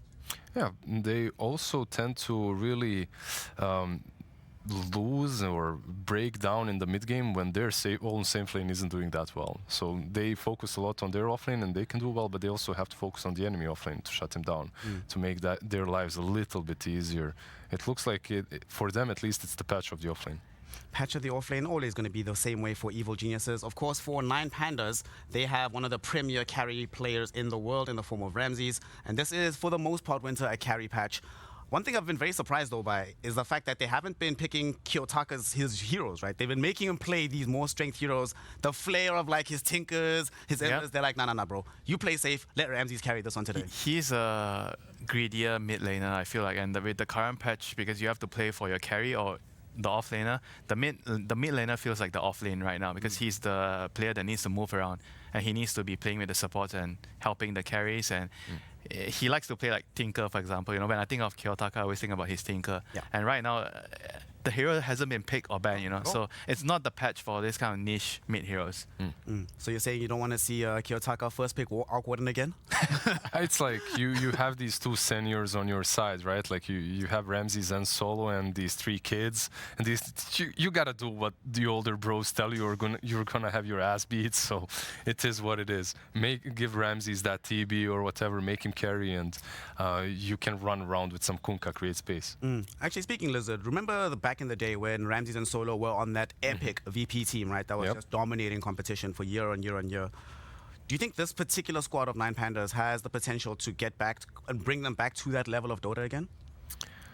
I'm not sure if it has the potential to bring them to the same level of fame, because they had some remarkable major wins, and also I believe they're the team that won BTS with every single hero, right? Like, they picked not everyone. Puppy banned the last two, I think. Oh, okay, he ruined the dream. He ruined the dream, but it still counts, I believe.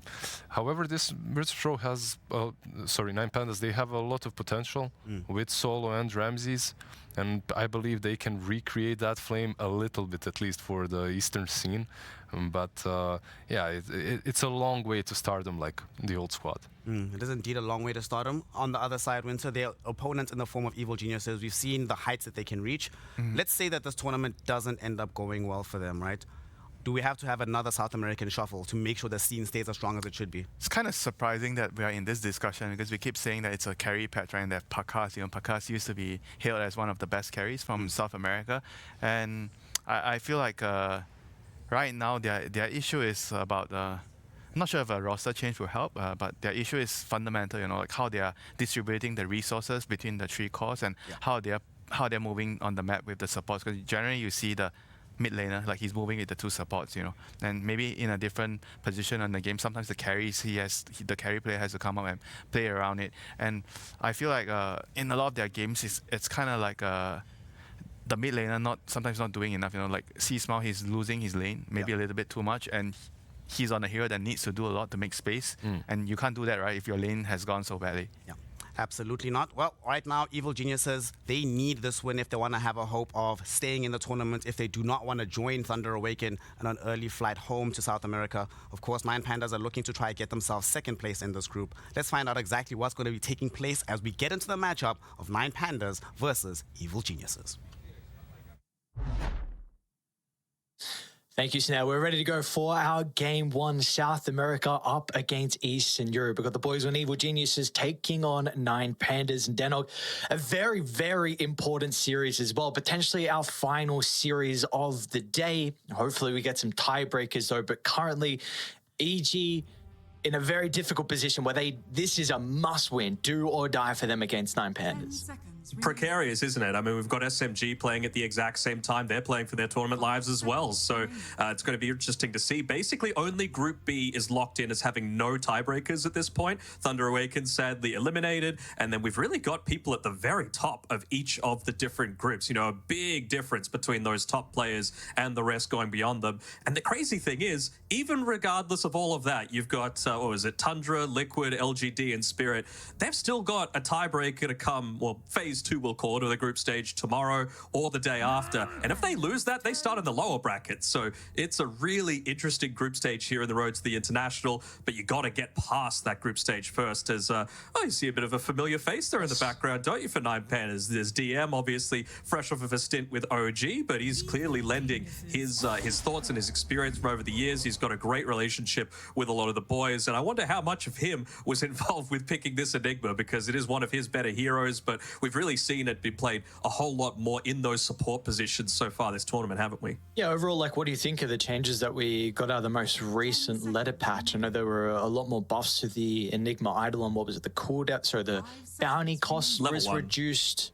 The cooldown was reduced, and or something like that. Yeah. Four bounty reduced. At level 1, 20 seconds lower cooldown, which means that you actually have 100% uptime on it at level 1, which is pretty enormous, right? Also, mana cost reduced as well. So all these little things really do start to add up. It means that you're a lot more... Like, remember the support Enigmas that just didn't put any points in the Eidolons just because you wanted that late game threat, you wanted a little bit of that farming potential, even after the nerf where you couldn't convert your creeps anymore. But I know it feels like it's actually a pretty decent lane overall.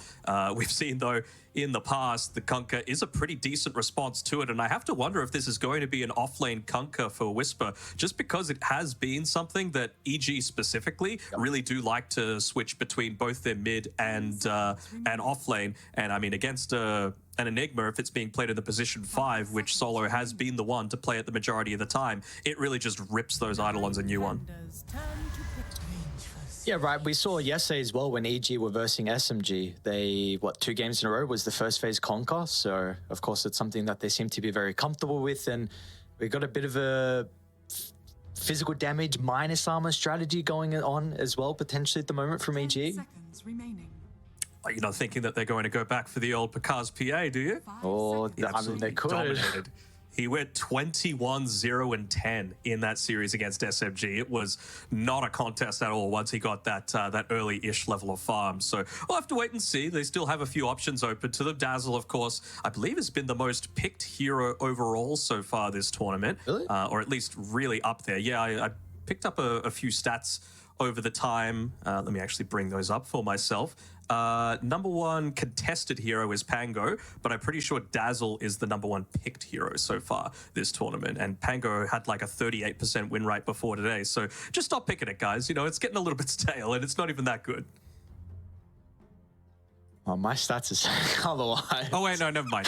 Dazzle banned a crap ton. That's the one.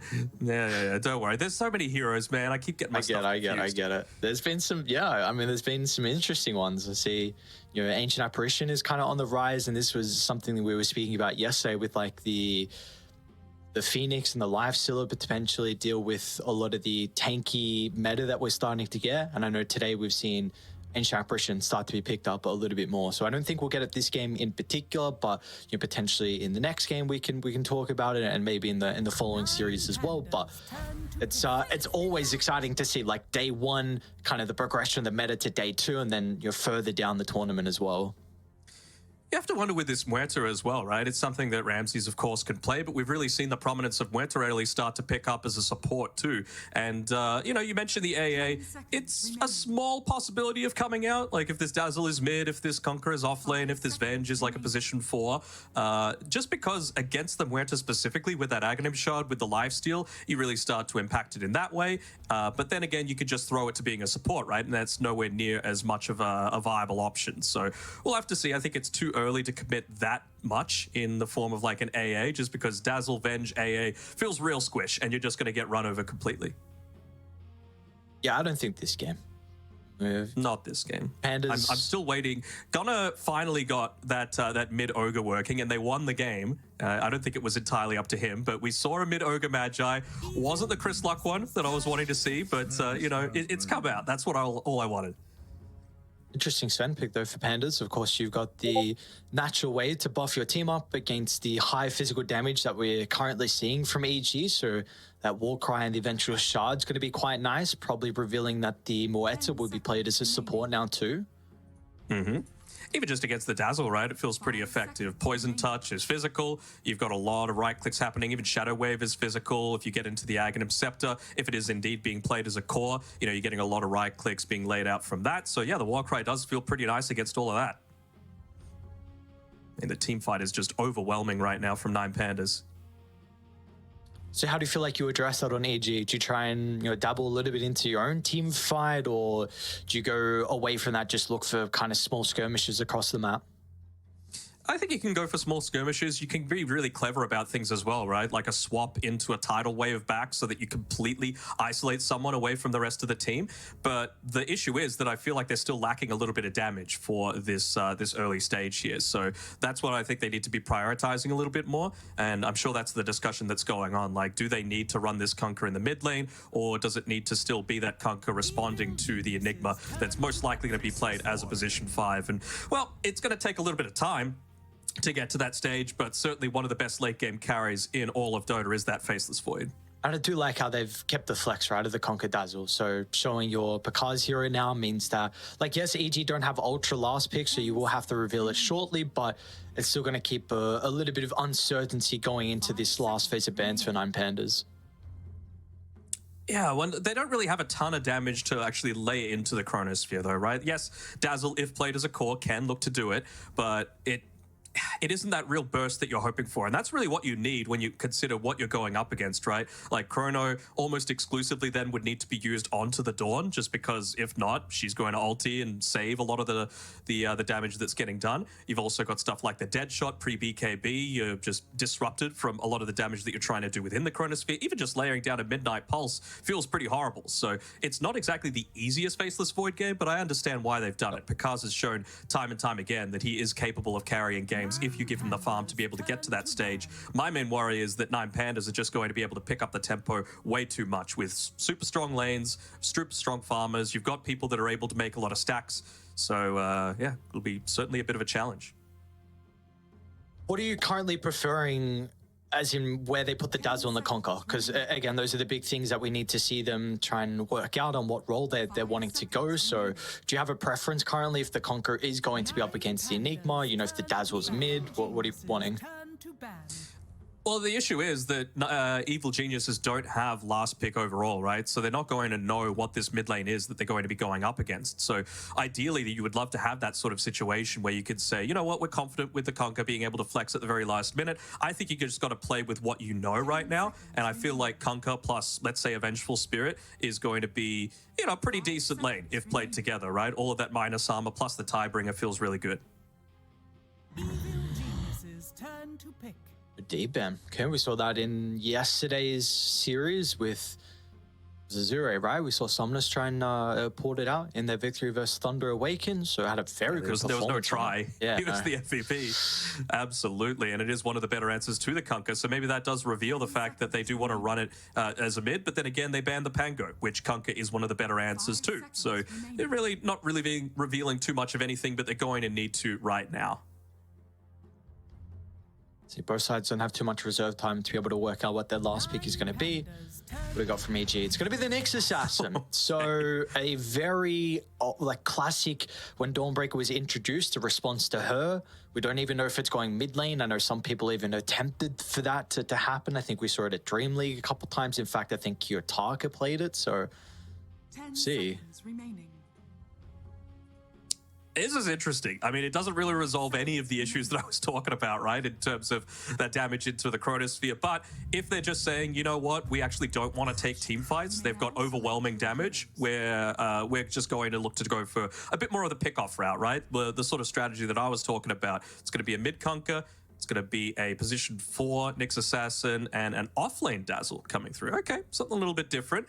But, I mean, it feels okay. I'm just a little bit worried about, you know, their tower taking potential, the fact that I think the lanes might be all right for them, but if you're not going to be able to land a lot of these pickoffs, and, you know, if you have Miero who's in a position to be able to get a lot of these saves off, I know the Nyx Assassin does disrupt that, and I'm personally favoring 9Pandas draft right now. How about yourself? Just seems like well-rounded, right, on the Pandas draft. So, like you said, if you've covered a lot of things, and we're going to have to see what EG can pull out of the hat here. Seems a little bit more volatile, but you know, this is heroes we don't get too often. I know Dazzle is kind of rising popularity, but it is an off-lane Dazzle. The Nyx Assassin, how many kills are you going to be able to get across the map? Because you will be able to combine with a Kunkka who is going to utilize that vision incredibly well to help with these rotations across the map and getting involved with the early boat. So we'll have to see. I mean, Matthew really likes these style of heroes, though. You know, the Bounty, the Ricky, the Nyx as well on top of that. But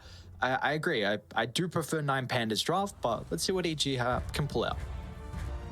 Yeah, I'm also interested, like, it is going to be that solo Enigma as well, and you'd have to say that a Dazzle plus a Nyx Assassin, not the greatest at being able to lane up against it. Of course, the Poison Touch, once you get some more levels into it, you're going to be able to, you know, hit every single one of them with that damage.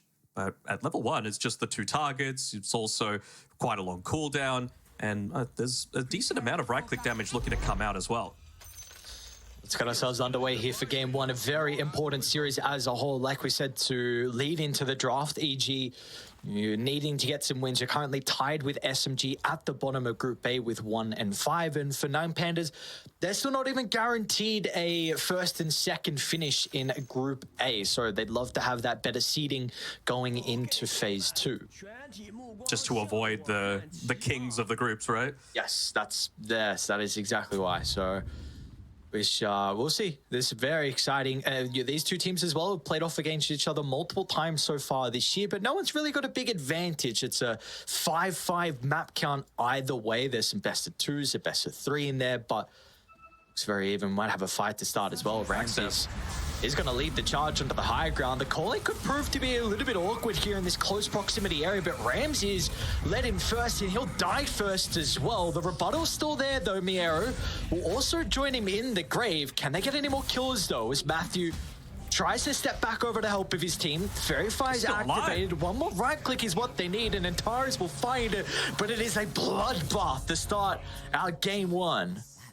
Yeah, 3 for 2, but first blood going the way of EG, and they're going to be very, very happy with that. I mean, that's one way to be able to fix what we felt was a little bit of a shaky draft. Just get that gold injection to be able to start things off, and they're going to be very, very satisfied with how everything turned out there, especially with Ramses being the one to be punished at the very start.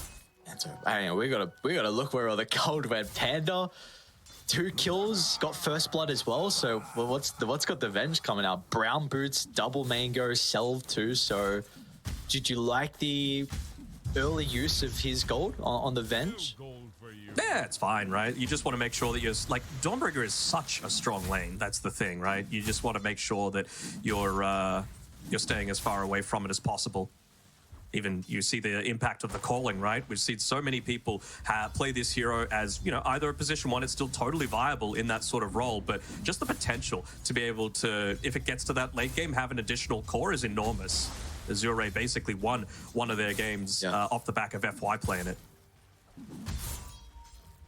Just trying to see, Panda might be in some trouble. Another Hammers at the ready from Miero. It's got the boots.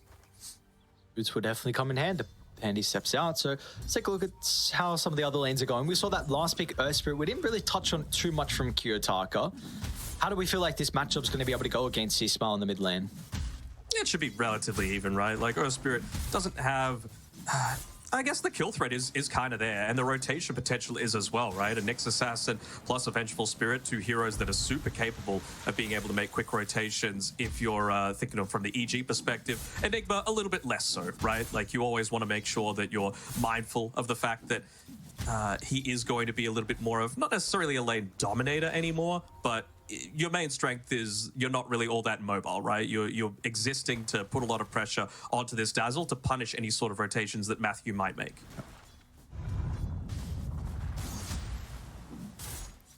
I have to see as well, Solo with that early Blightstone definitely increases that kill potential onto Whisper. So currently they got a pretty good position with their creep wave at the moment.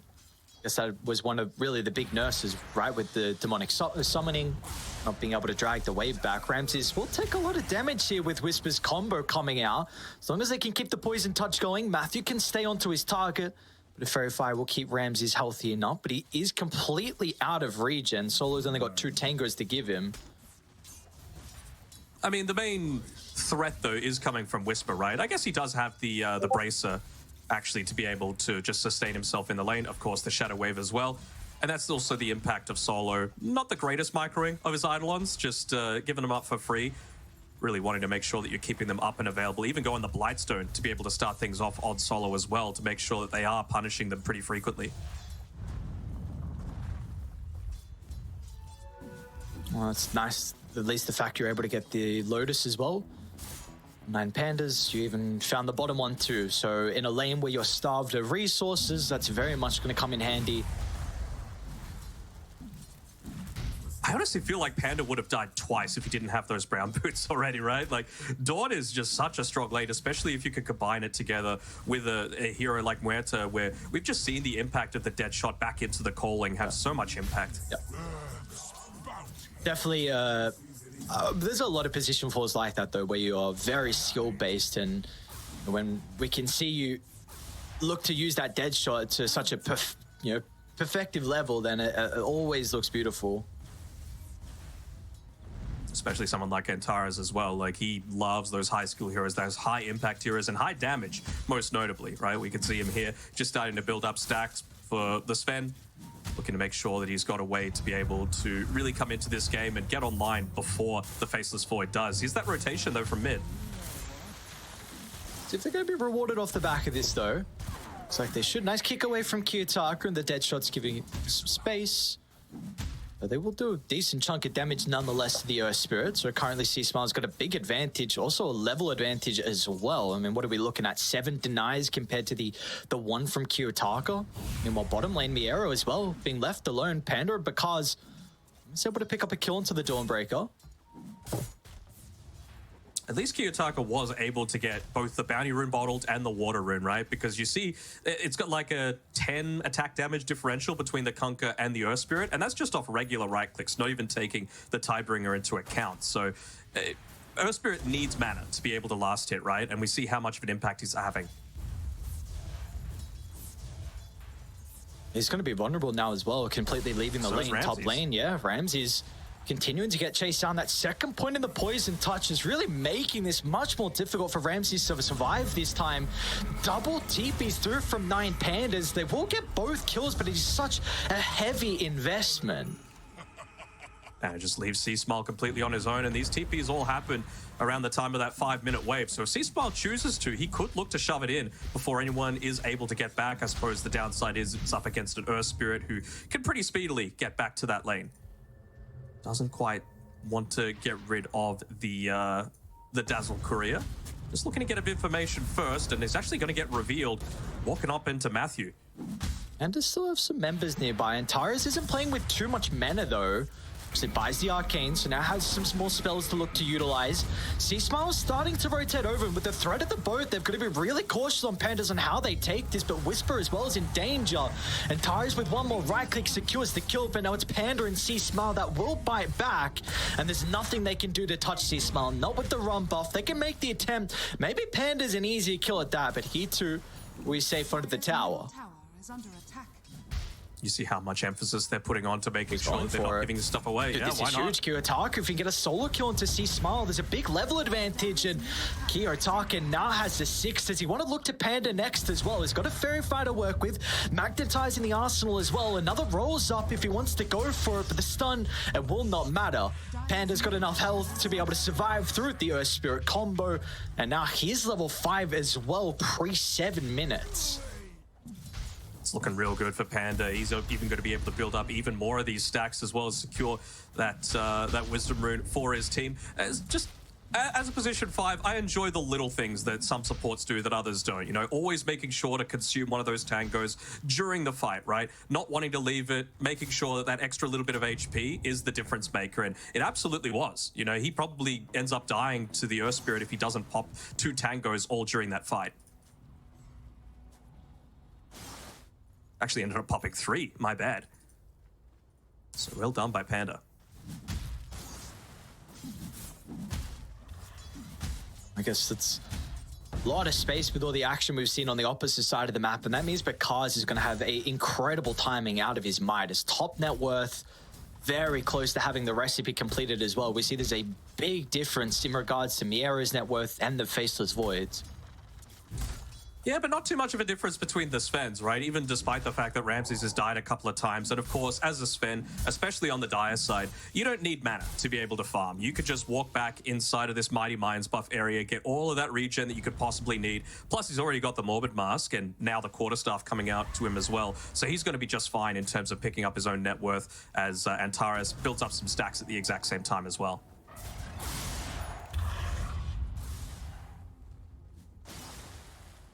I just wonder when it's time for them to invade. That's my big question. You know, I feel like the next 3 or so minutes is all going to be around this like rune control as well as map control and vision control. You don't want to be giving away a lot of these juicy stacks inside of the EG triangle, because you do have heroes that are capable of taking it, whether it be Earth Spirit, you can even use the Midnight Pulse for it, the Calling, the Dawnbreaker as well. Mira is basically begging for a team fight to break out in that sort of area so that he could Solar Guardian in and then look to yoink it away, because again, team fight is the area that 9Pandas excel in right now. Just gotta be mindful of that Nyx though, right? Can't be getting your counter initiation ruined just by a simple Spike Carapace. Yeah, do you like this? Fire out. This is an item we have not seen in a very long time. The Parvis on Matthew. This was the hot commodity thing at the very start with the introduction of this item, and then it kind of fell off a cliff. Well, what are your thoughts on it this game, though?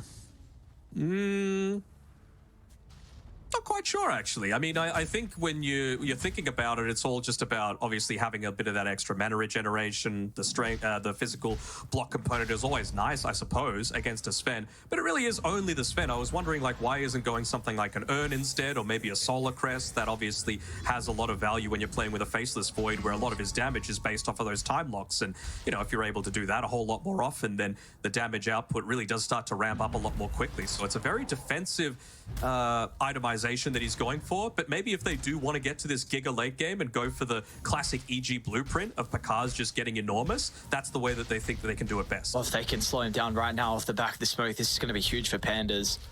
Yeah. Does pop from Kiyotaka. He knows someone here. He's going to reveal himself, though. He's going to get out, though. Turns into daytime. Get all that vision. They're instantly through as well. Oh, no, man, that's Roche to the portal. So, but EG, the boys were coming not to be. So, Solo's very farm, though, man. There's 34 last hits with the Enigma. Solar Crest already completed. And they've got a bit of an army starting to brew in this middle lane as well. So, I guess C-Smile is here to look to address it. But I will force some members on EG, which could mean that Pandas can have a numbers advantage on the other side of the map. I'd love to get a stat, not right now, it's probably too early, but in, let's say, 10 or so minutes as to how much gold has come from these Eidolons, because we just saw C-Smile absolutely just destroy a split wave of them, and, well, that's a big reason behind why he is top of the net worth right now on this Conquer. Well, what's the progression you're hoping to be out of C-Smile? He's got that Blade Mail currently queued up. Of course, there's a lot of other routes he can look to go down now with this second item. Yeah, I have to wonder, like, is he going to go down the route of, like, straight into a hard? Is he going to go into a BKB if they feel like they need to fight right now? Or is he going to go into that pickoff style that I was mentioning before? Like, do you rush an Aghanim shard just to have that tidal wave, or maybe even the Aghanim Scepter? Whoa, okay. I really didn't think he was going to have the damage to solo kill Antares. It was stalking him for quite some time. Is under attack. Radiant's bottom tower is under attack. But they got options, is what I'm saying. And I mean, as long as you're making kills like that happen, then, you know, no Muerta, she is a good amount of your damage output that you've got for this early-ish stage, even just as a support. And the fact that you don't even have to worry about her, you know, being out with a smoke with the rest of the team means that Pakaz can just sit back, get more value out of this Midas, and just continue the farm cycle. Are you worried the game's maybe slowing down a little bit too much at the moment for Pandas? Like, if you compare, like, again, C-Smile is free farming this Faceless Void Midas is going to scale very well. I mean, we haven't spoken too much about Ramses, who's taking this Ancient stack and doing it at a rapid rate. So he's going to have this Echo Saber completed. But would you still like to see Pandas playing a little bit more aggressive? Or do you feel like, you know, it's fine for the slower pace at the moment?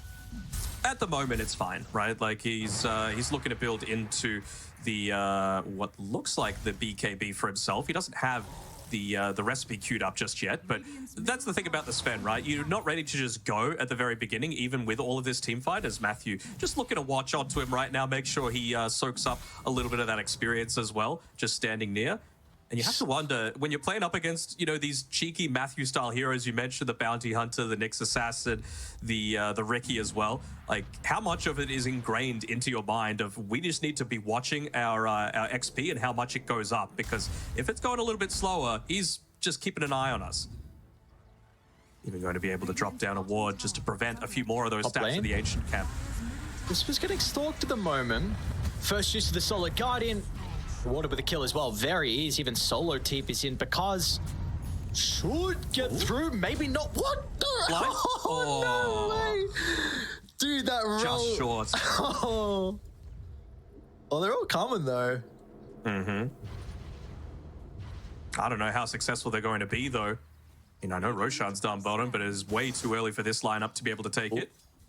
Oh, nice scan. Yeah, who showed? It's not gonna matter. They'll see everyone now. Kaz instantly TP's out, so yeah, EG want nothing to do with this potential fight down bottom. So this should be our first T1 tower of the game. Yeah, it will be.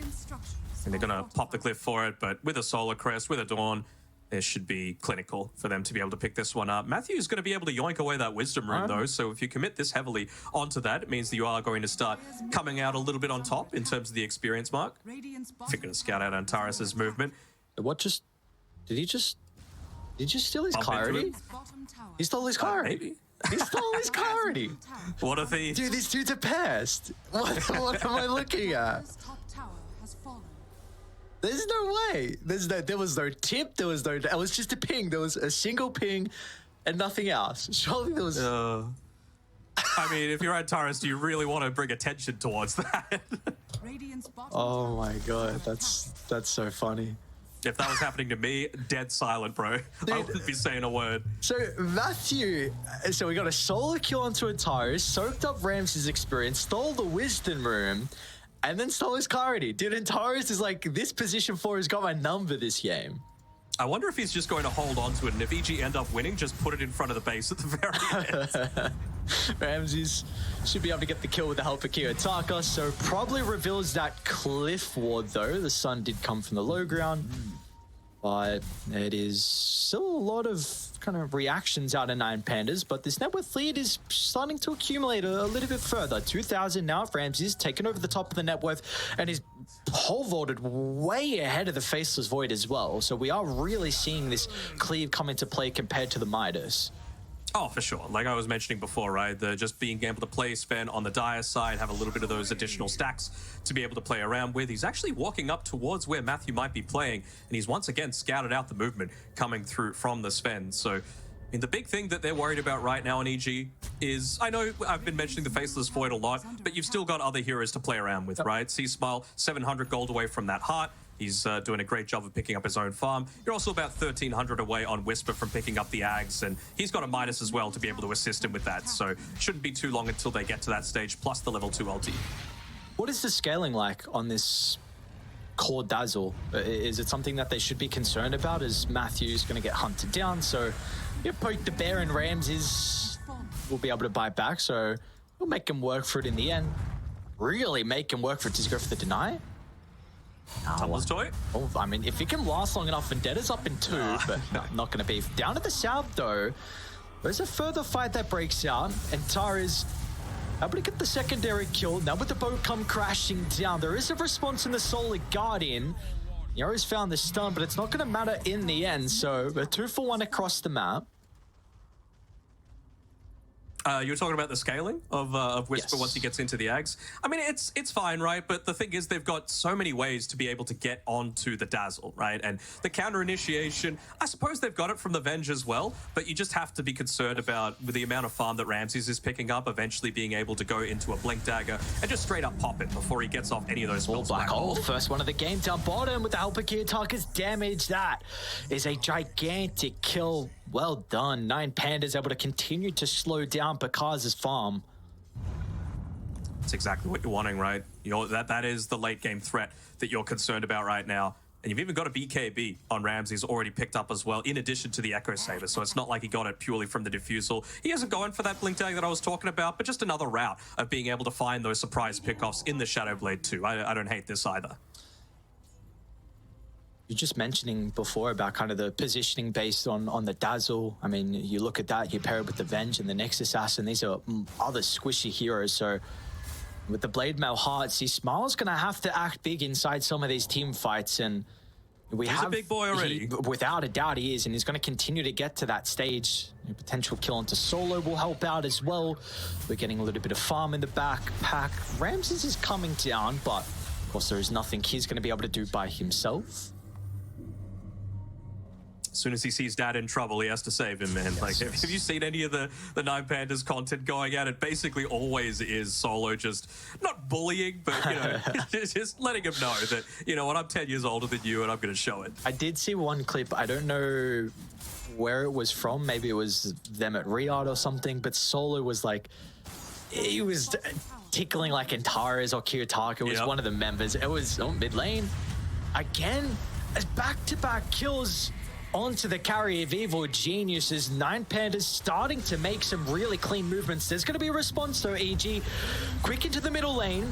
They're going to look to try and address Kiyotaka at the moment, but the bow comes out as well. That's enough damage to get the kill into the Earth Spirit. But do they have anything left in the tank for the other members? Because Ramses is coming. He's going to come through from the river as well. Lands the stun onto C-Smile, who was said before is very tanky, but he doesn't have that much armor against Suspense Cleave, as Ramses will catch up to him in the end. But EG did still strike back though nonetheless. They're able to get 3 kills as a response. Yeah, and Matthew ends up living again as this next assassin. He was on 1 HP, just given the assistance of that ROM buff to be able to get away. But you'd have to say that in terms of what sort of heroes that you're looking to trade, the Faceless Void once again going down is a big issue. Still, overall though, it mostly is like the way that they're coming out slightly on top in net worth is purely the supports on Nine Pandas, which isn't the worst, right? A lot of the time you're thinking, you know what, we actually want the cores to be the ones getting a lot of this gold. Not necessarily for the Nine Pandas lineup, right? When you think of late game threats as supports, you'd have to put Muerta and Enigma really up there. Solo's got a Blink Dagger now as well, and just 30 seconds left on that Black Hole cooldown. Pyro's got a blink and he even has a scepter queued up. What do we make of this item? The parting shot from the Muerta. Yeah, I mean, I like it. It's a good way to be able to reduce a lot of that damage going into the Chronosphere, right? Cheeky Matthew stole the shield rune out of Kiyotaka's face, and that's going to be hunted down inside Nine Pandas jungle. Surely he dies. Okay, this time he will. I'm still wanting to see some cheeky plays with like a Muerta and a Storm Spirit. Obviously, it's not a Storm meta right now, but if you ult the Storm with the parting shot, then he can actually use the illusion, zip in and like do all of that mana. Spot. Link up in a couple seconds. It will be stopped short though. Will delay the inevitable. A big heal into the blink away. Okay. Pretty hype from Whisper. They are looking for a Wisdom Room still as well, because may have the Chrono. Yeah. Especially with how low he is. Hang on a second, Antares. Okay, he's got a BKB, I suppose. There's the ultimate. Matthew will be there though to stop the TP out. So, I mean, because that is your 9-second BKB charge, and you did get the Wisdom Room as well. They will have enough to be able to take this out. I mean, we've seen people solo the Tormentor as the Dazzle. What's up? Is Kiyotaka going to go for this? Yeah, looking for the solo kill. They know the BKB's on cooldown, so there's going to be a ridiculous amount of magical damage, but Whisper's here. All they need is the Graven up, but Kaz can jump on over. That was a ambitious attempt from the Earth Spirit. He's going to be punished for that. Gotta risk it for the biscuit, and I mean, it does still make some space, right? It causes another TP to be used up towards that top side. C-Smile not in a position to be able to defend this bottom tower. They've got the glyph, sure, to be able to protect it a little bit. But again, like, you've got these supports even that are able to farm. Solo's the one that's looking to take this this Ancient Camp farm right now, and he is becoming an absolute beast. With this Desolator freshly completed from Miera, this is going to be Roshan as well, so we will see this Dawnbreaker scale 0, 2, and 5, but Layered Mail, Echo, and with that Deso, of course, and we're going to see what we saw at last TI as well. Blink Shard, BKB, he's going to be a real big menace as this game goes on.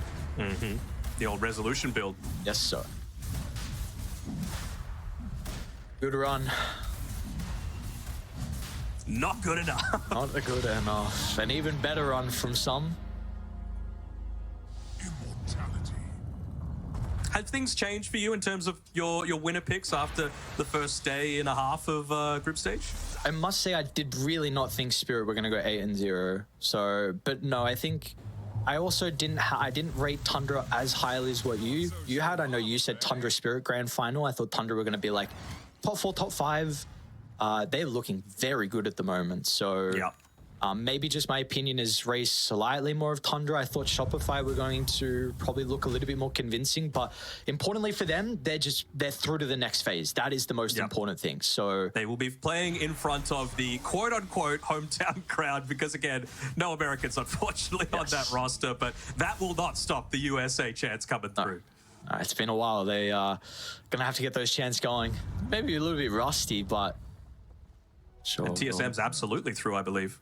Yes, I mean, I think that's been the big thing where we're just seeing everyone has been able to take maps. And even, unfortunately, of course, Thunder, the team that was eliminated, they look pretty goddamn good in a lot of their games as well and very close. We're seeing, Nouns get some victories, one over Gaming Gladiators, some others, and, Keat Stars as well. So they took a game off Tundra, man. Yeah, they're the only ones to do it. Like, you cannot sleep on any team during this road to TI.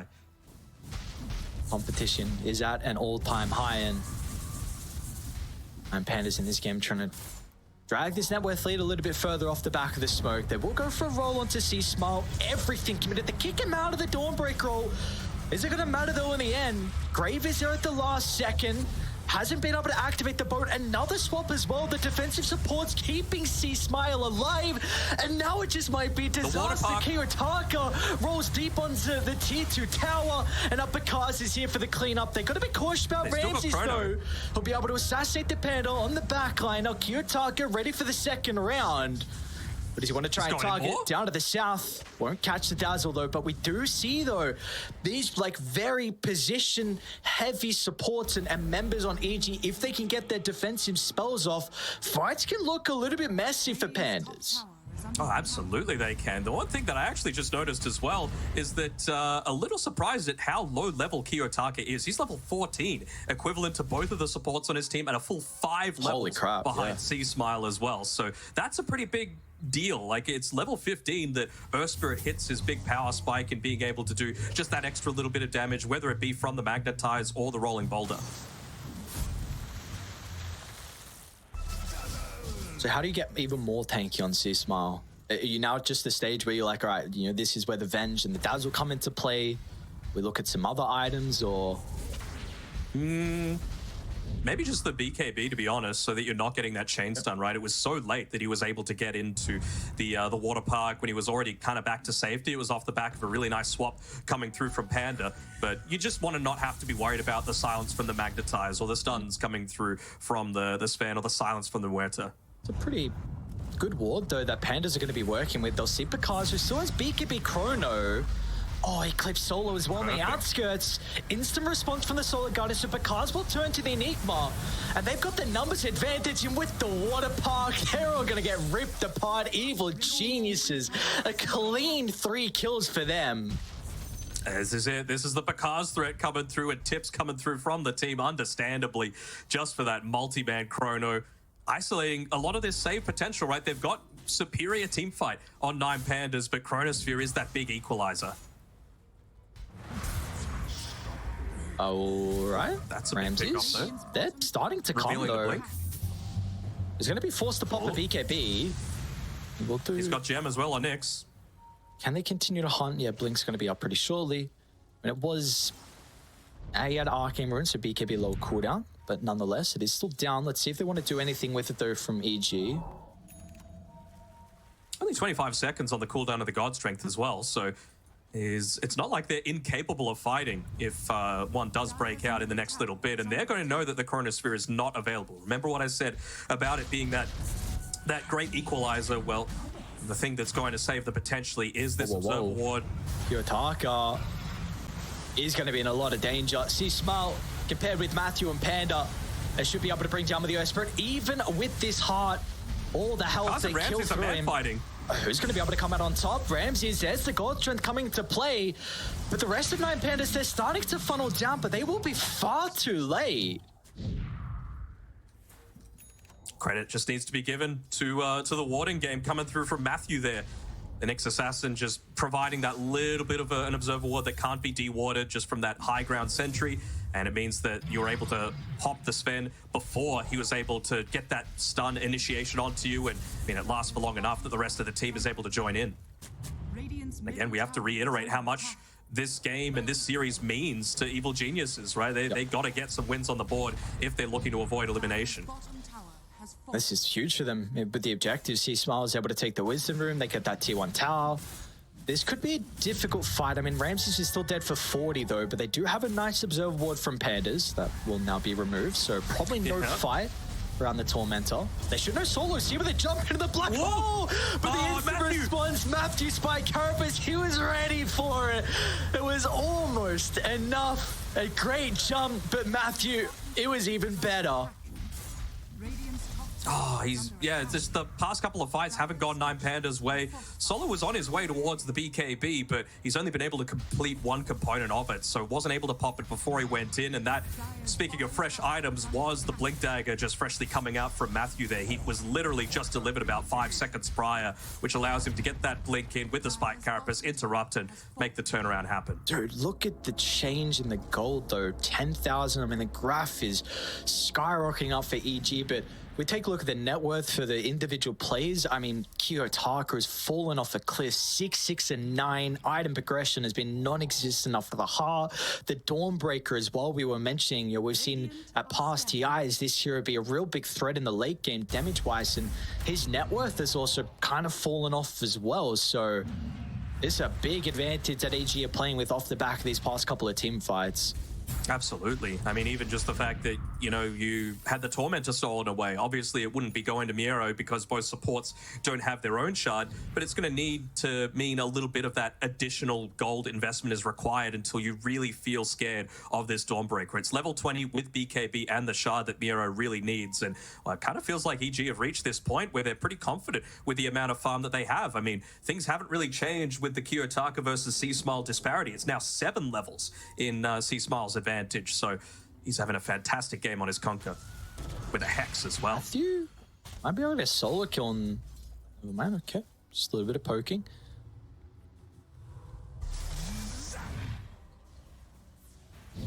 Still, there is always this threat of this, BKB Black Hole as this game goes on, but that's where we need to look at the positioning from Panda and how 9Panda is going to be able to deal with that as well. And Blink along with the Silver's Edge from Ramses can really help with his positioning, same with Kiyotaka. But you're going to need the gem back so you can at least get some information to find that jump on the back line. It's a lot of damage per second coming through from the poison touch they canceled Ramses' TP. Ramses, yep. The rest of the team's starting to move on down. The Hex before the BKB, they should be able to pull him up before there's any response again. They get the perfect start, and it's going to follow up into multiple kills as well. Matthew is such a nuisance. This Nyx assassin, man, we do not see it often, but he's having so much impact with this hero. Oh, very worthwhile of that last overall pick coming through. I honestly expected him to be able to survive through that one, but I suppose this is what happens if you go this Dawnbreaker as more of a core role as opposed to the Aghanim Scepter Dawn that might be able to save you against that Faceless Void. Still no BKB from Solo. Even if it was there, Swap's ready to go. They're gonna get the instant jump in. Solo just broke the trees and... Oh no. Now they're going to glyph the wave as well. EG, everything they can get to be able to help everyone is trying to hit the objectives as well. They don't have the greatest pushing lineup, but it will not matter with all 5 heroes. I mean, honestly, even if they initiated onto them at this point, I mean, you were up to plus 27 armor from the bad juju there from Whisper, in addition to all of those heals. It's just like, who do you even go on? You kind of have to catch both Panda and Whisper in a chrono. Sorry, in an initiation. They still want more. They want to catch them on the retreat. Yeah, there's a pretty good ward. Kiyotaka's really far ahead of the team. Still at BKB ready to go. Miero gets a nice initiation onto the Nyx Assassin as well. They're splitting their attention onto multiple members, but C-Smile with the combo out. Miero's going to drop out of the cover of the BKB. It's up to Ramses. He needs to find the angle, wants to deal with Whisper, but the reactions are perfect. Whisper jumps to the right. BKB wasn't activated. Kiyotaka to the rescue, but it might not matter. Bashes, Ramses is already too low health to be able to fight into Bakaz, and they call it even before Ramses dies. EG. It felt like 4 or 5 fights in a row have gone their way, and as a result, they'll take game 1 over 9Pandas. They will indeed. I mean, it was looking decent for Nine Pandas at the beginning there, right? They were scaling incredibly well. Almost all of their cores were in a really good spot. They had about a 60% win probability at the 20-ish minute mark, yeah, 22, 23. But then it was all EG from there. It's all on the back of Matthew, to be honest. And we see laughs going all around, and for good reason. I mean, yeah, Ramses is like, what happened? You know, it really felt like they were setting themselves up for success, but a cheeky Nyx assassin through multiple plays back to back to back to back shows that it is not someone to be messed with. Well, spoilers as well. In the SMG versus Entity series, SMG won game 1, so we are still tied down at the bottom of Group A. So both these teams, I mean, it's been difficult for them to get their first series victory. They're going to have to do it again. They're going to have to get another game victory to stick around. Yeah, I mean, whether it be in this series or whether it be against each other in a tiebreaker, right? It's it's going to come down to the wire. Luckily for Nine Pandas, is there any? There's no situation where Nine Pandas can actually get eliminated, is there? I mean, I guess if both of those go 2-0, we can have a 4-way tiebreaker from getting eliminated. So that's kind of crazy. Yeah, there's still a lot of permutations potentially on the line. I mean, we've seen Nine Pandas talking it out as a group. They will have a little bit of time to work out what went wrong for them and how they can look to adjust heading into this next game. But it is just game 1 of EG up against Nine Pandas. With that being said, we'll throw it back to the panel. We'll see you guys shortly for game 2. Thank you very much, Aries and Daynog, for bringing us that wonderful game. Evil geniuses grabbing a victory, making this a very entertaining day and making sure that you don't want to miss a single second of the Dota action here on the road to the International. I'm joined on panel yet again by Lizard, by Winter. Lizard, let's start, bro. What happened? They were winning the game. Things were going okay. Things were looking fine. Ramses is busy farming, getting absolutely massive on his Sven. You know, Kiyotaka, definitely very underleveled, but I did not think the game would end in the fashion that it did. Please break it down. What went down? Well, you have one team that's trying their best to win and play the game of Dota. You have this Enigma going for some crazy black hole, Sven farming up and joining every single team fight. On the other side, you have a Dazzle with a Midas farming up. You have everyone else, Kunkka also in the jungle farming. Their carry as well, just chilling, farming. Meanwhile, Matthew, this solo Nyx assassin, is creating space for everything to happen. He's just hunting everything down. He's breaking smokes. He's hunting the supports. He was a menace pretty much throughout the game. And I believe that he pretty much enabled the way that they played. I mean, Matthew was playing Nyx Assassin, the first Nyx that we've had the entire tournament, Winter. What do you make of the hero? And what do you make of the way that Evil Genius has played the game, making Matthew be the one to pretty much dangle and make all the space by himself? I mean, he had no choice. He has like a bunch of farmers on his team, right? Everybody's just hitting creeps. Though, that Pandas are going to be working with those supercars. Yeah, so I feel like Matthew has to do so much, you know. And on the other hand, Nine Pandas kind of let it happen. They were also like sitting back and just, you know, trading farm. Instead, I feel like the Earthspirit actually had a lot of responsibilities to run around the map because you need to play with the Dawn. The Dawn doesn't want to move around to make space, you know. He wants to farm on the side lane and wait for someone to make a gank happen, and then you join in with your Solar Guardian. So I felt like the Earthspirit was also not doing enough in that department because they needed to understand if the game goes late, Sven against Faceless Sword, you're going to lose, you know. You're not going to win the game later. And you have swap against your black hole. So even if solo has a lot of items, there's still going to be a cancel for the black hole. But why don't we see more Nyx, Liz? Like, what's up with this hero? I believe we had a similar situation back in, I think, Season 2 of the DPC. Prior to that, nobody was playing Nyx. Kaka plays it one game, and then everybody in China decides to play Nyx. Yeah, well, he did get buffed, I believe, recently, right? Yeah, he got buffed. Yeah, so maybe that's one of the reasons why we'll see more of Nyx Assassin. But I always find that hero... Like, at the moment, it's perhaps a little bit easier because of the sentry situation and But the way you are playing the game, it's also hard, right? Because it's a lot about team fights, and Nyx is not the strongest hero in the team fight. Like the buffs, I feel like it's more appropriate for a core Nyx, because they changed the level 1 Mind Flare, so it does a lot more damage when you are lower level, so you have a lot more bursts at lower levels. But it doesn't really apply for the support, right? You don't really care if you're a support. I still feel like some of these heroes, right, that aren't played, when they get a lot of buffs, you can't look at them from like the standard point of view. This is how Nyx should be played, or just wait a month or two and you'll see some pop star getting like top 10 spamming Nyx Assassin, and then you copy it. Well, we don't need to copy a pop star. We can copy Matthew right here as he was able to get the W on his Nyx Assassin. One of the intriguing things as well that happened in this game, Winter, is that he was buying Pavis. This is an item where several months ago was the most bought item on supports. Now this is only the 4th one here on the road to the International. What do you think has changed in the support meta to make that item not viable anymore? I think a lot of the other items that are being prioritized, like drums, 4-star, like drums and Solar Crest was like the imba item the last patch. Now it's a little bit more balanced, but still, I would still consider those items over the Pavis. Pavis doesn't really give me enough stats, like especially if I'm a support, I buy the item and the item doesn't give me enough mana. Especially, I feel like it doesn't feel good because I can't cast my spells depending on the hero. I think some games you can buy like against Legion, against TA. I think this game he bought it because it was against a Sven.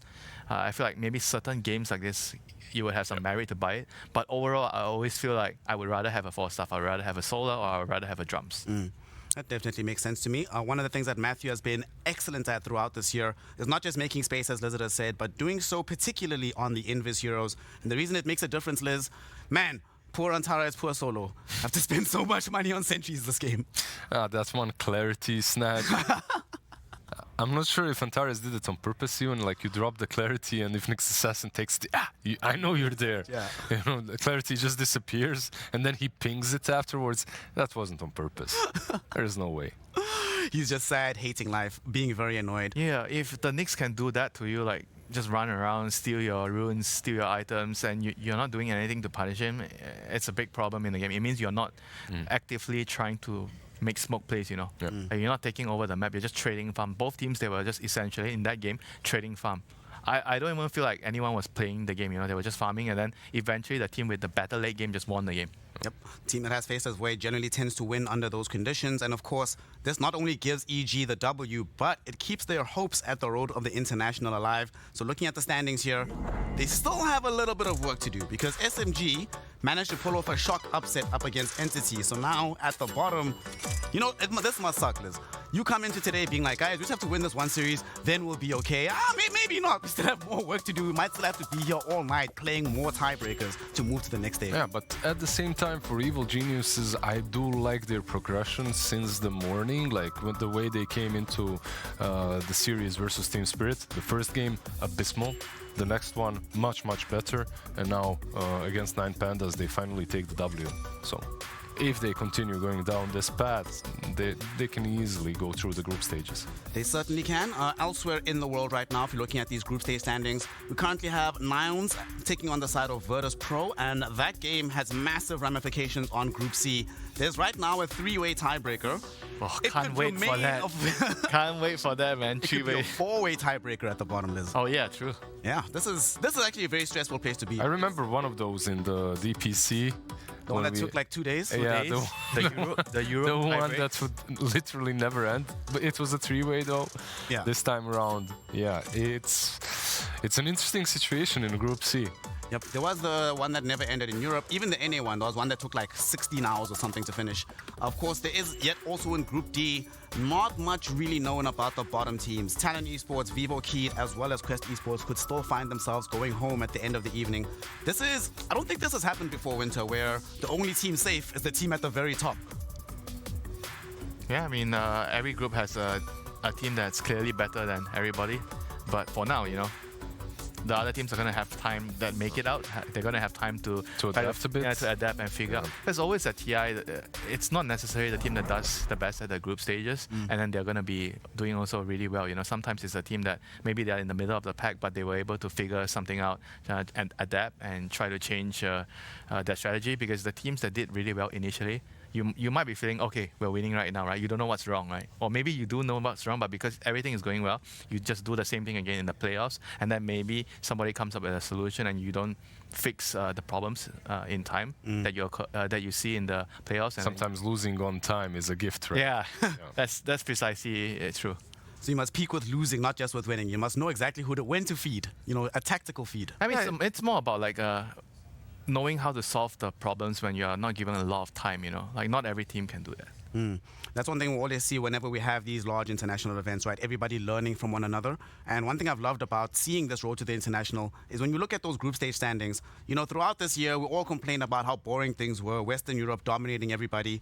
There's only 2 Western European teams who are sitting at the top of their groups. Everyone else is from a different region. And sure, yes, we might be seeing a lot of South American teams struggling a bit, but you still have nice surprises like Vivo Keystars. We could still see a resurgence of talent. It feels like it's the first tournament we've had this year, Lizard, that genuinely feels like an international affair. It definitely does, especially when you consider the Chinese performance so far, right? Like the Chinese teams are doing extremely well. LGD finally standing up and playing for what that whole team, that whole organization should stand for and look like. That's like world domination, right? Always. This is the first tournament in quite a long time that I'm seeing them actually go as flawlessly as they have. They're 8-0 right now, right? Or 6-0?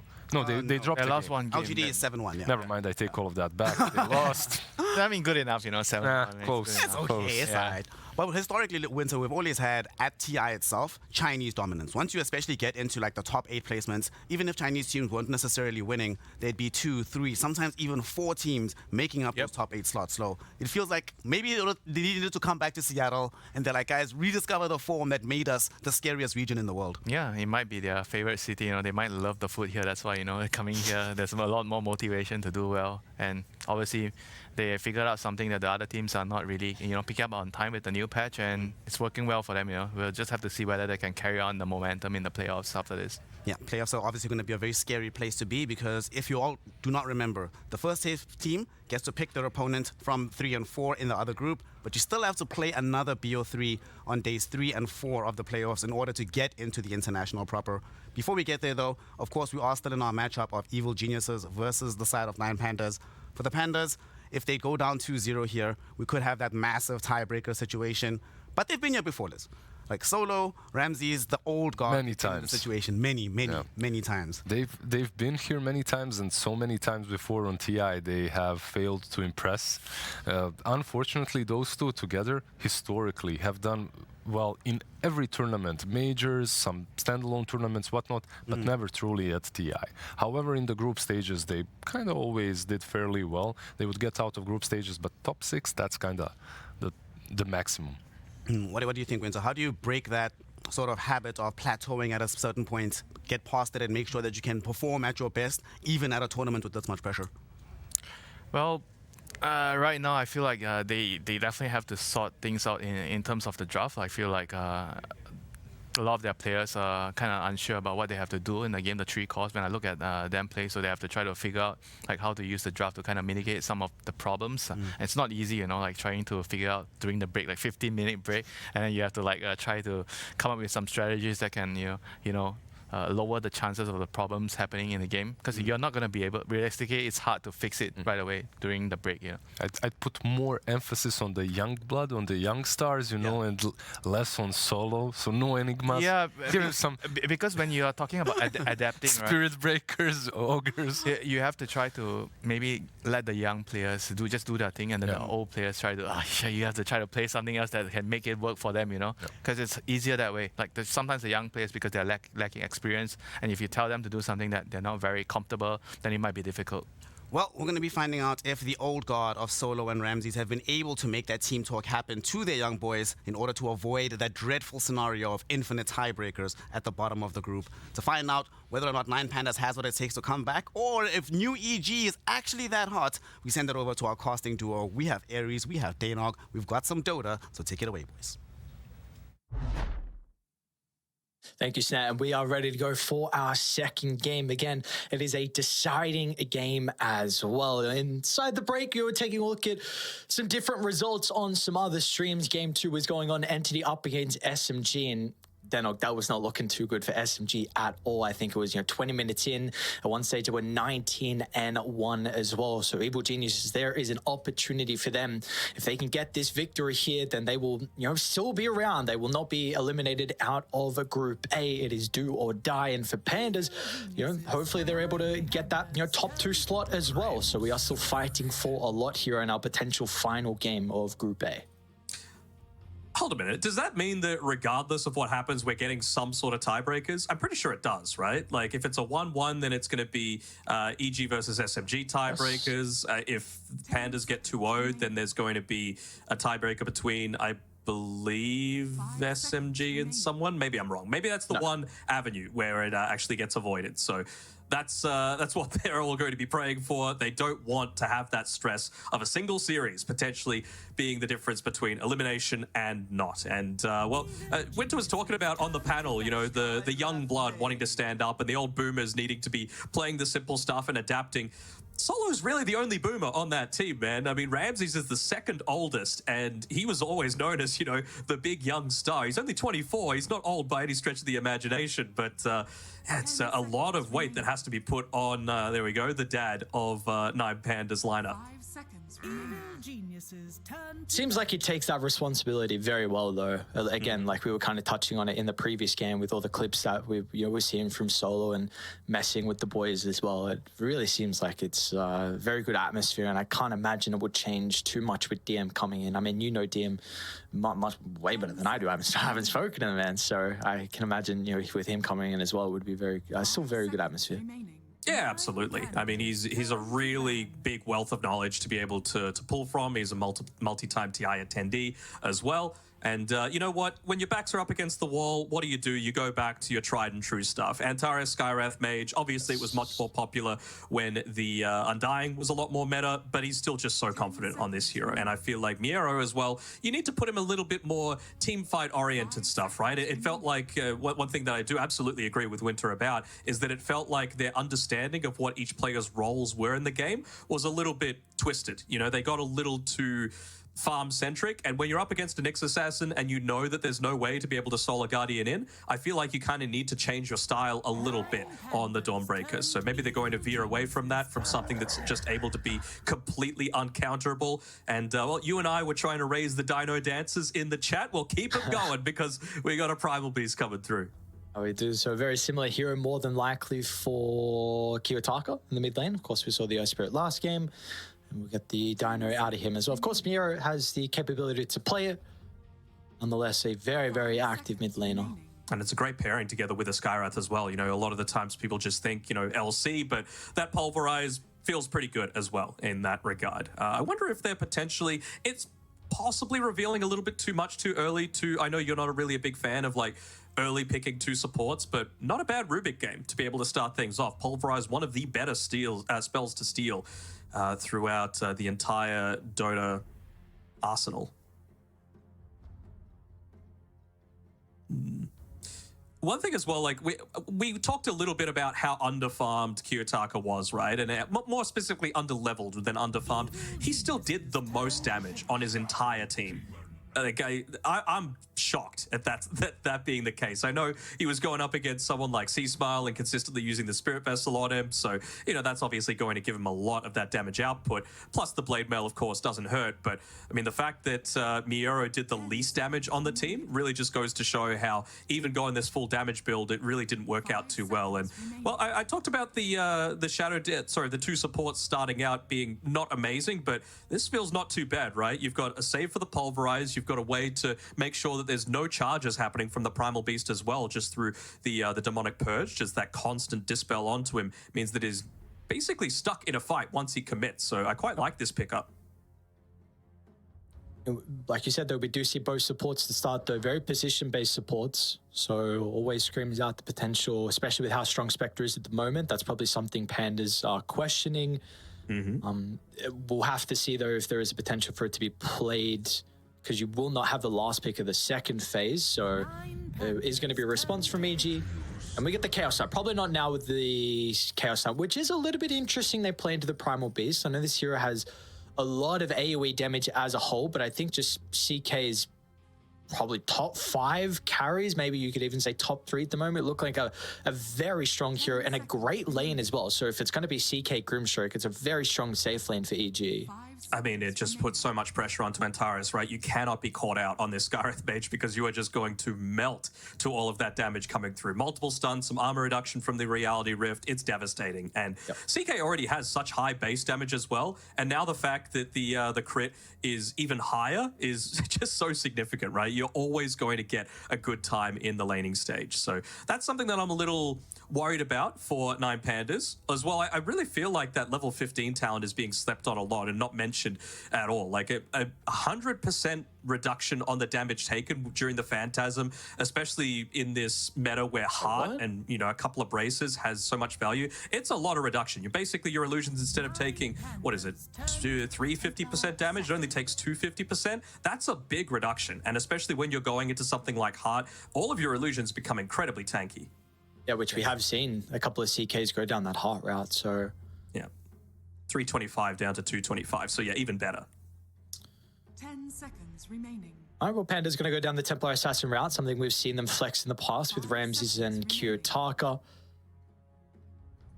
What do we make of the TA this early? Like, what do we think the big reasoning is behind picking up this hero? I mean... It kind of seems like they still want to farm a little bit. I mean, it does enable pickoffs into an objective pretty quickly, right? That's something that I felt that, honestly, both teams were lacking a little bit last time. And, well, here we go. It's TI and Elder Titan has to come out. It also does help, of course, with a lot of that armor reduction being provided as well as the magic resistance too, right? So it really feels like they've got a little bit more of a game plan in mind this time around, you know, pick off through our strong burst damage and use that to be able to take an objective off the back of that. 5 seconds remaining. It's a very nice response as well to the strong safe lane that we were mentioning EG had with the potential Chaos Knight Grimstroke. You've got that now with the Elder Titan Templar Assassin. So, of course, there is some flex from either side. We got the response out of the Bristleback, though, so something that, you know, again, we are getting a lot so far through the road to the international group stages. How are you going to look to respond to that, though, on Pandas? Probably looking for, you know, some form of percent damage. Break now comes to mind as well. You got it on the Primal, so it's not too bad. Which also just some AoE damage against the CK illusions, not horrible either. The big thing is they needed someone that was going to be able to take stacks, right? You know Shadow Demon's going to build up stacks for you, so Bristleback feels great. I want to see if anyone else does the strat that Collapse does, where he actually only puts 1 point into the Bristleback itself, just so that he can get more Quill Sprays off. It basically depends on how tanky he feels he's going to be. So we'll see. We'll see. If he ends up dying a couple of times early, then maybe put a few more points into it. But if they feel like they need to ramp up their own damage, then by all means, just put the 1 point in. Yeah, we saw 33 doing it earlier today as well. I mean, it's a very interesting read on how you actually play the Bristleback. I think those are the only 2 people that I've seen do it so far compared to some others. I know like someone like Smiling Knight, who we saw play the Bristleback, Carrie is still maxing out Bristleback. So it's just this, again, always the beautiful thing about Dota, how some individuals have just different reads on compared to others on your play style and item builds or skill builds. You know what? I'm going to take the notes from the guys that are top of the group. I think they've got a pretty good idea of how it's all going to go down. And not even just top of the group, I'd say 33 and Collapse are like top 5, but really top 3. I think they are the best offlaners without a doubt, and then like the nerdiest as well. So yeah, if you're watching replays, you're watching their replays. Oh, for sure, for sure. You're an offlane player. Do you frequently watch their stuff? I have before. I haven't put that much attention to watching replays lately, but I have in the past, yes. Yeah, they're nice to be able to learn from. How can you blame them? You know, they're best of the best. Again, you want to improve, you got to do it. I mean, I spend my days watching thrilling Maposhka water videos. You know, it's great. Fishman's a great water as well, and X-Nova too. So, you know, that's just how I bide my time. Second monitor, just watch where they put stuff. Do you have on your other monitor of what this 23rd pick's going to be for EG? Let me just check the script real quick. Meepo. I don't know. Oh, no Meepo. A Whisper Meepo, huh? Into a ET Primal? Yeah, that's an interesting script we got. Sure. I don't know, we're going crazy. I mean, again, this is for their lives here at TI potentially, at the road to the international to get there. So got to get this victory on EG. We'll see what hero that's going to be for them. They're actually going to close it up with an Earth Spirit. So we have seen Whisper played into the past. I guess Apologies. Probably gonna be They're looking for the mid lane. Yes, not Whispers here. Sorry. So yeah, you got your Sea Smile Earth Spirit, you got Whisper on the Bristleback. Feels nice. This feels like a well-rounded draft that has multiple ways of initiation. You've got 3 really tanky boys and 0% base damage. There's not even anyone that really likes to build into an urn either on this lineup as well. And it's going to be Kiyotaka feeling relatively confident going into the Sea Smile Earth Spirit. He really feels like he just didn't get enough out of that lane previously, but he knows that he's going to have that base damage advantage. I mean, they felt like they just needed a little bit more control just to be able to set up for things like the Echo Stomp, the Earth Splitter. I mean, I suppose that is the only % damage that they've got, right? Is the ET at this point. Yep. So let's see. We haven't gotten a lot of the Earthshaker. I mean, of course, it's a couple of patches ago, but with the regional qualifiers, we were seeing it have so much success, and then the couple tournaments afterwards, Riyadh and Dream League, but it has fallen out of popularity a little bit, but Kiyotaka still played it 3 times at the most recent Dream League and looked very good with it and against the melee hero too. So let's see what we have in store for us in this game in particular. Do we like a draft more than another? Do we feel like EG have what it takes to get this vital 2-0, or can 9 Pandas get the victory in game 2?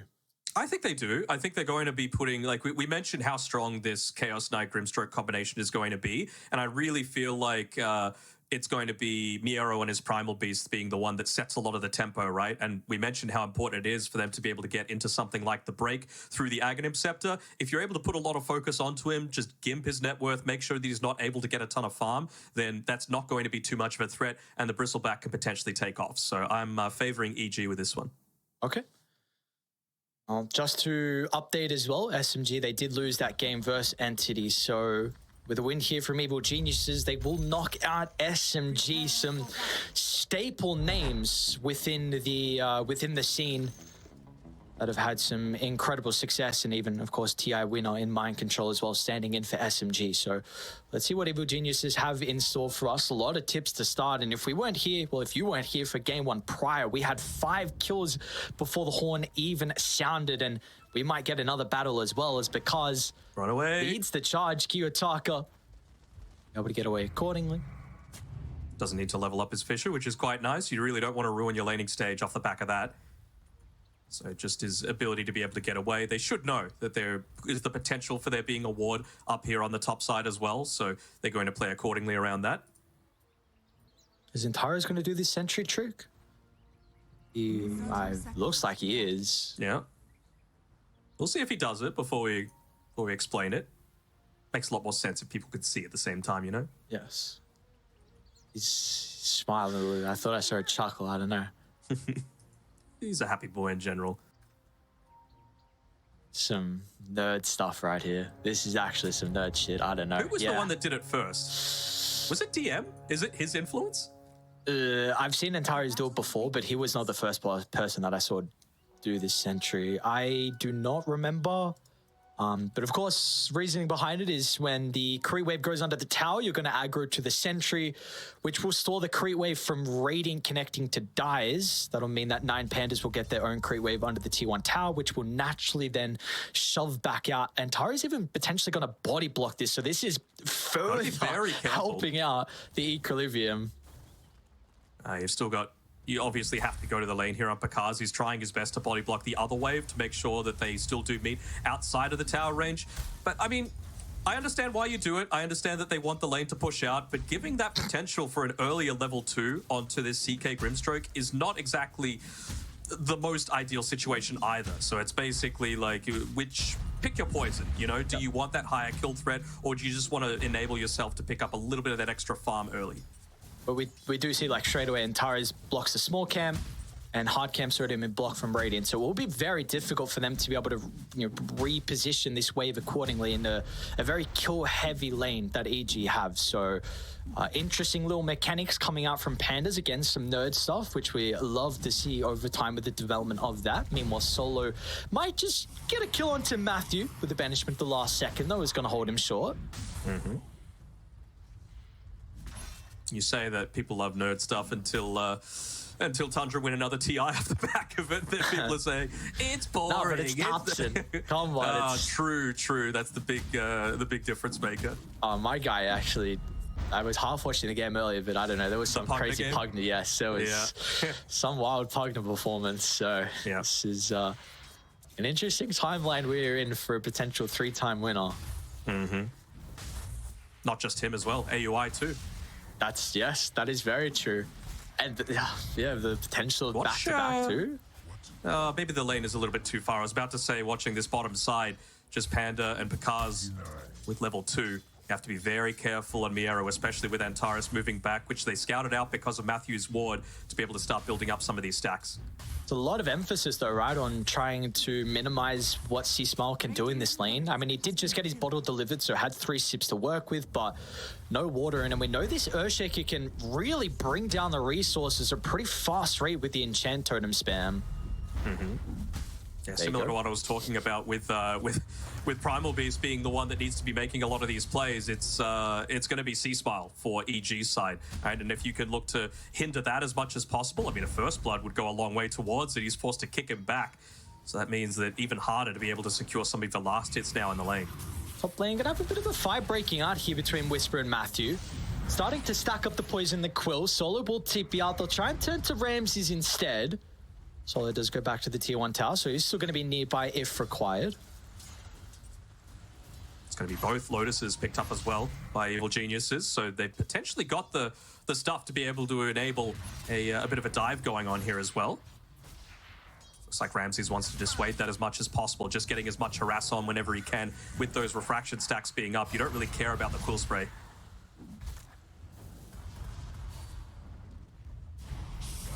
Do we feel like once Whisper gets... Oh, actually, TP in top from Antares. Whisper now, we've seen him fall pretty low. They might have to go for Matthew instead.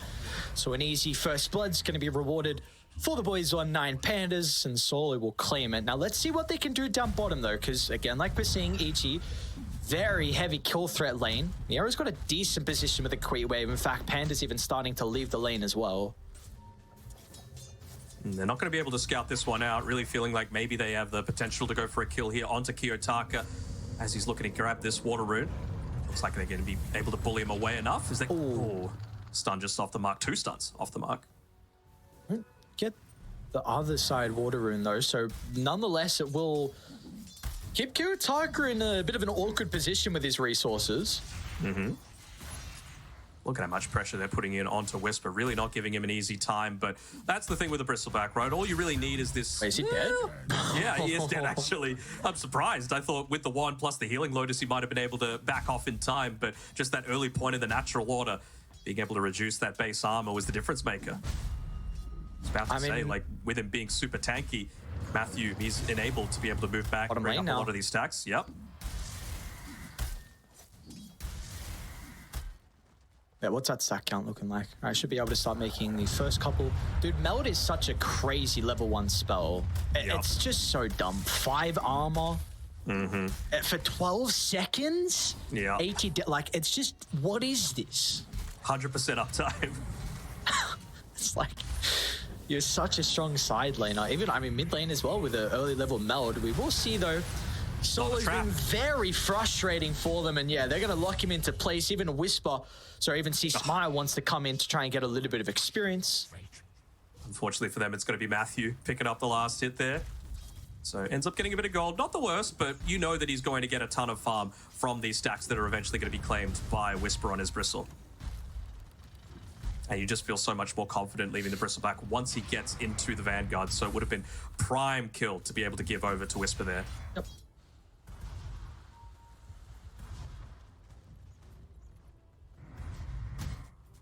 Overall, though, how's that blink timing looking for Kiyotaka?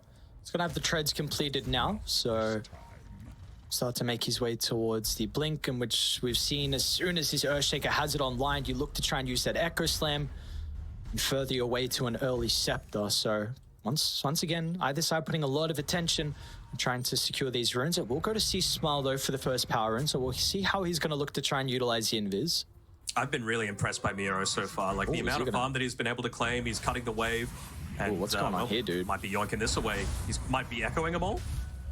Really nice sentry placement. Yeah, there's a ultimate advantage on Kiyotaka compared to C-Smile. They're probably going to have to bring Whisper on over This is looking pretty messy. It's a big Echo Slam, but it's not enough. Whisper turns, stands strong, and the Quills, they'll ramp up the damage. Solo's going to go down as well. That was a peculiar engagement from 9 Pandas, just invading into the triangle. I mean, you were wanting to use the Echo to maybe take the stack away, but there was always going to be a numbers advantage on EG. Not just that, it was underneath a ward the entire time as well, you know, not just checking if there was anything up on the high ground. You know how much EG are going to be valuing this sort of area, so yeah, it doesn't really make too much sense to not consider it. Poor Viera, they cliffed the wave. Oh, he's really stuck now. They got double TP. This is so much time wasted. Double wave from Viera.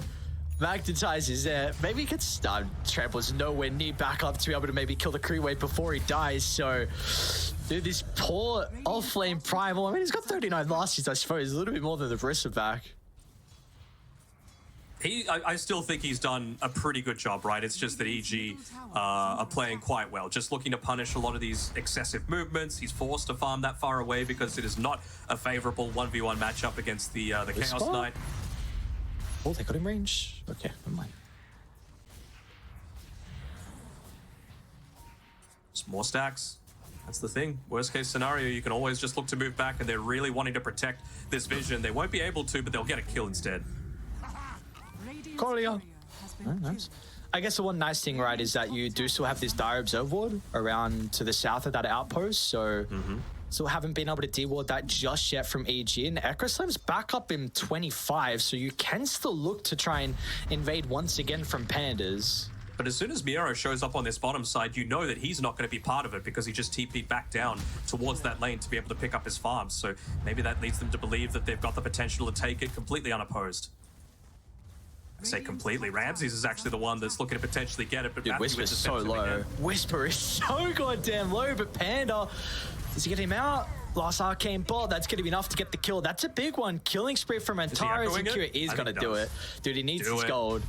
Is he going to stack it? I mean, that might not need to. That's, oh, maybe just lines it up for a big ultimate onto the Chaos Knights. He smile. He'll be free inside the team fight. This Magnetize could prove to be an issue, but he just doesn't have the health to stand strong for long enough duration. As this time, 9 Pandas, a much better invasion out of them. They'll bring Ramses over as well to help secure the stack, and Q Tarkin now has 1,700 gold in the bank. I mean, if there was ever any understanding of Vision wins games, like that is it, right? The first fight happens underneath EG Vision, EG win the fight. Second fight, 9 Pandas have the advantage and they're able to scout out that CK coming through. They wipe him out as well as take all of those stacks. And importantly, right, Miro gets some time by himself down bottom too, so completely shoves the wave in. Taz, in fact, below half health, and he's probably going to get another wave for free before Bakaz comes back. So this is at least nice that he's getting a little bit more farm by himself. Ramsey's getting a ton of farm as well. Obviously, some of it off the back of those kills as well as part of the stacks. But yeah, I mean, the big thing is I was expecting Kiyotaka to be the one that's playing a little bit more greedy to start with. As it looks like we'll get a death onto Solo. Potentially, he's a speedy boy. Nah, he'll still die.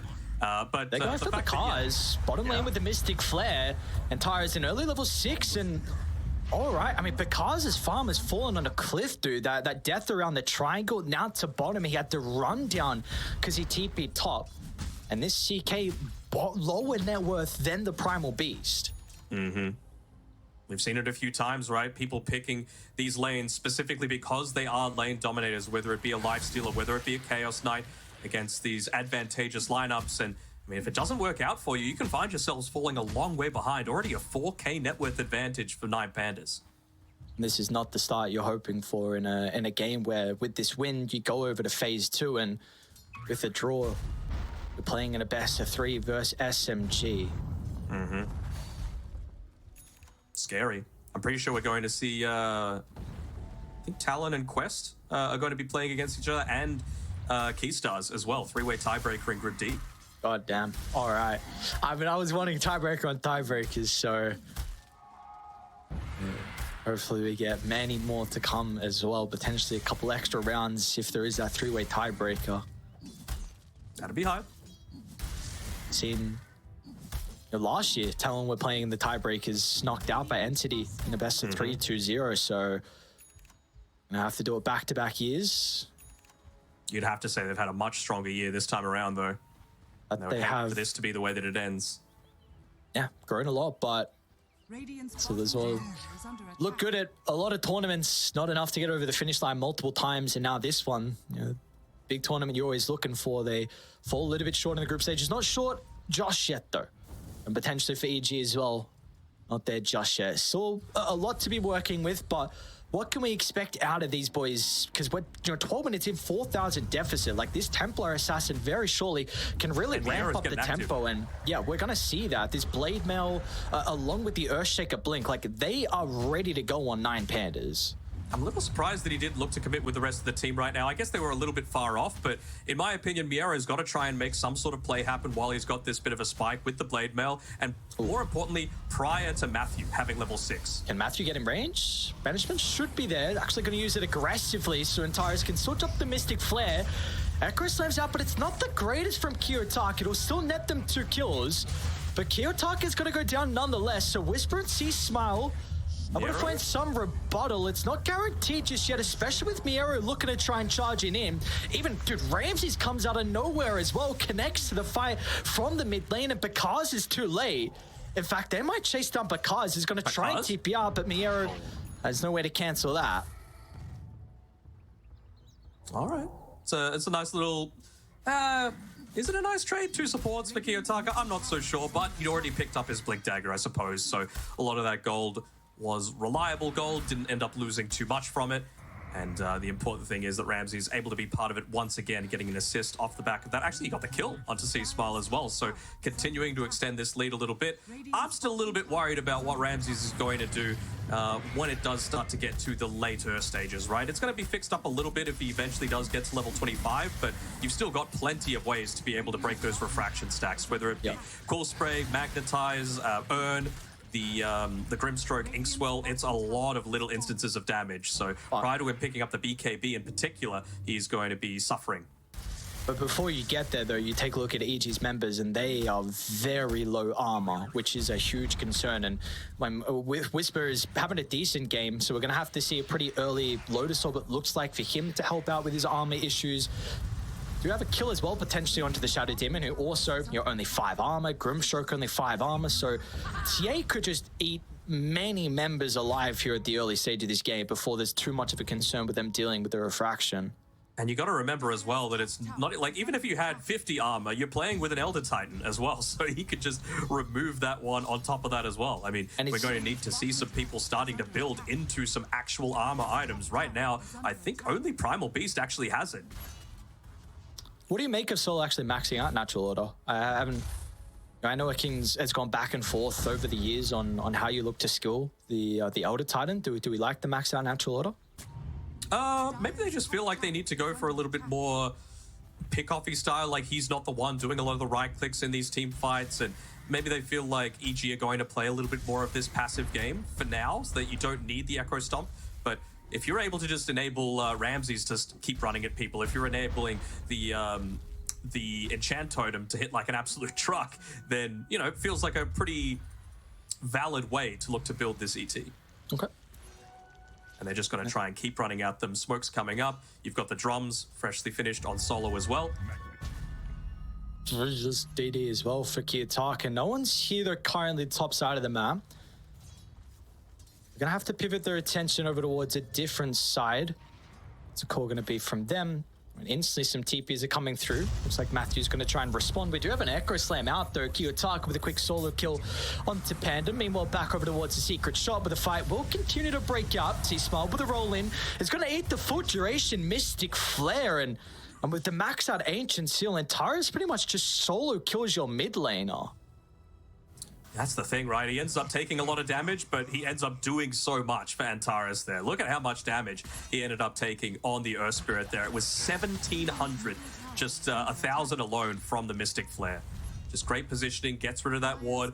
I'm sure he would have loved to place up some vision of his own, but it's even more valuable if you're able to take out this Sea Smile Earth Spirit and keep him down on the net worth. Like, he's pretty close to Antares.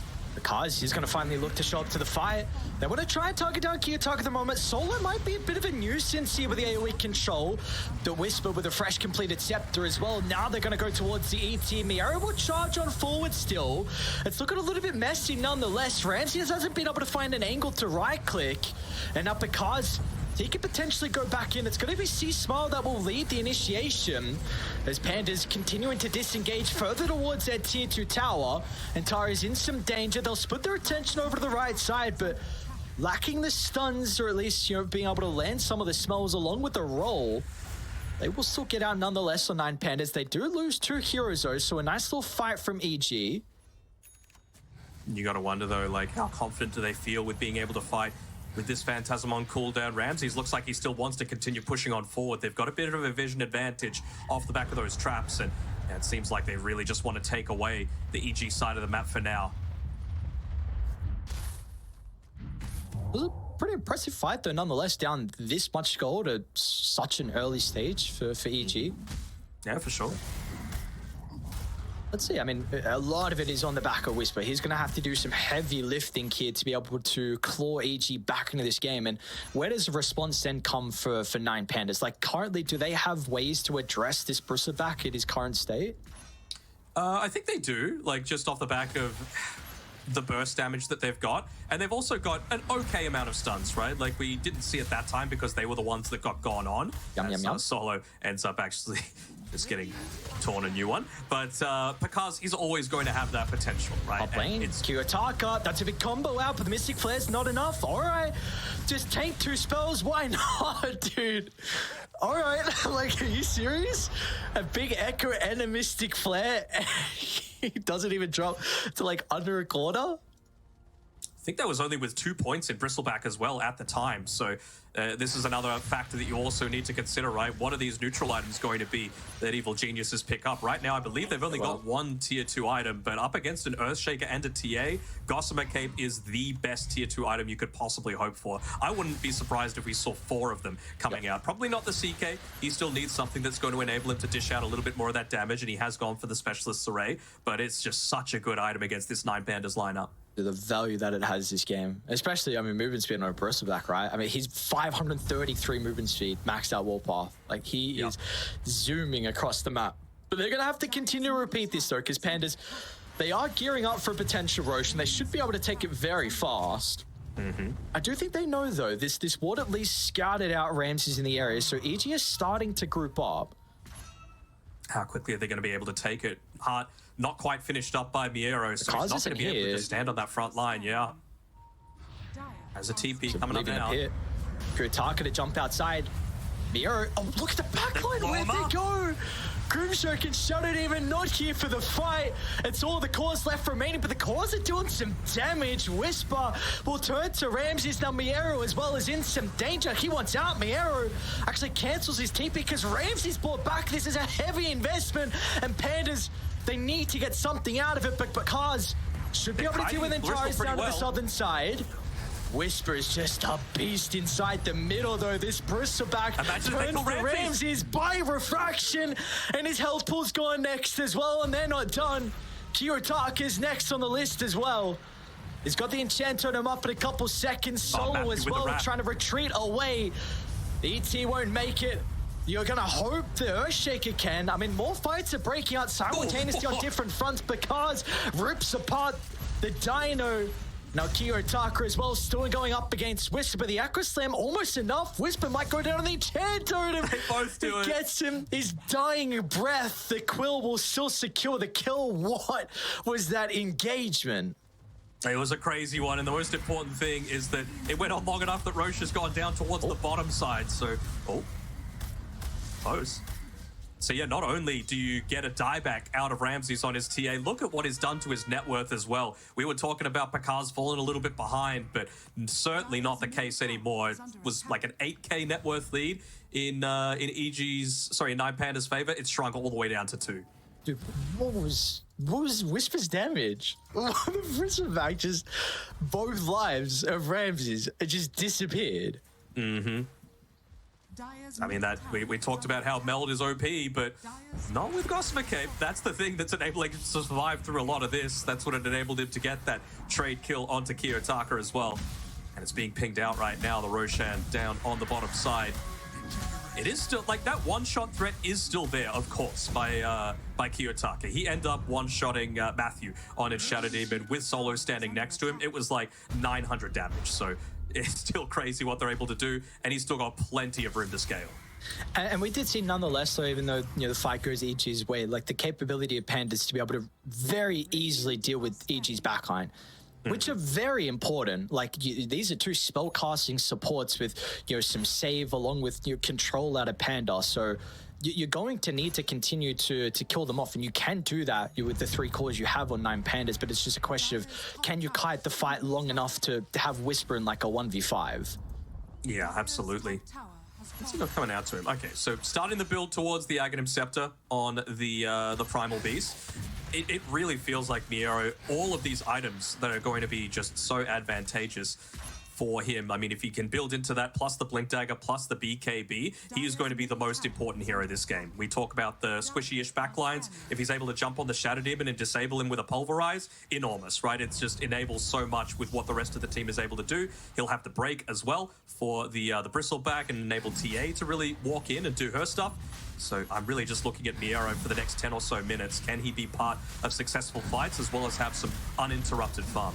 This is not the fastest Roche. Do they want to contest? I mean, they got the read, it's going on, but they're not starting to TP down on 9 Pandas. Yeah. More important, I feel, for Kiyotaka to be able to get into that BKB for himself. Really feels like he's being hindered, kited around a little bit. Of course, he does have the enchant totem to be able to fly around, but surely he's fine. Oh, maybe not with the haste. He's got Hurricane Pike complete. He should be able to get some more distance away. Wait, are they going? Hang on, what the hell? And Tara is. Oh yeah, now he has to TP out. How many damage? Oh. Nice 4-staff. Well done, Ramses. Yeah, hopefully it doesn't result in Ramses dying, but he still has the Blink Dagger for himself as well. And he's actually going into some break of his own. Maybe just feeling that they don't need to just rely completely on the one person, which is understandable, right? Like I mentioned, have to be careful here. You are going to have Miero who's prioritizing taking out that backline. He is basically the only one that's going to be able to get there relatively quick, right? You always want Kiyotaka to be that secondary form of initiation. Talking about those Gossamer Caves, we have one on the SD, so not going to be getting one shot, but no one else has been able to pick one up. You see Panda, fortunately he couldn't get his own, but he's building Wraith Bands, double Wraith Band now for him. So he's just looking for survivability. I guess like, he got he got the Eye of the Vizier, right? So he doesn't need something like an Aether Lens. Feels like some other utility items aren't required from him this game. So yeah, just doesn't want to get one shot. It's good value. Yeah. And in 30 seconds, it's going to double in value. See, like they want to take a fight before that, though. It's an interesting smoke as well. And Tara's is solo smoked. There's no timing of the wisdom. I wonder what he's maybe trying to drop some vision. Has no wards, looking for a solo kill. I don't know what he's looking for. Well, he's providing information is what it is, right? They know that they still have all Ramses. Oh my god, 2 heroes under an observer ward. It's going to be a massacre. Solo instantly gets the read. There's a cliff ward. It's not going to matter though. They'll try and get the return kill onto C Smile, but the invulnerability of the roll gets him out of danger. They're starting to move down on Kiyotaka, who's probably going to be a little bit too late though. Don't do it. Ooh. Oh, wait, Kiyotaka? Oh, dude, it's a huge echo, but you're in the middle of 3 now, and you've got no other boys. We can TP out the BKB, we'll cover it, but is that worth it? Maybe just considering that, like, as long as the Earth Spirit is dead, the initiation potential coming through from Evil Geniuses isn't quite there. So obviously it sucks that you don't have the TA up and farming while all this is happening, but as long as they're not able to continue pushing on forward and taking away too much of your map, it's not as big of a deal. So that's the sort of trade-off with that Echo. And they know that they want to still get a little bit of that farm for themselves. He's even going into a Silver Edge too. So they're realizing that Whisper is public enemy #1. I guess, like, if you can afford to just jump next to the Bristle though, got to be able to get away. Well, the kiting could be a really big issue as this game goes on, right? We spoke about the Grimstroke really enables a lot of your control. So if you kill him to start, if you are able to survive the big burst initiation from like Chaos Knight, because then you can potentially disengage away from him afterwards. So it looks like they want like these long drawn out fights where you dance in and out. Mm-hmm. Kiyotaka is barely avoiding any sort of detection right now. Yeah. Kiyotaka's going to be rewarded with that. They should get Antares. Doesn't have the BKB this time around. Is he going to go for a kill? Yes, he will. They should be fine as well. They are cutting him off, though. Car's going to get revealed underneath the lane. It's an interesting game we have. Kiyotaka just running at him. Oh, this is a big BKB if he needs it. The car's going to be able to jump over the top as well, but the physical damage is overwhelming because level 20 CK AC as well. So these towers are going to fall and they might see high ground. It might indeed. I mean, you're not wanting to use a buyback at this point. You really need to start getting into that crit for yourself for the Earthshaker. And he's almost reached that level 20 mark as well with a plus 50% enchant totem damage that would be so vital at being able to just pick off those supports. I'm sure he's going to be checking, the itemization coming through. Who is the easiest to kill across the board? And for right now, it's got to be Panda. Oh, just missed the Panda got. There's nothing changed. Yeah, I guess it's not really going to be able to farm anything too crazy in the meanwhile. The armor's doubled, bro. It's all good. Yeah, that's all it needs. Solo, though, has got dreams of a scepter, so Radiant's middle tower. let us see Good. if we can Let get more support scale. We got an Arcane Rune top as well. No one's going to spot it out, actually. Never mind, Solo does. I'd have to claim it prior to this fight, although it's great value if you give it over to Miero. What a great spot to fight. High ground ward with ages expiring. They will see Kiyotaka starting to connect. They're going to lose the ward before they get set up, though, so maybe a little bit more awkward for 9 Pandas. Yeah. We'll go for C-Smile, though. With the backline, because runs into Miero. A lot of damage early on. The break is there, and the turnaround's instant. 9 Pandas blow up the card before you're able to respond, and now Kiyotaka's hunting for more. Instant Lotus Orb gets him out of the ATOS. This is pretty deep from Pandas. Gotta pay some respect to Whisper, and they'll do just that. They've got good mobility, though, with the Blink Dagger, with the Silver Edge, with the Hurricane Pike, with the Enchant Totem Aghanims. And with no CK to have to worry about, you just feel so much safer now as these supports. Maybe Antares can go for an aggressive play. Yeah, he's going to get blown up. Nicely done. Great use of the vision. It really is a night and day difference with how these supports feel, right? Like you are not worried at all. You're not going to get 100-0'd by an Earth Spirit. You're going to be able to run away from Rispa most of the time, just because you do have these like avenues to be able to stop him from doing just that. I mean, the Echo Stomp is effective. Brother. We are some fearless stuff right now. I mean, I think he's the reason that 9 Pandas have been able to come into such a strong place once again in this game. Like, the arrogance of youth coming through, just 19 years of age, and he's not a depressed kid anymore. He is really putting on his big boy shoes. What a stage to do it as well. Potentially sending... They chasing on Whisper. There's a DD down bottom. Pandas will be the first to scout this year. We have really great carry. Really, Dino's not the worst, to be honest, with Trample, but would have loved if Ramses were able to get it. We do have some Wisdom Runes, though. So it looks like Panda's going to be able to back on off. We're 30 minutes in, 5,000 net worth lead, a very, very even game. For sure. 6k really doesn't mean all that much in the grand scheme of things, right? The right people are still getting a lot of the farm. We know what Earth Spirit is able to do just with that little bit of base. And he's realized the impact that this Elder Titan is having against him with those early points in the natural order. Results in him going into an early-ish plate mail.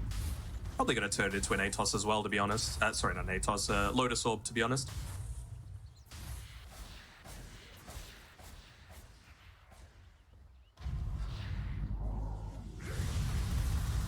Antares, okay, cheeky solo kill. He's so annoying with ceremonial robe, and he also, because why not, supports can buy core items. He's got a Silver's Edge queued up. That's the joke, surely. Come on. No, we didn't mess around, brother. Come on, Ramsey. They're starting to veer their attention down to bottom. Kiyotaka, seeing this mobility, he's going to be able to run into C-Smile just before the roll. Is he actually doing it? He's already bought the Shadow Amulet. Surely not. Look, Spire. A little bit awkward use of the Echo Slam. And what is the damage? Whisper. Oh, it just blows up the Urshic with one combo. That is a big start to the fight. Can Ramses turn the ties for 9 Pandas? They're taking a fight deep inside EG's territory. Miero and Ko are going to be able to turn it back around, though. They'll get a nice rebuttal, but it's not going to matter in the end as they isolate the Templar Assassin to the high ground. Now Miero will look for the TP. He makes it out, but Evil Geniuses strike back. Somehow leaving behind the Dino Illusions even after the TP out, but you know what? That's fine. It's all well and good, but not for 9 Pandas. They just find that quick pick-off. Look at all the damage being done out by Whisper. Like 6k alone in that fight. Probably 80% of that was done to Kiyotaka himself. Is he actually going Silver Edge on Antares? Antares? They're going to get him? No TP. Shadow Amulet. They got gems. They got gems. Never mind. Antares. That's crazy. I mean, Glimmercoat doesn't stop you from getting Mystic Flared, but it was a really nice positioning quickly there by Whisper to make sure he soaked up half of it and then went forward and cleaned that one up. There's a lot of objectives that's going to go EG's way. They'll get the tier 2 and probably Tormentor, so Matthew's the last one without the shard. But they are respawning and starting to get into position. To be honest. Oh, it's a great shot to get. There you go. No more silence. No more slow coming down from the TA trap. See the Ramses, he's got his own Aghanim shard as well, so that silence is going to be removed too.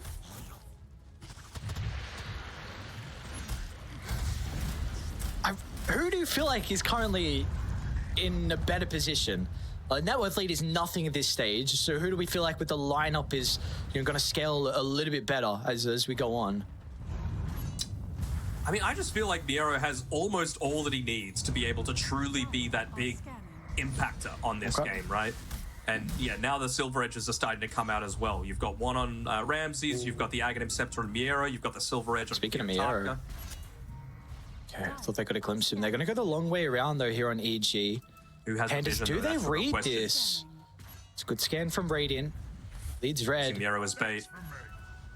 Don't want that target, though. 4,300 health. They'd love the backline. They'd love Ramses.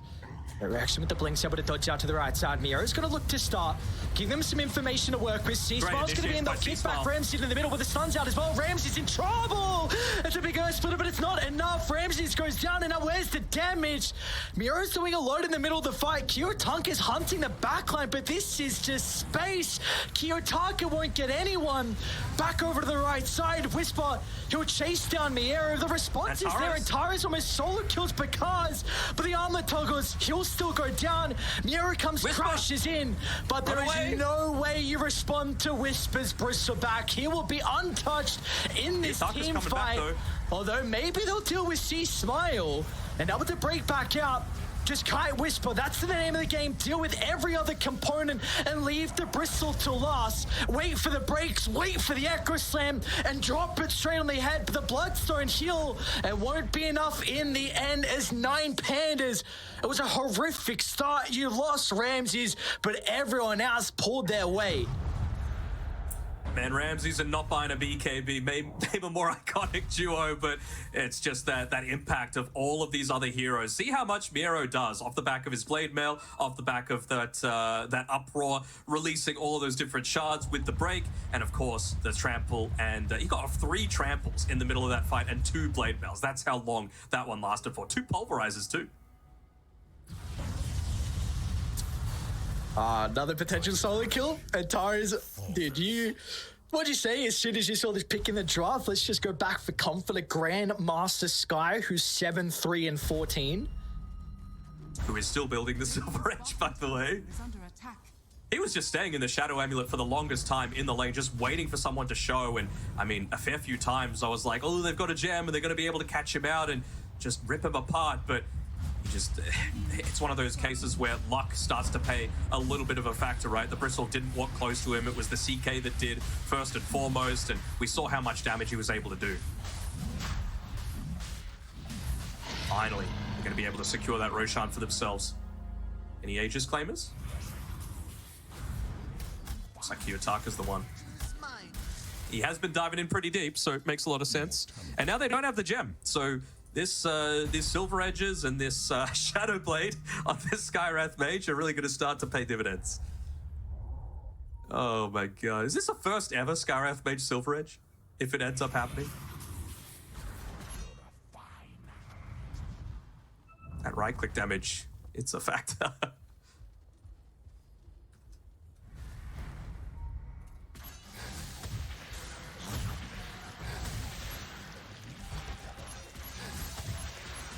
So what are they going to be able to do now off the back of this? Hit Tormentor just for the gold.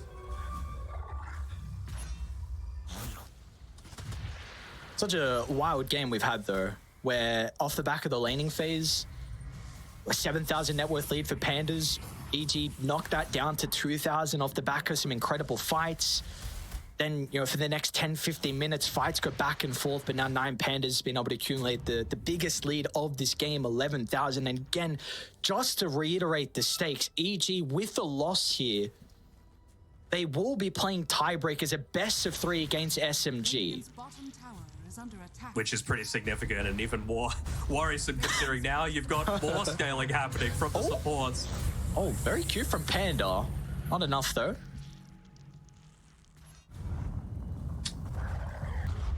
Should have got on bottom. Miero, all right, potential another pick off. Matthew's in a good position. Use it aggressively though, but oh my god, the response is instant.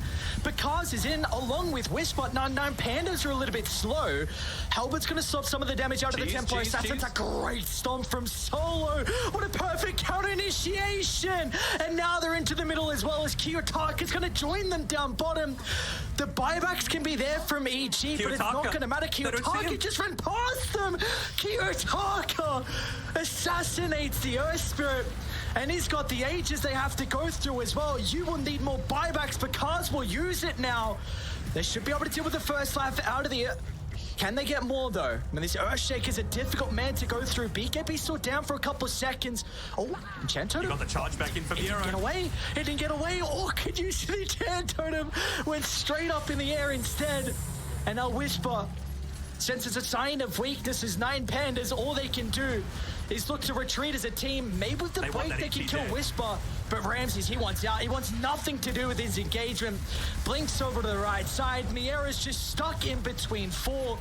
Ramses is trying to find an opportunity to go back in, but it looks so difficult. Poking and prodding. They'll kick him back into the lion's den. A great blink away, but it doesn't look like there's gotta be an escape. No way. Does he get out? No gem. Enjoyers. And Ramsey's out. Back and forth. I mean, after all of this and after 3 heroes still dying, 2 of them being cores, you've still got this gigantic net worth lead from 9 Pandas. I know it's getting to the later stages where net worth doesn't start to matter as much, but it really is the supports just setting themselves apart, right? What you're able to do on solo here. There's still the gem actually on the ground next to Whisper right now. And Ramses is still bottom. Far out, dude. What? This man is just... He smiled. What's going on? The EU smiley face coming into the equation. Let's go. Dude, 9 Pandas. It's not. It's like you got Antares being a pest across the map, solo killing people. You got Kiyotaka just munching on supports, and now Ramsey just blinking in front of like 3 heroes and getting away. What are they doing? He's finally getting towards that BKB though. What is it now? The 12th item BKB coming through from Ramses. Hates buying it, but it is going to become an absolute necessity for him. It honestly has been for this past little bit because he is just getting fully chain stunned. I figure it might have gotten a little bit better once he's at level 25. That's why he was able to blink out of these past 2 kill attempts because of how many refraction instances that he has. But if the combination is still on point, he can die absolutely. And Tars. See Matthew? The gem is still there on the ground, by the way, behind where the tier 2 tower bot was. I mean, you'd love to use this arcane. Yep. He will not spy anyone by themselves, though, so it does look like they're going to get the gem as well. Solo with the long trip around. I still see it on the ground. Nah, he's got it. I do too. That's weird. Hang on. But they're too... this... I don't know what's going on.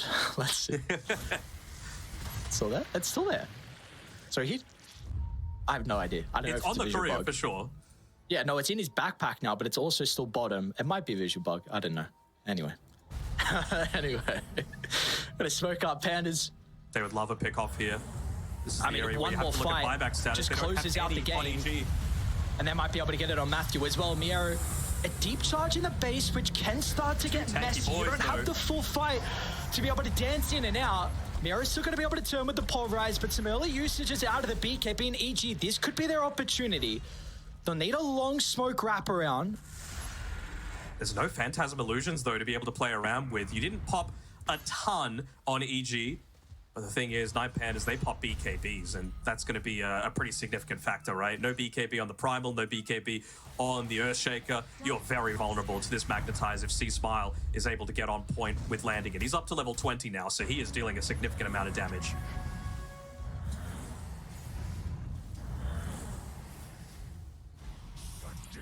It's just... Fights have looked so difficult for them to win when it's been... the previous one, when you had buybacks, and now it's a true 5-on-5. And in fact, I mean, Dai can even buy back as well, knowing that Radiant will not be able to rejoin. They know Antares is down here. Probably just going to check with a ward, and they're going to see it placed up as... Yeah, there we go, Panda, looking to remove it. Could have potentially gone for that kill attempt there. I mean, this Skywrath Mage is just down here below the tier 3 tower, completely on his own, waiting for someone to potentially show. And, well, there you go. There's the impact of the Shadow Blade, allows him to get away. Thankfully, it doesn't look like he's going to go into the Silver Edge, prioritizing the Scythe of Ice instead. Very understandable, but also boring itemization. And your pubs are safe, bro. I don't know who builds a boot to travel Aethos Silver's Edge Blink. That's one of the difficult ones to be able to guess if you don't see who the hero is. Yeah, guess the hero, yeah. You don't have to worry about that. So to have this game stalling out a little bit, which is, I mean, sure, 9 Panda is going to be able to continue to accumulate a hell of a net worth lead off the back of this, get more map control and be able to get this last outer tower. But it is making these buybacks come off cooldown very slowly, which is what EG are hoping for. Yeah, I mean, they still feel pretty confident in their team fight potential, right? It really just does come down to who do you get the initiation onto, because overall, you would have to say they are lacking in stuns. The big thing is you want to make sure that it feels like EG have been getting kited a little bit in recent times, but if you're able to kite out, force out the BKBs and then kite 9 Pandas, things change dramatically. You know, you could look to find that secondary initiation and come in with the second use of the Bristleback active and then just clean up the team. I really just don't feel like you're able to kill Ramses with the primary source of initiation. Got a DD now as well here, so Miero's just going to pick it up with almost Refresher completed. Pretty long Roche respawn. Yep. Ramses looks like he's going to bank on it being top, might just drop down a trap inside the pit. So how do we look for the fights to start for EG? Like, who's that person then you're looking to kill? I mean, to me, it's got to be one of the supports, right? Like, you need to force out a rotation from someone else who would love to take the gem away from solo as well, just to be able to, you know, claim a little bit of that net worth back, claim a little bit of that map control back, because I really don't feel like anyone else dies, right? They were caught inside the base for the longest time on Kiyotaka and Miero, and they've both got about 5k HP. Kiyotaka is hunting. They see this him, was though. currently underneath the trap. Kiyotaka was show for a second, but Kaz is ready to follow up. That's a BKB to stop the BKB, drag back near Miero's going to push them forward as well. That's kind of significant. They didn't pop too much. Just a Lotus Orb and a Demonic Cleanse. Need to really start to recontrol this entry. This is the big issue with not having this gem at the moment on EG, that the traps giving them so much information and vital kind of pathways towards each lane. But maybe now Kiyotaka is killable, right? No BKB, they don't have any sort of Lotus, so even with that 4.8k HP, you're vulnerable to the Spirit Vessel. You're vulnerable to a lot of the damage coming through. You still need to be on point, of course, with your stun coordination, but it just becomes a whole lot easier. That's why he backs off completely. There is that gem as well, so... Wait, I swear they bought a gem. Who's holding it currently? Might be on the... Okay. Yeah, it was. C-Smile just got it delivered. So, a couple of wards, they should be able to get rid of some really big traps that are continuing to scout EG out. So we do have Roche up in 20 seconds. Of course, the buybacks are about to be off cooldown. Picard's got enough gold. There's nowhere near enough gold, of course, with Whisper buying out for the overwhelming blink. And C-Smile has almost got enough for himself as well. So, this is at least something that will be back in the arsenal for Evil Geniuses. For sure, for sure. I mean, Miera's, he's even got the refreshers, so no buyback for him, but it's just so much potential in these fights. It's very, very livable with the Ascetics cap as well. So we were talking about, you know, that perfection in terms of the stun combination. He's not getting stunned 100-0. He's going to get the BKB off at some stage in these team fights.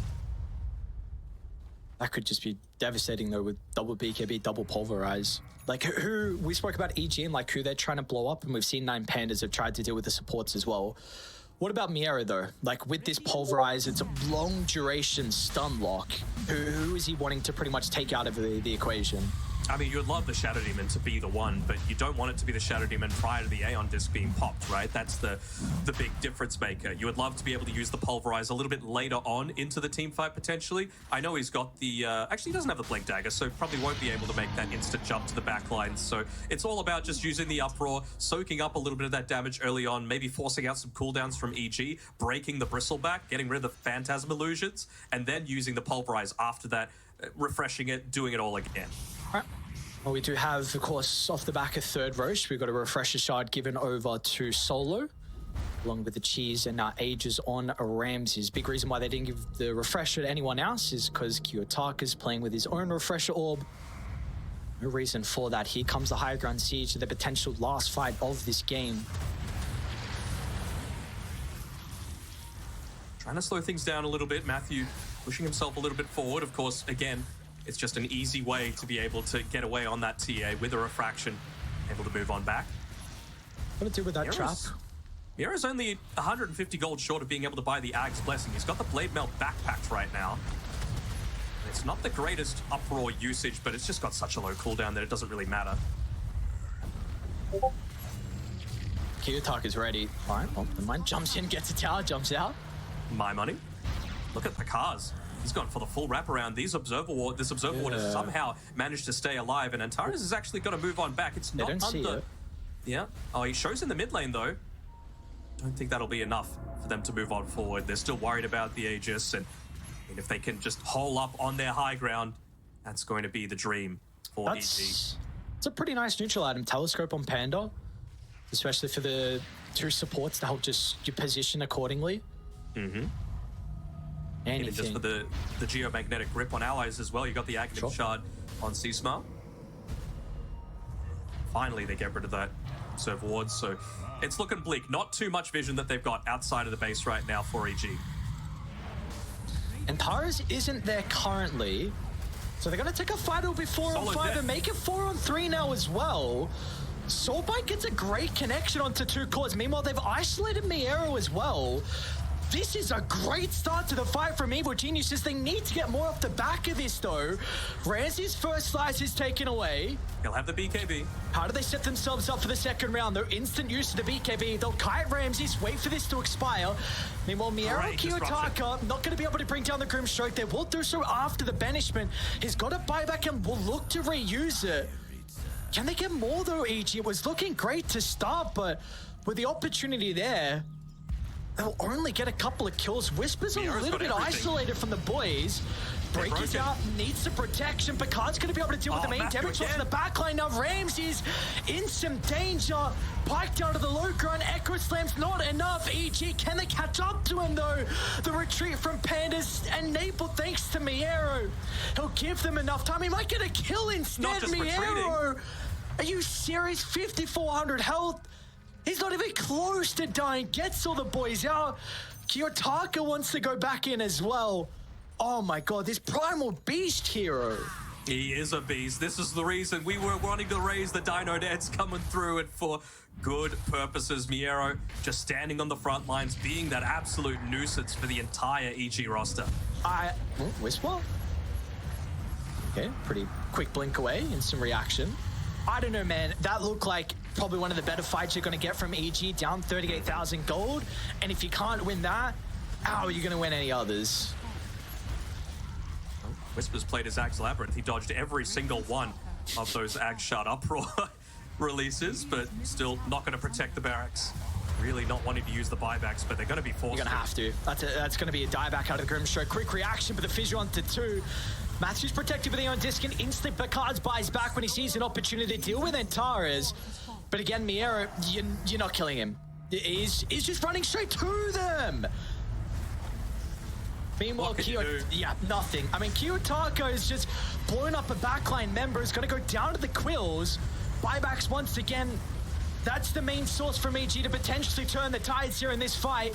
Is it going to be enough, though? It's because assassinates another member out of Pandas. Double buyback for them. Ramsey's in some danger. Pike will get some separation. They're going to be able to turn him back to face the Chaos Knight. Ramsey's still with the net worth lead. Should easily be able to win this, especially with the members playing behind him. Because tries to arm the Toggle, but it's just not enough. Miero still stands strong, pretty much unscathed through this team fight. He's got Kiyotaka still ready to go with a refresher as well, but Whisper will try and do whatever he can. One more fight, one last hope. But he will almost be killed off. He's able to step over to the left side, dancing in and out. A great blink to reposition. Meanwhile, C-Smile, they'll just turn their attention over towards the Earth Spirit. Matthew, I mean, he's being so annoying with the banishments. And it will get the Earth Spirit back inside the base. But it is 5 versus 2. It is too much for them to handle. 9 Pandas far out. This was a difficult game. No one can kill They had to work for it. Even the fountain. And that is hell of a way to be able to celebrate this victory for the boys on Dire. The GG being dropped as well. I wonder if that's an SA smiley face coming through in response to Ramsey's coming in. But it's going to be a 1-1 series at the end of the day. And that means that we are going to get those tiebreakers in group number A as well. Yeah, far out, man. That's going to be crazy to be able to see how EG can perform in those tiebreakers, because this game would have drained them as well. 52 minutes, and now for them to go all the way down to the finish line, unfortunately just unable to topple 9 Pandas, and now they got to go through another series today.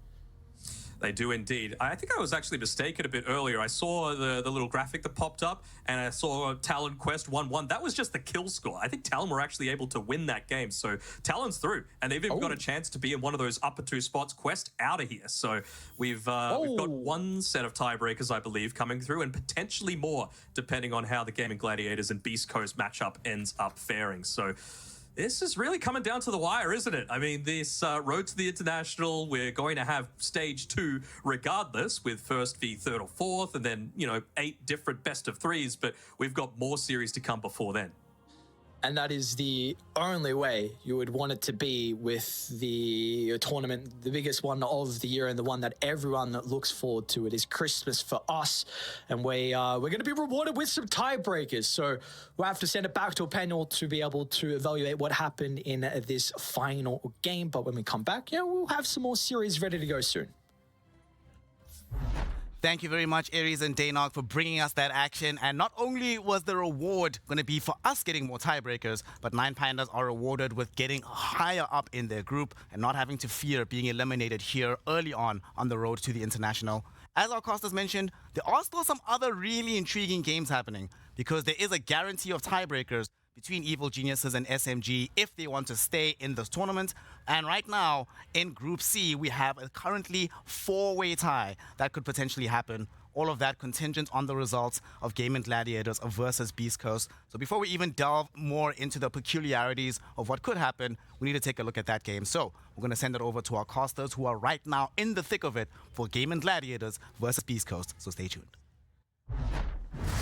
So let it be. Get out of there. And Shadow Fiends almost got the BKB finished.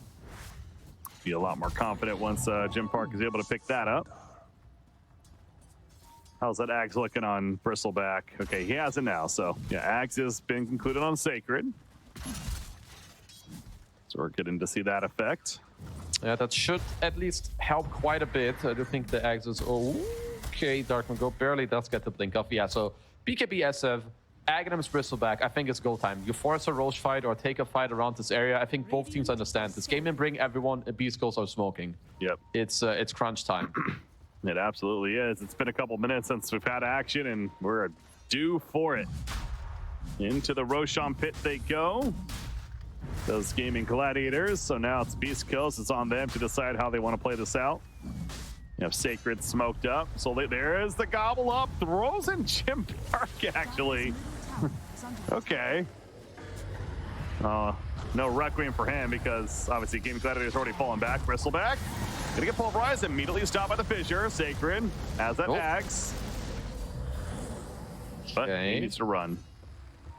Gets to tank through it. I mean, Gaimin have a lot of items now at this point to, like, I think kind of, ooh, I like this move. Just go for the second smoke and just try to get around them. Ooh, if they get Shadowfin especially, well, they got the Bristleback out at least. The onslaught forward. Cookie going off, and now BKB actually with the Requiem from Jim Park. Gets the Fear on the Primal Beast. Is he tanking enough? It looks like it. A miss kicking in, and he's going to manage to put the Echo Slam comes down to finish the job. However, Dark Mago in a bad spot because of that. So it will be a trade of a 1-for-1. And Shadowfin TP'd away. They're just saying, we got to get out of here. Yeah, I mean, they did use a lot already, right? They've used BKB on Jim Park. Requiem, Echo is gone. He traded himself for the Primal Beast. Definitely a good play by Dark Mago. But yeah, SF without BKB, incredibly hard to play. And let's see, do they want to force Roche here? Looks like they do not. That's what I was going to say. It means they're giving up Roshan, but never mind. They don't force it. Yeah, I guess that Gaimin might just be happy enough that whenever Beast Coast posture towards Roche to just fight them there. Okay. And that just, you know, it's like, okay, we don't want to... Use it as bait. Exactly. Like, just let them go there, we go fight them. So they're going to take a little more time, control the top part of the map, because in about 30 seconds, obviously Roshan is going to make his journey through the Twin Gate towards the top. It still feels, I know it's been in the game for a while, and it still feels weird to say that and see it in action. It's like, Roshan, I'm going to go on a walk. Honestly, it's still pretty funny to me as well. It's, okay, Jim Park going to go for a Mask of Madness, which of course will help him with a lot of damage output, and then you can split it later. But the Ratio, top of the net worth now. He's having a very good game. Mm-hmm. Oh yeah, that CK showing off. But Silence, of course, Heart, Echo Saber, Armlet, Blink. And now he's thinking the Assault Cuirass, which will certainly be great. Roshan has made his journey to the top, so far not making a play on it yet. Jim Park, meanwhile, he's Silver Edge into the mid lane, and it's actually gonna just take up the creep wave. No one there to fight. But now they're going up to Roshan, so they know he's up here. And here comes the, as you're mentioning, is Beast Coast going to try to respond to this, or do they just let it be? Maybe it's hard, but I feel like they should probably look like you have the gobble up, you know, maybe you can smoke up, pop someone in, snap ult on top of us. We have not seen the snap axe actually come to effect yet in any of the last fights. So it looks like just free Roche for Gaimin. Yeah, they tried again with the launching in the Shadow Fiend, but at that point, Gaming Gladiators had already fallen back. So yeah, they're just gonna give it up. No fight, and in the end, it will be free for Gaming Gladiators. I'm sure Aegis. I mean, who do you give this to? I guess CK is the obvious choice. But yeah, I think so. Yeah. I mean, honestly, you'd be happy with any of them. You could even give it to Ace. Like if you think that okay, Quinn doesn't die, Darachi doesn't die, give it to Ace, but. You know, if it allows Darachi to just go ham sandwich, get in the backline, then sure, let's go for it. So it becomes official with that kill there on Roshan. Earthshaker did spend that time farming up and finishing his BKB at least, so yeah, good news for Beast Coast. Stinger has his Aether Lens, has the Shard, of course, over on the Shadow Demon. So he's doing his job there as well. I mean, Beast Coast, I don't think they have like too many plays on the map at this point. Like sure your Bristle is strong, but if they catch him off guard, he kind of dies. Same with honestly most of your heroes, and most of your kills can only come through Shake or Snap. So it's on them to like see if they can find that. If not, I think this whole map is Gaimin's as well. Like they also have a gem So they'll slowly just shrink it more and more. So Beast Girls have a hard couple of minutes ahead of them. Mm-hmm. Well, Jim Park trying to finish a full Hurricane spike, but just really trying to keep on top of that net worth chart. If anything, him and CK have been bouncing back and forth. Mid lane, Bristleback. Going a little more comfortable to Glyph TP. That's going to be initiation for the CK. Garaccio going in. Blade Mill comes out. The Gem Part, the Gobble to throw it. The Requiem, Necrophos. Can they come in time? Yes, they can. He does get the turn kill on a Bristleback. Bristle has a buyback though if he wants to use it. Shadow Demon going to be picked up. The Echo Slam hits Garaccio, and the Fissure to take him out. So the Aegis going to be burnt, but Shadow Fiend was killed off. In the back line, CK now looking to help out his teammates more, including Ace to get the Pulverize on Earthshaker and help slam him down, and now Bristleback is also going to get caught up too. So, yeah, the gobble up initiation. I mean, yes, they killed Necrophos, but it's just still not enough across the board, and Gaming Gladiator is too strong. I mean, the supports actually did so much. You had the full Sunray, Spirit Vessel, Terrorize is coming out. That was a dieback as well for Sacred. Maybe if the initiation was a little bit of a Beast Girls, that could have worked out. I kind of like the play, but yeah, Gaben, they just get to strike back. Like here, maybe if the Gobble Up stun like connects and it's a bit more clean, everything could be cool. But yeah, I mean, Jimper is just kind of alone, right? Egg comes out, it looks great. Like, who can help him? And the live action. You saw on the bottom right there as we're replaying this fight, of course. Yeah, I'm with you there with the gauntlets. You mentioned this region especially, they love it, but it feels like such an all-in tool that it's hard to really have. When it comes together, boy, is it beautiful, but that's an 0 for 2 now, and that feels pretty bad. But yeah, Snapfire was just found in the trees there in the live action, and easy kill for Garaccio on the Chaos Knight, so even more adding to it. It's essentially cleaning up the whole team there. Yeah. Man, this Necro is getting, Quinn is getting so strong in this game. That's a third hard on Gaming Gladiators with some tankiness now on the Primal Beast as well. You're about to have Sanj completed. Ogre Seal Totem as well on Necro is incredible. Generally, when you play against SD, you can't really move, but now he has the Shard. The Ogre Seal allows you to maneuver, so yeah. Some very nasty things coming out for Gaimin. Mm-hmm. Pushing in the objectives now, feeling confident to do so as Gaming Gladiators. Well, kind of. They send the creep wave up at least, but the rest of them are going to fall back. We're about to hit 30 minutes into this game, and I think that's the cue, Casey, as you were mentioning in the draft. I think Beast Coast, have they hit that marker? Have they hit that limit? Yeah, I think it's getting hard for Beast Coast right now. Like, I was hoping for them to be doing a little bit better. They have to execute big combos right now. Because for Gaimin, I think it's chill. You know, you have the 3 bros in the front line with the heart, the Sunray in the back. For Beast Girls, it's a little harder to play these fights now. Mm-hmm. Well, Sacred in pursuit. No, nice stun, but Necrophos. Oh, gobble, gobble. Took it away initially. There's the gobble. The kick. Okay, that was pretty. But the same result, though, perhaps, as the Echo Slam, the Fissure, doing everything. Disruption onto the Chaos Knight. Schofield manages to barely stay alive. Never mind, he's dead.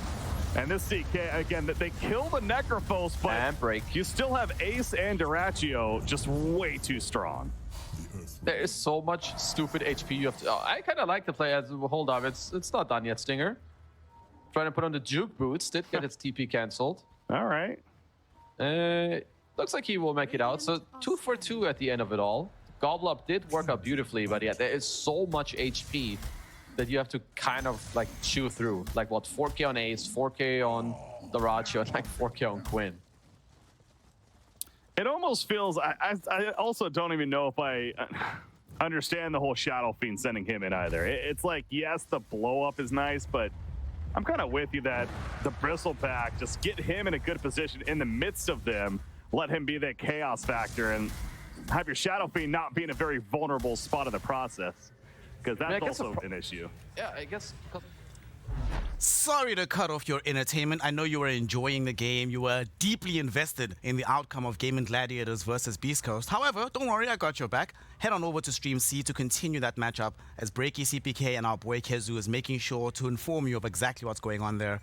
Here, though, on the main stream, we have some very important business to attend to. Our first tiebreaker here on the road to the International.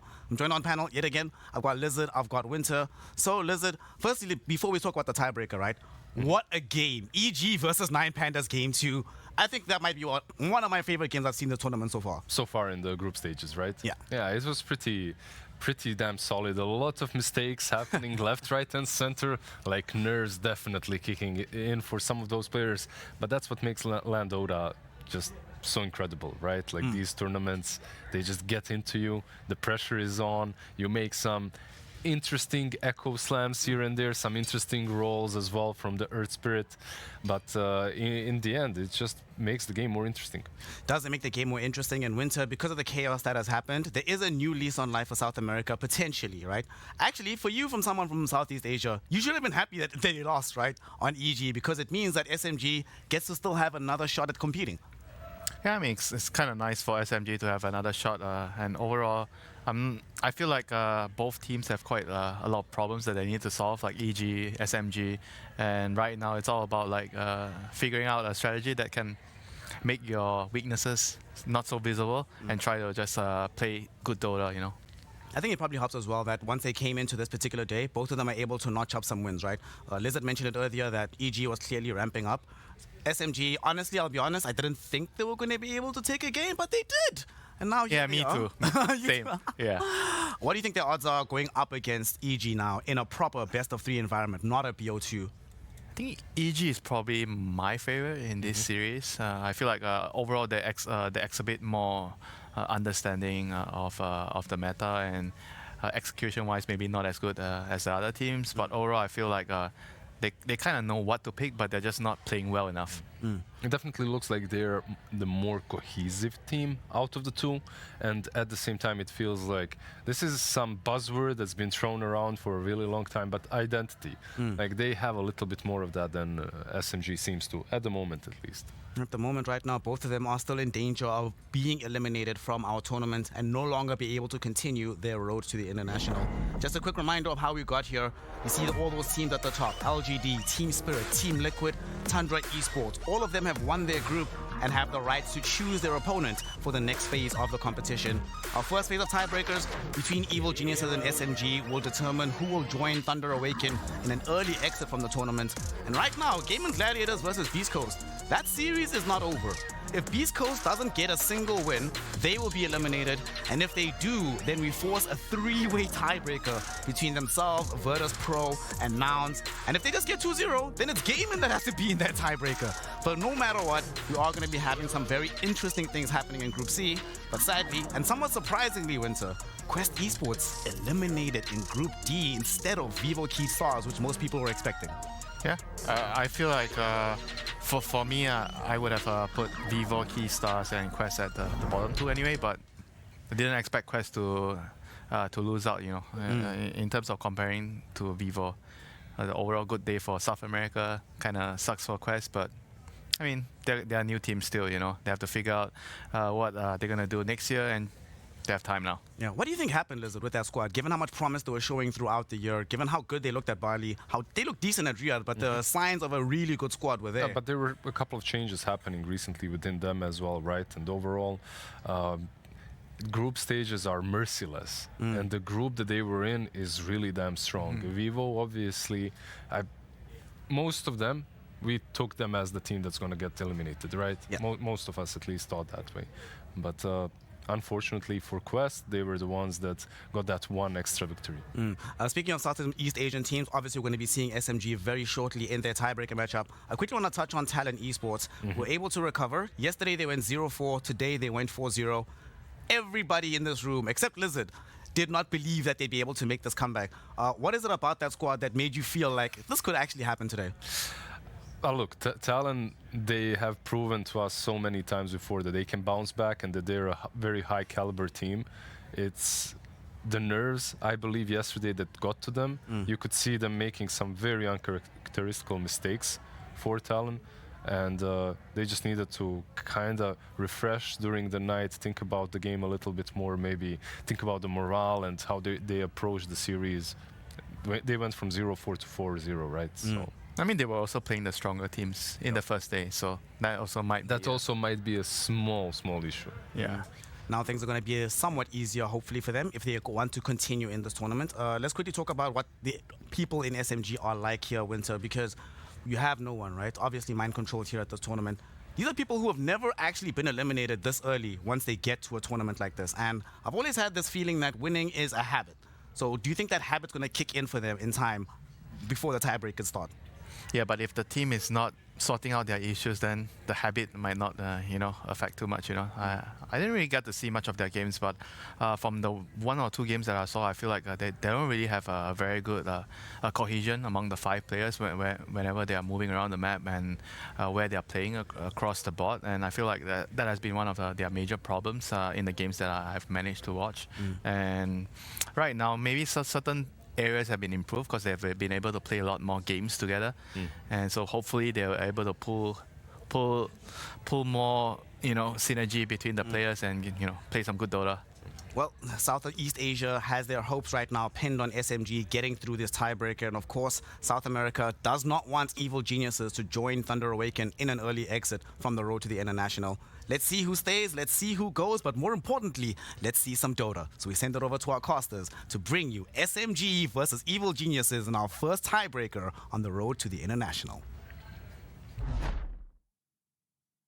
It is do or die for one of these teams, SMG versus Evil Geniuses. We're going to rematch as well. We've seen these two teams, of course, go up against each other yesterday in a best of 2, where, in fact, we were even casting that series Denmark as well. We saw the 1-1 tie between them, and this is going to be crazy that one of these teams is going home. I mean, for SMG, 4 players, everyone but Genuel, the last time they played at TI was 2018. We're not even there just yet. They even have to go through phase 2, even just to get to TI, which is crazy. And then, of course, Evil Geniuses.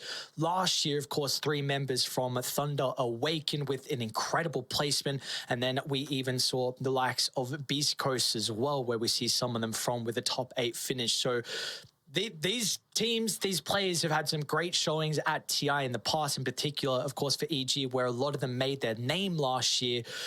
The fact that one of these teams isn't even going to move into phase 2 is crazy. And it just goes to show how international Dota is these days, right? It's not, I mean, we even saw Quest, they're going home as well. So the Western European dominance, it's not there anymore. Only 2 of those teams at the very top of the table are from Western Europe. We've got an Eastern European team, we've got a Chinese team as well. And there are even, the South American team was the only team that took a game off of Tundras. So it's like, I'm loving to see so much of a closer skill gap between a lot of these teams. I love teams that provide something new and use a bit of a different style to them. You'd have to say Evil Geniuses is one of them, with some of their flex, with some of their potential for scaling. We've talked about Matthew and his hero pool as well. Really exciting to see if he's able to bring that one out, because I think he played a pretty damn good Shadow Demon game, but I feel like EG plays so much better when he plays a more aggressively oriented style of hero. So whether that be one of these stealthy heroes that's able to provide vision, provide a bit of initiation and pick-off potential, or if it's just like a big team fight hero. So we'll have to see how it all ends up panning out. The big thing for mine is that I just remember Pakaz going 21-0-10 on that PA. So I want to see SMG, if they're going to stand a chance, they got to play to their strengths, which is doing a pretty good job in the laning stage and then pushing off the back of that. Can't get too complacent, can't get too passive, because Pakaz is one of the best farmers out there. Yeah, without a doubt. And, we saw that be the case in that game 1 where he was able to take over. We saw in the series as well, both game 1 and game 2 was a Pango and a Conquer. SMG, of course, the first pick Pango, and then EG responded with the Conquer in both game 1 and game 2. So we'll see if that's going to be the same case now in this best of 3. Also in game 2, I mean, you highlighted what Pakaz was able to do. Game 2 was a bit of a flip. We saw that the Life Stealer played for mid 1, didn't have nearly as many kills as Pakaz, but went flawless and had an incredible performance. But really, it was the offlane MC Earthshaker, something we've seen him in the past be able to dominate on, and that was a big reason why they were able to get over the finish line. So there's a lot to look forward to, and I really wonder what kind of adaptations we're going to have as well from that series just a day ago compared to now. Yeah, even just like we saw in that previous series that we were just watching that included EG, right? Pakaz didn't look, I don't want to say anywhere near as menacing as the Chaos Knight, but it's certainly a different style of hero, right? Much more brawly, little less farm oriented. you're not able to scale quite as much as some of his other cores that he really does excel on. So I just, whatever it happens, I want to see both teams playing to their strengths. You don't want to go out of TI off the back of playing like not your Dota, because it's like not what everyone is doing. That's what got you here. So stick with it, play to your strengths, and hopefully we're down for a banger. It's best of 3s now as well, not just a best of 2. We have to crown a winner at the end of this to see who is going to be moving on to phase 2 of that group stage. And we are about to get our draft underway as well. So let's see how the big brain can come into play. We haven't even really mentioned Heen as well from SMG. So let's see what he's can help do, get them over the finish line, because he's also a 8 times representee at TI. I mean, of course, got to keep in mind he was able to get the victory with Mind Control when Liquid won. So of course he's been here, done it all. Was with Secret in a lot of coaching as well on multiple other different teams. So Heen has definitely got the information and knows how to get some, at least set up a team to be able to have success. But you always see how he's going to be able to do that in this series in particular. Yeah, you have to wonder like how much of that most recent game is going to be affecting both of these teams, right? But both teams were able to secure the first win in their most recent series, and then the second one didn't go anywhere near as strongly. I mean, SMG got absolutely stomped by Entity in game number 2, and it really felt like you were just banging your head against a wall as EG in game number 2 against 9 Pandas. So I still want to see percent damage coming out, man. This really does feel like the meta of like super beefy heroes, both off the back of Heart, off the back of a lot of these really nice scaling items. Spirit Vessel's not enough. You got to have something like a Phoenix, you got to have a Wyvern, you got to have an Underlord, you got to have something along those lines. We saw even Azure do it with FY playing the Doom. Infernal Blade does a similar sort of thing. So if you're not going to do it, you're going to get exploited. 5 seconds. And no Pango, thankfully. I'm so done with that hero, man. I mean, you mentioned C-Smile with the fact that he was able to play it twice in a row, played a great game twice in a row up against SMG, and he played a great game against 9 Pandas as well in that game number 1. He was a big part of the reason why they were able to secure the dub. Oh, here we go. They're going back for it. And again, this doesn't reveal anything, right? You could flex it to, honestly, 4 different roles. Now, you could still work as a support. I know for SMG in particular, Zhao has been playing the Dazzle a little bit when it has been let through, but of course, EG picking it up. We saw how effective Whisper was in that game number 1 of the previous series. And again, it's got to be said that this draft is already very different to what we saw in game 1 and game 2 in the previous best of 2. Like the fact that actually SMG get rid of the Pango and then EG changed. Instead of going Conquer, they banned Pucks, one of no one's top 3 heroes, without a doubt. Top 3 heroes. We don't see it often anymore, but obviously they feel like that could be a great way to address the Dazzle, and then SMG go down this Enchantress route. So they can flex. We've seen Arfu pick up the Enchantress and really shine in the late game, but of course Januel is very comfortable in this as well. But it is a different opening from either side compared to their previous best of 2. And what I do like about it from SMG's perspective, I was mentioning that they need to play a lot more aggressively, right? They need to play to their strengths. Zhao, we saw he wasn't quite as effective when he was playing, a bit more of that. Was it a Nyx Assassin? What was he playing? Was it was Bat like Rider. really Bat Rider. That's right. Like he just felt super uncomfortable on it. But when you've got something like an Enchantress that's able to put a lot of pressure on, or if you have him playing, the likes of an Oracle or a Treant or an Io or a Phoenix, he just feels so much more capable on those sorts of heroes. And if you're going up against EG, who are probably going to pick a hero for Pakaz that's going to be able to want to sit back and farm, just having something like an Ench who's able to put some map pressure on, even just solo, is going to be enormous for them.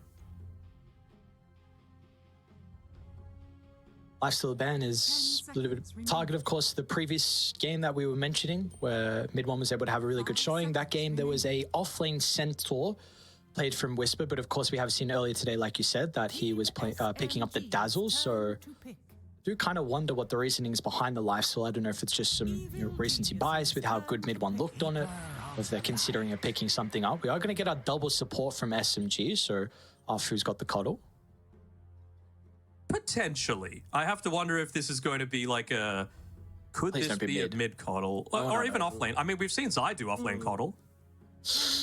We've seen Yeah, Zai Zai do can do offlane clockwork anything. and made it work. So, 5 seconds. I mean, you just consider that, like, again, it's effective for shoving lanes. You get a really big power spike early on, just if you go core with Boots of Travel into, like, a Spirit Vessel. So your Vessel Carrier is there really early on, and you're able to deal somewhat with Dazzle just constantly trying to spam heal a lot of these waves, right? So it feels like it's doable in a core role, but I mean, having that level of flex is quite nice. It means that EG really need to decide what's going on, and this really dissuades against that.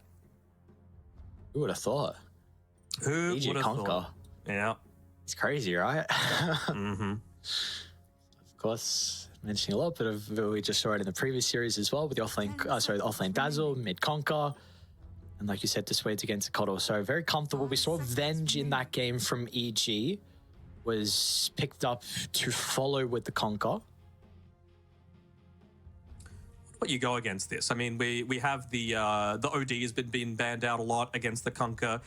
Also potential for Necro to be one of the other heroes that comes through. Again, you've got that % damage against these strength heroes. You feel incredibly effective. Conquer, yeah, he's got a lot of magic damage coming out from a lot of his spells, but still a lot of it does come from the Tiebringer as well. Physical damage from Dazzle too. So it's nice to be able to dodge out a lot of that.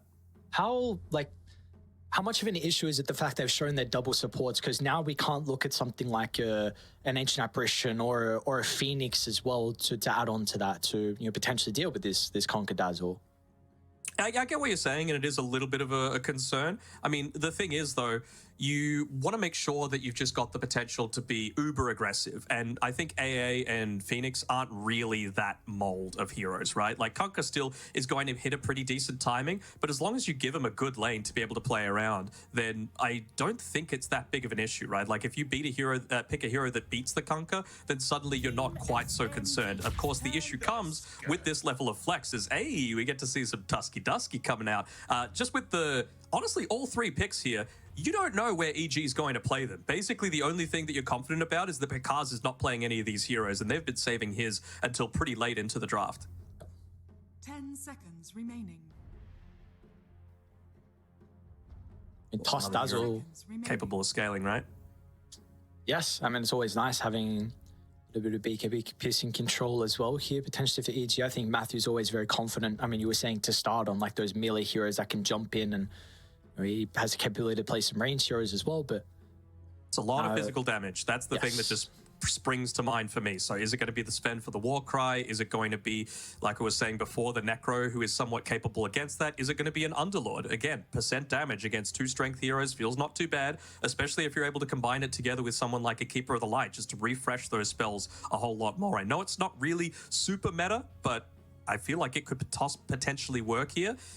The thing is, like, you don't know what hero that EG are going to pick into you, but when you think of Picard's heroes, they're able to, sit back and farm a whole lot more. It's kind of the antithesis of what you want to be picking into an Underlord, right? You want to be picking those early lane-dominating style heroes, and that kind of goes away from what Picard's strength really is. Yep. We've got to see how SMG look to try and combine the Coddle with one of their heroes too. I mean, this is a big factor of it with the Chakra being able to refresh one of the spells. I mean, you can't get that Pango combo. Ember feels pretty weak at the moment as well, so you're not really looking towards that. So, what is going to be that hero from no one to be able to combine with the Chakra out of the Coddle? I'm having a bit of a think about it, even just for like what Mind Control's hero is going to be, if this is indeed going to be the sort of strat. They're going to go for some late game themselves. All right, don't hate it. Do you hate it? I mean, you're playing into potentially 3 saving heroes if you want to include the boat if he gets it off fast enough. Like, you're going to need to get a lot of damage inside this chrono, and you have a response potentially for EG as well. You could already be looking at something like a Wraith King for Picaz. I mean, that hero versus Faceless Void, and it is starting to feel very strong as well. You've got a lot to amplify him with physical. What did I tell you about the Coddle, bro? What did I tell you? I just hope it's not MC playing it, and then if it's mid lane, I mean, Conquer deals very well with Coddle with the X. So 5 seconds remaining. It's always the main concern, isn't it? And they've even got some decent initiation on top of that with the Tusk, able to roll in, lock him down. Not the greatest amount of mana to be able to play, armor, to be able to play around with. But what I liked about the Void when it was picked up wasn't necessarily even the Chronosphere, it was the time dilation. You know, it takes away one of the big strengths of the Dazzle, just being able to constantly be casting spells, be stacking up that bad juju, be making a lot of these right clicks happen. And there's the Picard's hero that we've all been waiting to see. I mean, they're going all in on this physical damage lineup right now. Some minus armor from multiple heroes, the tag team even buffing up a lot of that physical output. Feels pretty strong to me. And these are some squish heroes right now on SMG. I really like the ban from EG. You need to have a hero from MC just to start. You cannot be relying on the Faceless Void. Someone needs to have that stun to be able to set up for the Coddle. So Axe, probably, of course, a perfect response to the Dazzle. I mean, maybe you're looking at something like a Centaur, but low armor could be a concern. X into so Stampede against Conqueror's really not the greatest as well. So are there any like Blink initiating heroes that come to mind?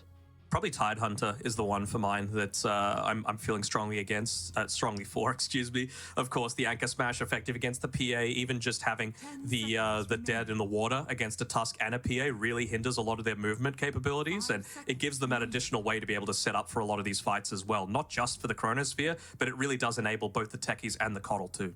Is it? Okay, yeah, sure. I mean, Tide Techies is a very strong lane. Is it fast enough though? Because I was thinking more of like a lower cooldown roaming hero.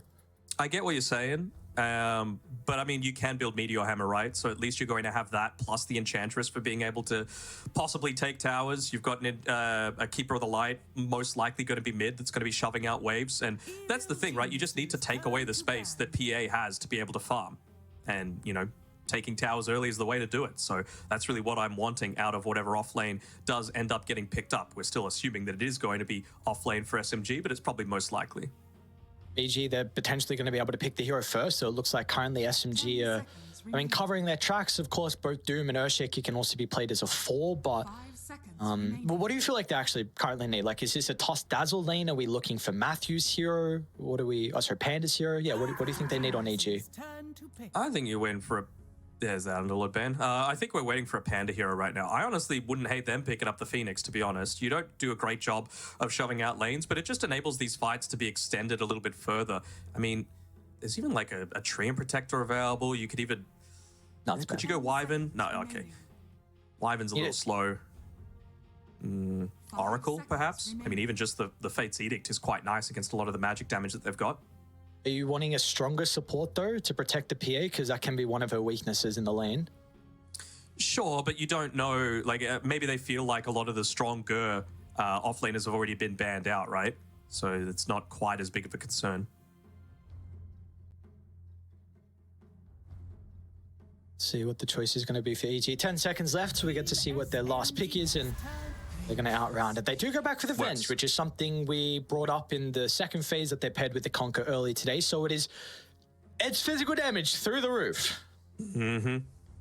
Not even just from the minus armor, just from the Vengeance aura as well. You also got now a swap for the Chronosphere. You've got ways to, you know, increase the stuns just to enable PA even further. The thing is for mine, like, outside of the Conquer, you have very bad wave clears. So I really want SMG to try and get on the front foot, whether that be with a Tidehunter, with a Beastmaster. We haven't seen too much of that, but that's a mind control staple as well. You'd love to be able to just constantly toss out those. This is another one that gets quite aggressive too, so don't hate the Spirit Breaker. And I still think it is one of the most busted heroes of this entire TI. Yeah, I think it's kind of the style of hero I was potentially asking for as well, just with someone who can play very active with the Coddle and scale like you're mentioning. So you're able to get on top of the Dazzle, which again, EG are playing with another lineup that's very position based, like we saw earlier today in regards to their support. So there's going to need to be a lot of emphasis on their vision, on, you know, if C-Smile goes down this Blade Mail Heart route, you know, how Matthew's going to play it as well, because this Spirit Breaker is going to be able to cut through the back line. Yeah, and I think we might see a similar sort of strat to what Nine Pandas flexed towards in that previous game, right? Just ignore the tanky hero. In that game, it was Whisper on his Bristleback. This time around, it's going to be C-Smile on the Conquer, right? Just try and avoid him as much as possible. And I feel like the timing that SMG are really going to be playing for is either a Shadow Blade or an Ags or a BKB on this Spirit Breaker. You just need to find a way to get in onto that backline, whether it be a Venge or a Tusk or a Dazzle. Doesn't really matter which one it is. You've just got to take out one of these heroes that has the potential of dying early on into these fights. How are we feeling, my friend? This is a best of 3, no best of 2, so you're potentially being able to go to 3 games. We need to see how this first game looks, though, between either side, e.g. going back for something that we've seen work for them. Game 1 versus SMG with the Bakars Phantom Assassin, and of course this minus armor recently in that previous series. For SMG, though, we like what they're pulling out. The mid one Faceless Void, the last pick Spirit Breaker. Do we feel like they have what it takes? I think they do, but it's a lot of pressure to put on to Januel. I think because they haven't gone for this Meteor Hammer builder or a natural pusher like the Beastmaster, it means that you really do need to be the one to be able to take a lot of these towers on the Enchantress as well. Another reason why you pick it up, it's a relatively strong laner, right? So you want to make sure that the Dazzle doesn't get off to a good start. You want to make sure that you're putting that pressure on, reducing the area of the map that Picas's PA has to be able to play around with. And I mean, what better stage to be able to prove your worth if you're your first TI and you're in an elimination series. This is the time to really step up.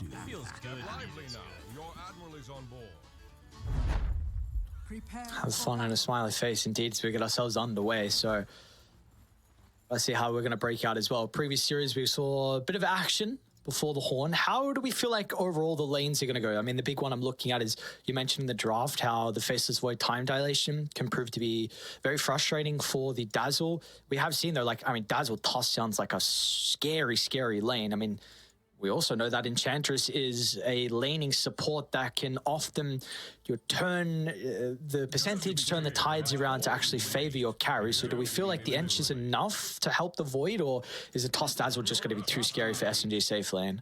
Well, just have a look at some of the items that they've been purchasing up on EG's side, right? Matthew has a Blightstone, and it's pretty rare, honestly, that his Tusk would start with a Blightstone. So that just gives you an indication of exactly what their game plan is going to be. Just get uber aggressive, look to try and pressure away the Enchantress, because, I mentioned the time dilation being good against the Dazzle. That's more for level 6 and beyond, right? Okay. When the bad juju really is starting to come into the equation and you're wanting to just spam it out every 3 seconds. But early on, it really is going to be EG favored in this top lane.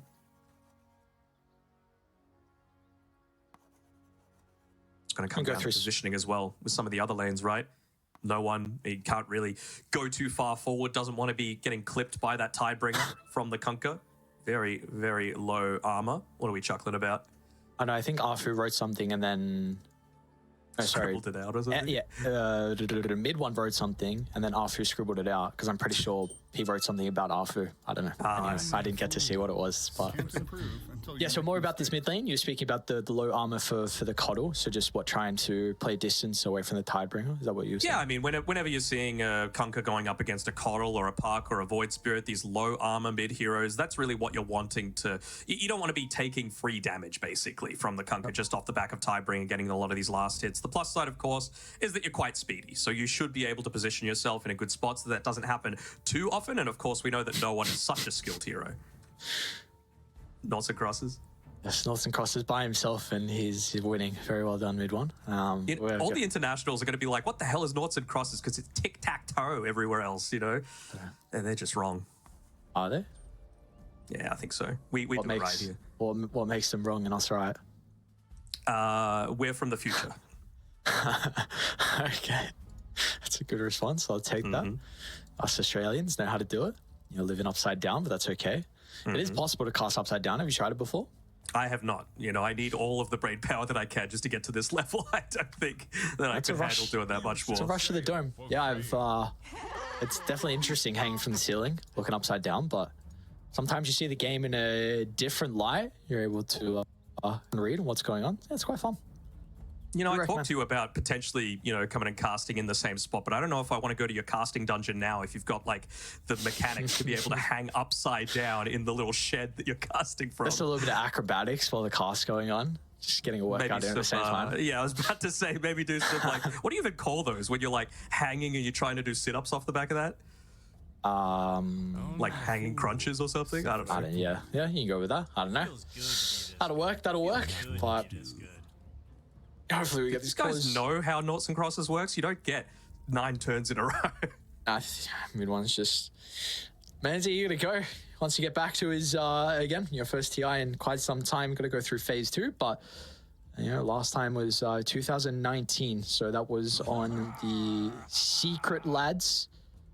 But, It has been quite some time till we've seen him there. No One as well. It's going to be an interesting battle between C-Smile and No One too. I mean, C-Smile has been around for much longer than, some of the likes of like Dark Margo, for example, who again really made his name with the Thunder team.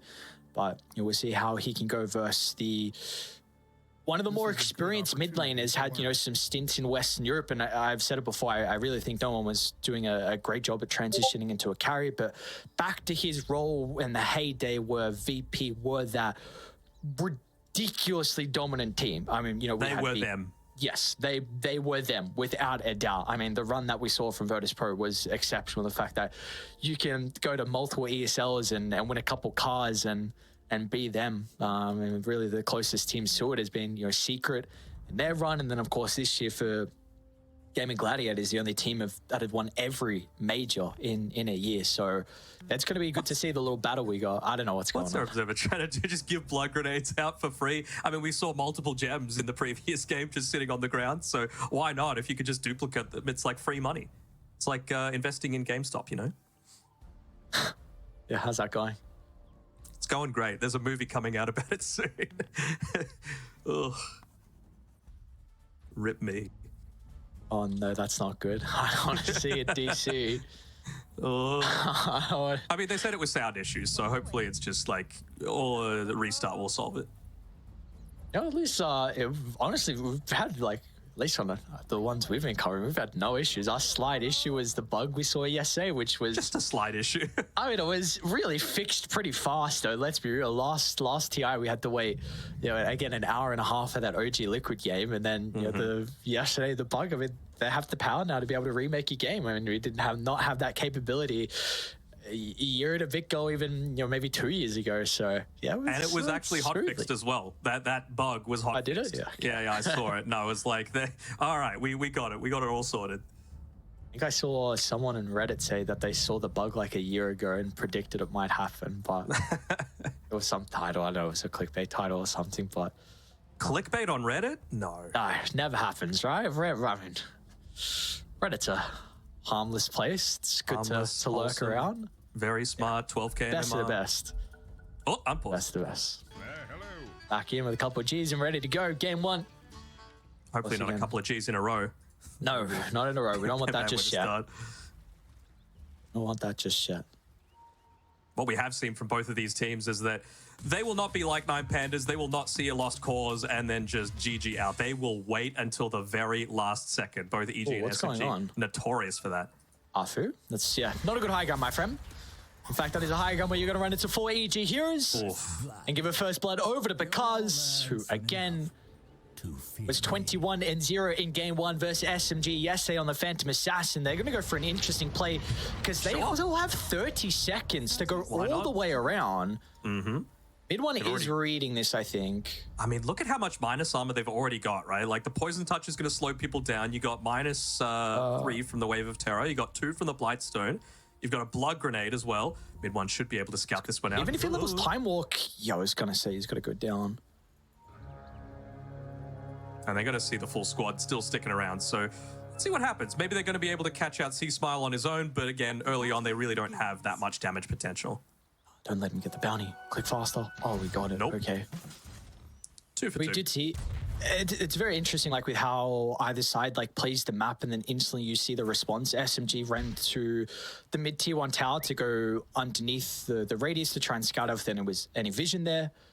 Just recognizing, of course, you see multiple EG members. What's going on? What's going on the top side? They're just in the Roche pit. This is level 1. He doesn't have bash level. Just go through. No way. No way. You know he doesn't have bash level. You saw him time walk. He's eventually going to do it. But now, I mean, imagine if they're able to kill him somehow. He missed one last hit. Did get the experience though, but how much did mid one miss any? I mean, yeah, I have to imagine he did as well. So, all right. Interesting start.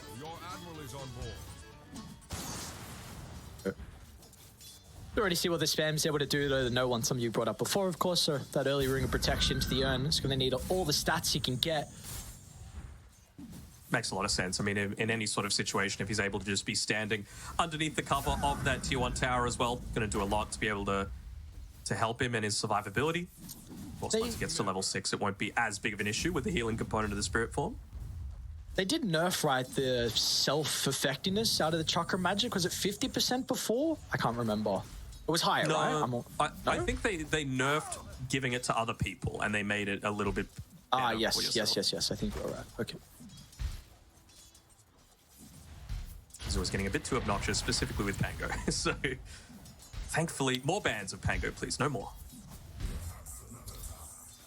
Yeah, less Pango games are always fun. More Conquer games. Mm-hmm. That's also maybe not. maybe not as fun too. But overall, we shall see. So again, top lane is really the interesting one on how mid one, how much is he truly going to be able to get out of this lane with the aggression that can be there from EG.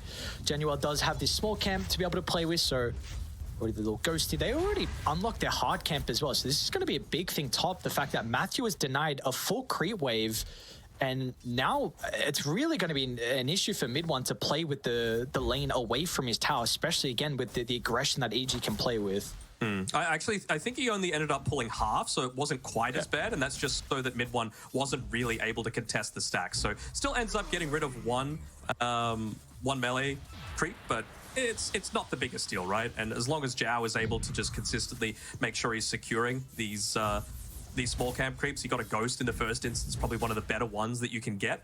I think he's still just going to be A-okay. It's just such a strong lane. You have to make sure that you're staying in a very safe spot on the top side. Bottom, though, there's a little bit more action. It's gotten past the stage where if Pakaz were to die, he wouldn't be able to TP back down, but the lane couldn't be in a better position for him. I think last time it was the Brissup back, right? That MC was playing, and we did see there was a lot of threat onto MC's life in that game. They were able to get a couple kills inside the lane as well, so we shall see with the early wave of terror, and if Pakaz wants to go into the Orb of Corrosion, which he does currently have queued up. Makes a lot of sense. They're looking to just play just that tiny bit more aggressive. I think they know that SMG aren't going to let them just sit back like they did in that previous one. You know, it's a lot of respect being given to your opponents. You know that they're not just going to sit idly by and not learn from their mistakes. Afu. Good use of the level 2 in the taser. Finds the disarm on Pakaz, so it didn't feel like there was an opportunity to jump on forward.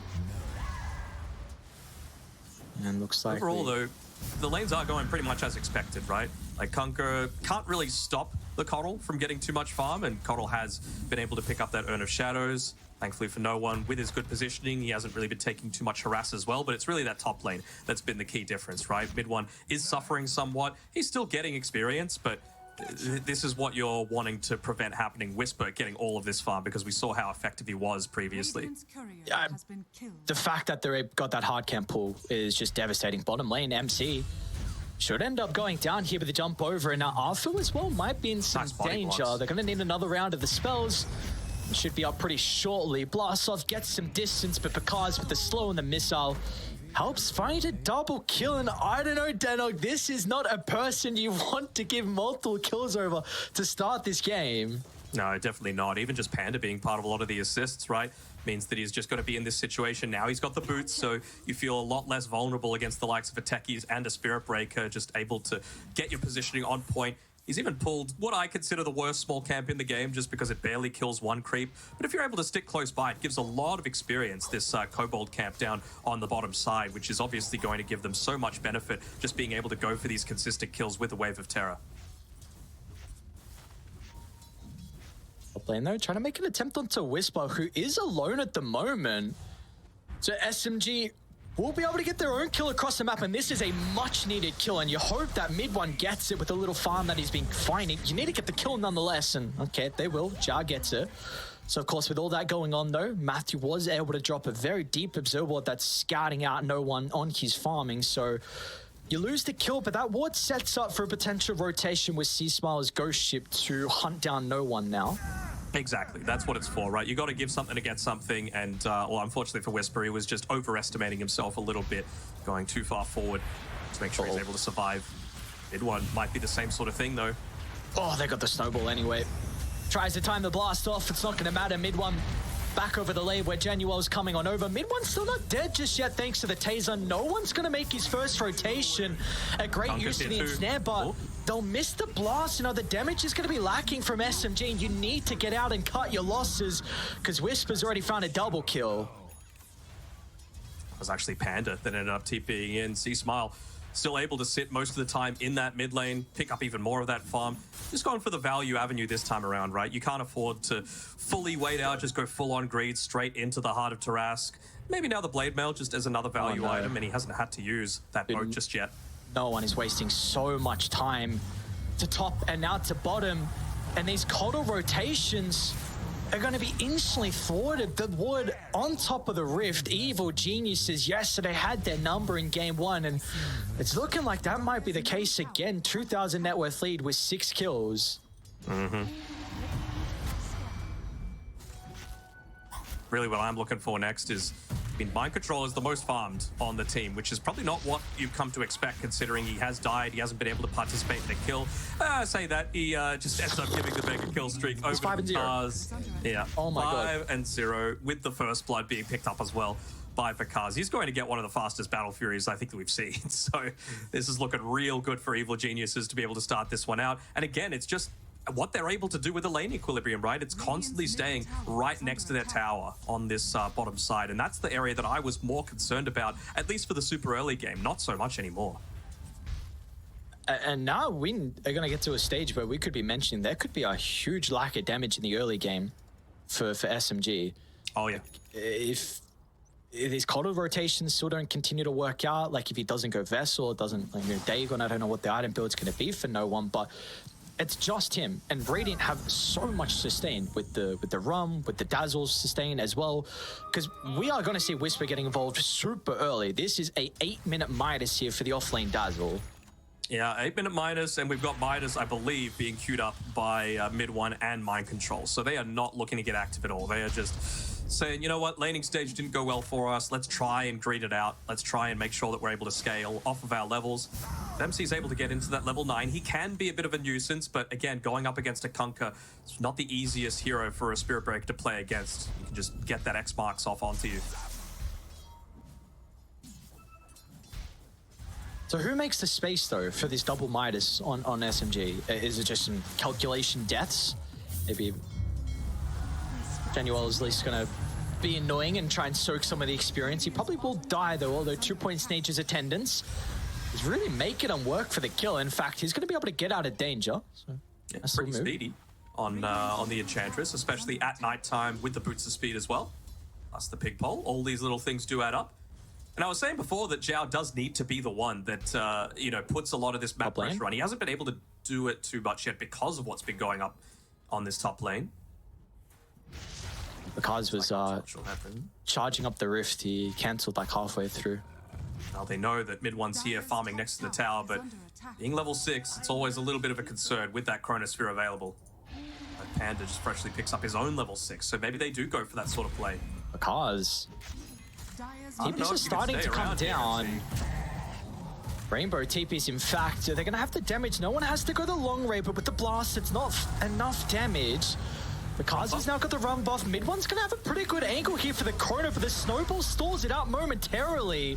No one on the outskirts, but is completely out of mana now. It's not going to matter in the end. A big double kill for SMG.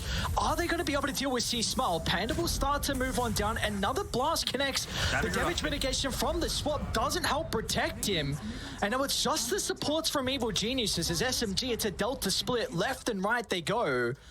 And that is a much-needed fight from SMG. A great move in through the Rift.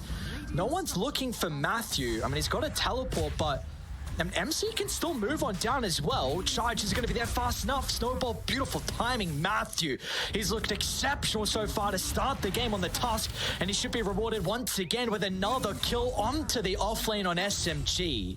He was praying for the bashes there on MC, but just not going to be enough. And yeah, with multiple people going down, because even after respawn, he ends up getting a kill onto Zhao as well. Still not quite yet. That level 6 on the Enchantress means that she is a deer that just ends up dying real quick. But yeah, like you said, getting that mega kill streak over to the Keeper of the Light brings him so much closer towards that Spirit Vessel, and maybe it'll start to solve a couple of their damage issues, but you would have to say at least until the Techies hits level 6, that's still going to be a factor. I mean, that, yeah, involvement from mid one gives him his Midas now. So recovery Midas online. And Chrono down for 70. So, I mean, that's what we're going to have to see, though. How you can convert the rotations out of no one, and then how the Chronos are going to look from mid one, whenever they're online and ready to go.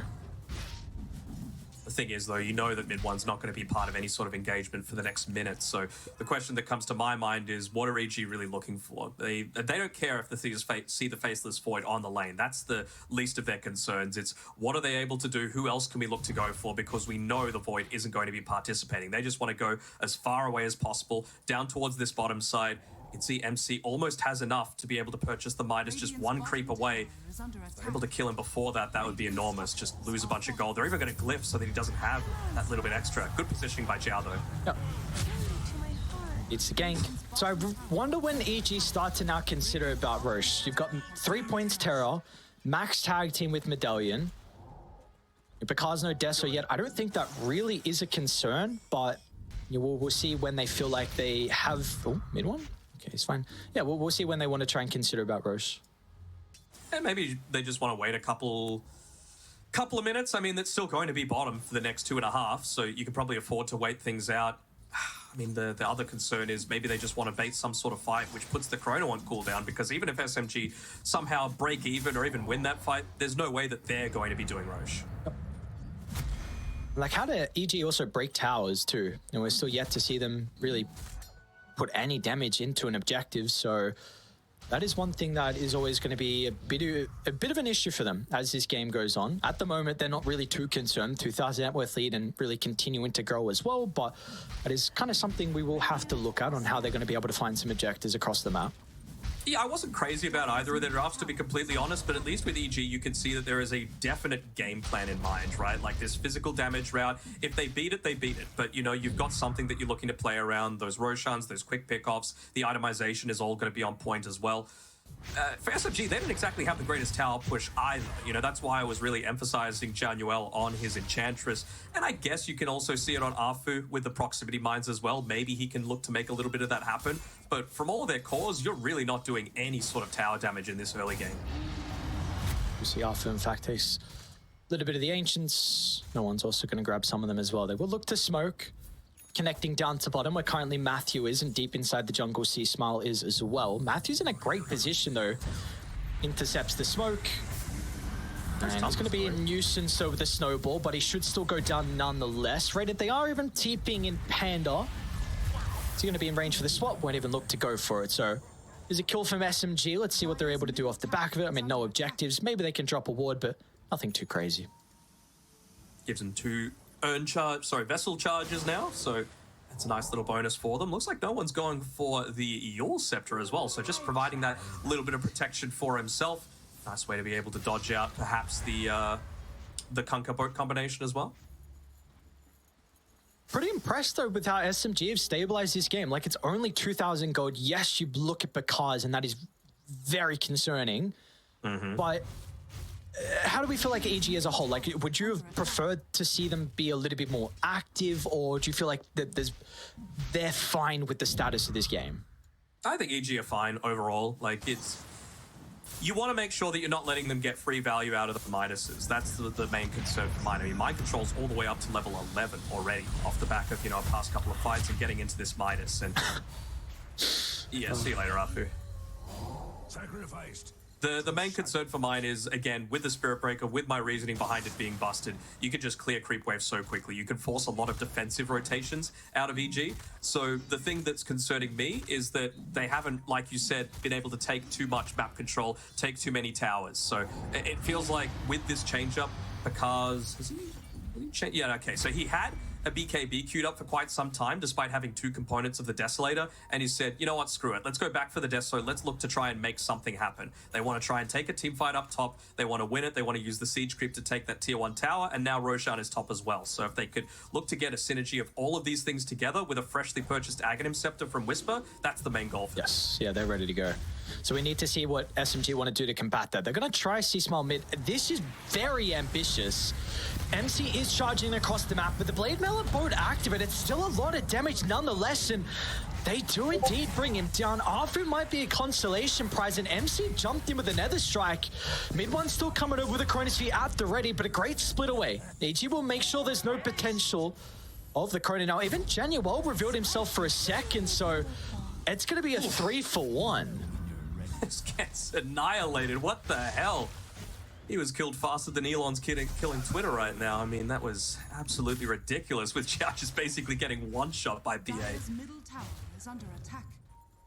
He needs some armor, man. He's almost got the Dragonlance, to be fair, so a lot of that kill threat is going to start to come out from this end. You can't just ignore it completely. Do you want to perhaps see a Solar Crest come out from Zhao after the fact? Both for protection as well as just buffing up your Faceless Void.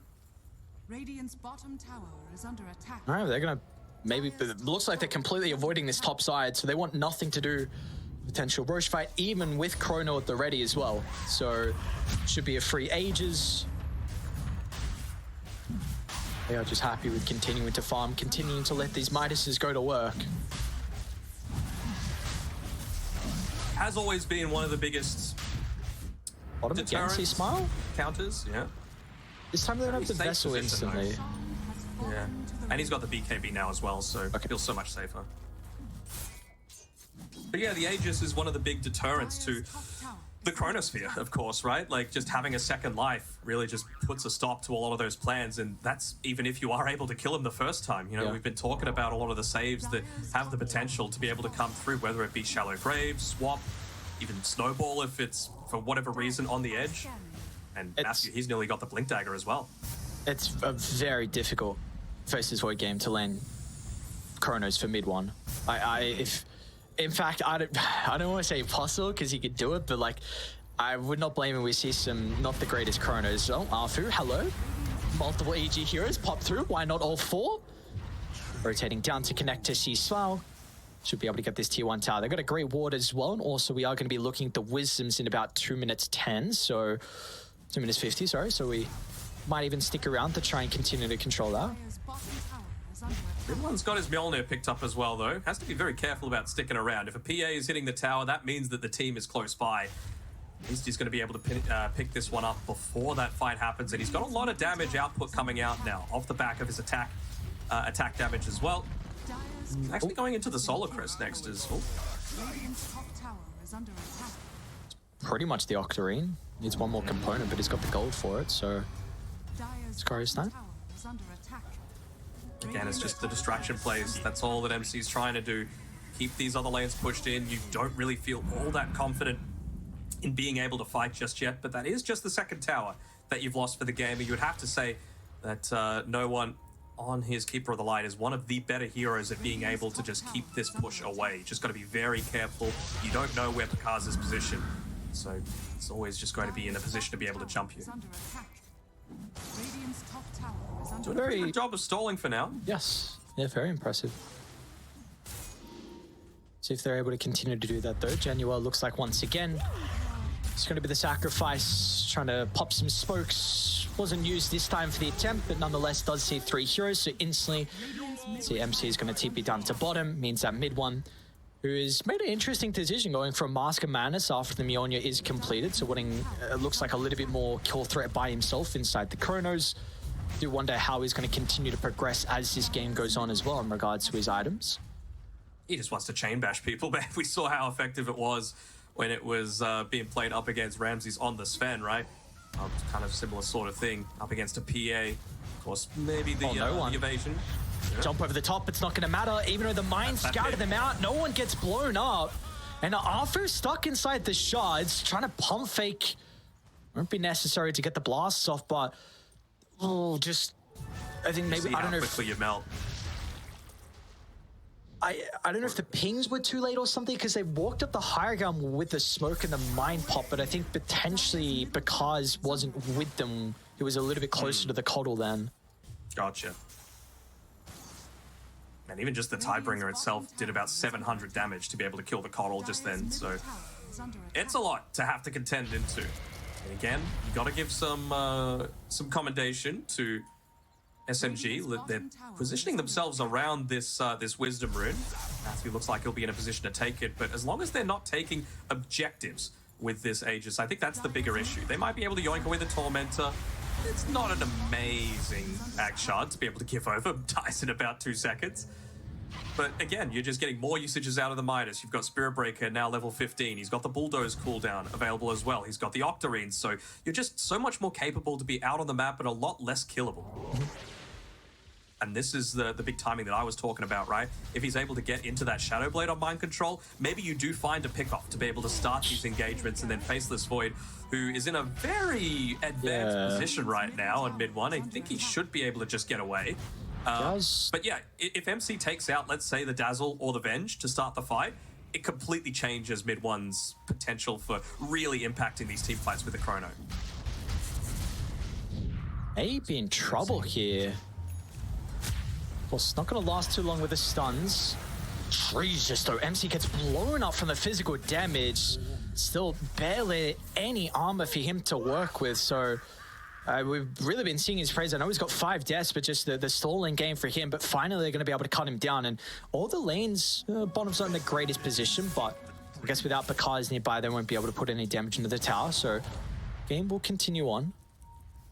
Bought a couple of the Shadow Blade components as well, so didn't end up losing any gold, but means he doesn't have the buyback. But again, the relatively weak push that EG have is not going to punish too much. And we've only got, actually the Aegis is just expired, so not really too much damage after that. I think it was only, what, a 2k increase in net worth, which honestly isn't the worst against a PA that's this farmed and, you know, with that second life available.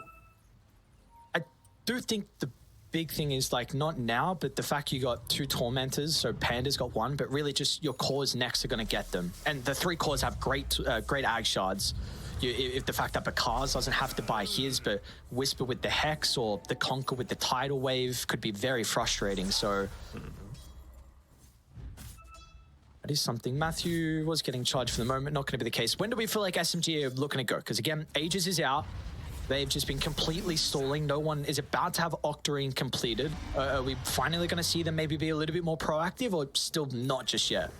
I think they can be, right? Like, you need to make good use out of this Chronosphere. Mid 1 has a good amount of farm. He could fully buy up the BKB if he really wants to. Mid 1, don't keep going left. He's going to run straight to EG. A smoke once again will connect. It is far too late, and also no one's TP's not even going to be there at quick timing. I mean, just the physical damage. The output is incredible. I mean, Bakaz is already looking for MC in the mid lane as well. Should be able to get away with that freshly picked up. They might get no one. Matthew with the shards, not even going to attempt. They're pinging Bakaz right now, and look, Bakaz is actually picking MC. He's going to look to turn. I mean, they're starting to come over. BKB from Bakaz. Shield rune off is useless, and now the shield rune means that Januel is next. He's just going to run to him. He's just going to run straight to him. Knows there's no escape. MC wants to try. You're playing with fire at the moment on SMG.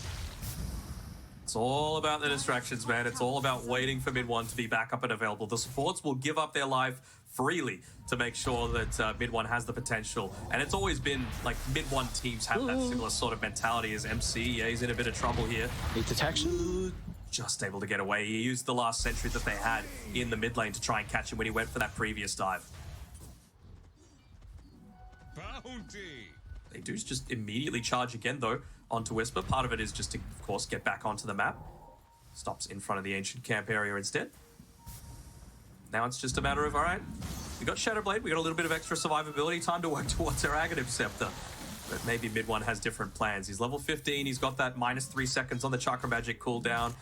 He's got his Octarine Boots of Travel. Would love to have this E-Blade to not only, of course, deal that increased damage, but against this very heavy physical lineup, provide a lot of protection to both himself and the team. Matthew pops mid 1 smoke, of course, with the nighttime. Pinecone might give them some information.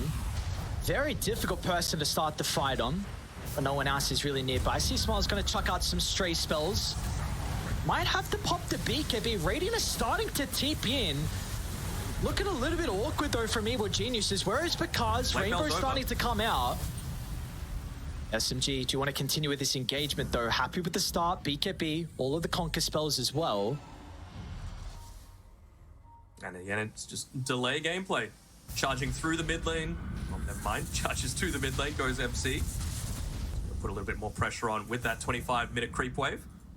And it was very measured by mid one to not just drop the Chronosphere. I know it was a juicy prospect for them to be able to do it right onto 2 heroes that were in a position for it, but Venge hadn't revealed at the time. So there was always the potential for the higher value target to get swapped out, and then suddenly EG have the potential to make a big play of their own. Oof. The car's got a glimpse of the charge. Yeah. Ward placed down though. Someone has to be very careful. Dude, it's a great ward placement. This is huge. SMG, if they can get rid of the dazzle to start the fight, there's the swap away with the stun as well. Because no Chrono for the fight, and this is all EG's for the taking. Look at this flip. SMG want nothing to do with it. Because Phantom Assassin is 10-1-7.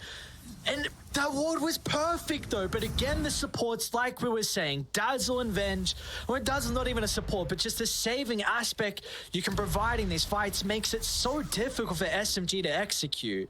When I say one hit, that's what happened. It was ridiculous that the amount of damage he was able to take out. Sorry, 2 hits, but it was 1 hit onto the techies. 1,800 damage, I believe, in being able to instantly wipe out Arfu there. But it's just crazy how much damage this guy is doing right now, and it's only going to get worse with the Aghanim Scepter freshly picked up. He could just go from target to target. Doesn't even have the break. So once he picks that up, you're suddenly not worried about the time lock. You're not worried about the Greater Bash coming through as well. And you are really not armor builders. That's the big thing as well. So there's never going to be a stage where you're going to be able to find these items to maybe mitigate some of the damage. That's why I was wanting the Solar Crest to be able to come out from Zhao, you know, not only just for the aggressive potential for mid one on his Faceless Void, but even just if he gets jumped, maybe it results in you being, you know, 3-shot instead. Maybe that requires you the time to be able to get the time walk off and be able to get back to safety. Roche is up in 10, and there doesn't look like there's going to be a contest from SMG. Back to the stall and farming game they go. So 3-second Roche. I mean, we do see some item choices though. Mid one actually opted for the Aghanim Shard. So wanting just extra range here with the Time Walk to potentially hope for an easier ultimate. You almost have Scepter on MC, but yeah, this will be an ages and cheese for the boys on Evil Geniuses, who have had firm control of this game.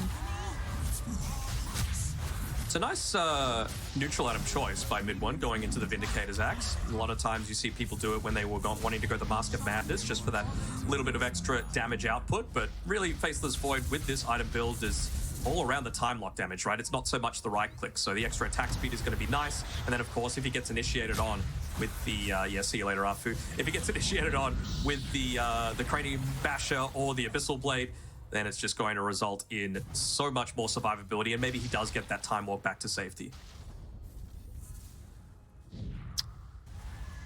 Matthew has been very impressive this game on the toss, 5-2-15.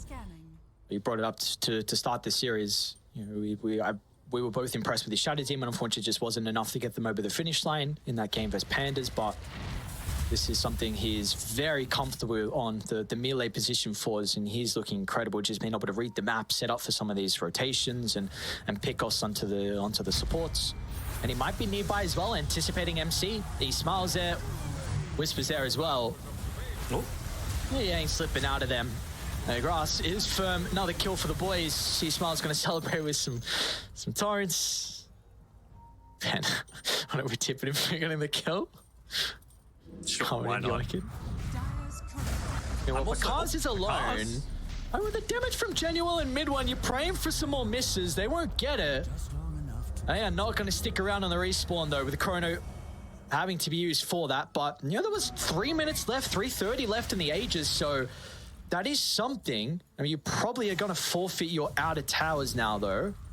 Yeah, absolutely. But again, it prevents that dive up onto the high ground, right? It might cause you to think twice. And I mean, they're going to reach these timings soon-ish by SMG as well, right? 350 gold away from MC being able to get into his own Aghanim Scepter, so just even more presence on the map consistently. This is a big pick-off if they're able to get it, though, onto no one, which they will. Of course, set up once again from Matthew's Tusk. Whispers on a monster tree back to the mid lane, because also assassinates Arfu. They got dying left, right across the map. And TT will follow as well.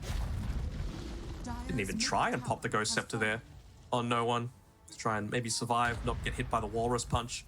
You have to wonder after this Abyssal Blade. Looks like Pakaz has the Shard queued up, but I wonder if he's going to consider going into the Nullifier. It's really not a bad game for it. Remove the Bulldoze, remove the reactive Taser, remove all sorts. Ghost Scepter as well. They've even got a Siege Creep to enable this push even further, and this is really where the power of the Dazzle comes to the front. Even if they had the Chronosphere, once you start getting these armor stacks up, you might not even kill anyone inside of it.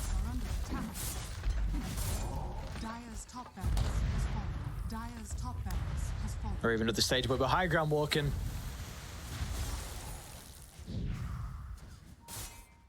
There's that Ags though, for MC.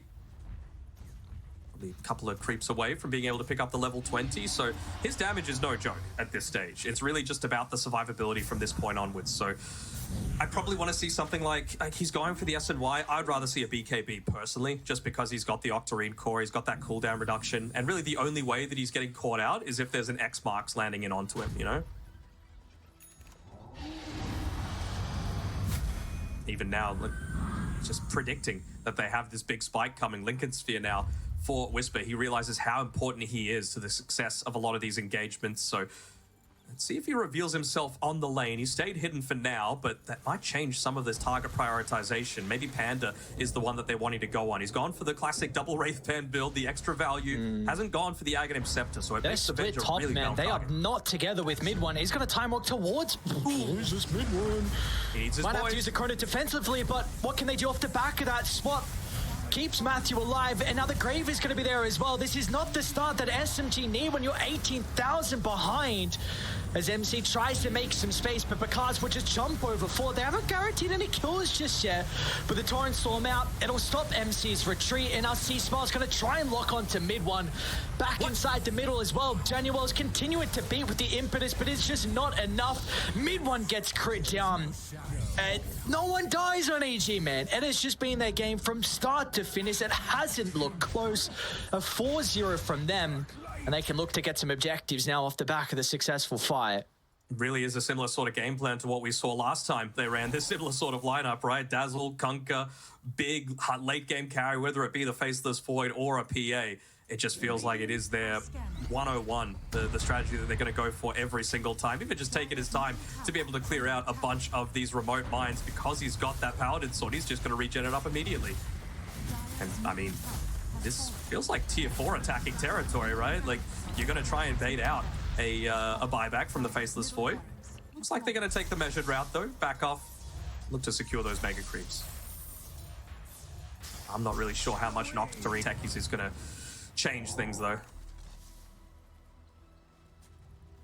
Alright, you got tier 2 Tormentor and Wisdom Rune up in a minute, so play this one a little bit more measured here from Evil Geniuses with the lead they have. Lads as well from Venge, because of course, why not? Edge has 3 Wraith fans and a Quiver. So, yeah, doing his best to be able to survive that extra little bit. But, I mean, it's the issue that we had with SMG when we were casting that game previously, right? It just feels like they have different priorities on the different members where they're not able to fully connect. Like, have we seen a single 5-on-5 fight this game? I don't think we've seen SMG fight as a full unit once. But I think that, how are you ever going to be able to do that with the start you had? I think it's possible. I think you hit, there were small windows, but I think you hit windows where, because of a lot of the pushing that, for example, MC did and continues to do with his charge once he was level 9, it's so much more viable to be able to go for these sorts of things. Even just like the couple of minutes when Aegis had expired and you hit into your BKB Mjolnir, for example, maybe then you could look to make some sort of play. And Pakaz is just going to continue to scale, not even level 25 yet, so he's going to get even stronger once he gets to that point.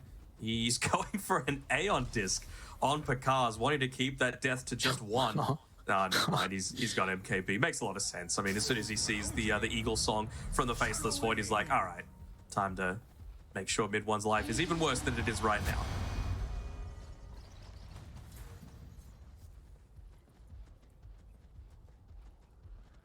Well, we are getting close to it. In fact, yeah, he does have this butterfly completed, so See, we're just going to wait for next Roche on EG. We continue to play aggressively, and Bakaz is going to have an MKB as soon as the butterfly is completed, so pretty much nullifying that big item pickup here from the Faceless Void. And I don't even know if a Chrono on 5 is... Dude, there's an Arcane Blink on Whisper. Oh my god. Sure. Refresh it constantly. 6.3 second cooldown. The top lane is not even going to die as well. Duction of the trees. So they will try and get themselves set up for potential quick roast. They've got a decent ward placed out. You do have bottom lane getting shoved out. You do have mid getting shoved in as well. So you are going to be forced to come back eventually to deal with it. It's a long roast spawn though, 240. Feels so bad seeing the butterfly picked up immediately into the MKB, doesn't it? Right? You're really not worried about anyone else other than the PA, and yeah, you, like you said, just immediately counted. Even like multiple linkers as well, right? So who does MC charge? It really feels like it still needs to be Panda, but he's just hanging around on the backside with the Smoke of Deceit. They're going to need to go for some really clever plays to be able to try and find some sort of wraparound, but it's just so hard when you've already had 2 lanes of racks taken out. The creep pressure alone is just enough to make it so much more difficult. You have to fight around him, so you're just going to have to choose. If you're taking fights blind, it will not be... It's going to be so difficult. So you already lost that previous ward. If you've got another one to drop down, maybe you can use the creep wave for some information. At least they've got 4 up top now. MC's not quite with them, but can join very quickly, of course, as we know. And you would hate for him to be laying a charge into someone that had freshly picked up the Lincoln Sphere, and he doesn't actually have that initiation, and once again, it becomes a 5v4. And is in a pretty good position. Up to Smoke. Now, where's the Dazzle? Whisper can always use the Grave to protect him. Actually jumps away. So not in range for the Grave, and no buyback as well. It's a 4v5. They're going to back to their high ground, where they do have vision to play with. It's a perfect start. How can you find the opening here for mid one? The Torrent's going to protect the Chrono. MC might just get blown up from full to 0. C-Smile is just controlling it perfectly. The Conk is such an issue. Now Bakaz sees an opportunity to jump the Faceless Void without the threat of the Chrono. Once again, it is all EG. They barely break a sweat. This Conker hero... What a one it is indeed, and now Roche, unfortunately, still not up just yet. They will be able to get the rewards afterwards. Oh, it was the perfect beginning that they could have possibly hoped for, right? Venge dead, no buyback, wouldn't have even mattered if you're able to start it off, but then it's just you're going into this such small choke point that you're able to get that Torrent Storm, giving you insane value. You once again, with that level 25 on the PA, get multiple procs of the coup de grace, and it just makes it so much more reliable for you to be able to jump in. It was a pretty good time walk timing by mid one, but it's just not enough. You know, the 6-second cooldown felt like an eternity for him. I really wonder, like, heading into this next game, how you're going to try and change the draft off from SMG. Because I do not think you can give C-Smile the Conquer again. I mean, KD might not... Dazzle, to be honest. It's just like... I'm very surprised at least the games we've seen from them. This is our 3rd game. I don't know about the other games, but how they haven't put priority on no one's Conquer. Like, if we go back to his days on Virtus Pro, this was the Conquer player without a doubt. I mean, he was the inventor of, like, the Radiance Conquer that took everyone by storm. And I feel like you got to look at something a little bit differently if you want to ban it, if you want to block pick it or something, because this hero it's freaking dumb. It's just it's dumb. You can nerf it a little bit with some of the with some of the attributes and some of the numbers. It doesn't matter. It's just the control in fights, dude. It does too much, and now he's got a refresher shot on top of that. I mean, to be fair, they didn't exactly make it easy for themselves either, right? As soon as you saw the potential that this was going to be a mid-coddle, you didn't really like it. You know, we talked about why the Conqueror is quite good against it. All of that reposition really hinders what Coddle does quite well, which is, you know, you're pretty elusive. You can deal a lot of that burst damage, but not if you get caught. You have effectively 0 survivability in that sort of instance. And yeah, we were really hoping that they were able to take the fight to EG a whole lot more, but they went down a double Midas route. It doesn't really feel like the SMG DNA. They know he's there. Someone's... Oh my god. Oh, that was way too close. Oh no. You know that C-Smile is there, just backing up the rest of his boys. Oh, look at the jump. Dude, just Xing back, almost be able to get a kill. Maybe they see an opportunity now. Yeah, C-Smile's going to drag him out. Now he's got a buyback at least, but... And I just keep using the X's and keep assassinating some other members. Go for MC2. Oh yeah, this hero is also equally dumb as the Conquer. You do. Oh, he jumped in the turret. It's over. What is Conquer? What is this hero, man? Are you serious? Let's celebrate. Time to Fountain Dive. Time to get some more kills. EG. This was a incredibly clean game one. I'm gonna steal the gem. It does not matter. Just that water world just coming through, just completely ruining Mid-One's life. But I mean, that BKB still has 8 seconds on it, man. They just haven't been able to find these sort of situations where no one has any level of effectiveness. And it really does all come down to the Conquer, doesn't it? Like, he's the one that stopped a lot of the push happening just through the Tidebringer. The minimal push that they had. He's the one that sets up a lot of the fights. He's the one that provides the majority of this teamfight collective. And I'm not even sure if they've lost a single time when they've picked up the Conquer for him. Maybe once, but that's they just look so much stronger when he's able to pick it. Yes, they do indeed. And obviously they came in with a strategy and the strategy didn't work. I would really like to see them shy away from the coddle. We saw them play it in game 1 versus EG when Arfu picked it up, and it wasn't to success as well. So let's say they feel like they had a strategy heading into it. Unfortunately, it was not enough for them. These are boys that are very experienced, but you are now 1 game away again of likes of Mind Control, Arfu, Mid-One, No One. These are 4 times TI representatives. They all have not been back there since 2019. This is crazy. The young guns coming up through South America who had some very good showings last year at TI with Beast Coast and of course with Thunder. A 1 game away from knocking SMG out. Yeah, and I mean, the big thing that SA fans are going to be happy about, of course, the smiles on the faces right now as a result of that game 1, but that bodes really well because we know how much of an emotional, momentum-based team Evil Geniuses are. Yes. And, you know, when you see them, you know, looking like they're hating life, don't expect too much from them that day. But Panda, big smiles, Whisper giving big smiles before, even Pakar's cracking one, and it means that they are on, they are ready, and they are, well, feeling pretty confident, I believe. You know, it's a best of 3, but if they continue this sort of action, it might end up in a 2-0, but we'll have to see. Yeah, the boys are feeling good, and like you said, when they get that confidence, when they get that momentum, we've seen, of course, recently at some majors, you know, Berlin and Lima, they had some incredibly high finishes as well. So 1 game is all they need to move forward into phase 2. Firstly, let's send it back to the panel and see what they had to say about this game 1. Thank you very much, Aries and Daynard. Game 1 of Evil Geniuses versus... I don't even want to say it, boys. SMG, they're about to go home, Lizard. What's happening? I was just watching Panda. The game ends, he wins, he doesn't stand up, doesn't celebrate with his team. He's just staring at the screen for the next, 5 minutes. Still staring. He's forever to stare, man. He's locked in. Never ends. This is the right thing to do, though, Winter, because one of the things that we actually ended up seeing, right, when they played each other within the group stages is that these 2 teams went 1-1, right? So he knows that this is just the start of the journey. It's not the end of it. You have to win the full best of 3 in order to stay on the road to the international.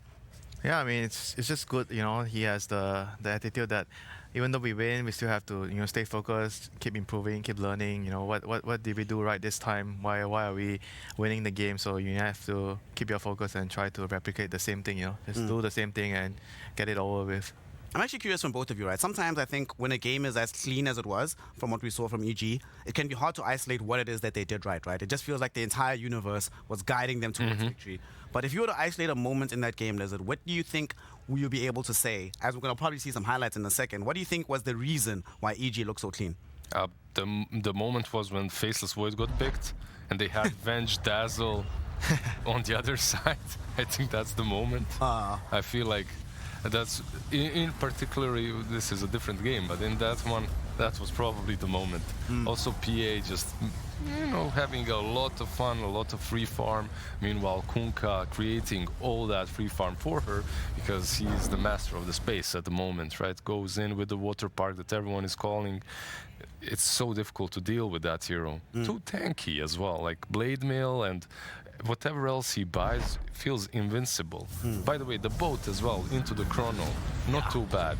very annoying. Lots and lots of buffs, and obviously lots and lots of damage as well coming out of the PA. But Winner, what do you think? As we've been going towards and through these group stages, we really have been seeing that out-surviving and out-lasting your opponent seems to be the name of the game right now. Yeah, I mean, and also laning, you know. I think SMG didn't expect the Dazzle to just be able to nullify the Enchantress. They pick Enchantress to win the lane, but Dazzle doesn't really care. You know, you send a creep over, he's going to poison touch the creep, hit the creep, and your creep is just going to die. And like Admir said, you know, the Void doesn't like to play against Dazzle, you know, in the game, in the lane, you know. And what can you do? You're so far behind from the laning phase. They were like around 3k gold behind at minute 7 or 8. Are we gonna talk about the techies, or should we just like ignore that? Yeah, I mean, the techies is not a hero that it's not a hero, that's it. Every other team is playing. At the moment, it feels like, yeah. Really not the best hero in the world. Someone who is playing a hero they doesn't play all that often, right? Whisper hadn't played Dazzle. Up until the game he played just before this, he'd not played a single Dazzle game in 2023. And I believe in all of the DPC majors as well as here on the road to the International, nobody had played this hero offlane. They'd been playing it mid or support. So him whipping it out here, Lizard, what kind of madman must you be to be like, guys, trust, this is gonna work? Yeah, I feel like Dazzle on the offlane isn't necessarily that innovative, like it has been picked in the past, not recently perhaps, but if the hero is in the meta and if he's a core in the meta, he can definitely be played on the offlane. He played it almost to perfection. I think the laning stage they really did crush the Faceless Void, but it wasn't only the Dazzle. Like one thing the Dazzle really wants to do in the lane is dominate it, and he had a really strong position for it to allow that to happen in a form of Tusk. One thing I also liked about his build here, Winner, he, for some reason, wherever MC would show up on the map on his Spirit Breaker, Whisper's there. Almost every single time, right? That must be so frustrating, but it also shows that he really understands how to play Spirit Breaker, but where to be on the map to make space for his team while everybody else is farming up to get big enough where they're just dying in one shot. Yeah, I mean, from the side of SMG, you could see like a very, very clear problem, you know. Nobody knows who to play with. SB is just like, MC is like charging the creeps. That's the only thing he can do, clear waves and try to push out, buy some time for the Void. But the supports were like quite clueless, you know. There were a couple of times where the Keeper of Light, he got caught, and they were just like, oh, we have to TP now.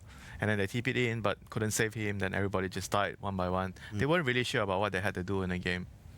Yeah, not being sure about what to do in a game of this caliber can be a bit to your detriment, because let me remind everybody what they're playing for. Right now, both of these squads are in a position where losing this best of 3 series will see them eliminated from the road to the International and having zero chance of participating at TI proper. The way it's looking at the moment, Team Spirit Entity at the top of Group A, Team Liquid and Bedboom at the top of Group B, LGD and Gaimin at the top of Group C. Because Gaimin has just eliminated Beast Coast in a 2-0 fashion, which means Group C will not have any tiebreakers. And of course, Group D has Tundra and TSM. Now, some of you might be confused, seeing that some of these scores are exactly tied up. Why is that the case, that we've been able to seed it in this fashion? So here's how the rules work. If you're in an elimination position, which EG and SMG find themselves in right now, then you play a best of 3, the loser of which ends up being sent home, and the winner, of course, proceeding to the next phase of our competition here. And if you're above them and you have the exact same score, how we do it, we go head to head. We see how you resulted against the opponent that you are matched up with. If that ends up being a tie, then we see who has beaten the opponent right beneath them, and we keep going ad nauseum until we can determine who's actually the best team. And because it's an odd number of squads here, it means it's impossible for it to actually be a tie, which makes life easier for us. We don't have to resort to any 1v1 mids or anything like this. But before we head into our next game, the fact here, Winter, that we might be saying goodbye to 3 South American teams in one day, how did we get to this point, fam? I mean, South American teams, even if you look at in the history of like all the other tournaments they play, they are teams that always draft on their comfort. You know, they don't really care about what's the meta. They just want to pick heroes that they are good at, they're comfortable playing. And sometimes I feel like if the meta really does not suit your heroes and you keep wanting to do it, you're just gonna lose, you know. Yeah, and that's what ends up happening to so many of our compatriots from South America. And we're seeing now the furtherance of the group. Of course, Spirit, Liquid, LGD, and Tundra have the opportunity to pick their upcoming opponents. So before we talk about the upcoming Game 2, Lizard, if you are any of these teams, right, let's say you're Spirit, who do you want to pick from Group B? I'm probably picking Rebellion. Like, from what these two teams have shown in the group stage, I think if I was Spirit, I'd pick Rebellion. they're more acquainted with them as well recently. They have more data probably on them, so it looks like an easier opponent to beat. Okay, Windsor, if you're Liquid, who are you going? At this point, probably, I would say probably... I mean, if EG makes it, I'll probably pick EG. Does it seem like an easier opponent to play against than 9 Pandas? Yeah, I think 9 Pandas, they have a higher ceiling overall as a team. And if I'm looking at the games where EG are losing, I feel like it's easier to exploit their weaknesses because they don't really have... I feel like the draft, sometimes they are picking heroes that, like I said before, that it's just for comfort and it's not exactly the best in the meta. Maybe I'll just try to remove the Dazzle and just let them have the other heroes. Okay, that makes sense. Obviously, we did see that LGD in Group C, they won their group, so they have an option to decide between Keyd Stars and or Talon Esports. Now, given how Keyd Stars might be the only South American team left, it's a difficult thing to decide, right? You could choose them thinking they're the weaker opposition, which is technically true. And, you know, Talon was struggling yesterday, but today, Lizard, they're on the come-up. I'm not trying to play a team that has a newfound momentum in a do-or-die situation. I'd rather play the team that everyone already had lower expectations for to begin with. Yeah, 100%. Like, if you look at Talon and how they have performed today, you'd rather leave them for a little bit later. Let them cook some more. Let them cook. Yeah. Let 23 cook. For me, the very interesting thing, though, Winter, Nouns and Virtus Pro. Nouns in particular, no one expected them to look like how they did. You know, they've been somewhat up and down. People thought they'd be the weakest within their group. If you're Tundra, you need to decide between a Nouns, which could genuinely surprise you, you know, Astini can pull out some random draft, right? Or a Virtus Pro, which is a bit more of a known quantity, but also when they have a very high ceiling, like that one Spectre game we saw from Kiritic, they really can be a terrifying team. So if you're Tundra, who would you rather go for? I think it might be a bit more dangerous to play Nouns. You know, I feel like Nouns, they have a chance that they might bust out something that you are not ready to deal with, and something more special, not expected. So I would probably choose VP. I think overall, when you look at their games, they're more predictable. I think it's easier to plan a draft and try to figure out what you need to pick and ban against them. Yeah, that definitely makes sense. Well, we still have one more piece of business to finish off here. This tiebreaker series determines who goes forward on the road to the international. 9 Pandas already having shown what can happen when you win a young series, you know, in a situation that elevates the mood, brings everybody back up. EG, having suffered that loss already, will not want to do so again. I feel a little bit bad for SMG after that game 1 because getting crushed in the game, Liz, it's hard to recover that morale. Like, it's hard to just say, GG, go next, especially because we've known historically players like Mid1, players like No One, these players like Mind Control, when you've been in this position before and having lost, those memories can flood back in a very inconvenient time in these games. Yeah, and it's not only the last game that they lost, right? Like, they lost quite a few of them in the group stage. Like, losing is a habit that's really difficult to get rid of, unfortunately. But I don't think that morale is that big of an issue. Like, you could see Mind Control after that game, obviously dismayed a little bit, but the teammates would come and, you know, cheer him up a little bit, get him ready for the next game. I'm sure that they can take the series away from EG if they do everything right, but that's a big if. Yeah, it's a big if indeed. It's a big ask to make sure that you perform to maximum level up against a squad like Evil Geniuses, who also known for making chaos happen on the map. Outside of this particular tiebreaker series, you know, we have a lot of situations here on the road to the international where teams need to show their maximum effort, need to put their best foot forward and demonstrate to us why they have what it takes to become the new champion, lift the Aegis, and go on to win TI. Of course, we're going to be finding out if one of these teams will be joining us on that road. Will it be SMG? Will it be EG? We find out with Aries and Daynok. So, gentlemen, take it away. Thank you. Thank you, Stan. We're ready to go. We got Game 2 draft just around the corner. SMG, of course, taking on EG. Backs against the wall. 1 game away from being eliminated in the road to the international here to try and make it over towards Phase 2. Daynok, what do we want to see a little bit different heading into this second draft for the boys on SMG? No Kunkka, please. Just get rid of it. I think that's going to be the biggest priority. Just making sure all of these tanky heroes, they actually did remove a fair few of them in the previous draft, but you got to get rid of the stuff that they're most confident with. And maybe SMG are actually considering picking it themselves. I know you mentioned that No One over the years has been really, really good at the Kunkka. They chose first pick for themselves, so they're going to be able to open up this draft with the Kunkka if they're feeling confident about it. And I feel like it just fits into so many different drafts that why wouldn't you? Yeah, I mean, Why wouldn't you? Why wouldn't you pick the Conqueror? I don't know. It's very strong, so let us see. I mean, importantly, you can't go that Pango, which again we saw yesterday in that series versus EG, so that will be somewhat different. I mean, we saw the response from them was the Enchantress when the Dazzle was picked from EG. Do you feel like Enchantress is a hero you can pick right now, or there's just other heroes with a different priority? Well, it looks like one of them is the Venge. Okay, I mean, it is, again, a Januel style hero. It is going to be something that he's able to play a little bit more of that reactionary role, right? Like I mentioned that Ench was good for the previous game, but I really didn't feel like he ever put any tower pressure on, right? You compare it to the likes of Celery playing it, for example, or even FNG. He didn't make it to TI, but he plays a great Enchantress. Those are the sorts of heroes and player combinations that really do work because they're able to, even if it results in yourself dying, bring a lot of attention away and still get something on the map as a result of it. And that just really doesn't seem like Zhao's strength with regards to his playstyle. Something like the Vengeful Spirit absolutely is. He's got really fast reaction speed, and if you're not going to ban it, they're going to pick it. Again, EG is probably the worst team to leave this in the pool for, not just because C-Smile's great at it, it's because Whisper is totally comfortable playing it as well. Give me that percent damage, man. Something. Wyvern, Phoenix, Lifestealer, Underlord. I mean, Spirit Vessel, it's not enough on its own.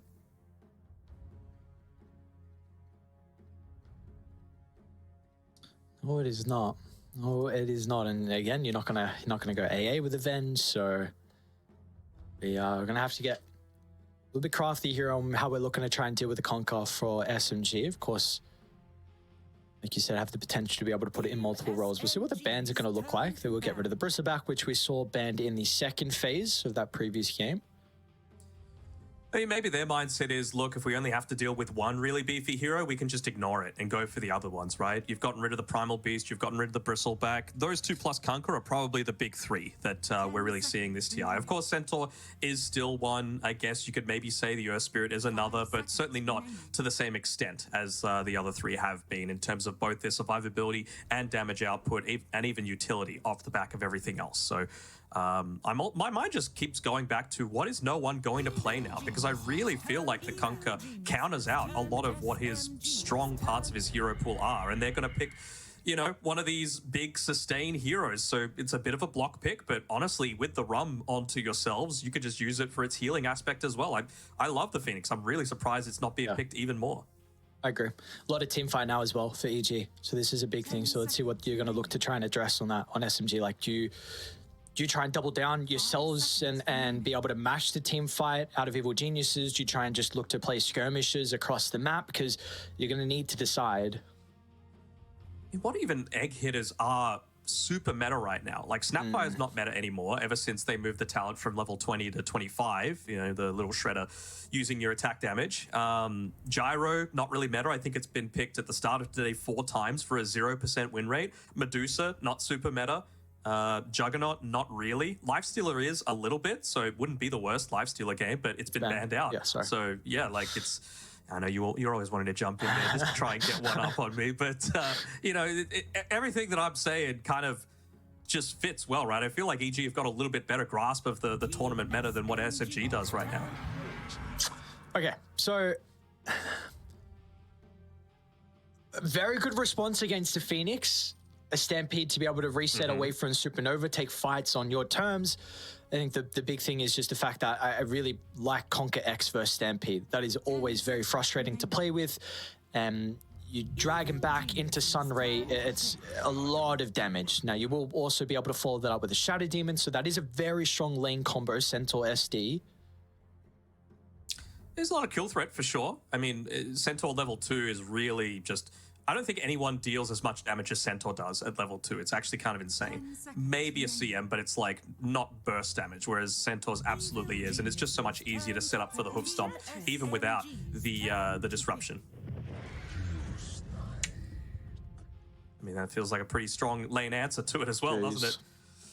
Yeah. What are you supposed to do against this? And you'd have to imagine, like, part of the reason you're picking this Shadow Demon is they want to go some sort of hero that ends up utilizing illusions, and you know, now you're going to be able to take one of those back. Look at the smile. Like, I would be putting my points on EG if I'm one of their fans, or if I'm just a general viewer, because the vibe is good in the EG camp. Do you pick your mid one or no one here? You still do not know if the Conker's mid or off. So I feel like you pick your mid one hero now. Like you gotta get a little bit more revealed about, you know, at least what they think is going to be coming or what they're banning to protect. And I feel like no one, he hasn't been enabled. Like a big part of why SMG were able to go on such a strong run, as well, Shaker's a decent laner, but you really haven't resolved the issue of how you're supposed to hit this egg, you know? And it's not like they have great initiation. We saw the positioning from EG has been on point from both Matthew as well as Panda. So you're not really putting yourselves in a position to get punished too hard. You've got two really tanky heroes to be able to stand in front of you that you have to get through. I guess maybe the call is like what we saw with that Panda's EG game, is you just have so much mobility now. Again, I mentioned your Stampede versus X, but at least only one person's going to get caught. Earthshaker is very mobile with Blink Enchant Totem. So I think EG need to try and have a way to outround their draft with a little bit of like AoE control, because when they pop these abilities, SMG are going to try and reset out of the fight. So there's also the argument that once you've popped Echo and Stampede, what else have you got on SMG? I know, you know, the double edge does start to stack up once it gets later on. You will have the Enchant Totem because it's going to be a core Earthshaker, but it really doesn't feel like you're going to have too much longevity. And that's exactly what EG's draft provides, right? You've got the boat, you've got the Sunray, you've got Lifesteal coming through, you've got the Nature's Attendants. Just a lot of inbuilt survivability right now on Evil Genius's side. And no percent damage on SMG.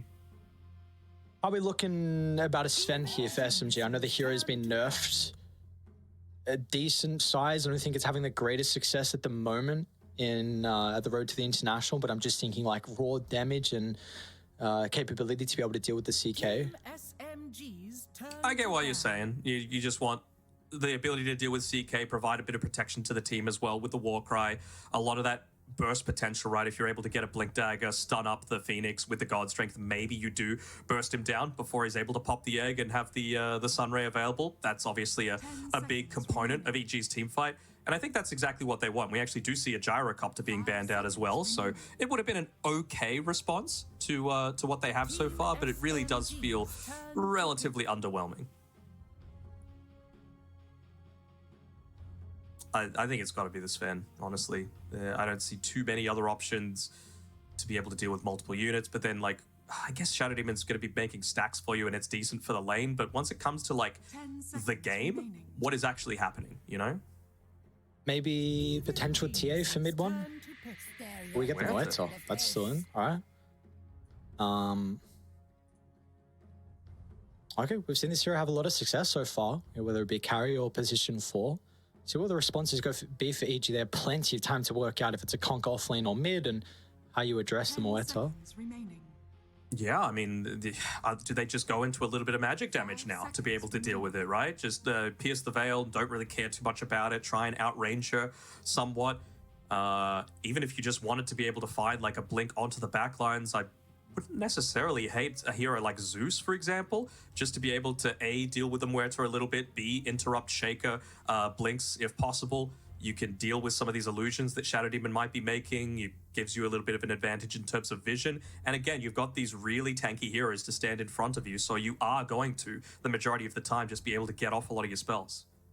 So you just feel like the big thing, you just want some more AoE damage to deal with the Muerta? That's something they're currently lacking, and maybe... Magic damage specifically, yeah. I mean, I could even see a Tinker working, to be honest. Ooh. Yuck. Please not Tinker. Don't do it. Not that filthy hero, honestly, Tinker. What else is there? I mean, you can't really Pugner, because Pierce the Veil, you can still hit the ethereal targets, so probably not going to be the case. If Whisper was to play something... What else has he got? Well, are you currently happy with the Conquer Earthshaker? Like, do you have to, yeah? Could you Timbersaw? I really wouldn't hate a Timbersaw this game. Whisper Timber is very scary. Do not know where that hero is currently like positioned strength-wise, but dude plays an incredible Timber. I mean, all that damage against even Pierce the Veil Muerta against two pretty beefy heroes that rely on their strength. Another tanky hero just to stand in front of the Phoenix. It feels pretty solid to me, but instead it's gonna be a bounty hunter. So what is this? Is this gonna be... Well, I wonder if it's going to be a a core bounty, just because we've really yet to see the impact of that base attack time being reduced down to 1.5 seconds. That means there's only, I believe, around 5 heroes that hit it faster. No, it's going to be Whisper playing the Phoenix instead. I mean, it's a great Phoenix game still after all is said and done, right? Yeah. So, if this is something we brought up in yesterday's series with Evil Geniuses playing, saying that the Bounty Hunter was buff, the Riki was buff, these are all Matthew heroes. We got to see him play the Nyx Assassin earlier to great success. Now he gets another pesky little invis hero, and Whisper again showcases his strength of an offlaner with his very wide hero pool, being able to pick up the Phoenix. So there is your potential, your Bounty Enchantress Conquer, making a lot of rotations across the map. Phoenix egg late game, which can be a bit of a concern, but how do we feel? Do we like at least a bit of a different draft that we're getting out of SMG compared to that previous game? Do we feel like they've fixed enough of the issues they had, or can AG get a 2-0 here in the best of 3? I don't know, man. I just really like this Phoenix pick. I think they haven't really addressed it all that much. And now that it's been promoted to a core, which you pretty rarely see, it just shows how much confidence they're having in the pick as well. So I think EG, sadly for SEA, are going to be able to take this one 2-0. I haven't been all that great with my predictions so far today, but I'm feeling pretty confident about this one, both for the draft as well as the attitude that we're seeing from these EG boys today. Yep. See, like we've been saying, how big that attitude truly is for Evil Geniuses in a lot of their runs at multiple tournaments. So we'll see if that is going to continue. Big smiles there has been so far on the cameras as we get ourselves underway. What can SMG pull out of the hat? It's going to need to be a hell of a performance from them. Instant DC, the classic C move. Sounds again. Sounds again coming through. We just have to think back to, what was it, SMG versus Execration, where no one told them to fix their problem. But, well, this is TI. We give them a little bit more breathing room. This is also, that was a mid one with a lot of confidence after you go, what, 2-5? Does it count? 2-6, apologies.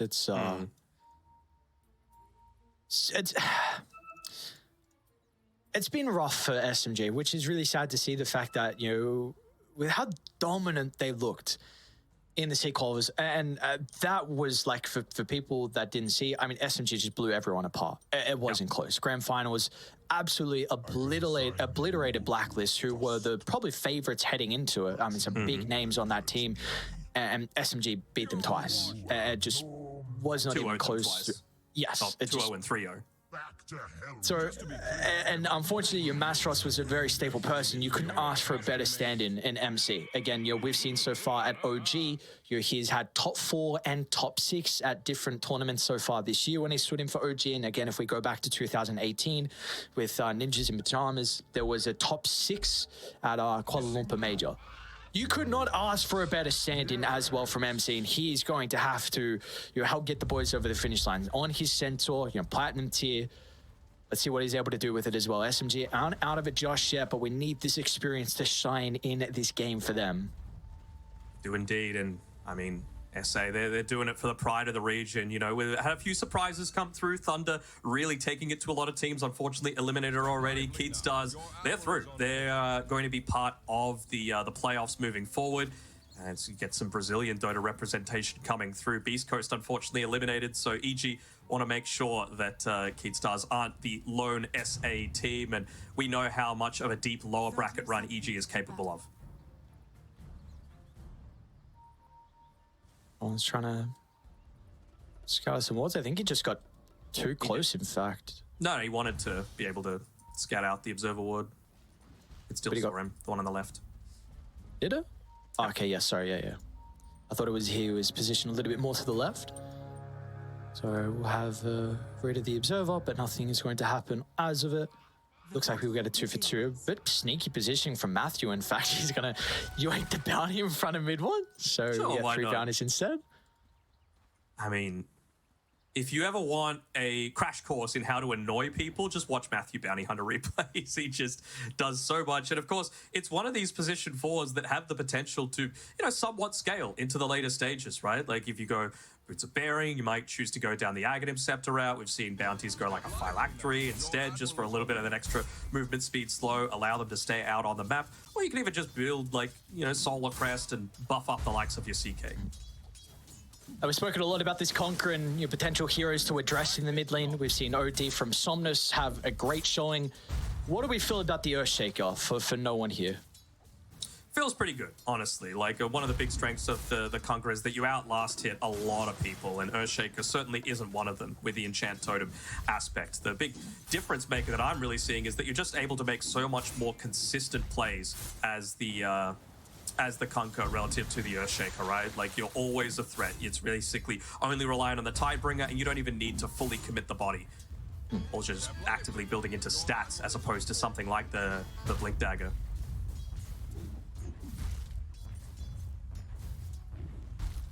Very intrigued as well on how mid one's going to be able to get off to a good start here with Muerta. Seen has been very hot and cold so far through the road to the international. What do we think as a whole of this hero? Because again, we've seen teams like Shopify have a lot of pride on it with first picking in general in a draft. We've seen likes of FY having incredible games with a position 4 Muerta, but do we feel like mid one is set up for success with this hero this game? Not necessarily, right? Like, actually, they're going to make a bit of a play here onto the bounty. Should be able to get a kill as well. Mid one's hunting very deep for it. Doesn't look for the dead shot. Going to try and go for the Phoenix, but there's a lot of resources expended between either side. Will also result in them not securing too many last hits as well, as it was all happening underneath the tower. It's one of the bonuses of having the Venge, right? You do end up pushing, and Matthew might end up dying. I don't know if Jenny will pop the cell with the Wave of Terror. I thought I maybe heard a sound cue regardless. Able to find the kill with the sentry drop. Nicely done. That is first blood for mid one. And now the wave should be able to bounce back into SMG's favor, especially with this hard camp pull coming through from Genua.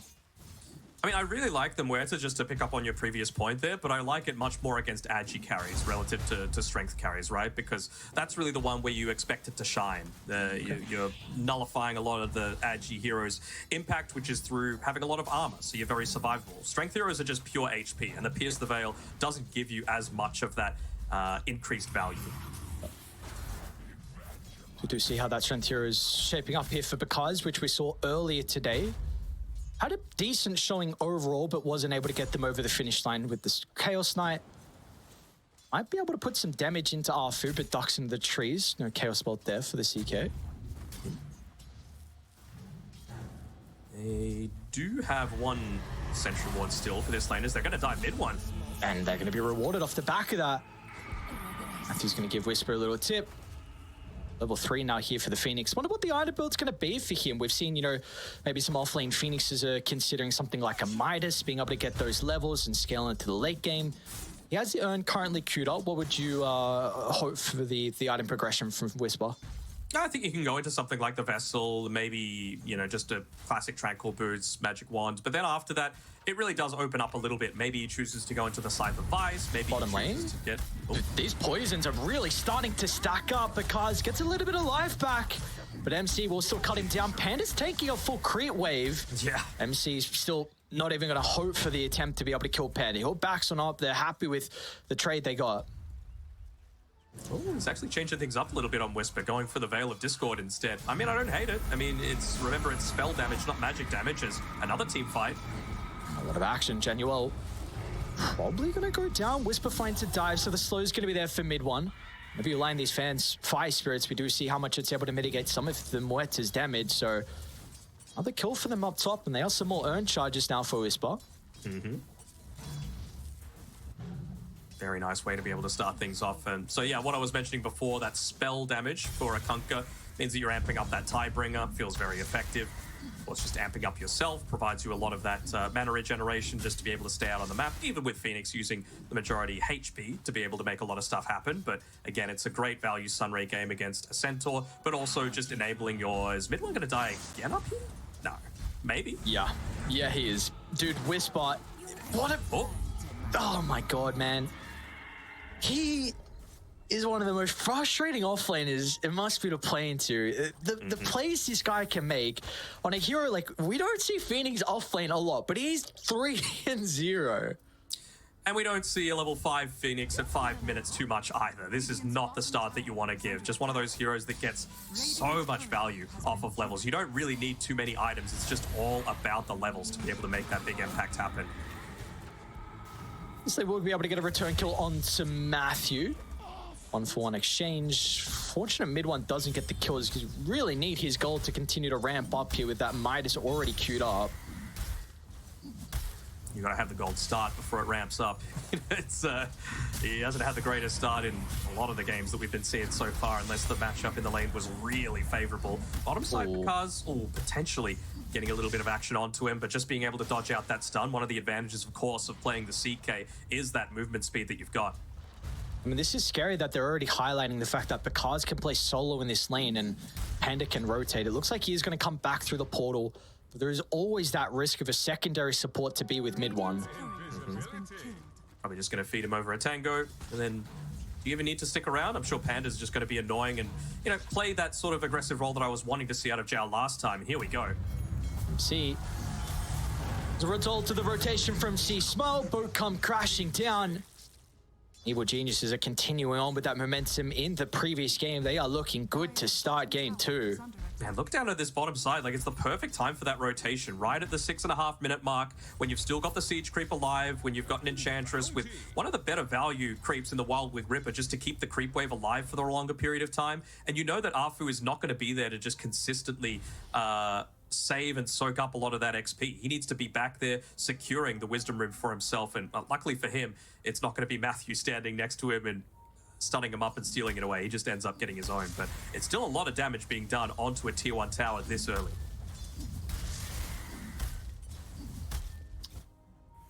It's going to continue to be a concern, the fact that C-Smile can make these easy transitions to the side lanes compared to no one on the Earthshaker. Like, he needs his Blink Dagger. Maybe if you get a haste, you might move. Without that, you're not going to be looking at it. And even Radiant supports have the capability to be able to secure these runes as well. And, well, they're currently top lane, putting some pressure onto mid one. We're already got a movement through the portal, so mid one's going to be very cautious position. They can dive the tower thanks to the Wildwing Ripper. And if required, they got a supernova as well to drop. They're just going to turn and try and kill the egg, but they're both going to die in the end. It will not matter. This is already at a very scary territory for the boys from Southeast Asia. Yeah, and this is what the Enchantress is capable of. This is why you pick it, to make these sorts of aggressive plays. And, you know, I suppose having a hero like the Chaos Knight to be able to pair together with, you are one of the more self-sustaining heroes for the laning stage. But, you know, once this movement happens, once the Centaur has his level 6 and his Vanguard, he just doesn't see the value sticking on that bottom side. There's no siege creep to be able to play around with, so you're not going to lose your tower anytime soon, and you end up being able to take away the enemies. So it's already a 4K lead at 8.5 minutes. Radiant's bottom tower is under attack. How do you make plays when you're behind as well on SMG? You do not have supports to do that. They need levels, they need ways to keep up. We haven't seen too many stacks in the jungle from Arfu, a couple of Ancients, but I mean, maybe no one will drop Echo to farm his Blink with it, but how are you... It's just the little things, honestly. Like with Arfu, when he was securing that Wisdom Room previously, he could have stacked the Ancient Camp to the very right-hand side of the map, and he didn't. You know, it's clear that EGF got him flustered. He doesn't end up getting another stack off of the Ancients just there, even though he tries to. And he's, you know, he's almost level 5, so he's approaching that level 6. But the big thing that I'm seeing is lacking is another gank attempt. It's going to be the timing of the... Yeah, perfect there from Arfu. Will mitigate some of the effectiveness out of C-Smile's ultimate, but it will not stop them from getting Januel.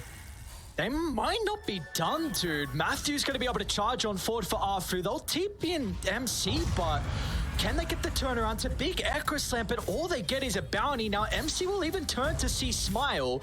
A Stray Fisher from downtown. They'll need the damage from the Weta to maybe even get more as well. With the calling drop, the silence mid one actually dragged back to Phoenix. These are the kills that they need from SMG to get back into this second game. That is a much needed rotation from the offlaner and the carry. Oh.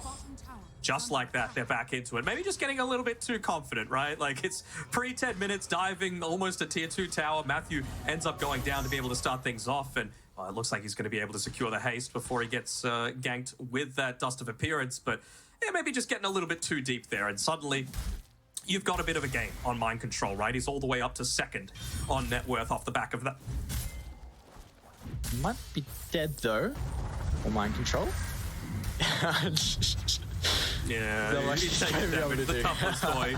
He almost tried to get down, but nah, not going to be the case. Kaz hasn't been getting too active across the map, and as a result, with all his farm, top of the net worth, 5,400, armlet completed, and the mid-siege will continue with the catapult, along with the Dark Troll Summoner. We're still lacking these ultimates to be able to play with now on SMG because of the use prior. His tower should go down without a defense. Yeah. The boys coming out, the Skelly boys, just allowing them to take so much of this map control so early. Kaz even just using his Phantasm Illusion to put a little bit of that pressure down on the bottom side. Might actually be using it to scout out if there are any stacks inside of the Dire Ancients area. Looks like he might be just trying to influence the wave a little bit. That full damage to the next creep wave. And this is how a player like Kaz just accelerates his farm so much, as he got a little bit of a hunt going on, or it might just be a scouting mission from Matthew. So they do have Genuel in a decent position. Looks like they'll just go for the Vengeful Spirit instead.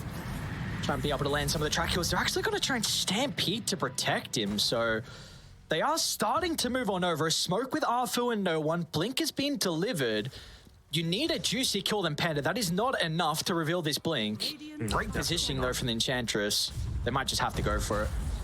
And they will. A couple of Enchant Totems will secure the kill. He's going to make him work for it, but won't actually stand too long without only 1 point in the Nature's Attendance. 0 in the Untouchable as well. That's the thing that ended up making sure that he wasn't able to survive through all of that. So still, you do your job though, right? Blink reveal onto a position 5, not exactly the situation that you're wanting. We're talking positives. Mid one, he's been able to get the Midas picked up, and he's working towards that Maelstrom.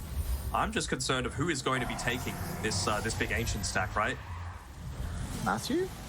But he's so fast. Phase boots Windlace with the track. Yep. He's out. Bottom lane, MC. He's going to potentially go down. Kaz has dived incredibly deep for it, and no one might have to drop the Echo Slam for the kill, and will do so. They're starting to move down, though, from Evil Geniuses. They're pinging out this gigantic stack as well, and what better hero to take it than the Kunkka? I believe he's got the Blade Mail coming out to him as well, so very, very keen to start this fight happening. And again, without the Echo Slam available, without the Maelstrom up on the Muerta, you are very vulnerable to losing this one. Yep. Looks like Panda's even going to place down a Sentry Ward to stop the stack from happening, but you want to invade, you want to steal this one away. You've got all your spells available. Yeah, to go back to the Muerta real quick, like you said, with the Midas completed. First Midas we've seen out of Muerta so far at the road to the International. So, yeah, this is a bad situation. Calls for the recovery Midas, and we'll see if he's going to be able to get that time. But someone needs to get this stack. Mm-hmm. It looks like no one at MC are going to do it. It's not going to be the most efficient, but yeah, they'll get it in due time. I mean, MC is really tanky with that Vanguard. Double Edge just 3.5 seconds cooldown. And Matthew's going to be like, thank you very much. I'll take some of that XP. Dire's bottom tower is under attack. They're coming, though. Oh, they love this Courier Snipe. Close as the Conquer. A little bit too far. Wisdom Rune, still too. Get the tower off the back of it. Yeah, the Wisdom Rune, they're going to be looking to set up. They cannot fight. They don't have the health pool. Not in a close area like this. You've got the Supernova threaded. This is going to be messy. MC will get the jump. Wisdom Room's picked up. A pretty good timing out of the banishment. Now the Stampede to reposition, but the backline, no one. He gets swapped into the middle, and now you've got to address the Supernova, and they will not be able to run away from it. That is the messy fight that happens when you take a fight in a close proximity area like that, and Evil Geniuses find 3 for nothing. 5, 1, and 4 on this Phoenix, and it's looking like another great game coming through from Whisper. That's not even talking about C-Smile. He's been relatively passive this game, just 1, 1, and 3, but I mean, he's just been picking up his farm, doing just classic C-Smile stuff, getting into the Blade Mail, and I mean, he's already felt kind of unkillable, and it's only going to get even stronger once you get that full 4th point into the Sunray. You're going to have a super rich Enchantress who has a Dragon Lance now completed. You're going to have Matthew's Bounty Hunter that can itemize into utility. What do you even want out of the bounty this game? I mean, you can go anything. What are you hoping the bounty is opting for? I wouldn't hate a solo crest personally. I think because he's committed towards the phase boots, you probably don't want to go the drums just because it's not as easy to be able to convert it into the boots of bearing. I just want something that's going to give him a bit of that passive regen when he's roaming around the map, right? So that he liked the Parvis, but up against this lineup, not sure it's going to be the greatest value. A lot of options here, which is a nice thing about the bounty, especially when you're able to have 14 kills at 15 minutes in. Mid one could be vulnerable. I mean, Januar's in a decent position, actually going to run straight on top of mid one, so the swap, it's up to MC to be able to counter initiate. Nice, it's a pretty decent hoof stomp. The Stampede will get some separation because we'll still rip apart MC, and now, I mean, no one's ready to go with the Echo, but EG doing such a good job to make sure they don't group up for any opportunity of a turnaround. So again, 2 heroes go down. I mean, you keep mid one alive, but you're still just, you're bleeding track kills over. That's the bigger issue, right? Like, it's fine to even take... It's not fine to take even trades, excuse me. So it's just going to lead to things leaning more and more in one team's favor. And right now, EG are not letting up. I can't recall the last time I've really seen them play too much on their side of the map. They've just taken away all of the space that SMG have to be able to farm. It's honestly getting to the point where mid one needs to just use a smoke to be able to get out to the other side of the map. But even just have a look, it's in a pretty obvious spot, but this high ground ward above the Radiant Tier 1 bottom tower is going to reveal if he's just farming in that sort of area. I mean, the vision game has just been exceptional. We see that very often when Matthew is playing these style of heroes, and we even see with the ward down towards the east side of the map. Fu already has used the banishment, so C Smile's going to be able to commit the combo. Kaz is on a killing spree. You're already seeing some of the damage. Oh, top lane actually back there, no one in MC. They're in a lot of danger now with the wraparound Matthew. They're going to be able to clean up no one, and they're probably going to get mind control. Stampede's still down for another 5 seconds. No one is anywhere near the neighborhood to protect him. As Whisper, Matthew, and Panda are just cleaning up, and you've got C-Smile and Bakaz together on the opposite side. It's going to be a repeat of game one.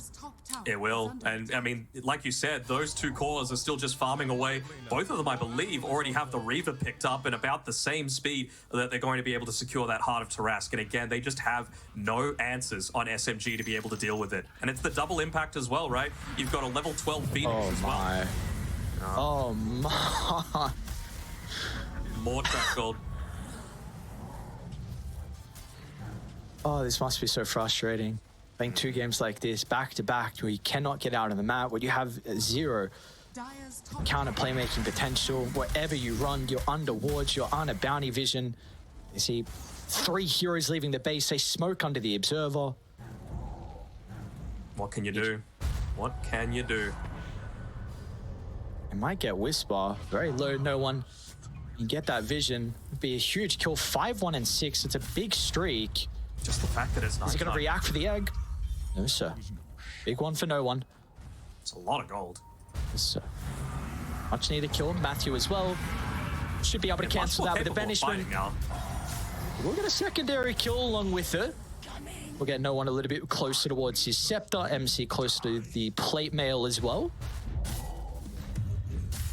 Going to be very nice. I mean, he still does need to be the front line, and no one else really is able to stand there. Even like the supports on EG are somewhat capable of doing it, right? We've seen Matthew be the one leading the charge a lot of the time, and he's decided to go into that Aghanim Scepter for himself. And why not, right? He's already doing such a great job of, you know, getting a lot of those track kills for himself. Why not deal the damage as well and yoink away even more net worth from the enemy team? I haven't even noticed, but it's a full duration, pretty much sentry at the die triangle. Yeah. So, yeah, just more farm taken away the bank of mid one and SMG. There's your first heart, and second is now enough gold for Bakaz. You know it's bad when mid one buys his own sentry ward to be able to get rid of it. That is his in the dire triangle. You know, it really does feel like there's been a little bit of a communication breakdown. At least for mid one, he's been able to get that Gossamer Cape, so really nice against the Kunkka, even a little bit against the Sea Cape with that initial jump and damage output might enable him to get off the Pierce the Veil. But it's going to be a long road back for him. Yeah. Now no one showing top lane. Structures are fortified. is going to be in a lot of danger as well. Whoa, nice, very nice blink. I mean, we see how they're setting up across the map. You've got Genuel, defensive support playing behind the Earthshaker. You got your second support playing behind mid one, and then MC, the maybe more survivable person around mid lane, just to potentially clear this wave and get out. So again, it's stall out and hope that the supports can just protect the cores whenever they get jumped. But EG, they've had enough. They're like, all right, time for Roche. Let's get this objective and let's just start 5-manning down some lanes. Sure, why not? I mean, it's the safe play to make, right? They waited until it was down on the Radiant side. Instantly, as soon as Roshan went through that twin get, and they're not even going to wait the full duration. They're letting Pakaz and Seasmal be able to take it. They know that they're capable of taking out mid one, especially if he continues farming underneath this Observer Ward. Oh, dude, what a smoke play. A couple of people hitting Roche, and a couple of people smoking. Oh, you can't hit this Tormentor, man. Oh, silence again, but the calling makes it a little bit awkward for the Phoenix. Do you want to commit now? Mid one, use the Pierce to Veil. They're going to swap in aggressively. Radiant are moving over, and you do not have mind control for this fight. So you'll lose the Wisdom. You're going to eventually lose that Tormentor along with the tier 2 tower as well. Mind control does have a TP if you really needed to do it. Looks like they're feeling content enough, right? It's an 11k net worth lead, 21 minutes in. You don't need the Bounty Hunter. He's even potentially there to be able to scout out mind control and possibly interrupt any TP that he has to be able to come back and help the rest of his team. Dire's bottom tower. Might just choose the more selfish route. Get the farm. Only 500 gold away from the Ags on Bounty. And now there's even more damage output coming through. It's not like they were lacking it before, but, you know, Panda on his Enchantress has the Sproink available. So multiple ways. See, they're going to try into Matthew. Oh. Oh, that's young. All right. We'll see Smile top. Got a Stampede. 85 seconds without it. Now they're going to hunt as well. Instant Just sweeping. feels so confident, right? Like, he's got the Aegis for another 3.5 minutes. They've got pretty decent vision as well inside the SMG jungle, and they know that there's no way that they're going to be able to retreat. So suddenly the Supernova gets even more value. Whisper can just look to position himself on the front lines.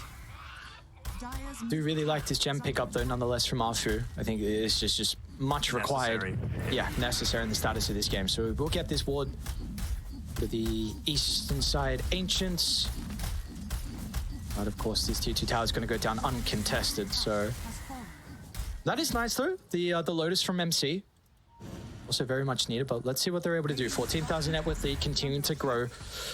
And you just stall out the Ages. I mean, you still have it for another, pretty much 3 minutes. So it will be a lot of time where EG are getting full map control. Mid one has a decent amount of damage now at this stage, right? He's level 15, he's got that talent picked up for himself. Only 2 levels behind Bakaz, despite the fact that he didn't have a great laning stage. I mean, this is a ballsy play. You gotta risk it for the biscuit, man. You gotta make that sort of play to kind of scare him off, prevent him from playing the game he wants. And they are cutting him off. All right. Oh my God, what are those reactions? No, because they're gonna go for Matthew now. This is a little bit closer to the tier 1 tower. This is not the fight you're looking for. Because you should be able to stun up Arfu. Defensive swap. Because jumps over the top. Nice reactions. Arfu gets out of danger. So Januel with a track kill over. They are still hunting though. They see Arfu on the retreat. 5-second blink cooldown. Will be too close to the base. So yep, all they'll get is the Venge. So no one's going into the BKB. I get it. You know, he's got the Aghanim Scepter. I really wouldn't have hated to see him go something like a crit, just because I feel unless they get that jump and convincingly are in an advantageous spot at the start of a lot of these fights, a BKB isn't going to change anything, you know? Like, they've got enough sustain at this point on EG to be able to withstand a lot of that. I mean, Double Heart, Sunray, Enchantress heals as well. You got 4 staffs coming through. You've got additional movement speed from the track if Bounty Hunter's the one that gets gone on. It's not easy, and they're all fully smoked up behind Bakaz while he's still got a minute or so left on his Aegis. I guess this is the one thing about Dai, the potential to swap back inside the base. His mind control protected with the banishment will be okay. So let's see how they can get crafty here. Swap into Fissure, maybe blow at 1, but you've got to go through 4,000 health of Bakaz. Twice. And Muerta's not back just yet. That is your main damage source. She's got the Mjolnir though. Scepter just completed though. Chris Lock has his no, Torrent it's a Storm now to Moonshot. work with. It's a Moonshot, not a Mjolnir. That's actually pretty effective now. It's just moved into nighttime, so you've got a little bit of advanced vision on SMG to be able to make plays with. Clever little adaptation coming through there from mid one. See how much it's going to be able to pay off with that extra attack speed. 16,000 deficit. It's 19% probability at the moment has been EG for the entirety of this game and series as a whole. So Aegis will tick out. They do see Bakaz at the moment. They did smoke prior. They will re-smoke as well. Maybe they can catch Bakaz as he's rejoining the team. They're going to be closer this time than last. They're just keeping a track on that Aegis. They don't want to go too early. They know they've got the potential to blow him up. They're going to see Bakaz with a jump over the top. Can they blow him up from full to zero? Aegis ticks, and they bring him down. An incredible start for the boys on SMG, but can they capitalize and get a better team fight out of it? As C Smiles onto mid one, a swap to get some separation, but it's not enough. Mid one will go down as EG just far too ahead. Even if they lose their carry, it does not matter in the end. As Whisper will burn MC down, he's going to try and disengage out to the left. There's already a TP and Matthew can cut him off. MC will not be able to TP out of this one. A 4-for-1. And I don't know if you're going to get a better team fight from that from SMG. It looked great to start, but the boys on EG are just way too far ahead. Couldn't have been more perfect, honestly. And I mean, they've got the glyph left, but that's about it. Panda ending up being the one dishing out, a decent amount of damage, but it was, again, all the Phoenix. He just survives for the very start of that team fight, launches out all the fire spirits, and enables that turnaround. Without the BKB on the Muerta, you just don't have the potential to just stand there and man fight. You're always going to be affected by that attack speed slow. I mean, you still got Echo. You love Panda with him holding the gem at the moment. Swap back. I don't know if you're getting Conqueror, not with an Echo like that. Gets a little bit of damage out. Mid one's back into the middle. They have kind of separated C-Smile away from some of the defensive heroes, but Conqueror just runs it in the middle. C-Smile takes to it all. Again, this hero is absolutely ridiculous. As now Bakaz is back in. But dude, what is it? What is with this is a total MV Terrorblade vibes, man. Just ban it. The C-Smile Conquer needs to be removed. And look at them. They're even taunting him a little bit. They're like grouping up saying, oh, you wish you could echo this right now. And yeah, they place down the flag, say this is our territory. We're the ones moving on to that phase 2.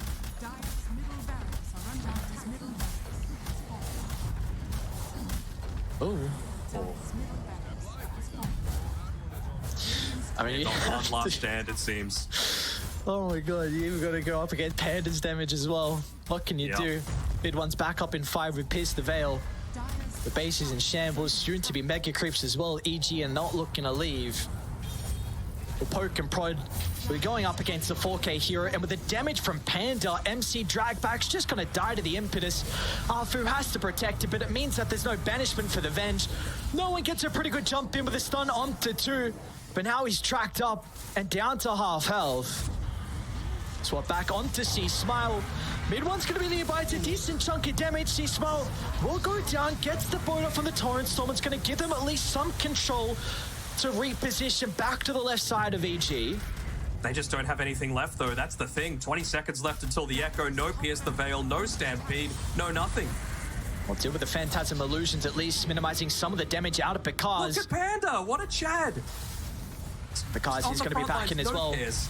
No one activates the BKB. 5 seconds left until the Echo Slam. Melee Barracks, 500 health as well until the Mega Creeps. SMG, they got to go now. MC tries to jump in to find the initiation. Bakaz down to half health, but it's not a good follow-up. It's not enough, and as a result, SMG will be knocked out. Their hopes of making it into phase 2 and potentially the International 12 will be cut short, as Southeast Asia will only have one representative in Talon, and Evil Geniuses will move forward. They will indeed, and they'll do it in convincing fashion. You can see no one, he's feeling it, right? This is not how I expected his journey to go. He got given a bit of a lifeline coming through to the Southeast Asian region. after a few stints within Western Europe with Old G didn't work out too well. That's not the way that Januel's first TI was expected to go, but you got to say they were up against it, right? Having to switch up one, potentially even two of their roster off the back of visa issues and everything that goes with it. The fact that Zhao even got to play was a bit of a last-minute thing, so I'm sure that they were probably even scrimming with one of the potential substitutes coming through. And Zach, the manager, really giving him a bit of a pat on the back. It's still a job well done to be able to get to this stage, but they're the guys moving on Evil Geniuses. Yeah. It is going to be sad to see with an international where, again, we do not get the caliber of players that we have on SMG. Another TI slips out of their grasp. Again, 4 of these players haven't been there since 2019. We saw Januel there last year with Fnatic. The boys from South America, when they get this momentum going, they are an incredibly scary team, and that confidence is really starting to rise from them. We've seen them have some very good results the first half of the year, with the Berlin Major, the Lima Major towards the end. Bali and Riyadh was not the greatest from them, but this is a team to look out for as we move over to phase 2 now. So congratulations to them. And unfortunately for SMG, condolences. They will be now the 4th team knocked out from the road to the international. We are done with our tiebreaker as well. With that being said, let's go back to the panel and see what they had to say about our final game. The final game of the first phase here of the road to the international. The group stage proper has concluded, and that means we've seen 4 teams going home. Thunder Awakened, we said goodbye to them first. They were joined by Beast Coast, joined by Quest Esports, and now Team SMG falls by the wayside, which means that Evil Geniuses can proceed, and their road to the international is not over just yet. I'm joined yet again on panel. I've got Lizard, I've got Winter. Sucks, it's sad. Everybody has to go home at some point, right? That's the very unfortunate part about competition. Somebody has to lose, somebody has to cop the L. Both of you have been competitors in the past, so would you mind explaining to the viewers, tell us a story about some of the painful losses you suffered and how you were able to overcome it going forward? Do I have to go through emotional damage straight away at the opening of the panel? Yes. Yeah, you just kind of neglect it, you put it to the side, look into the future, and that's it. You just go over it. There's nothing much that you can do, right?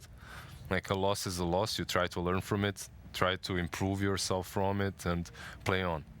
What about you, Winner?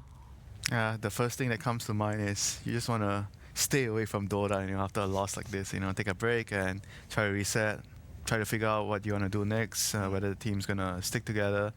It's definitely very, very tough times. Certainly is tough times, and these tough times are going to be swag for the side of Team SMG. They go home and will not have at least 2 teams from Southeast Asia. Only 1 remains in the form of Talent Esports.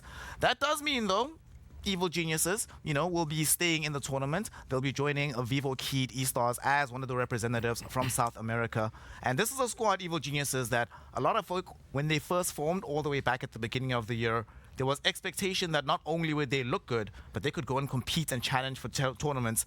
Let's not forget, Winner, most of the players on this team, right, they were the ones that got top 6 last year at TI. So it maybe shouldn't be too surprising that when the chips are really on the table, they can turn it on like this.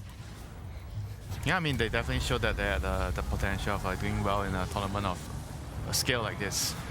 Right now, it's definitely not looking that as good as last year for them. They have to try to figure out how to sort out the small little details in the draft, in the plays, and improve, Good news for them, they have time.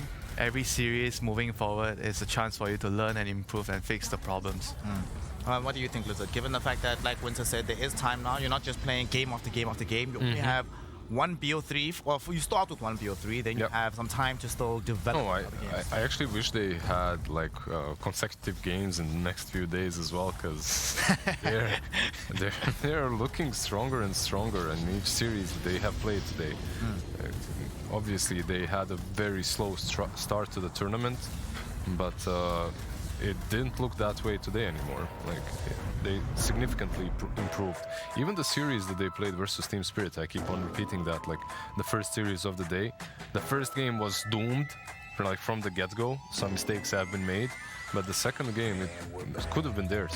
Yeah, this format is a lot harsher. If you're not in good shape when you're starting the tournament, you play a couple of very bad series, and you find out, oh wait, we got no time already, and we have to go home, you know. But lucky for EG, they are able to stay here, you know, after starting the tournament in not the best fashion.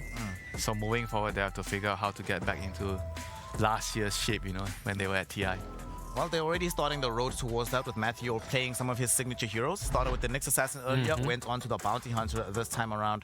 Hex, the Aghanim Scepter. I am not a spammer of this hero. I've always hated going up against it and playing it. So tell me, is this the, if I'm an up-and-coming Bounty Hunter player, is this who I should be following? Is this the item build that you should be following? Probably not. Is this the player that you should be following? Probably yes. There's multiple item builds that you can go on. So this one with the Hex and the Aghanims was good for the game. Doesn't always have to be purchased.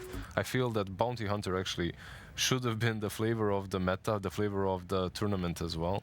I believe we should be seeing more of him, at least now that EG is going through. We just might, because he received some incredible buffs, patch after patch. A lot of good buffs coming in for the Bounty Hunter, and that's allowed EG to remain in the tournament. So let's take a quick look at what the standings have to tell us, because they do matter quite a bit. Of course, the eliminated teams, SMG, Thunder Awaken, Beast Coast, and Quest Esports. But above them, this is where things get interesting. Noun, VP, Talent Esports, Vivo, Agro Ray Rebellion, 9 Pandas, Evil Geniuses. All of those squads now have to be worried about being picked, right? So talk to me about this winner. What do you think? Do you prefer being the team that gets picked by the opponent, or should you just be like, we got to slide through, we're just being matched up against anybody else? Yeah, obviously you like, you know, to be able to plan your opponent, you know, like be the team on top, you know, have the mojo with you. We did well, we deserve to choose our opponents, you know. But at the same time, you know, some people will tell you, oh no, it's actually extra stress because you have to figure out, you need to make extra plans, you know, or who are we gonna play against, what if we pick them and then we do badly. Yeah, just do the coin flip, let the fate decide, whoever it decides you play against. Yeah. If you're Team Spirits right now, I think you can do that, but probably will be flipping on Shopify Rebellion. What, you're gonna have a rigged coin? A rigged coin, yeah. 2 heads. Double-headed coin. The thing that stands out to me, though, looking at all of these results is, Lizard, you were mentioning earlier that each group has a team clearly better than the rest, right? Yep. For me, it's not just that there's a team that's better, it's the gap, the distance by which these teams are better than the others. Yeah, the gap is quite significant at the moment, at least, because you can see that some teams have figured out the patch, figured out the game a little bit faster than anyone else. I have to say that I'm pleasantly surprised by some of them, specifically LGD. Like, they have really shown up to this tournament. And in Group D, Tundra, I didn't know what to expect with Thompson, but it's definitely working out for them. Thompson has been a revelation for that squad. Something that's been also very intriguing has been witnessing the rise of TSM. They've had some shaky results. There've been a couple of tournaments where they started to look better, but it hasn't necessarily been the year that they desired. However, Winter, at the beginning of the year, Moon Meander specifically says, I'm forming this team, we're sticking together until TI, no matter what. And he got a lot of heat for that over the course of this year when the results weren't coming in. Doesn't it, if you're him right now, man, you must feel so vindicated. Yeah, I mean, as the coach, when the team's not doing well, you have to tank everything. You have to, okay, it's my fault, you know. But when the team is doing well, then obviously you're gonna feel really proud of all the decisions you made, the drafting decisions, the roster decisions, and whatever that you did with the team, you know. I mean, that's just the life of the coach. It's rough being coach. When it's going bad, you take the blame, you tank it. When it's going well, you're just proud of them. Yeah, the players are your babies, you know. You have to protect them. You have to keep them safe. You have to make sure that the only thing they need to do is worry about the game. Just worry about the game. Mama Moon definitely has that advice, and he knows exactly how to go about it. That's why TSM has been doing a lot better. North America in general has been doing a lot better. There are 3 teams from that region within the tournament still, and they'll be progressing onto the 3rd day of competition. We're going to be witnessing exactly who the teams are going to be playing as we have the bracket. The number 1 seeds have made their decisions as to who they want to play. What's really fun is that I don't even know what I'm about to see. So let's take a look. You were correct, Master Lizard. Spirit going directly there for Rebellion, which will mean that Entity takes on Azure Array from Group B. We see Team Liquid having made the selection for the Evil Geniuses. We see LGD choosing Keed Stars, and then Tundra making the decision to take on Noun. So outside of the Tundra one, a lot of this going pretty much according to plan with what we expected.